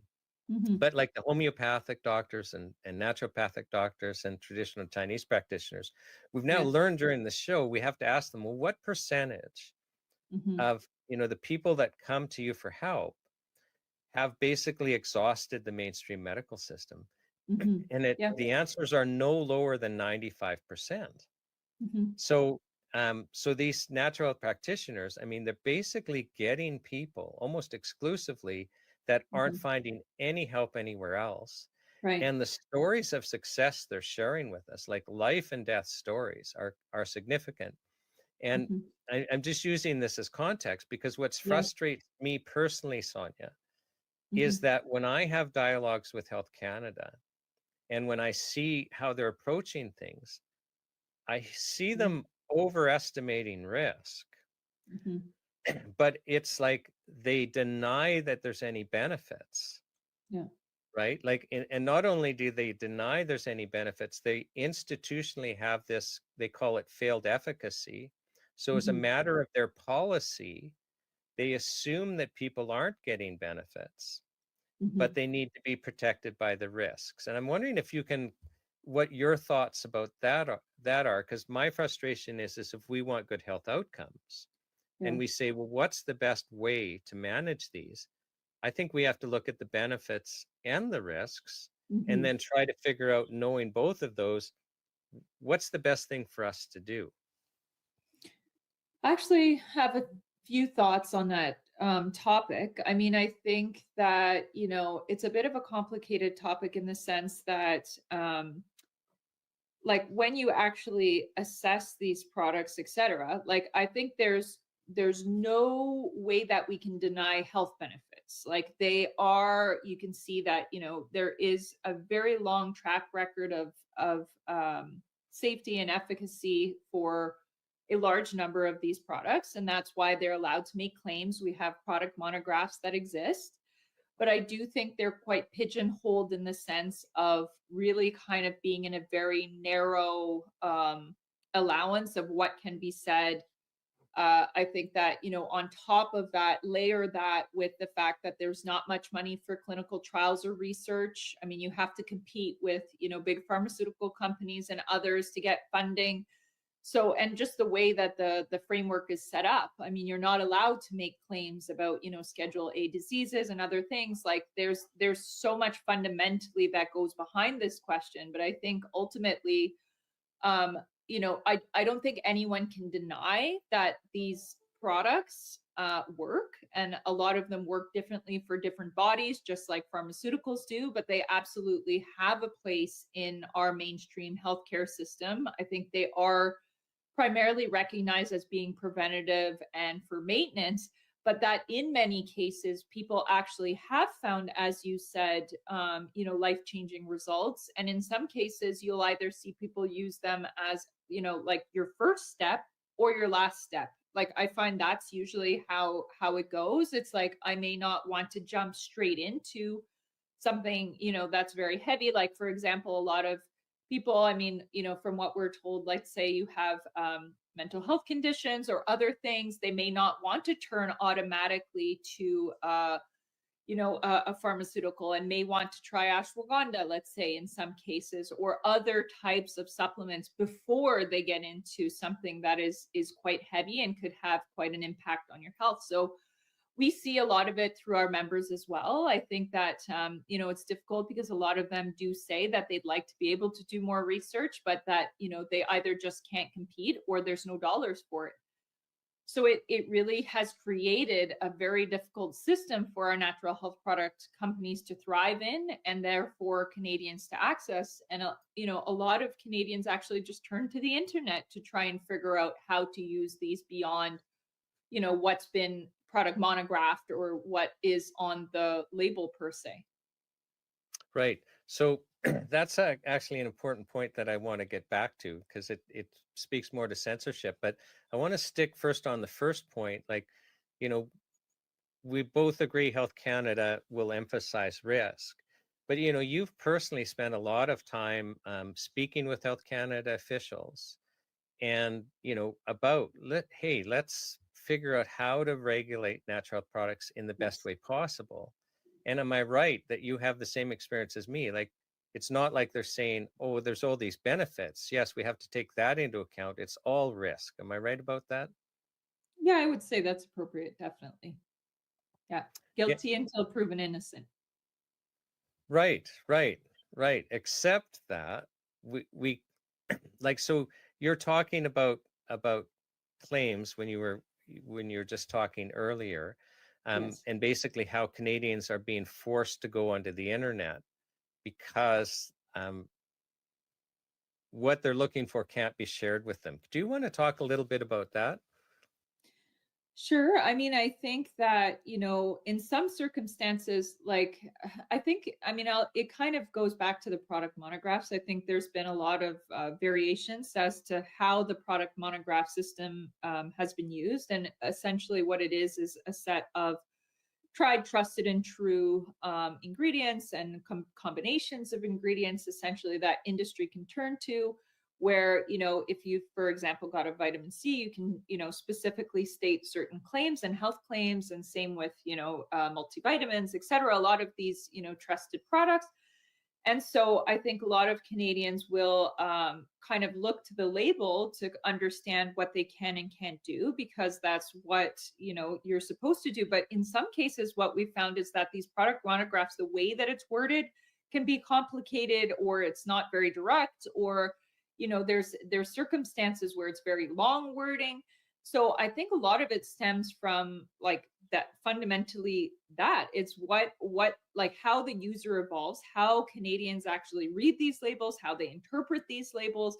And so in order to actually stay agile and stay on top of, you know, how the user actually benefits from and uses these products and reads these products, has changed substantially. And those are things that we've really tried to highlight to the government to say, you know, we've even introduced them. I had met, for example, somebody called Jed Looker. He works at the Algonquin College in Ottawa here, and his whole fundamental basis of research is based on the user. So we've actually introduced them to Health Canada when it comes to labeling. We thought that would be a great, you know, case example of understanding and adapting a label to actually actually navigate it towards how a Canadian would read that and understand that, versus how Health Canada wants to present, you know, the level of risk or what its benefits are. And so there's a huge disconnect, I think, between like the user and the government, in a sense, and how information is conveyed. That you brought up something really important. So I just want people to understand, like, so when you say monograph system or you know, label claim, so the way it works, just so people understand, is Health Canada will approve a product with a specific claim, and all the manufacturer, anyone is involved in the natural health community is legally entitled to say, according to Health Canada, is the claim. And for things like single ingredients like vitamin C in that, there are pre-prepared monographs. So it says if you're going to sell vitamin C, in this amount range, and with these things on your label, then you can say this, so whatever you're allowed to say for vitamin C. And there could be more things you're allowed to say than one. But so that's what you, just so people understand when you say monograph, yeah, and you can go and look those up. They're online. So there's certain, so you don't have to apply for a license. You can just use that monograph. But if you're creating a multi-ingredient product for which there aren't a monograph, you go through this, it's a much more stricter process, but they will approve a claim and you're limited to that claim.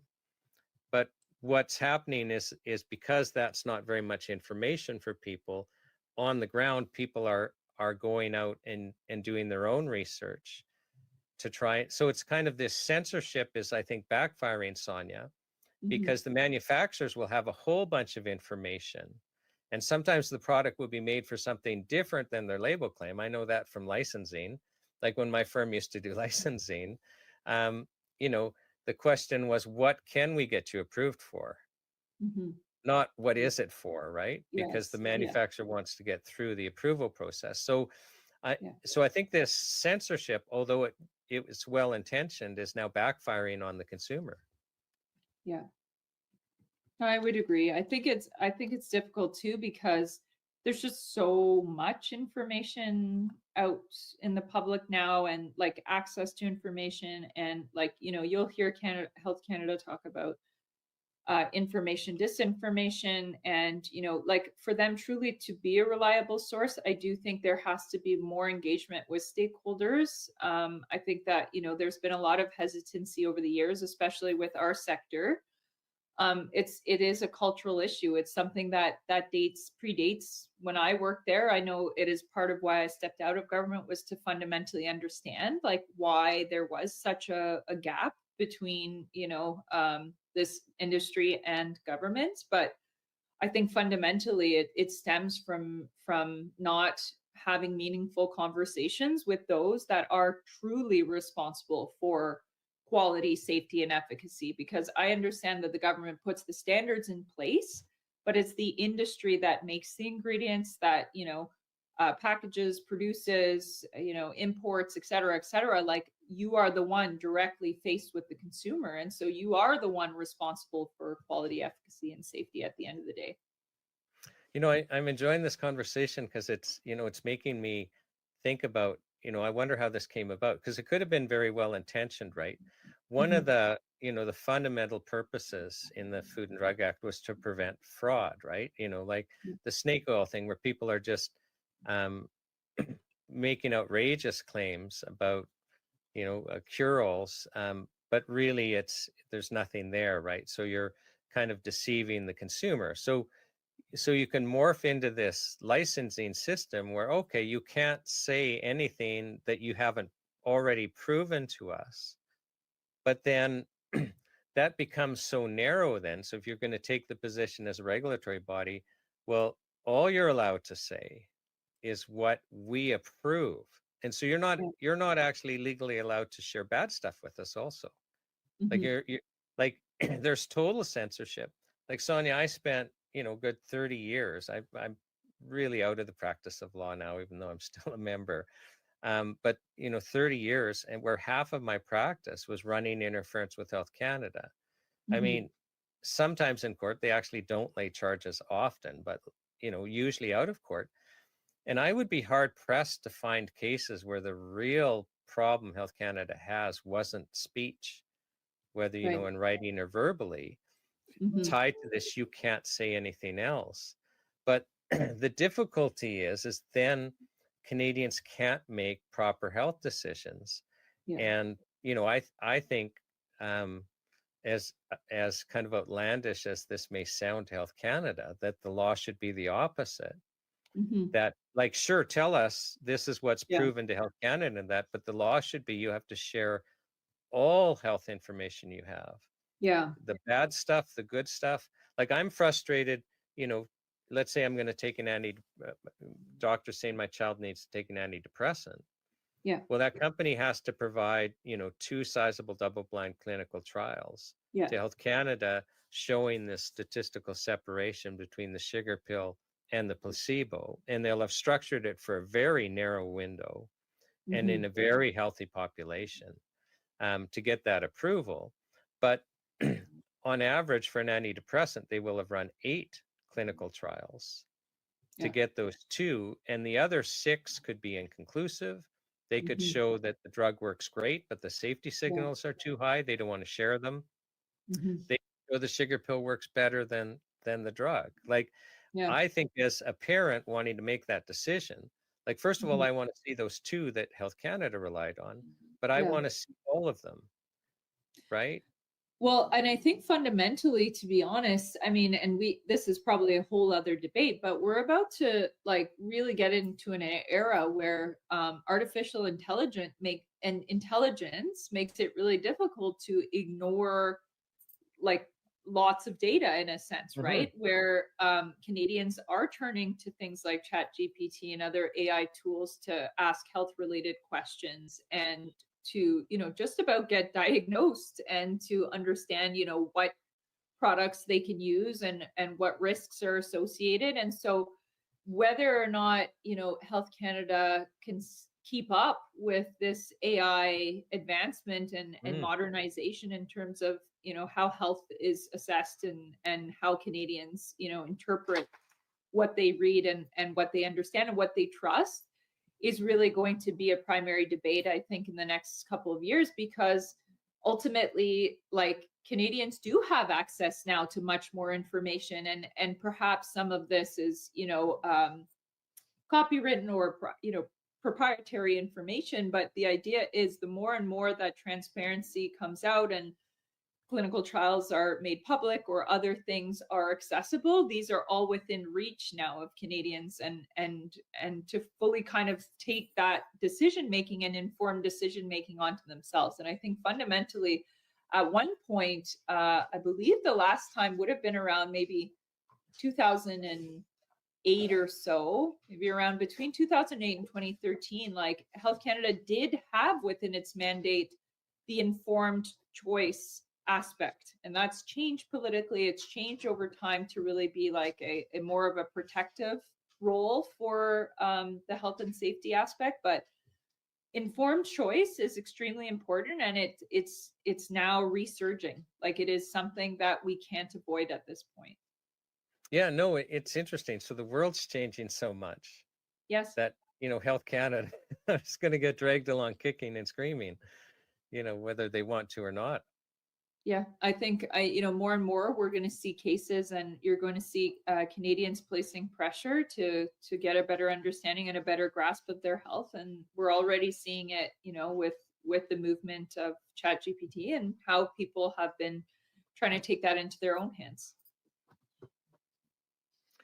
I'm going to segue into something else, although this is an important conversation, because I think that really just the way the internet and now AI is going to change our lives, that, any government attempt to try and corral what people can have access to is going to become almost meaningless, I think, is what you're suggesting.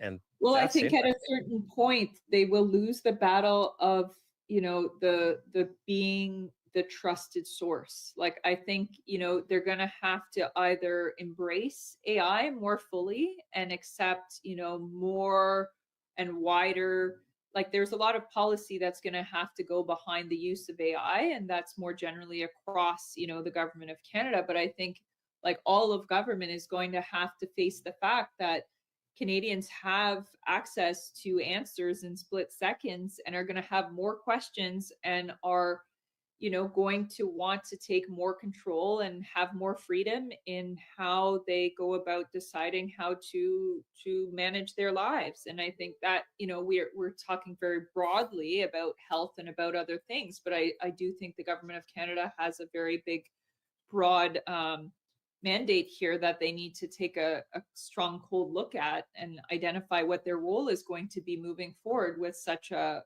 pressure and such a presence. Mm-hmm. Oh, no, that's raising a really good point.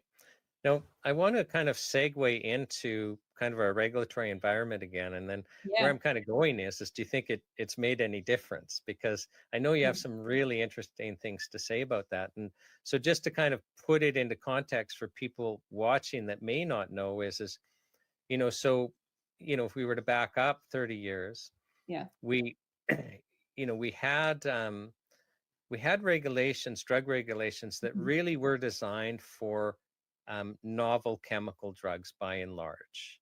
Yeah. So, if you just go to our drug regulations, we've got this approval process. It would start, I think, at C.08.001. And Mhm. and they've got a whole bunch of policy documents there. And those are, they've been changed. But if we went back 30 years, that model's there and we would recognize, okay, here we are. Yeah. And but then we've got this natural health community just really kind of growing and growing and growing. Like, I don't think, well, when I don't want to date myself, but I watched Gilligan's Island when I came home from school, and the Yeah. Flintstones, that noon type thing. So um we didn't have health food stores in malls. No.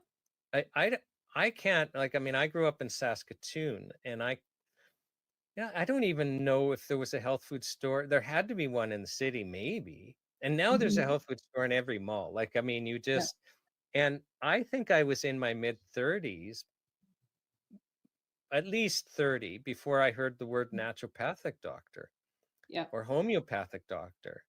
It just, they weren't there. Like when I was growing up, there probably wasn't, it wasn't an option. Yeah. But it's just grown and grown and grown. And then both the FDA, which is the Food and Drug Administration in the US, Mhm. and Health Canada, in the the late 80s started to notice, wait, now we're Yeah. getting all these natural products. And so they started trying to apply the chemical drug regulations Yeah. to natural health products.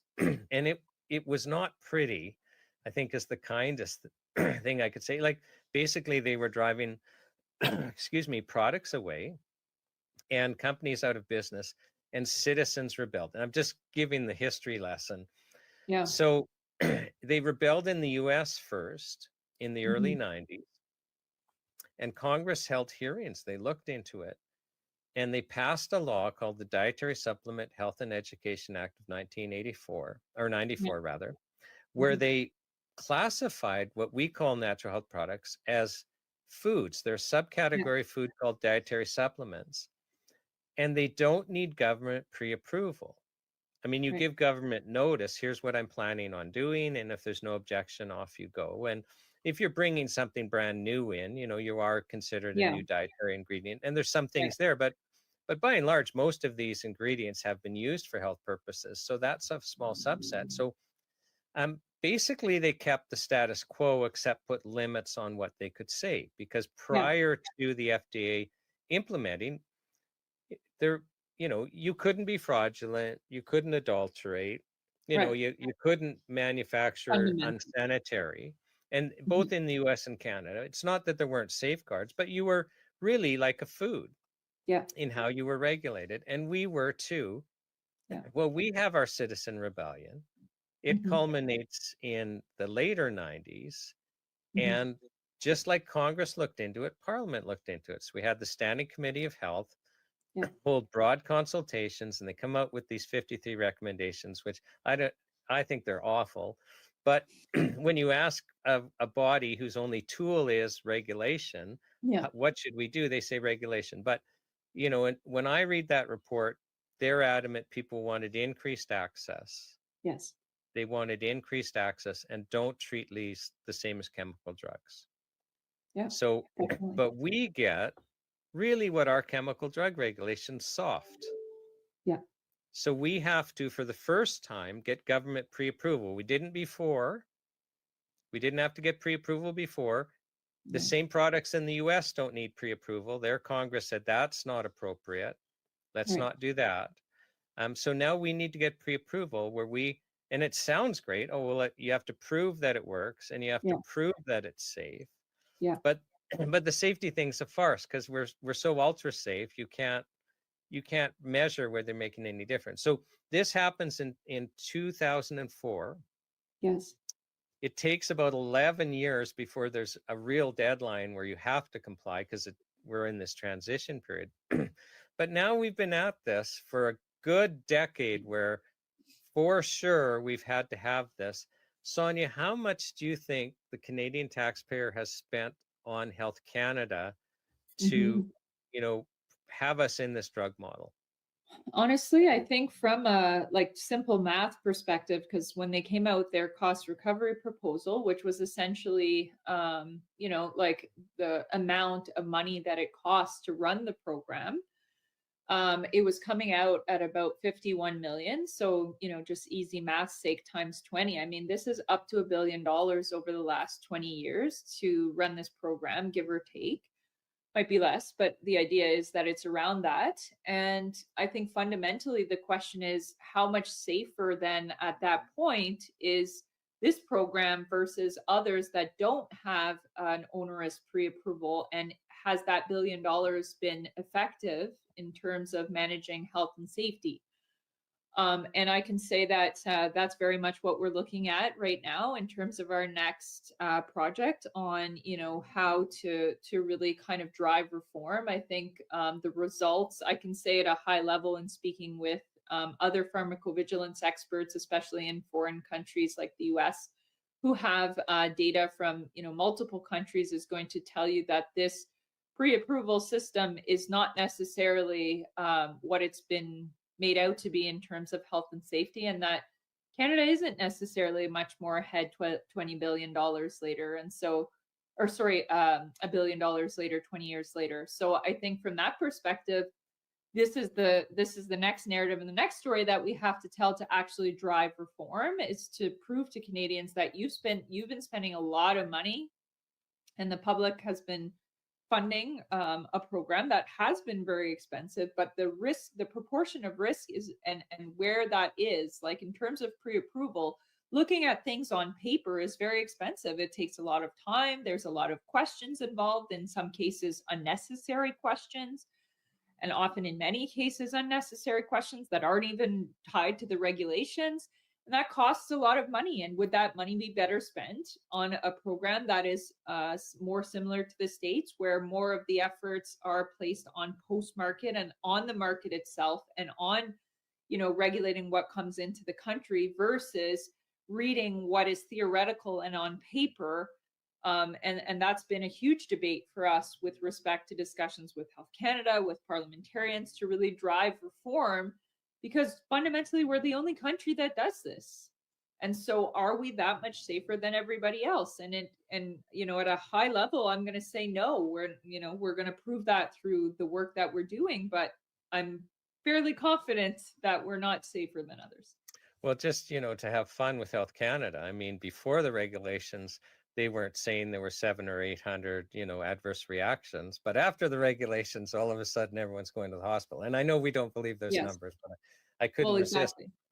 But now you're just citing government cost. Does anyone have any idea how much the natural health product manufacturers have had to spend trying to comply? Like I know of some that went out of business because they couldn't absorb the costs. And I know, like I was getting complained to all the time of how onerous and expensive this was. And I know CHFA would be getting the exact same message. Like, has anyone costed? It's got to be a multiple of what the government spent. It's very difficult, because technically speaking, with every regulatory change that the government makes, they are supposed to do cost benefit analysis, right? Like, you are actually supposed to analyze how much this is going to cost industry. But just as an example, when the government actually pushed through plain language labeling for over-the-counter products in around 2014, they actually lost 1 in 6 products. It costed them over $100 million, and the government estimated that it would cost between $3 to $4 million So costing this kind of thing is obviously very complicated.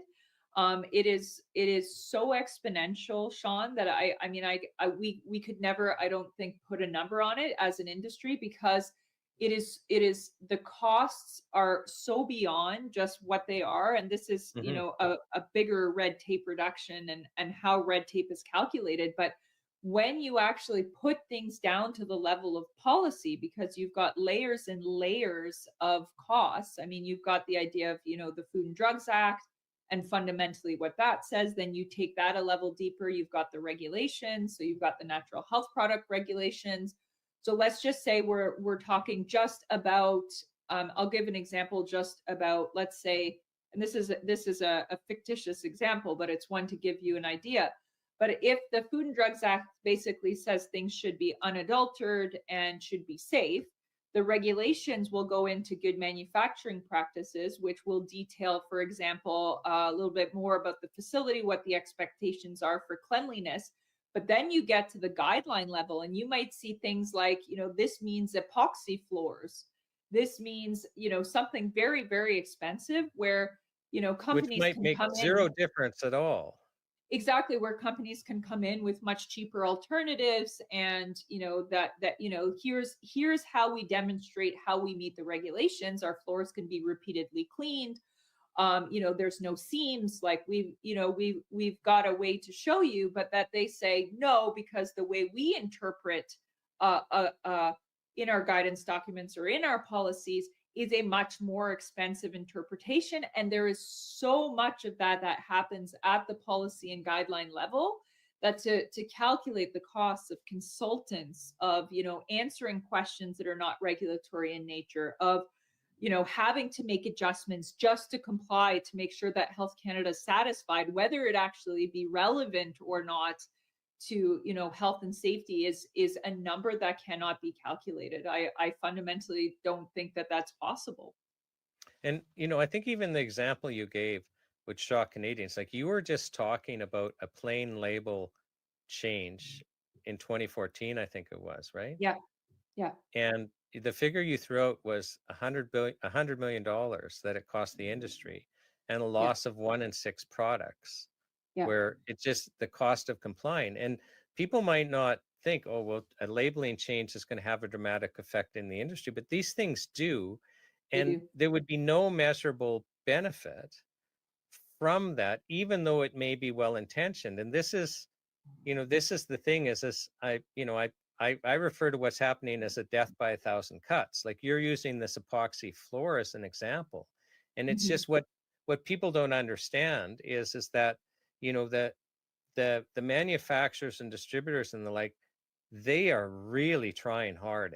And you could not be more proud of an industry than the Canadian natural health product industry. Like, so many people are in it because their own health journeys, you know, they've seen the benefit and they want to help, and they want, and we have world-class products. It's not, we're talking about companies that we're already doing super, and they'd be happy to take suggestions and, hey, you know, here's a better way. But we're kind of locked in where it's actually, you know, your whole business can be at risk. You're now having your site license renewal, and, you know, the last time they made you do all these things, but now 5 years later, well, that's out the window and off we go, and you need an epoxy floor and this and that. And we have companies going out of business and it's just license applications, everything.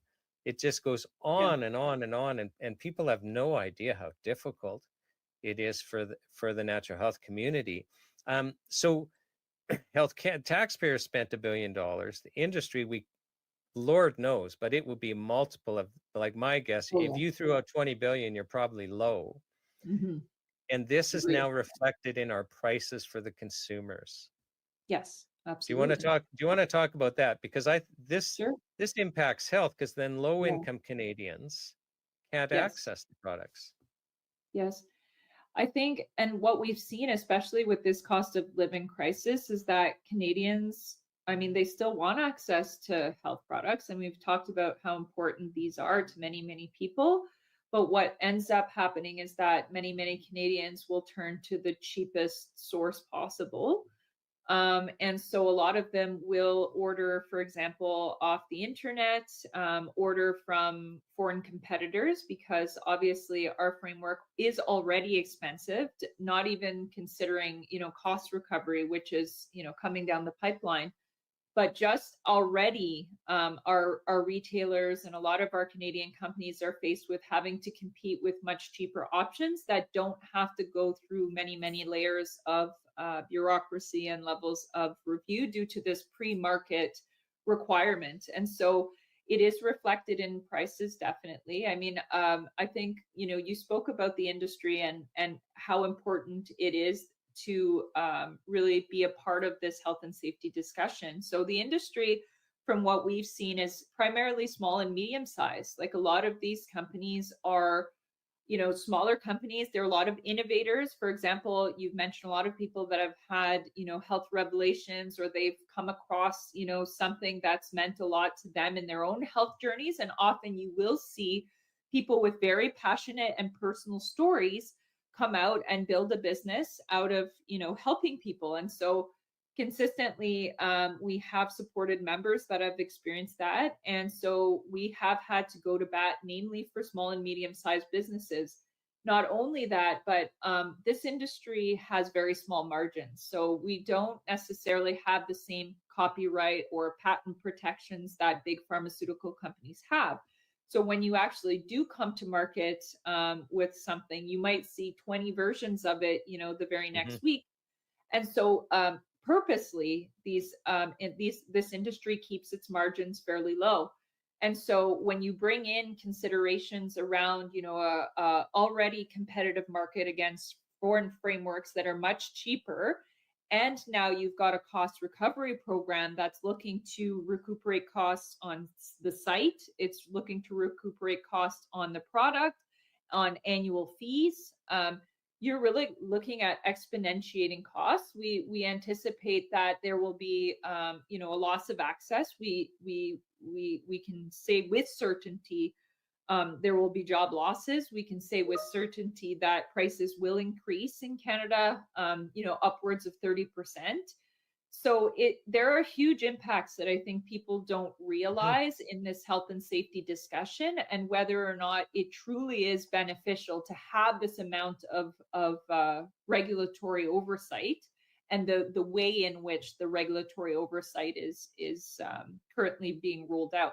So much of our discussions is exactly that. It's around competitiveness. It's around being fair with Canadians and Canadian companies. And really, we're not asking to be, deregulated or not regulated, unregulated. What we're really kind of suggesting is that, but what we're suggesting is that this needs to be a fair regulatory framework in which Canadian companies can compete, and really, the bazooka for, a fly rather than a fly swatter approach is costing Canadians. It's costing our health. And quite honestly, I feel as though we're handing over the management of our healthcare to the United States or other foreign markets that will take us over. We actually have American companies targeting Canadian companies, or American states rather, targeting Canadian companies and saying, move over here, and sell back to yourselves, sell through these loopholes in which you can have, personal importations and 90-day supplies,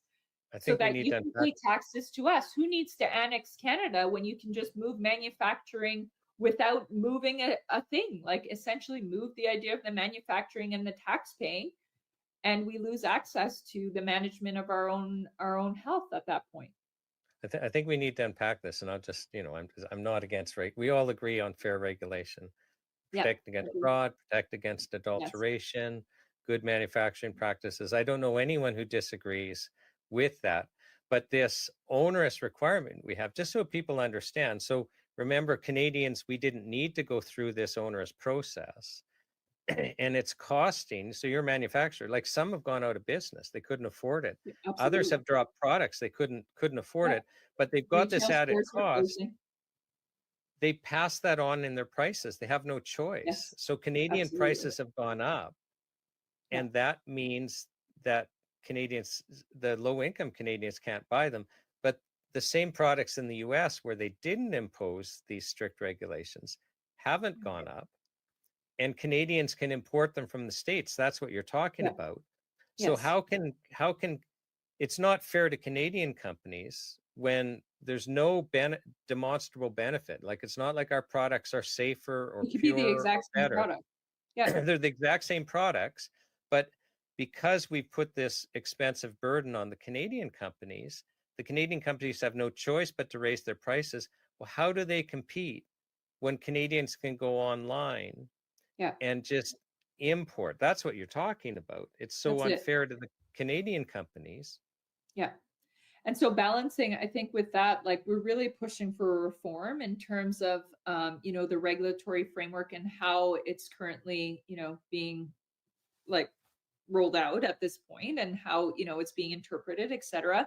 But part of that is really highlighting, especially where we've had such, tense trade discussions with the United States. I mean, they've already, looked at their de minimis. This really comes down to like these types of discussions. And so, what we've really tried to highlight is that you need to be fair with Canadian companies, and we need to be able to compete. And being able to compete means reworking the framework and making it more accessible for industry and for Canadians at that point. I think there's another angle here too that Canadians should consider, and I'd like your thoughts. I've had lots of people share with me, like, so you can go and buy products on Amazon, for example, Yeah. and that's becoming more of a trend, but you're Yes. not getting any advice. And I'll like use my wife as an example. Yeah. She's suffering from migraines, so she goes to the local health food store, and Yes. these staff are trained, Yes. and so they, you need this type of magnesium and this type of B Yes. complex, and just Yeah. using it as an example. But if she was to go online, you don't know where you're getting your advice. And then there's also story after story after story. You think you're buying a product, a specific brand, but it's a counterfeit. Yeah. And Sonia, so let's talk about the stores, because I know that, in Canada, the manufacturers have reps, and the store owner knows the reps. They visit, they Yeah. educate about what's happening and what the products can be used for. And the stores are confident when they order from the reps, they're getting the real product. Am I right about that? Absolutely. Oh, absolutely. I mean, we have many retailers, natural health product retailers, in our membership, and my heart goes out for those that are fundamentally really trying to, comply. A lot of them do talk about how this impacts their bottom dollar. They truly are. In some cases, we do have some companies that, you're right, naturopathic doctors literally are on site, which builds community. I mean, people go in, they have relationships. There's an element of trust from these people, and that trust goes all through the chain, just as you've mentioned. A lot of these companies, they're longtime companies that have been, tried, tested, and true. I personally take some professional lines of natural health products that I can only get, and I get from a trusted retail in-person source. But it's the notion of a natural health food store, which you mentioned, didn't exist necessarily in the past, but has been thriving, is thriving for a reason. Like, people are going there and finding much more than just a band-aid solution to what could be a minor ailment. And in many cases, they're looking at things more holistically. I know, speaking, for example, with the naturopathic doctor that I go see, it's like there's 10 other questions associated with what you may be, displaying as symptoms. And so it is a different way of accessing healthcare, but such a fundamental and important way that has a whole sequence of trust built throughout the framework. And it's not something that I think many Canadians want to see go away, nor understand that is potentially at risk of disappearing. No, and I so appreciate what you've just said, because one thing I want to drive home to people watching is we have to protect our local health food stores, because it's not just that they're Absolutely. providing products. You actually know they have a relationship with the Yes, manufacturers. They know the reps. absolutely. And so not only are you for sure getting the product, but but they have this information. They're basically information hubs. So they get trained by the manufacturers on the products. They Yeah. they get staff that, many of them are trained as nutritionists or, Yes. have other training. Yeah. And this is valuable. It's So, extremely valuable. and it's why I wanted to have this discussion is if we don't actually support our local stores, we're Mhm. running the risk of losing that. And they're a vital part of this, I call natural health community.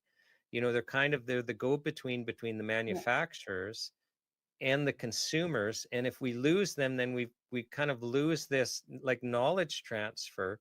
And I would say Absolutely. literal caring. Like, I mean, it's really And it's an hard to ecosystem. describe. It truly is an ecosystem because a lot of it is also based on the consumer. So when the consumers are coming in and they're having discussions about certain things, certain ailments, they'll go back to the industry and the manufacturers, et cetera. And then these products end up being rolled out in their stores. Like it is a whole sequence. So it does keep up to some degree with innovation and with the times. And so like that fundamentally is so important, and that's why we've been so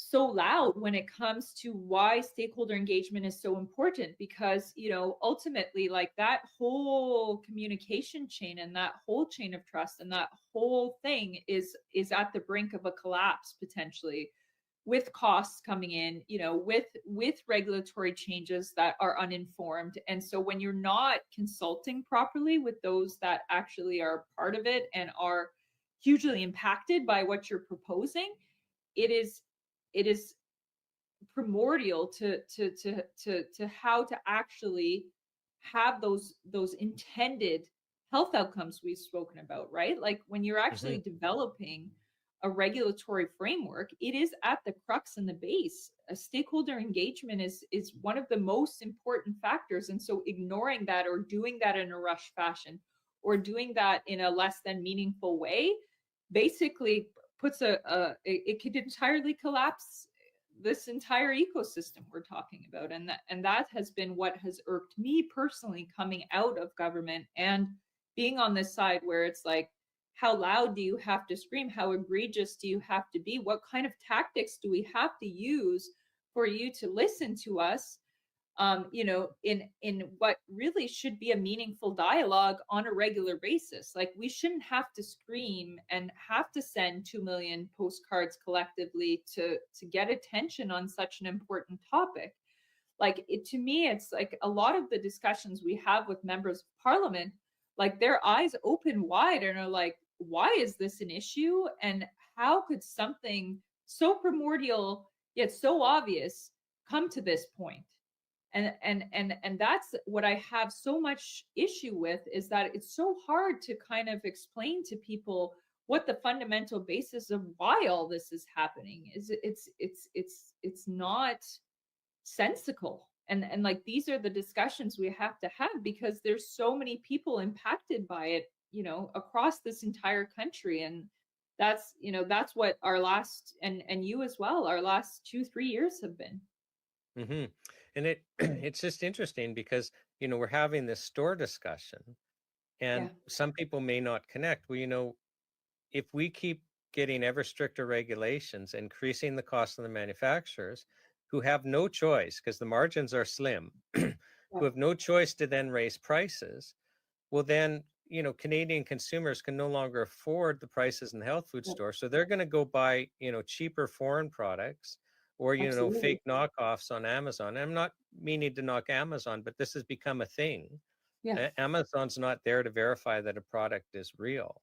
So and then we're going to lose these stores, and so we're going to lose this resource, and then this kind of feedback that you've described. And just so people understand, so people are coming into stores and there's kind of a different problem.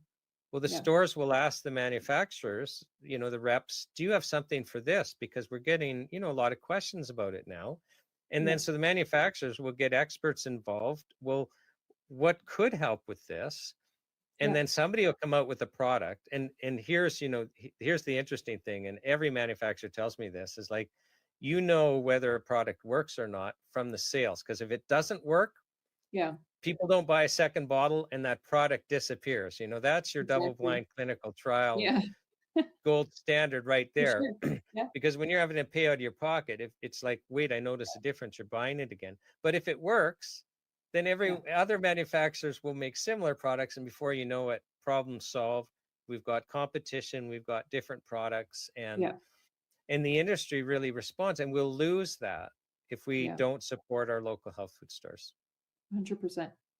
Now, you were talking about cost recovery, and I Yes. I just want to make sure that people understand what you're talking about, because it's an Yeah. important point that you brought up. So with the chemical drug companies, they get Yeah. charged fees. So, you know, let's say Yeah. they have a building they manufacture in, and it's per building. They have to pay a fee to manufacture. And if they're going to label, they Yeah. have to pay a separate fee.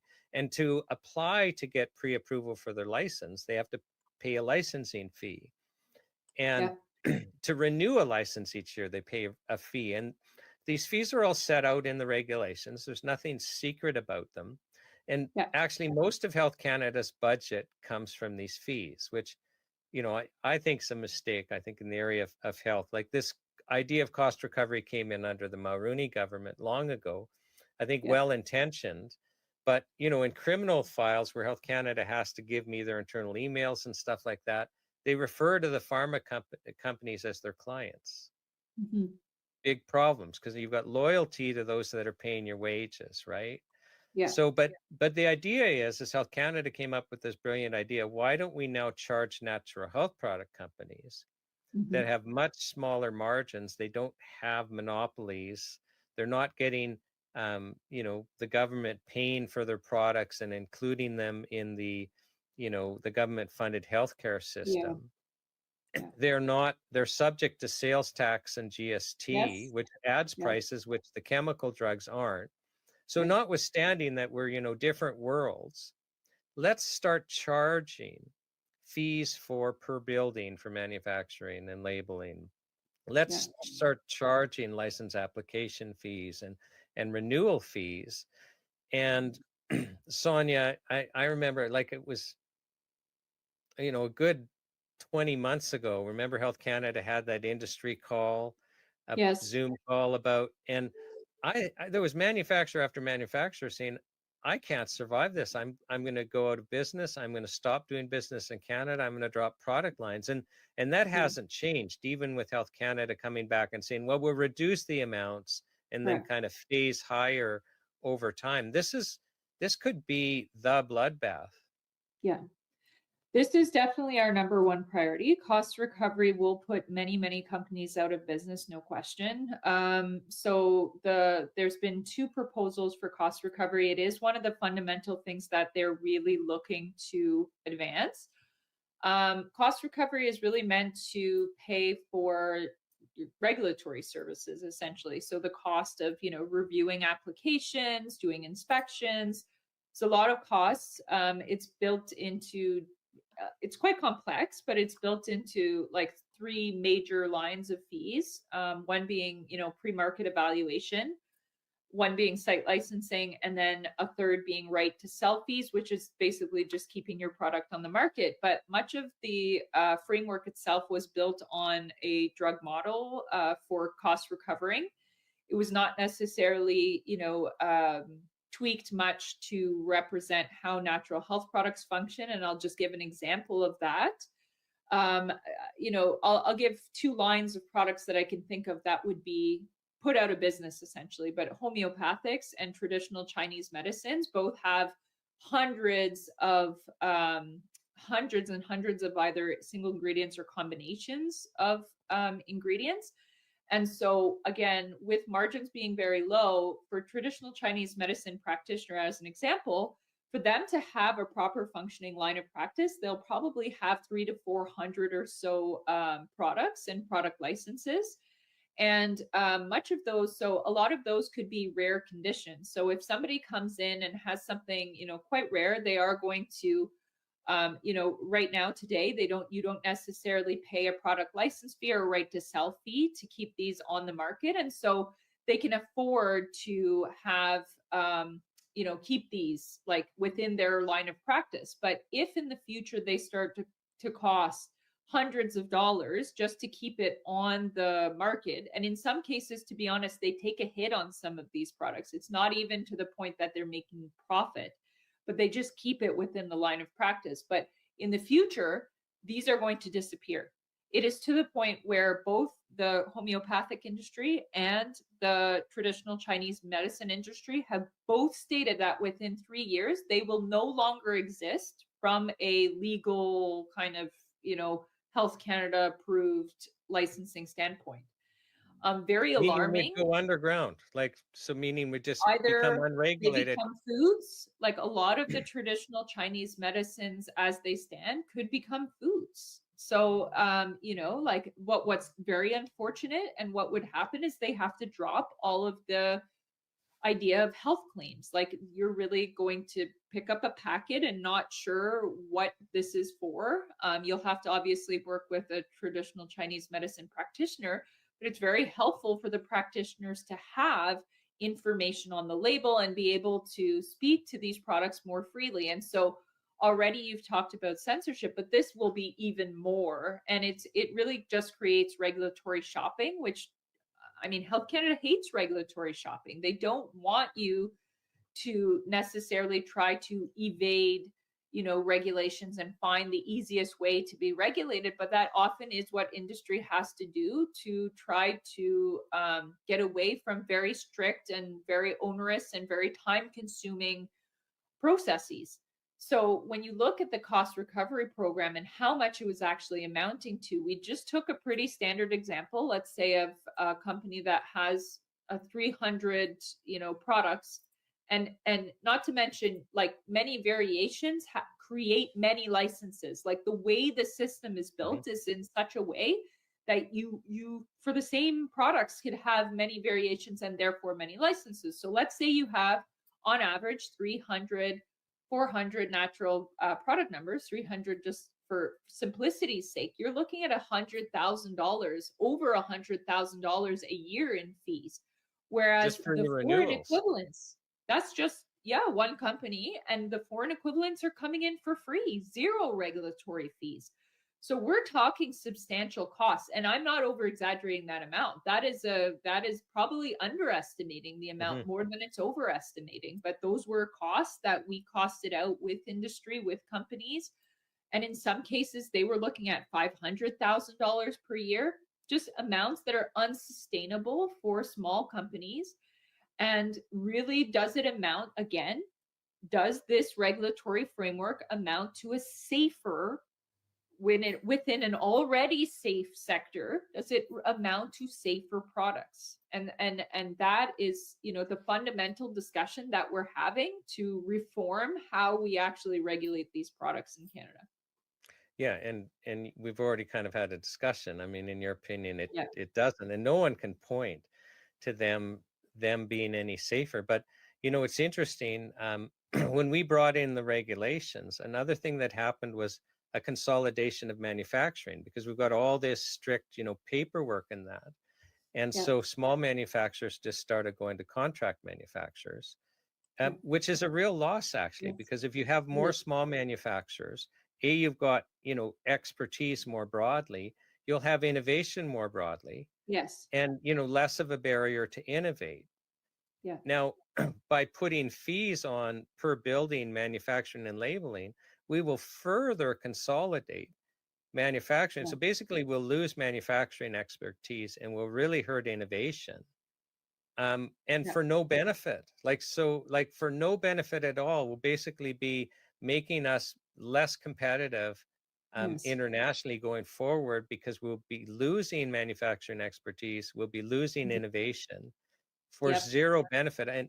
And where we haven't gone is I think that actually it's less than zero benefit, because as people watching this show, like they'll see story after story of benefit. Well, we take that away from people by adding cost. We take that away from people losing products. Like you've mentioned, people will, like the homeopathic or TCM suppliers will drop those products that don't make money or lose money.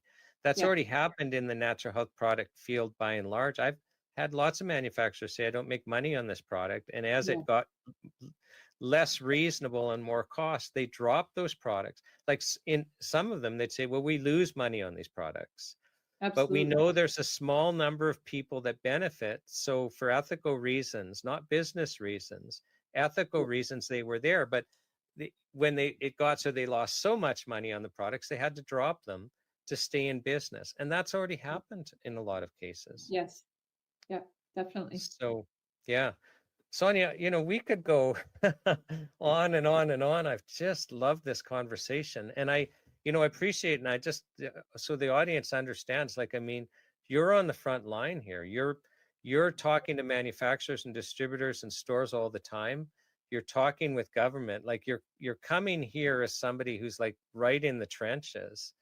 Yeah. And so it just gives authority to what you say. And you've really shared some interesting things. So I'm trying to ask every guest kind of as a final question, what's your message to Ottawa? And and that's broad. I mean, I think it's intended to Yeah. be both Parliament and Health Canada. But so I'm asking you, as somebody that's like right there trying to get things reasonable, what would your message to Ottawa be?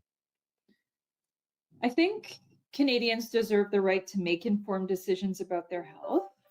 We can't afford to surrender that control to foreign markets with cheaper, faster regulatory systems, and then yet here at home, put access to safe, trusted supplements and essentially regulate this out of existence. So honestly, I think, these are not drugs. Treating them as such threatens small businesses, jobs, and choices of millions of families that rely on them every day. So my message to Ottawa is clear: cut the red tape and protect Canadians' right to natural health. Well, I appreciate that answer. And when you were answering, I also thought, I should also ask, what do you think of the Charter of Health Freedom? From a personal standpoint, I would say that, I support it. I think it's genius in the sense of, getting even above the act level and making it a fundamental right to be able to have access to natural health products.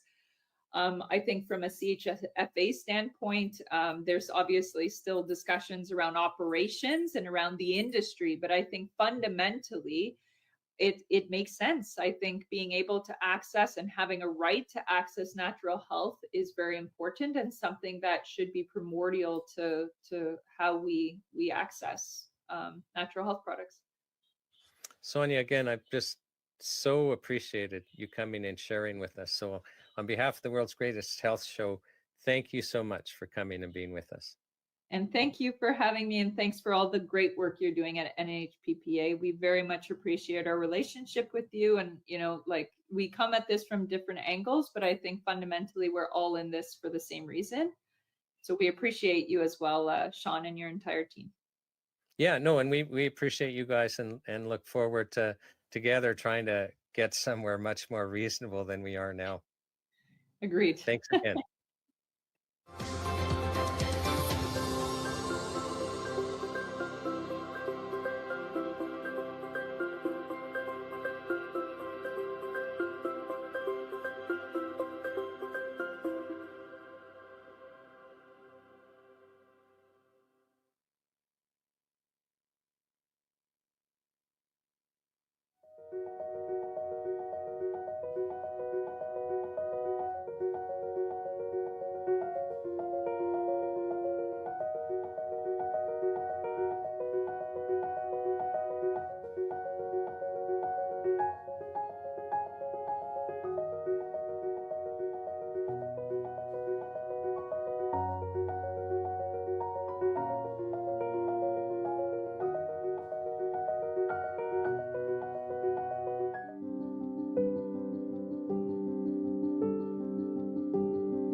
Welcome to the Charter Tour and the World's Greatest Health Show. My name is Sean Buckley with the Natural Health Product Protection Association, and we're well into this. It's actually quite fantastic. For those of you who aren't familiar with the Charter Tour, so the Charter of Health Freedom is being marched across the country, and this is a proposed law that will basically guarantee that the health rights that the courts say that we have will be protected and honored by the federal government.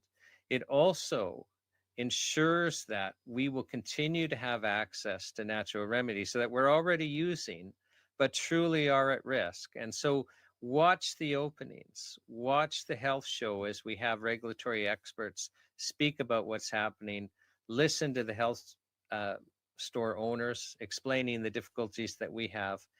This is the best chance that we have to protect ourselves and to protect our families. Now, as we're marching the charter across the land, you are watching the world's greatest health show, but it's not a regular health show. Most health shows have health experts, and we certainly have health experts sharing with you crucial information that you need to know. But we're also having ordinary Canadians share their stories. That's something that has never been done.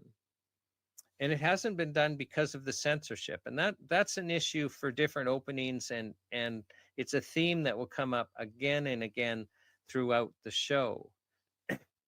But basically, the people that know these success stories, the practitioners, the manufacturers, the distributors, they can't share them.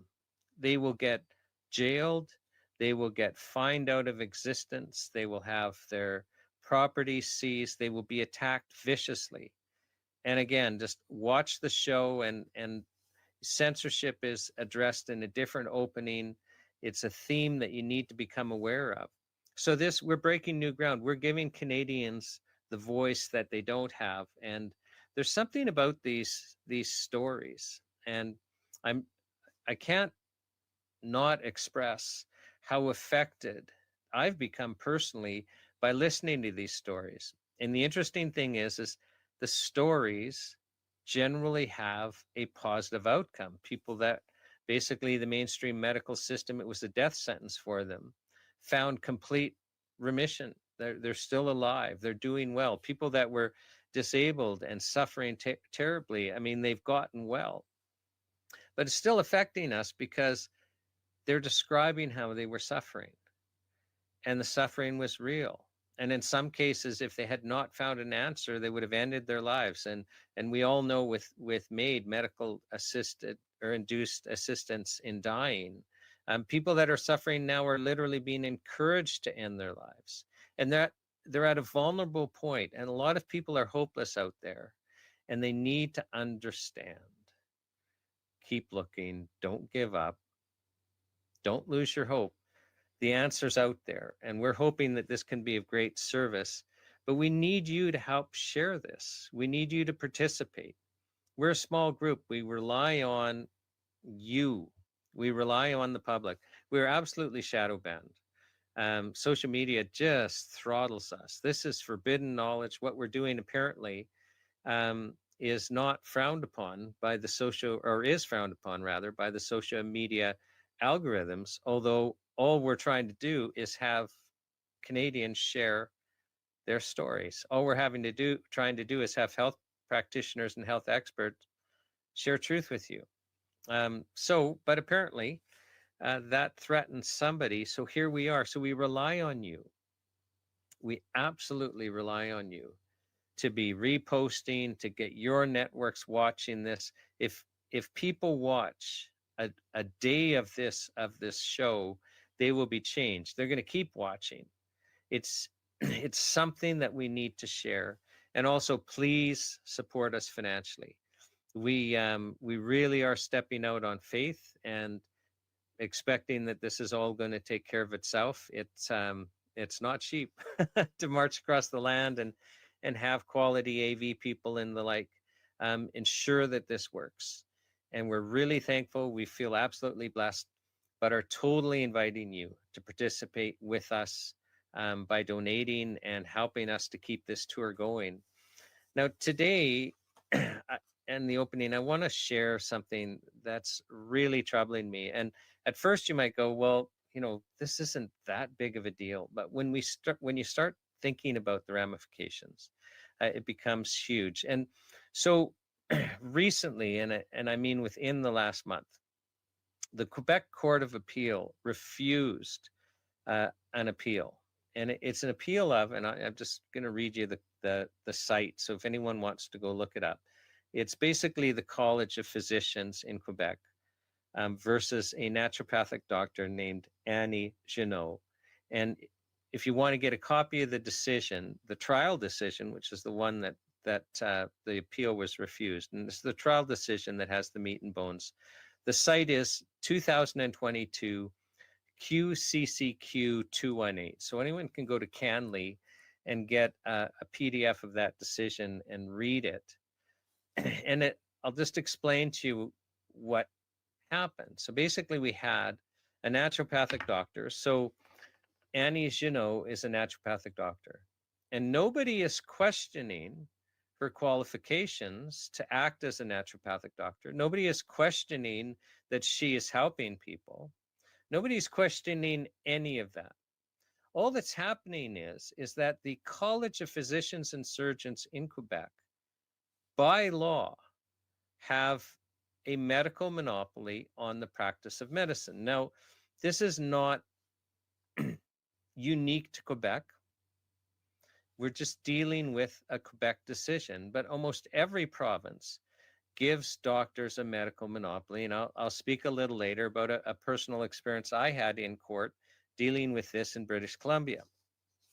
So the Quebec Medicine Act, and this is a Google Translate, so I expect that it's not exactly accurate, but we're going to be pretty close. So 31 of the Quebec Medicine Act says the practice of medicine consists of assessing and diagnosing any health deficiency in human beings in interaction with their environment. So assessing and diagnosing any health deficiency in human beings. This is really broad, and it's meant to be broad. It also includes preventing and treating diseases with the aim of maintaining health, restoring it, or providing appropriate symptom relief. This basically is meant to cover doing anything to help prevent or treat illness. Now, it carries on and it says, in the practice of medicine, the following activities are reserved for physicians. So if you're not a doctor, if you're not a medical doctor, if you're not a member, a card-carrying member of the College of Physicians and Surgeons, it is illegal for you to do any of the following. And like I say, we're focusing on Quebec law, but every time I've looked, pretty well every province does the exact same thing. So you must be a physician to diagnose a disease. So if you're a naturopathic doctor, if you're a homeopathic doctor, if you're a traditional Chinese doctor, if you're a nutritionist, in Quebec and pretty well every other province, except, provinces where they're regulated. So they'll have an act that carves them out.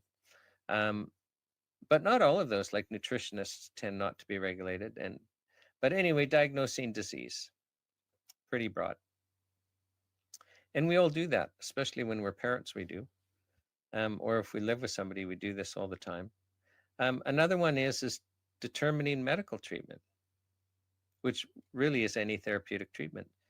So, wow, so there's a cold or flu going through your family and you bump up vitamin C or vitamin D, or, little Johnny skins his knee and you decide you're going to put some, antibiotic cream on that and a bandage. You are breaking the law. You're determining medical treatment. Prescribed medications and other substances. Now, if you read the decision carefully, the court in Quebec defines prescribing not as writing a script for a pharmacist.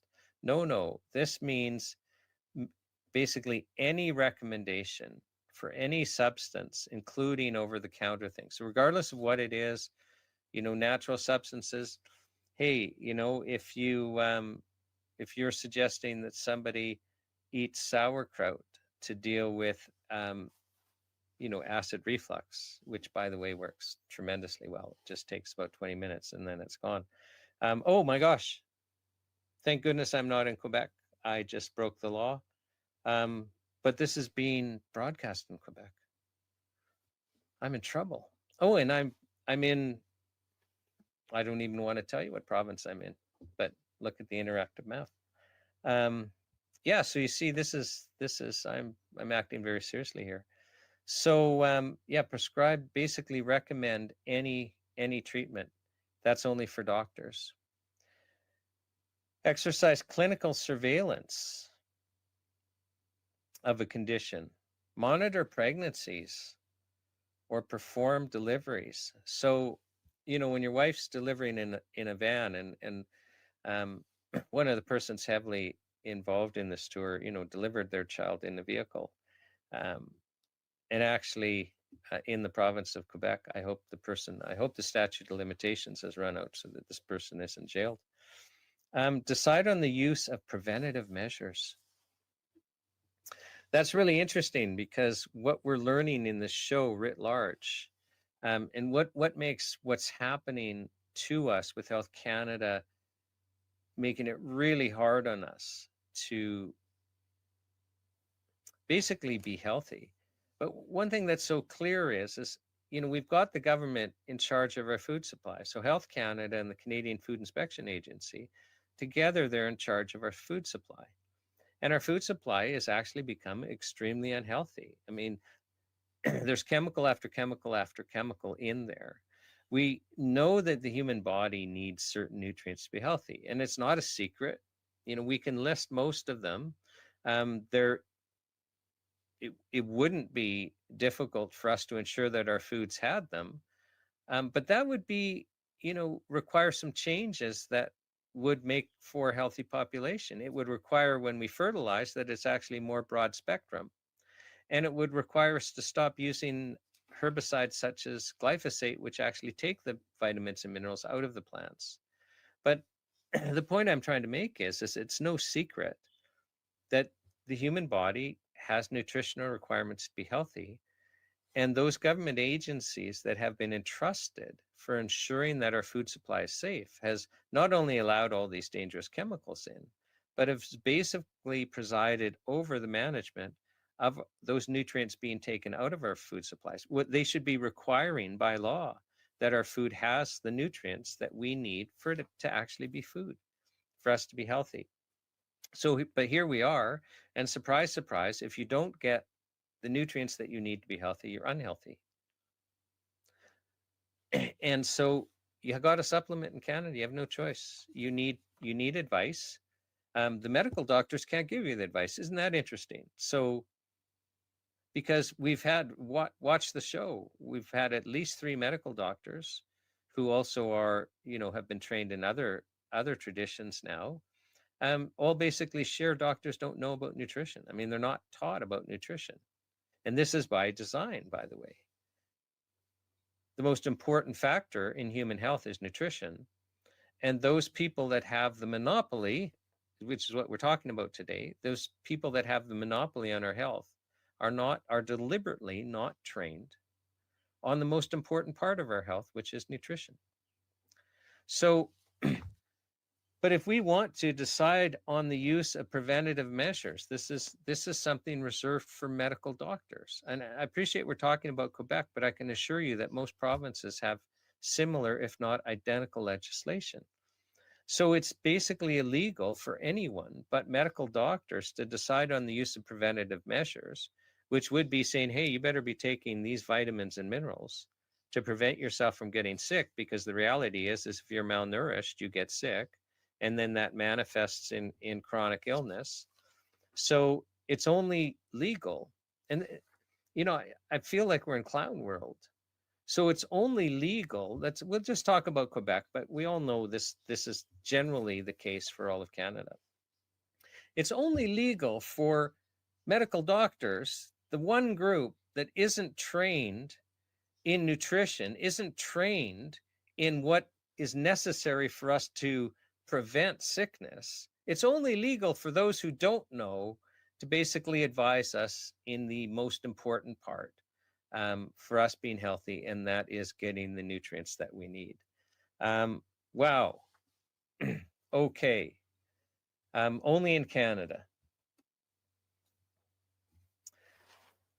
Now, again, the court wasn't looking at whether Annie Janot was helping people or whether she was qualified to help people.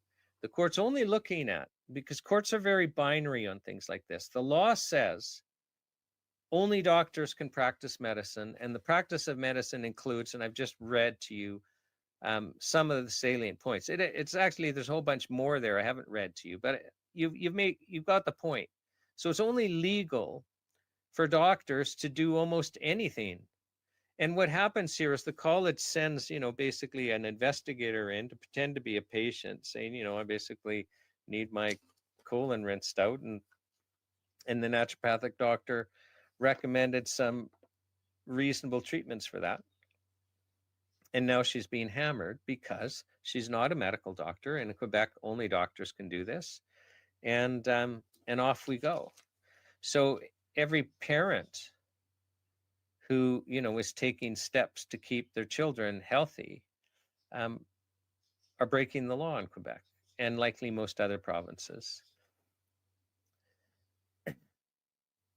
So the court will only look at, and you read the case, oh, okay, well, only doctors can do this. She's doing this. She's not a doctor, so therefore she's guilty. She hasn't been sentenced yet because she appealed, and that appeal was just refused. But she's going to be sentenced for the crime of being trained as a naturopathic doctor. And I just have to segue, watch in the world's greatest health show, we've got naturopathic doctors. We've got homeopathic doctors. We've got traditional Chinese doctors. And those traditional Chinese doctors out there, they will be saying in the back of their minds, no, we're traditional Chinese practitioners. We can't say doctors. Well, you can't, but I can. But the point I'm trying to make for the public here is when you watch these, we ask them, well, look, what training do you have? On average, they have more training than medical doctors, and in the same stuff, anatomy, physiology, all of that stuff. And then they're trained. Like doctors, doesn't matter whether you're naturopath, traditional Chinese, medical, they're all trained in the basics. Where they differ is, well, how then do you treat conditions that present themselves in front of you? And the medical doctors are limited to basically offering novel synthetic chemicals because that's what they're trained in. And I'm going to discuss that a little bit. So, but the naturopathic doctors and the homeopathic doctors and the traditional Chinese doctors are trained in other treatment modalities, and all of them, except for the medical doctors, are trained extensively in nutrition. Extensively in nutrition. In fact, they're all trained to understand that the body is a system that needs nutrition to be healthy. This is a news alert for the medical community. This is a news alert for Health Canada. This is a news alert for the government of Canada. This is a news alert for medical doctors. Guess what? The human body needs nutrients. And you don't know anything about it. And you have to be asking the question, and we all have to be asking the question, if the most important factor in human health is nutrition, and our food supply has been engineered so that we cannot be healthy without supplementation, it is impossible in Canada now. How is it that our government-funded medical system that we're locked into, that it's basically illegal for us to step out of and get hip surgeries and stuff like that? No, we have to suffer for years and years on a list. Why is it that that health system is not trained in the largest factor dealing with human health, nutrition? Why is it that it's not front page news and, the leading story day after day on how our food supply is so dangerous that Canadians can't be healthy? But, here we are. So how did the doctors get their medical monopoly? And this is a provincial thing. This isn't federal. So the provinces regulate health practitioners. So in the province of Quebec, doctors have this extremely broad medical monopoly. How is that in the public interest? Because the reality is there's a whole bunch of naturopaths, and people in Quebec are accessing them, and they're accessing traditional Chinese practitioners, and they're accessing homeopathic doctors, and they're accessing nutritionists, and they're accessing other people that are just have trained themselves. But people are going to them because through word of mouth and through experience, repeat customers, you keep going to people that are helping you. And why are Quebecers doing this? Because they're finding relief, because they're finding success, and they're not finding it in the mainstream medical system. So why are we giving doctors such a broad monopoly? You know, we could probably all agree with, hey, you know, let the doctors have a monopoly on prescribing these synthetic drugs, which are the third leading cause of death in Canada. Sure, they can have that monopoly, and they can have the monopoly on surgery. And maybe they can have the monopoly on other things, but you know, they can't have the monopoly on diagnosing illness. They cannot have the monopoly on how to prevent illness. They cannot have the monopoly on treating illness, because we're done with that lie. It's not in the public interest. So what this case basically illustrates, and thank you, Quebec Court of Appeal, and thank you for the lower court for following the law. You actually have no choice. As judges, you have no choice. Of course, the appeal was going to fail. Really, what they should have done was challenge the law for violating freedom of expression. But most people can't afford to go against the Department of Justice machine in a constitutional proceeding that will drag out for years and bankrupt you. So I understand that we don't have rule of law, and we just have to adapt. So, you know, when I was preparing for this, a very odd question came to me, and it just popped in my mind. And I have to say, you know, I was getting upset with the ramifications of this, and it popped into my mind: is this holy? Which is really kind of an odd thing to pop into my mind. And, you know, just so everyone understands, holy just means set apart. It just means different. But usually it's in the context of God, which means so set apart for righteousness. So what this law does in Quebec, and again, other provinces have a similar law. I mean, back in, I think it was 1995 or 1996, when I first acted, you know, on behalf of the natural health community for a herbalist named Jim Strauss, Health Canada had the College of Physicians and Surgeons of British Columbia charge Mr. Strauss with practicing medicine without a license because he was treating heart disease. You know, I deal with this in my first opening. Go back and watch it. Yeah, it was the first. And the legislation in BC was exactly the same. It says only physicians can treat or practice medicine, and the practice of medicine was basically defined as broadly as this Quebec one, including making treatment claims. So you can't even share truthful health information. You can't make treatment claims in British Columbia. Now, the legislation has changed now. They've consolidated things, but doctors still have a really broad monopoly in the practice of medicine. Well, you know, I went to the Legislative Library in Victoria to determine, well, what was the history of this bill? Like, what was the public interest? Because we were challenging the constitutional validity of it. We were saying this violates freedom of expression as guaranteed in Section 2 of the Charter of Rights and Freedoms. And basically back then, this bill in BC was passed at the turn of the century. And there wasn't Hansard back then, but they would collect newspaper clippings for each bill to have a historical record of, you know, the purpose of the bill and as it progressed through the Legislative Assembly. Well, I learned that this bill that gave doctors in British Columbia their medical monopoly was a private member's bill. So it wasn't even introduced by the government. It wasn't a government bill pretending to be in the public interest. But a majority of the Legislative Assembly passed it at the turn of the century. And this happened in every province, and it happened in every state in the United States, and it happened across the Western world. There was this coordinated effort. And it, started with the Flexner report and Rockefeller, all of that. You can Google it. It's easy to find out. Books after book after book is written on it. There was this coordinated effort to give medical doctors their medical monopoly.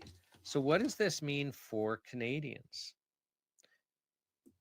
And I think we have to look at the bigger picture of what's happening here and then just ask ourselves the question, is this in the public interest? Is this in the public interest? So if you watch this World's Greatest Health Show, you will come to understand that in Canada, so the federal government, they get to decide, they get to approve drugs, prescription drugs. So we've created these health laws where it's illegal in Canada to treat ourselves with anything, chemical or natural. Like literally, if I could see one of you and said, oh, wow, you look dehydrated, will you take some water to treat the dehydration? I've made water a drug. So it's illegal in Canada. Like water's a drug. Parsley's a drug. Oranges are drugs. Bananas are drugs. Synthetic chemicals are drug. Anything used for a therapeutic purpose is a drug. That's our law.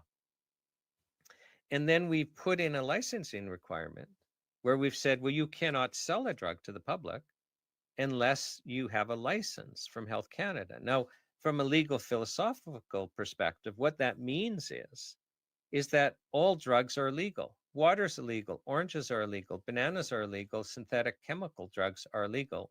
Anything that's used to prevent illness or to treat illness, regardless of what it is, chemical or natural, is illegal.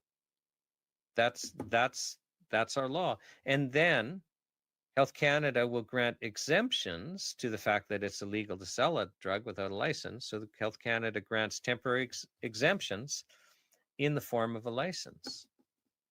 Now, here's where it gets really interesting. Really interesting.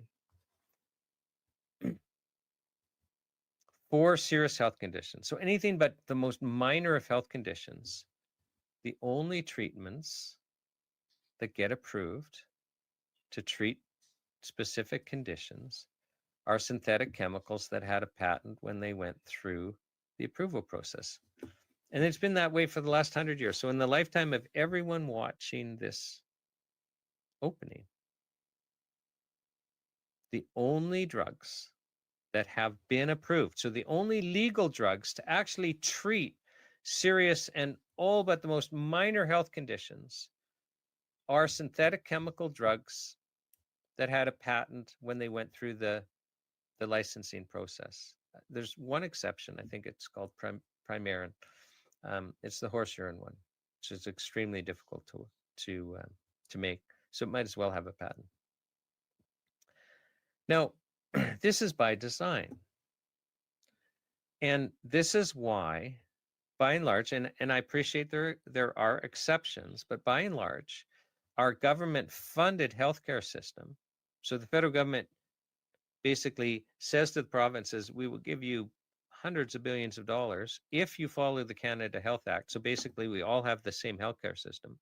So only chemical drugs are approved to treat anything but the most minor of conditions. So we're in a country where it's only legal to treat ourselves with synthetic chemicals that had a patent. Well, then our government-funded healthcare system uses only the legal treatments, which are these synthetic chemicals. And again, there are exceptions. You show up at the emergency ward and you're bleeding to death because you took too much warfarin prescribed by your doctor. They're going to give you a shot of vitamin K. No, that's not a synthetic drug.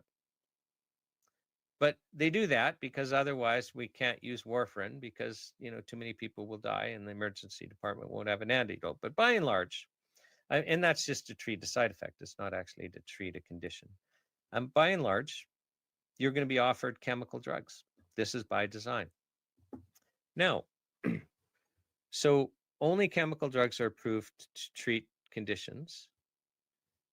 Our government-funded healthcare system that we have to fund And we have no choice but to use. It's illegal to, to try and get surgeries and like outside of that. In some provinces like Quebec, it's illegal to access anyone but a medical doctor, apparently. So the government-funded system that we have to participate in only offers us chemical treatments.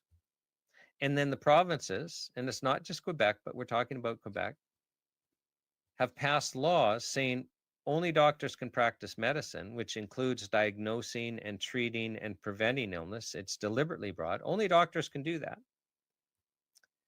And doctors are trained to use the chemical drugs in the mainstream medical system. And they are. And watch this show, doctor after medical doctor saying we're not trained in nutrition. We're trained how to use chemical drugs, not to cure things. Please, if anyone's aware of a synthetic chemical drug that actually cures something, please let me know, to treat the symptoms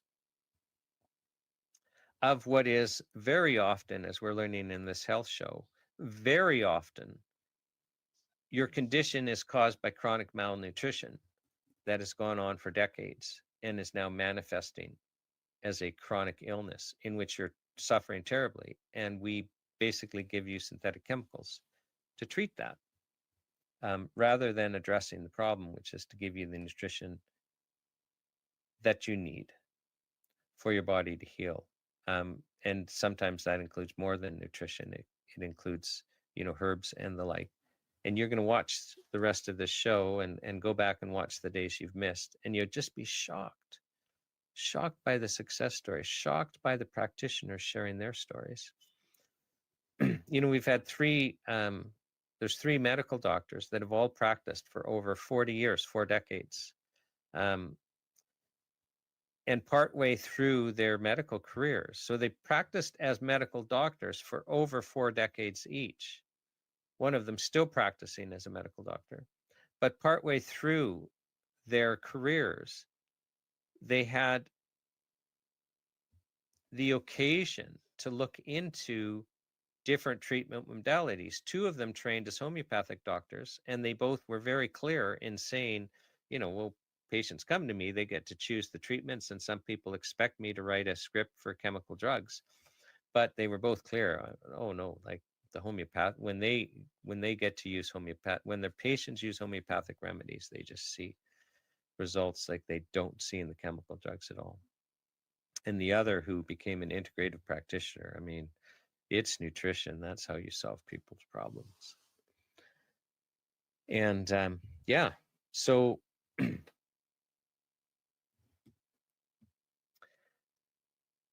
I don't know. I'm just having difficulty today because I know people are suffering, and I feel really, really bad about Annie Janot losing her appeal and now facing sentencing in Quebec, so that she will be punished for basically trying to help people.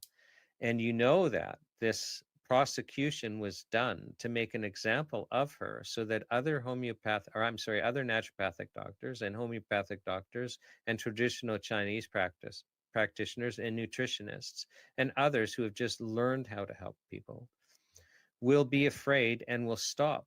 And they certainly won't advertise, and they'll certainly keep their heads down, so that people who don't understand that they should be seeking these people out, who are locked in the chemical drug system that is being forced on us. And basically, like, let's be clear, the College of Physicians and Surgeons are enforcing their medical monopoly so that we cannot access other treatment options. If we can't go to Annie Janot and get naturopathic remedies, if we cannot go to a homeopathic doctor and get homeopathic remedies because they're illegal, it's illegal for these people to do that. The purpose of the law is to lock us into synthetic chemical drugs, which are the 3rd leading cause of death in Canada, and one of the other contributing factors to one of the other top 10 leading causes of death, which are highly preventable medical errors. And this isn't secret. Go to StatsCan, look at risk analysis stuff. That should be front page news. It should be the leading story at least, 2 or 3 times a week, that our 3rd leading cause of death are chemical synthetic drugs. But most people have never heard that. And thank you, Quebec Court of Appeal, for locking us in, locking the citizens of Quebec and setting an appeal court precedent for the other colleges of physicians and surgeons in other provinces to go after natural practitioners to ensure that we don't have a remedy. But I have to actually check myself this morning and actually encourage you and encourage myself to understand that that actually we can make a difference. What happens is the pendulum, of control kind of swings and then it stops. And then it starts moving back towards more freedom. And this happens time and time and time again through history. And we're just at kind of that inflection point where there can't be any more control, because we can't tolerate it. Our health and our lives are at stake. The health of our children and their lives are at stake. We have to get control of our food supply again and make it healthy. We have to ensure that we can get all the nutrients we need. And we're just in a world now where that includes supplementation, and the government can't take it away from us because it's ethically wrong. We've come to understand that we need it, and we're not going to tolerate it. And, everyone listening to me speak about this court decision involving NHPPA, they're outraged. And they understand, well, wait a second. I mean, how do we get good health outcomes if we limit ourselves to just strictly chemical drugs, synthetic drugs that had a patent? And why is it that those are the only drugs that are approved? And how come it's been that way, like for 100 years? Why are we in this model? If we wanted to get good health outcomes, there's no way, there's not a chance that we would have we would tolerate the food supply the way it is. And there's not a chance that we would continue with this mainstream medical system in the form that it is. You don't get good health outcomes by limiting your treatments to only synthetic chemicals that had a patent when they went through the process. That's not how you get good health outcomes. It doesn't mean that there's not a place for those, but that's not how you get good health outcomes. And Canadians are waking up to that. This health show is part of this. And so, ending on a positive note, watch the show. Get other people watching it. Let's be part of this solution. It's simple. We need healthy food and we need access to supplements. The Charter of Health Freedom will give us access to supplements. We have other work to do on getting a healthy food supply, but we're starting to take control over our own destinies. We're starting to take control over our health. And this is how it begins, is education and sharing our stories and sharing truthful health information. So let's be a part of this going forward. Get everyone watching this and sit tight. You're going to be just blown away by the truthful stories that you're going to hear for the rest of the day.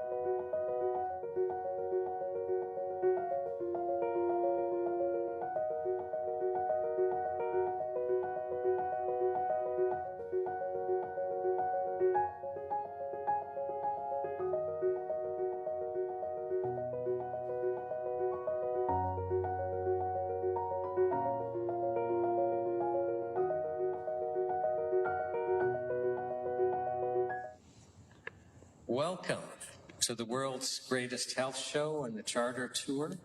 My name is Sean Buckley with the Natural Health Product Protection Association, and we are in Kelowna, British Columbia today. And I'm very pleased we've got a lot of people that have come out for the live event. Earlier today, we were in Aldergrove at Alder Natural Food, which we think may be the oldest standing health food store in Canada.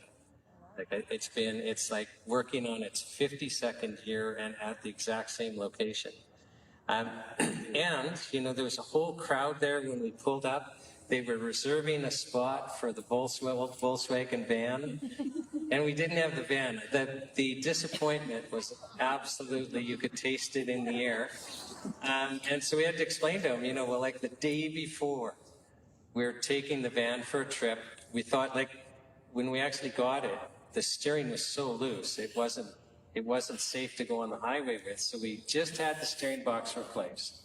We're driving it from the repair shop, and we thought, well, we better take it on the freeway. It's an old van, the Bug 1600 motor in it.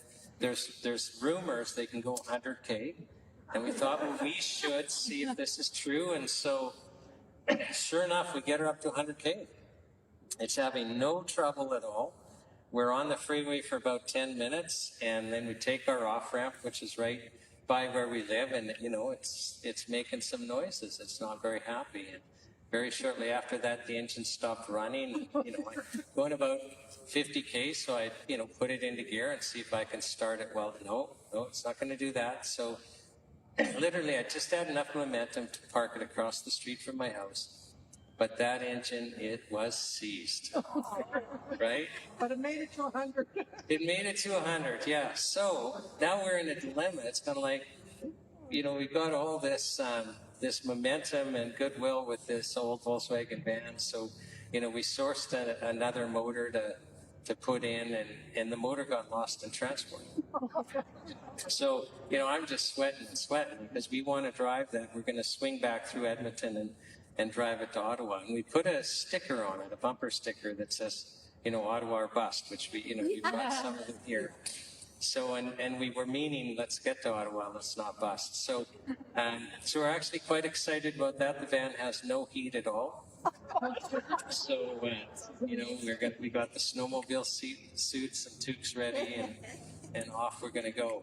But really pleased with what's happening here. I'm going to share some things about our nation, our drug situation, that will shock you. Like some of it, literally, what the heck?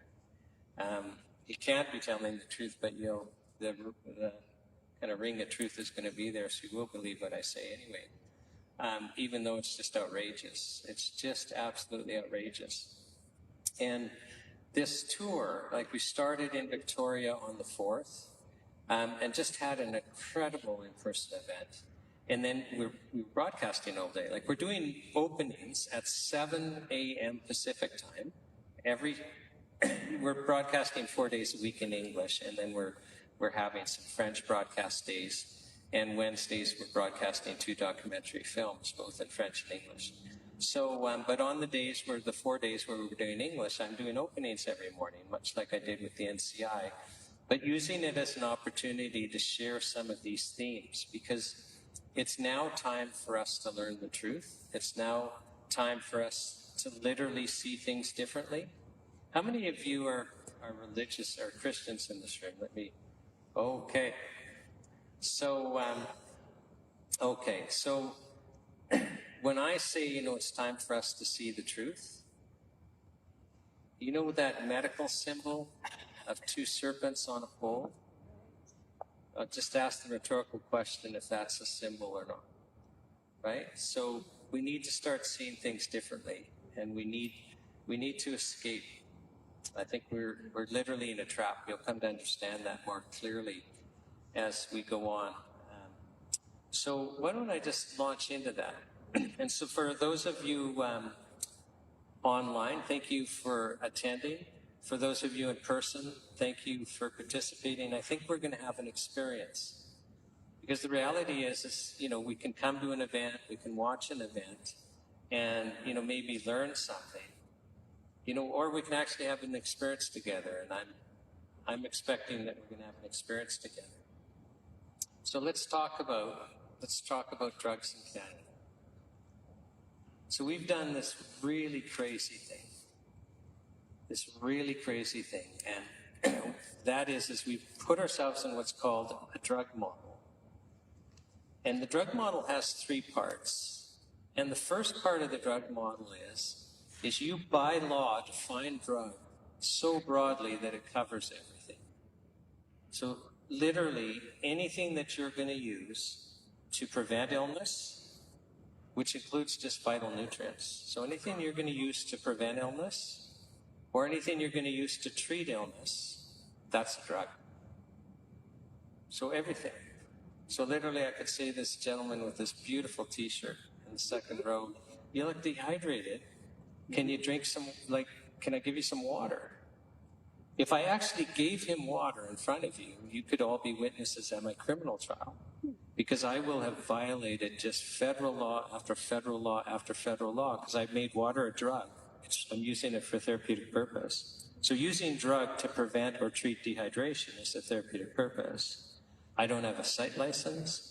I don't have a product license. I haven't proved to Health Canada that water's safe. I haven't proved to Health Canada that water's effective. I don't have a license. I probably couldn't get that claim anyway. So I'm, with all the censorship we have, the point is it's actually illegal even to give water for therapeutic purpose. So I need you to understand, in our country, in the King's Dominion of Canada, it is illegal to give somebody water for a therapeutic purpose. Everything's a drug. So that's the first part of the drug model. The second part of the drug model is you make every drug illegal. It's kind of like a war on nutrition. So, and the way you do that is you just basically pass regulations that say you can't sell a drug without a license. So when you pass a regulation saying you can't sell a drug without a license, that means every drug is illegal except for ones that Health Canada grants a license to. So every drug is illegal. So now our basic nutrients are illegal, except that Health Canada will grant temporary exemptions to us in the form of a license. So now, isn't that interesting? So we live in a country where it's actually illegal for us to prevent illness or to treat illness with anything that Health Canada hasn't given us permission to use. How does that happen? How does that happen? Well, that happens because our parents and their parents were asleep at the switch. That's how that happens. This has been going on for almost 100 years, this model. Now, the third part, and before I go into the third part, I just, it's come to mind something that President Eisenhower said when he was leaving office, and many of you will have heard this before. But he said, nothing happens, by accident with government action. So if you find yourself in a situation, don't think, government stumbled there. We're there deliberately. Things are well planned. So the next part of the drug model is that they have made the drug approval process for serious health conditions, like anything but the most minor of conditions. They've made the process so expensive that in the lifetime of anyone in this room and everyone watching, every single drug that has been approved, except for Primary, has had a patent. So in all of our lifetimes, this has been going on so long, every single drug that has been approved for all but the most minor of health conditions is a synthetic chemical that had a patent. Now, this is deliberate. This is by design. Health Canada knows exactly what they're doing. But you have to ask the question, why is this? And we all know, we all intuitively know without even thinking of it, if we go and engage the mainstream medical system, by and large, the only treatments other than surgery are synthetic chemicals that had a patent when they went through the drug approval process. You go to the hospital for mental illness, for arthritis, for cancer, you name it, other than surgery, because they do cut parts of us out. Other than that, by and large, the only treatments are synthetic chemicals. And I get there are exceptions. You know, you show up to the hospital and you're bleeding out because of the chemical drug warfarin, rat poison, which they use as a blood thinner. They're going to give you a shot of vitamin K. But I mean, they kind of have to, because that's how they save your life. And if too many of us are dying from warfarin, then, you know, we get a little owly. Just a little, not enough, but a little. So first of all, understand that you're now locked into a system where the only legal treatments are synthetic chemical drugs, and this is by design. And they play a game with us. So because this is all about intellectual property rights, and I'll share with you how this works, because there's not a law that says you can only treat serious health conditions with chemical drugs. Like, if you search, you're not going to find that. But we do it by design. And so what we do is we make the drug approval process so expensive that you can only afford to do it if you have intellectual property rights, if you have a patent. What a patent is it's just, if you invent something new, you can get what's called a patent. You have to apply for it and prove that you really invented something new. And in the drug world, a patent lasts for 25 years. And that means nobody but you can sell it unless you give permission, and they're going to have to pay you for that permission. And the example I love to use is Viagra, because it's a fun example. Well, it was the first erectile function drug. And, you know, we're an old enough crowd here, by and large. Most of us will remember when Viagra was approved. And even though there wasn't direct advertising in Canada, there was in the US, and we used to all watch cable TV. And so the demand in Canada was through the roof, and the mainstream media had fun with it. Remember, they would run stories on how expensive a single pill of Viagra was.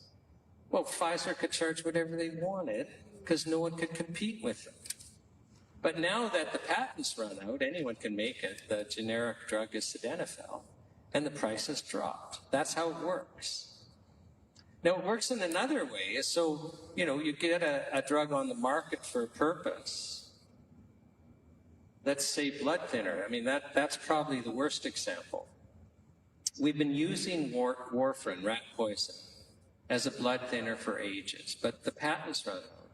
So there's no money in it, right? So, I mean, it's terribly dangerous. There are natural alternatives like natokinase that we can blood thin without anyone ever showing up at the hospital bleeding out and needing a shot of vitamin K. But there isn't money in it. So the pharmaceutical companies will come up with other drugs. You know, the first one that comes to mind was Pradaxa. That came out probably about 15 years ago, and they didn't have an antidote for it. But they've published, you know, a couple of clinical trials showing how great it is as a blood thinner. The drug reps are pushing it. The government-funded system is paying for it.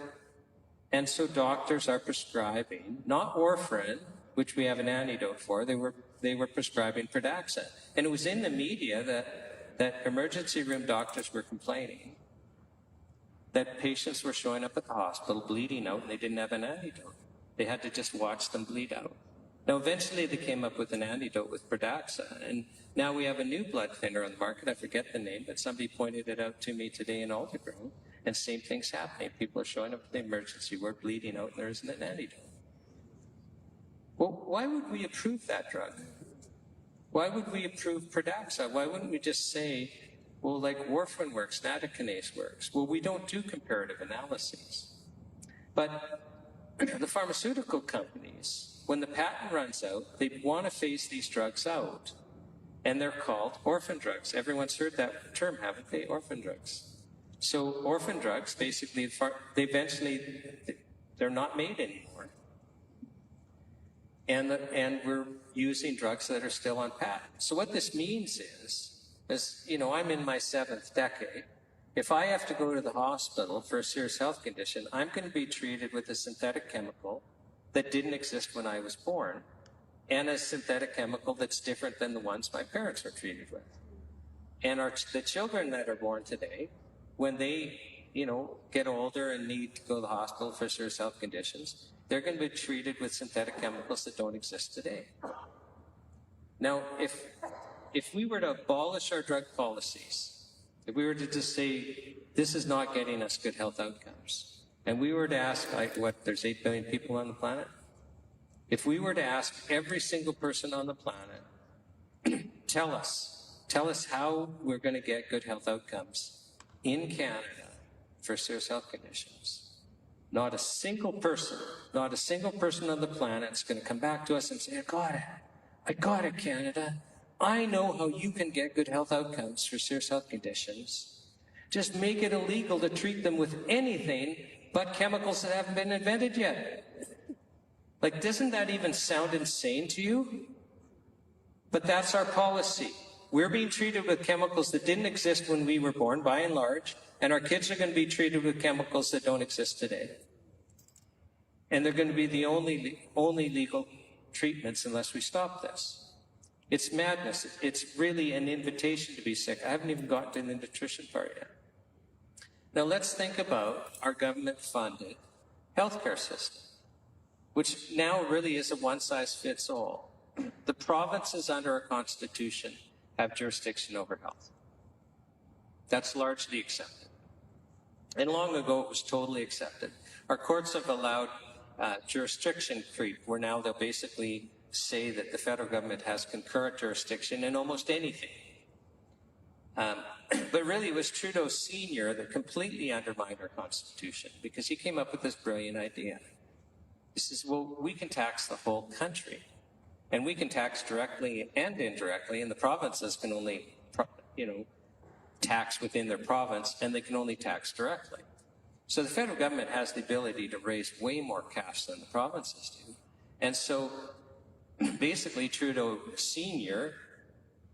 started raising all this money and then said to the provinces, I will give you these bags of cash if you follow the Canada Health Act. And the provinces made the huge mistake of saying yes. And this has now gone on since the early 70s. And now the provinces, it's like heroin, they're addicted to that federal cash. And they're basically, the federal government now runs health policy, even though it's provincial jurisdiction. It's complete undermining our Constitution. We're now a unitary state. We're not a confederation anymore. And this has happened in other areas, not just that area. So we all have now a government-funded healthcare system where the only legal treatments are synthetic chemicals. Every province. Do you think that's by accident? So here we have a federal government that only allows us, that basically declares the only legal treatments are synthetic chemicals. And we have a healthcare system that is funded and dictated by the federal government in which we use synthetic chemicals. And then we have the provinces basically mandating through provincial law that only doctors can practice medicine. Now, in some provinces like BC, naturopathic doctors, they've got a little niche, and in some provinces, homeopathic doctors and TCM doctors have a little niche.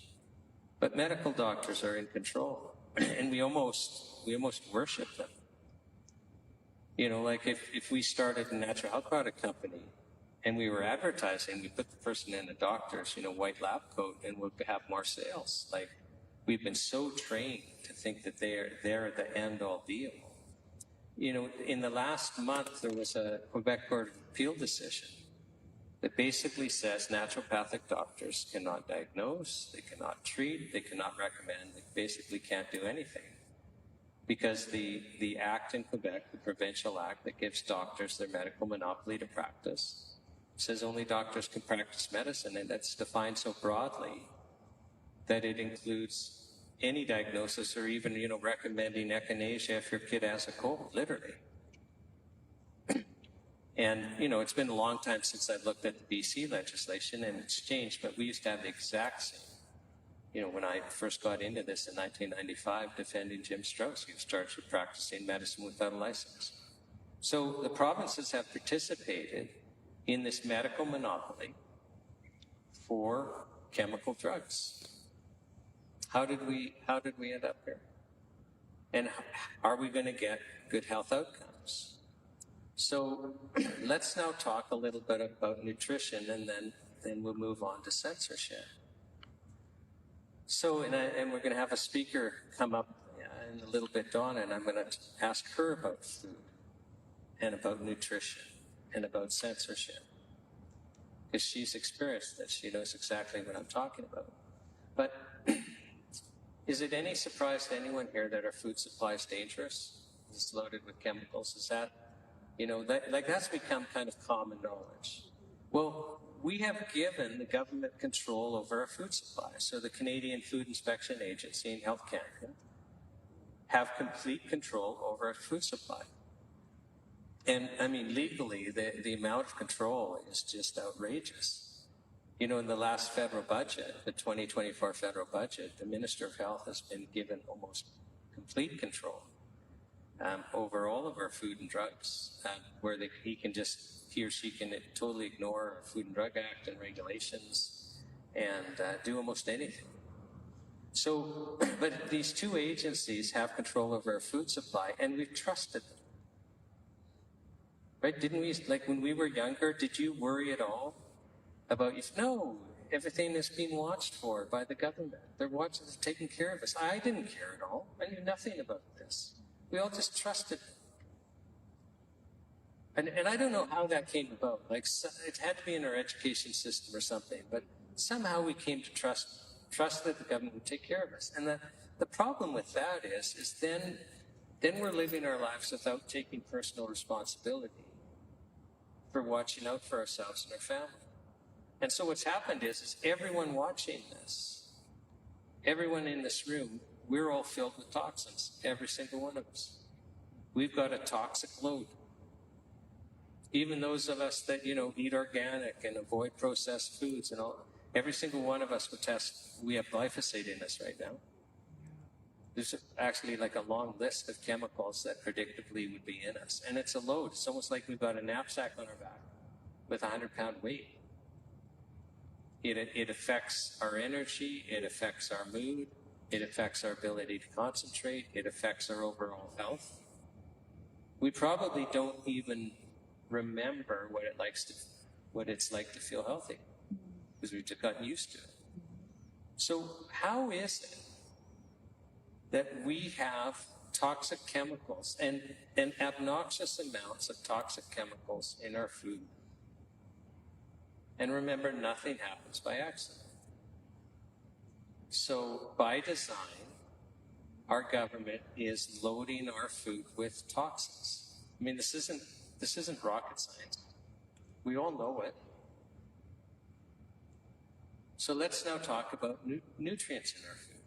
Now, I'm going to say something that I truly believe to be true, and to many of you, this might sound completely outrageous. But the truth is, the human body needs certain nutrients to be healthy. Who knew? No, really, who knew? The human body needs certain nutrients to be healthy. We're supposed to get them in our food. We're supposed to get them in our food. The U.S. Department of Agriculture periodically does a survey of the amount of nutrients in our food. And, it goes down and down and down and down and down. Like 100 years ago, our fruits and vegetables and grains were just loaded with vitamins and minerals. Loaded. And not loaded with toxins. And so you could actually get those vital nutrients that you needed to be healthy from just eating. But now you can't. I think it was the 1949 survey. You guys can research it and tell me if I'm wrong on the year, where they kind of went out of their way to raise the alarm bells and say, like, look at how few nutrients there are now. And they say, well, if you're missing this and this, here's the chronic illness that results. And if you're missing this and this, here's the chronic illness that results. And if you're missing this and this, here's the chronic illness that results. We know this. We know that a whole bunch of chronic illnesses result from a lack of nutrition. Has anyone here ever watched Dr. Carolyn Dean present on the symptoms of heart disease? Okay, so Carolyn Dean was a Canadian medical doctor. Oh, I said medical doctor because now she's believable, right? Even though I find that in interviewing homeopathic doctors, naturopathic doctors, traditional Chinese doctors, and I say doctor, they won't let me say doctor because they're going to get in trouble. They're worried about even me calling them doctor because that's reserved for the medical ones. They're more trained than the medical doctors. But Dr. Carolyn Dean was big on showing us something really simple. She would put up on the screen the symptoms of heart disease. And then she'd put on the screen the symptoms of magnesium deficiency. They were exactly the same. They were exactly the same. You know, for this health show, we've interviewed 3 medical doctors who have also now become, 2 have also become homeopathic doctors and another an integrative medicine doctor. And all of them had practiced for at least 40 years. And I asked them, well, how much training in nutrition did you get? Maybe 2 hours. Okay, well, let's think about that for a second. The human body needs certain nutrients to be healthy. If it's not getting those nutrients, it gets sick. It's not healthy. If it really is not getting them, it gets chronically ill. And then the mainstream medical system wants to use a synthetic chemical, not to address the problem, but to address the symptoms of the problem. Our medical doctors aren't trained in nutrition, because if they're trained in nutrition, they'd be solving the problems caused by malnourishment, malnutrition. One of the people, and it really just stuck with me, and I don't know if it's just the way she presented or what, but I interviewed her for the health show that's broadcasting during the day while we do this charter tour. And she was a young mom, 2 kids, 2 little kids, and she developed what her medical doctor diagnosed as restless leg syndrome. And what would happen is especially at the end of the day, and when she went to go lay down, she described it as like electric shocks into both legs, and the legs are twitching. And the only way to stop it would be, because she says it was really uncomfortable, is you'd have to get up and start walking around. So she was finding she was up all night and getting completely worn down. I mean, it's hard enough to 2 young kids keep you pretty busy, and she's getting worn out. She's getting hard to live with, to put it mildly. She's starting to catch everything that comes by because her immune system's compromised because she's not getting rest. And she goes to the medical doctor, who diagnoses her with restless leg syndrome. And the medical doctor says, well, we don't have a treatment for restless leg syndrome, but I can prescribe for you a Parkinson's drug.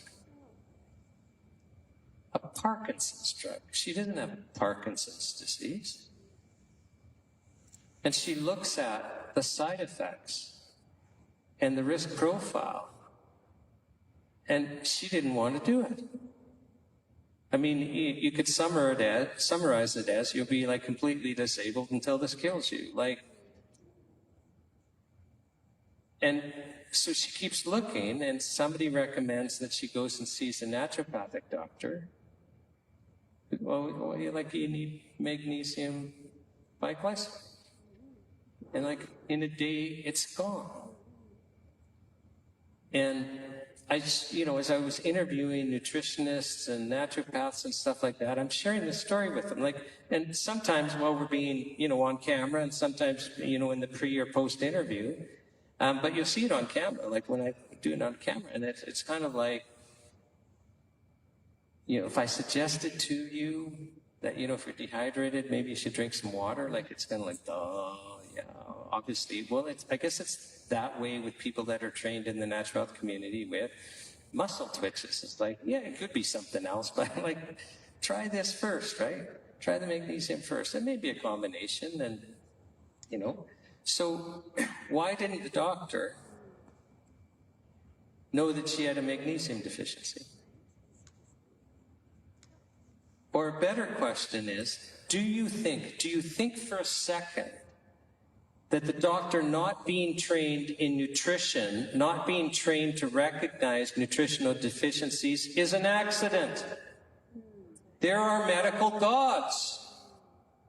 They have the power over life and death. It's illegal for us to get surgeries. We have to wait 28 years on a waiting list. The Supreme Court of Canada said, no, you can't. They're the gatekeepers of the paid medical system. Everyone has to bow down to them. We can't call traditional Chinese doctors doctors. They're the only ones in Quebec that can do anything, and other provinces. Do you think for a nanosecond that it isn't deliberate, that they're not trained in the leading cause of our illness, which is lack of nutrition? Isn't that an outrageous statement? The leading cause of our illness is likely malnutrition. You know, yesterday in Vancouver, we have a live event, and Udo Erasmus shows up. We didn't even know he was coming. It's like, well, Udo, come on up. And he shares on the stage, and he's saying, you know, he lists the number. Well, and for those of you who don't know Udo Erasmus, he's 87 now, and like he looks and acts like he's 20. But he had become disabled as a very young man with toxic overload. He was doing pesticide spraying and herbicide spraying. And so he had to become an expert. And he's the guy that taught us, oh, wait a second, these processed oils are dangerous. And he's the guy that taught us we need healthy oils and fats. And there's a couple of essential fatty acids that we absolutely need. So when you go to the health food store and see Udo's oils, that's the guy. Okay, like he's an expert. And he just happened to show up. It's like we wasn't set to be a speaker, but like, come on up, Udo. And he was telling us last night, and the video will be up eventually, like after the health show, we'll repost everything. But he says there's this number of essential nutrients. It was essential was the word that he used. And he says there's this much in this group and this in this group, and 2 essential, fatty acids. And I come back to that after, and I say, like, so if we're not getting these, we'll die, right? He says, well, that's why I'm talking about the essential ones. So if you're missing even one of the essential nutrients, you will die. That's why we call them essential. There's a whole bunch of other nutrients that aren't essential. You're just not going to be in optimum health without them. But there's a pretty long list of essential nutrients. And if you're not getting a single one of them, you will die. Like long enough, your body will compensate and you'll be sick and have all these symptoms.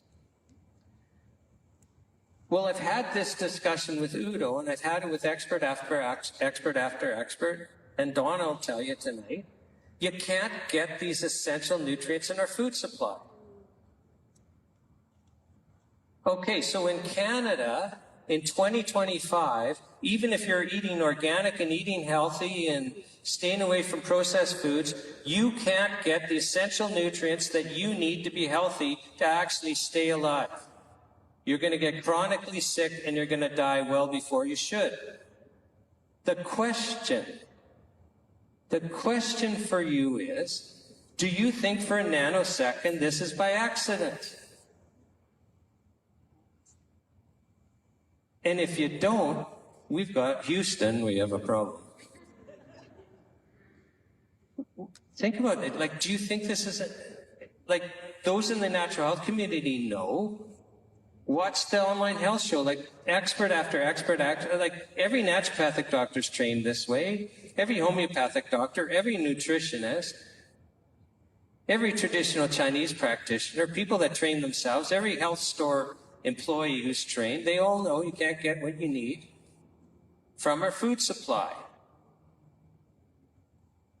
Who's in control of our food supply? Health Canada and the Canadian Food Inspection Agency. Well, not only do we not have the vital nutrients, but we're spraying everything, even our forests, for crying out loud, with glyphosate, which actually is a chelator. It takes the minerals out of the plants, it takes the minerals out of your body, and it destroys your gut flora. So not only can you not get what you need to actually survive to be healthy in our food supply by design, but we're actually adding things, and there's glyphosate in every single person watching. We're adding things to our food supply that actually that leach the minerals from us. Do you think that's an accident?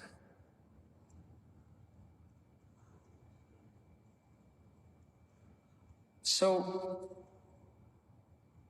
you have to supplement now. I regularly travel to a third world country, and I love it because at about day 10, I start feeling better because I'm getting nutrients in the food. And it's like clockwork. Bang, you just feel it. You start feeling better. As Canadians, we have to go to third world countries to get decent food. Wow. Wow. And they want to come here. Right? Like, it's crazy. So you have to supplement. You have to supplement to stay healthy. I mean, my wife will tell you, like, we got this, the vitamins that I set out, it actually takes time. Like, it's about 4 inches long. You know, the multivites in there, but there's other things that I just feel obligated to supplement with. And everyone's got, you know, everyone in the know has their own regime. And now we're in this place where Health Canada, and they've been on this war for 30 years. Like, so for 30 years, like I've been involved for 30 years. I started actually acting as a lawyer for Health Canada against a herbalist. And then the herbalist hired me when Health Canada was trying to shut him down with getting him charged for practicing medicine without a license. And that's a different story. But I started acting. I've defended more natural health product companies when they're actually charged by Health Canada in court. I've defended more than all other Canadian lawyers combined. And, you know, a good half of my 30 years of practice has been running interference, because usually they don't charge. They hate going to court because there's these things called rules of evidence. They can destroy you other ways. They don't need to go to court. And so I'm running interference all the time. And so I've come to understand that they just want to get rid of these products. So this organization that has allowed toxins into our foods, that has basically guaranteed that we don't have essential nutrients, is also wanting to get rid of our supplements. Well, let's talk, just if you think it's bad now, like we haven't even spoken about recommended daily allowances. You guys have all heard that term, right? Recommended daily allowance. You pick up a vitamin bottle or, you know, some food, and it says, oh, you know, iron, recommended daily percentage, 80% or whatever. And the message to you is, I better not take more than that, because this is the recommended daily allowance. Isn't that an interesting term? Oh, thanks. Oh, he's wanting to treat some dehydration. This is a man that is acting dangerously. Right? Very brave. Thank you. So even the term allowance, this is what you're allowed by the government. So where do these recommended daily allowances come from? They actually come from the Second World War. The Allies had a problem during the Second World War. Before D-Day, they were expecting on D-Day to break through every beach. They weren't expecting that they'd only break through one beach and get hemmed into the other beaches. So they were expecting to break through every beach and have all these soldiers go deep into France and start causing havoc behind the German lines. And they realized, well, we have a supply problem. Because these soldiers, everything that they're going to need, including their ammunition, they have to carry on their backs. So they can't carry a lot of food. So, but it's going to be 2 weeks before we're going to get fresh troops there and be able to resupply. So what is the minimum amount of nutrients that a healthy 20-year-old man, completely fit, the minimum amount that healthy 20-year-old needs to be able to function for 2 weeks. After 2 weeks, he can collapse, but for 2 weeks, he's got to be able to do this with his finger. It's got to be able to pull the trigger. And that's where our recommended daily allowances come from. Now, there's another part to the recommended daily allowance. And Health Canada, they'll agree, and they'll agree under oath when they're on the stand. This isn't a secret. You can call them and talk to them about it. The recommended daily allowance for any vitamin or mineral is the amount that every Canadian can take every day of their life, so birth to death, and there will never be a single adverse reaction in the population. So, my firstborn was 4 pounds. The recommended daily allowance is you can give it to a 4-pound baby and not have an adverse reaction, and give it to that child until they're an adult, until they're 9-year-olds and die. Never had an adverse reaction. Well, that has nothing to do with what you need. What's safe to give a 4-pound pound 1-day-old is not what a 30-year-old needs to survive. One of our speakers, Dr. James Lunny, does a presentation during the health show on vitamin D. And vitamin D is one of these essential nutrients. It's not just your immune system, it does a whole bunch of functions.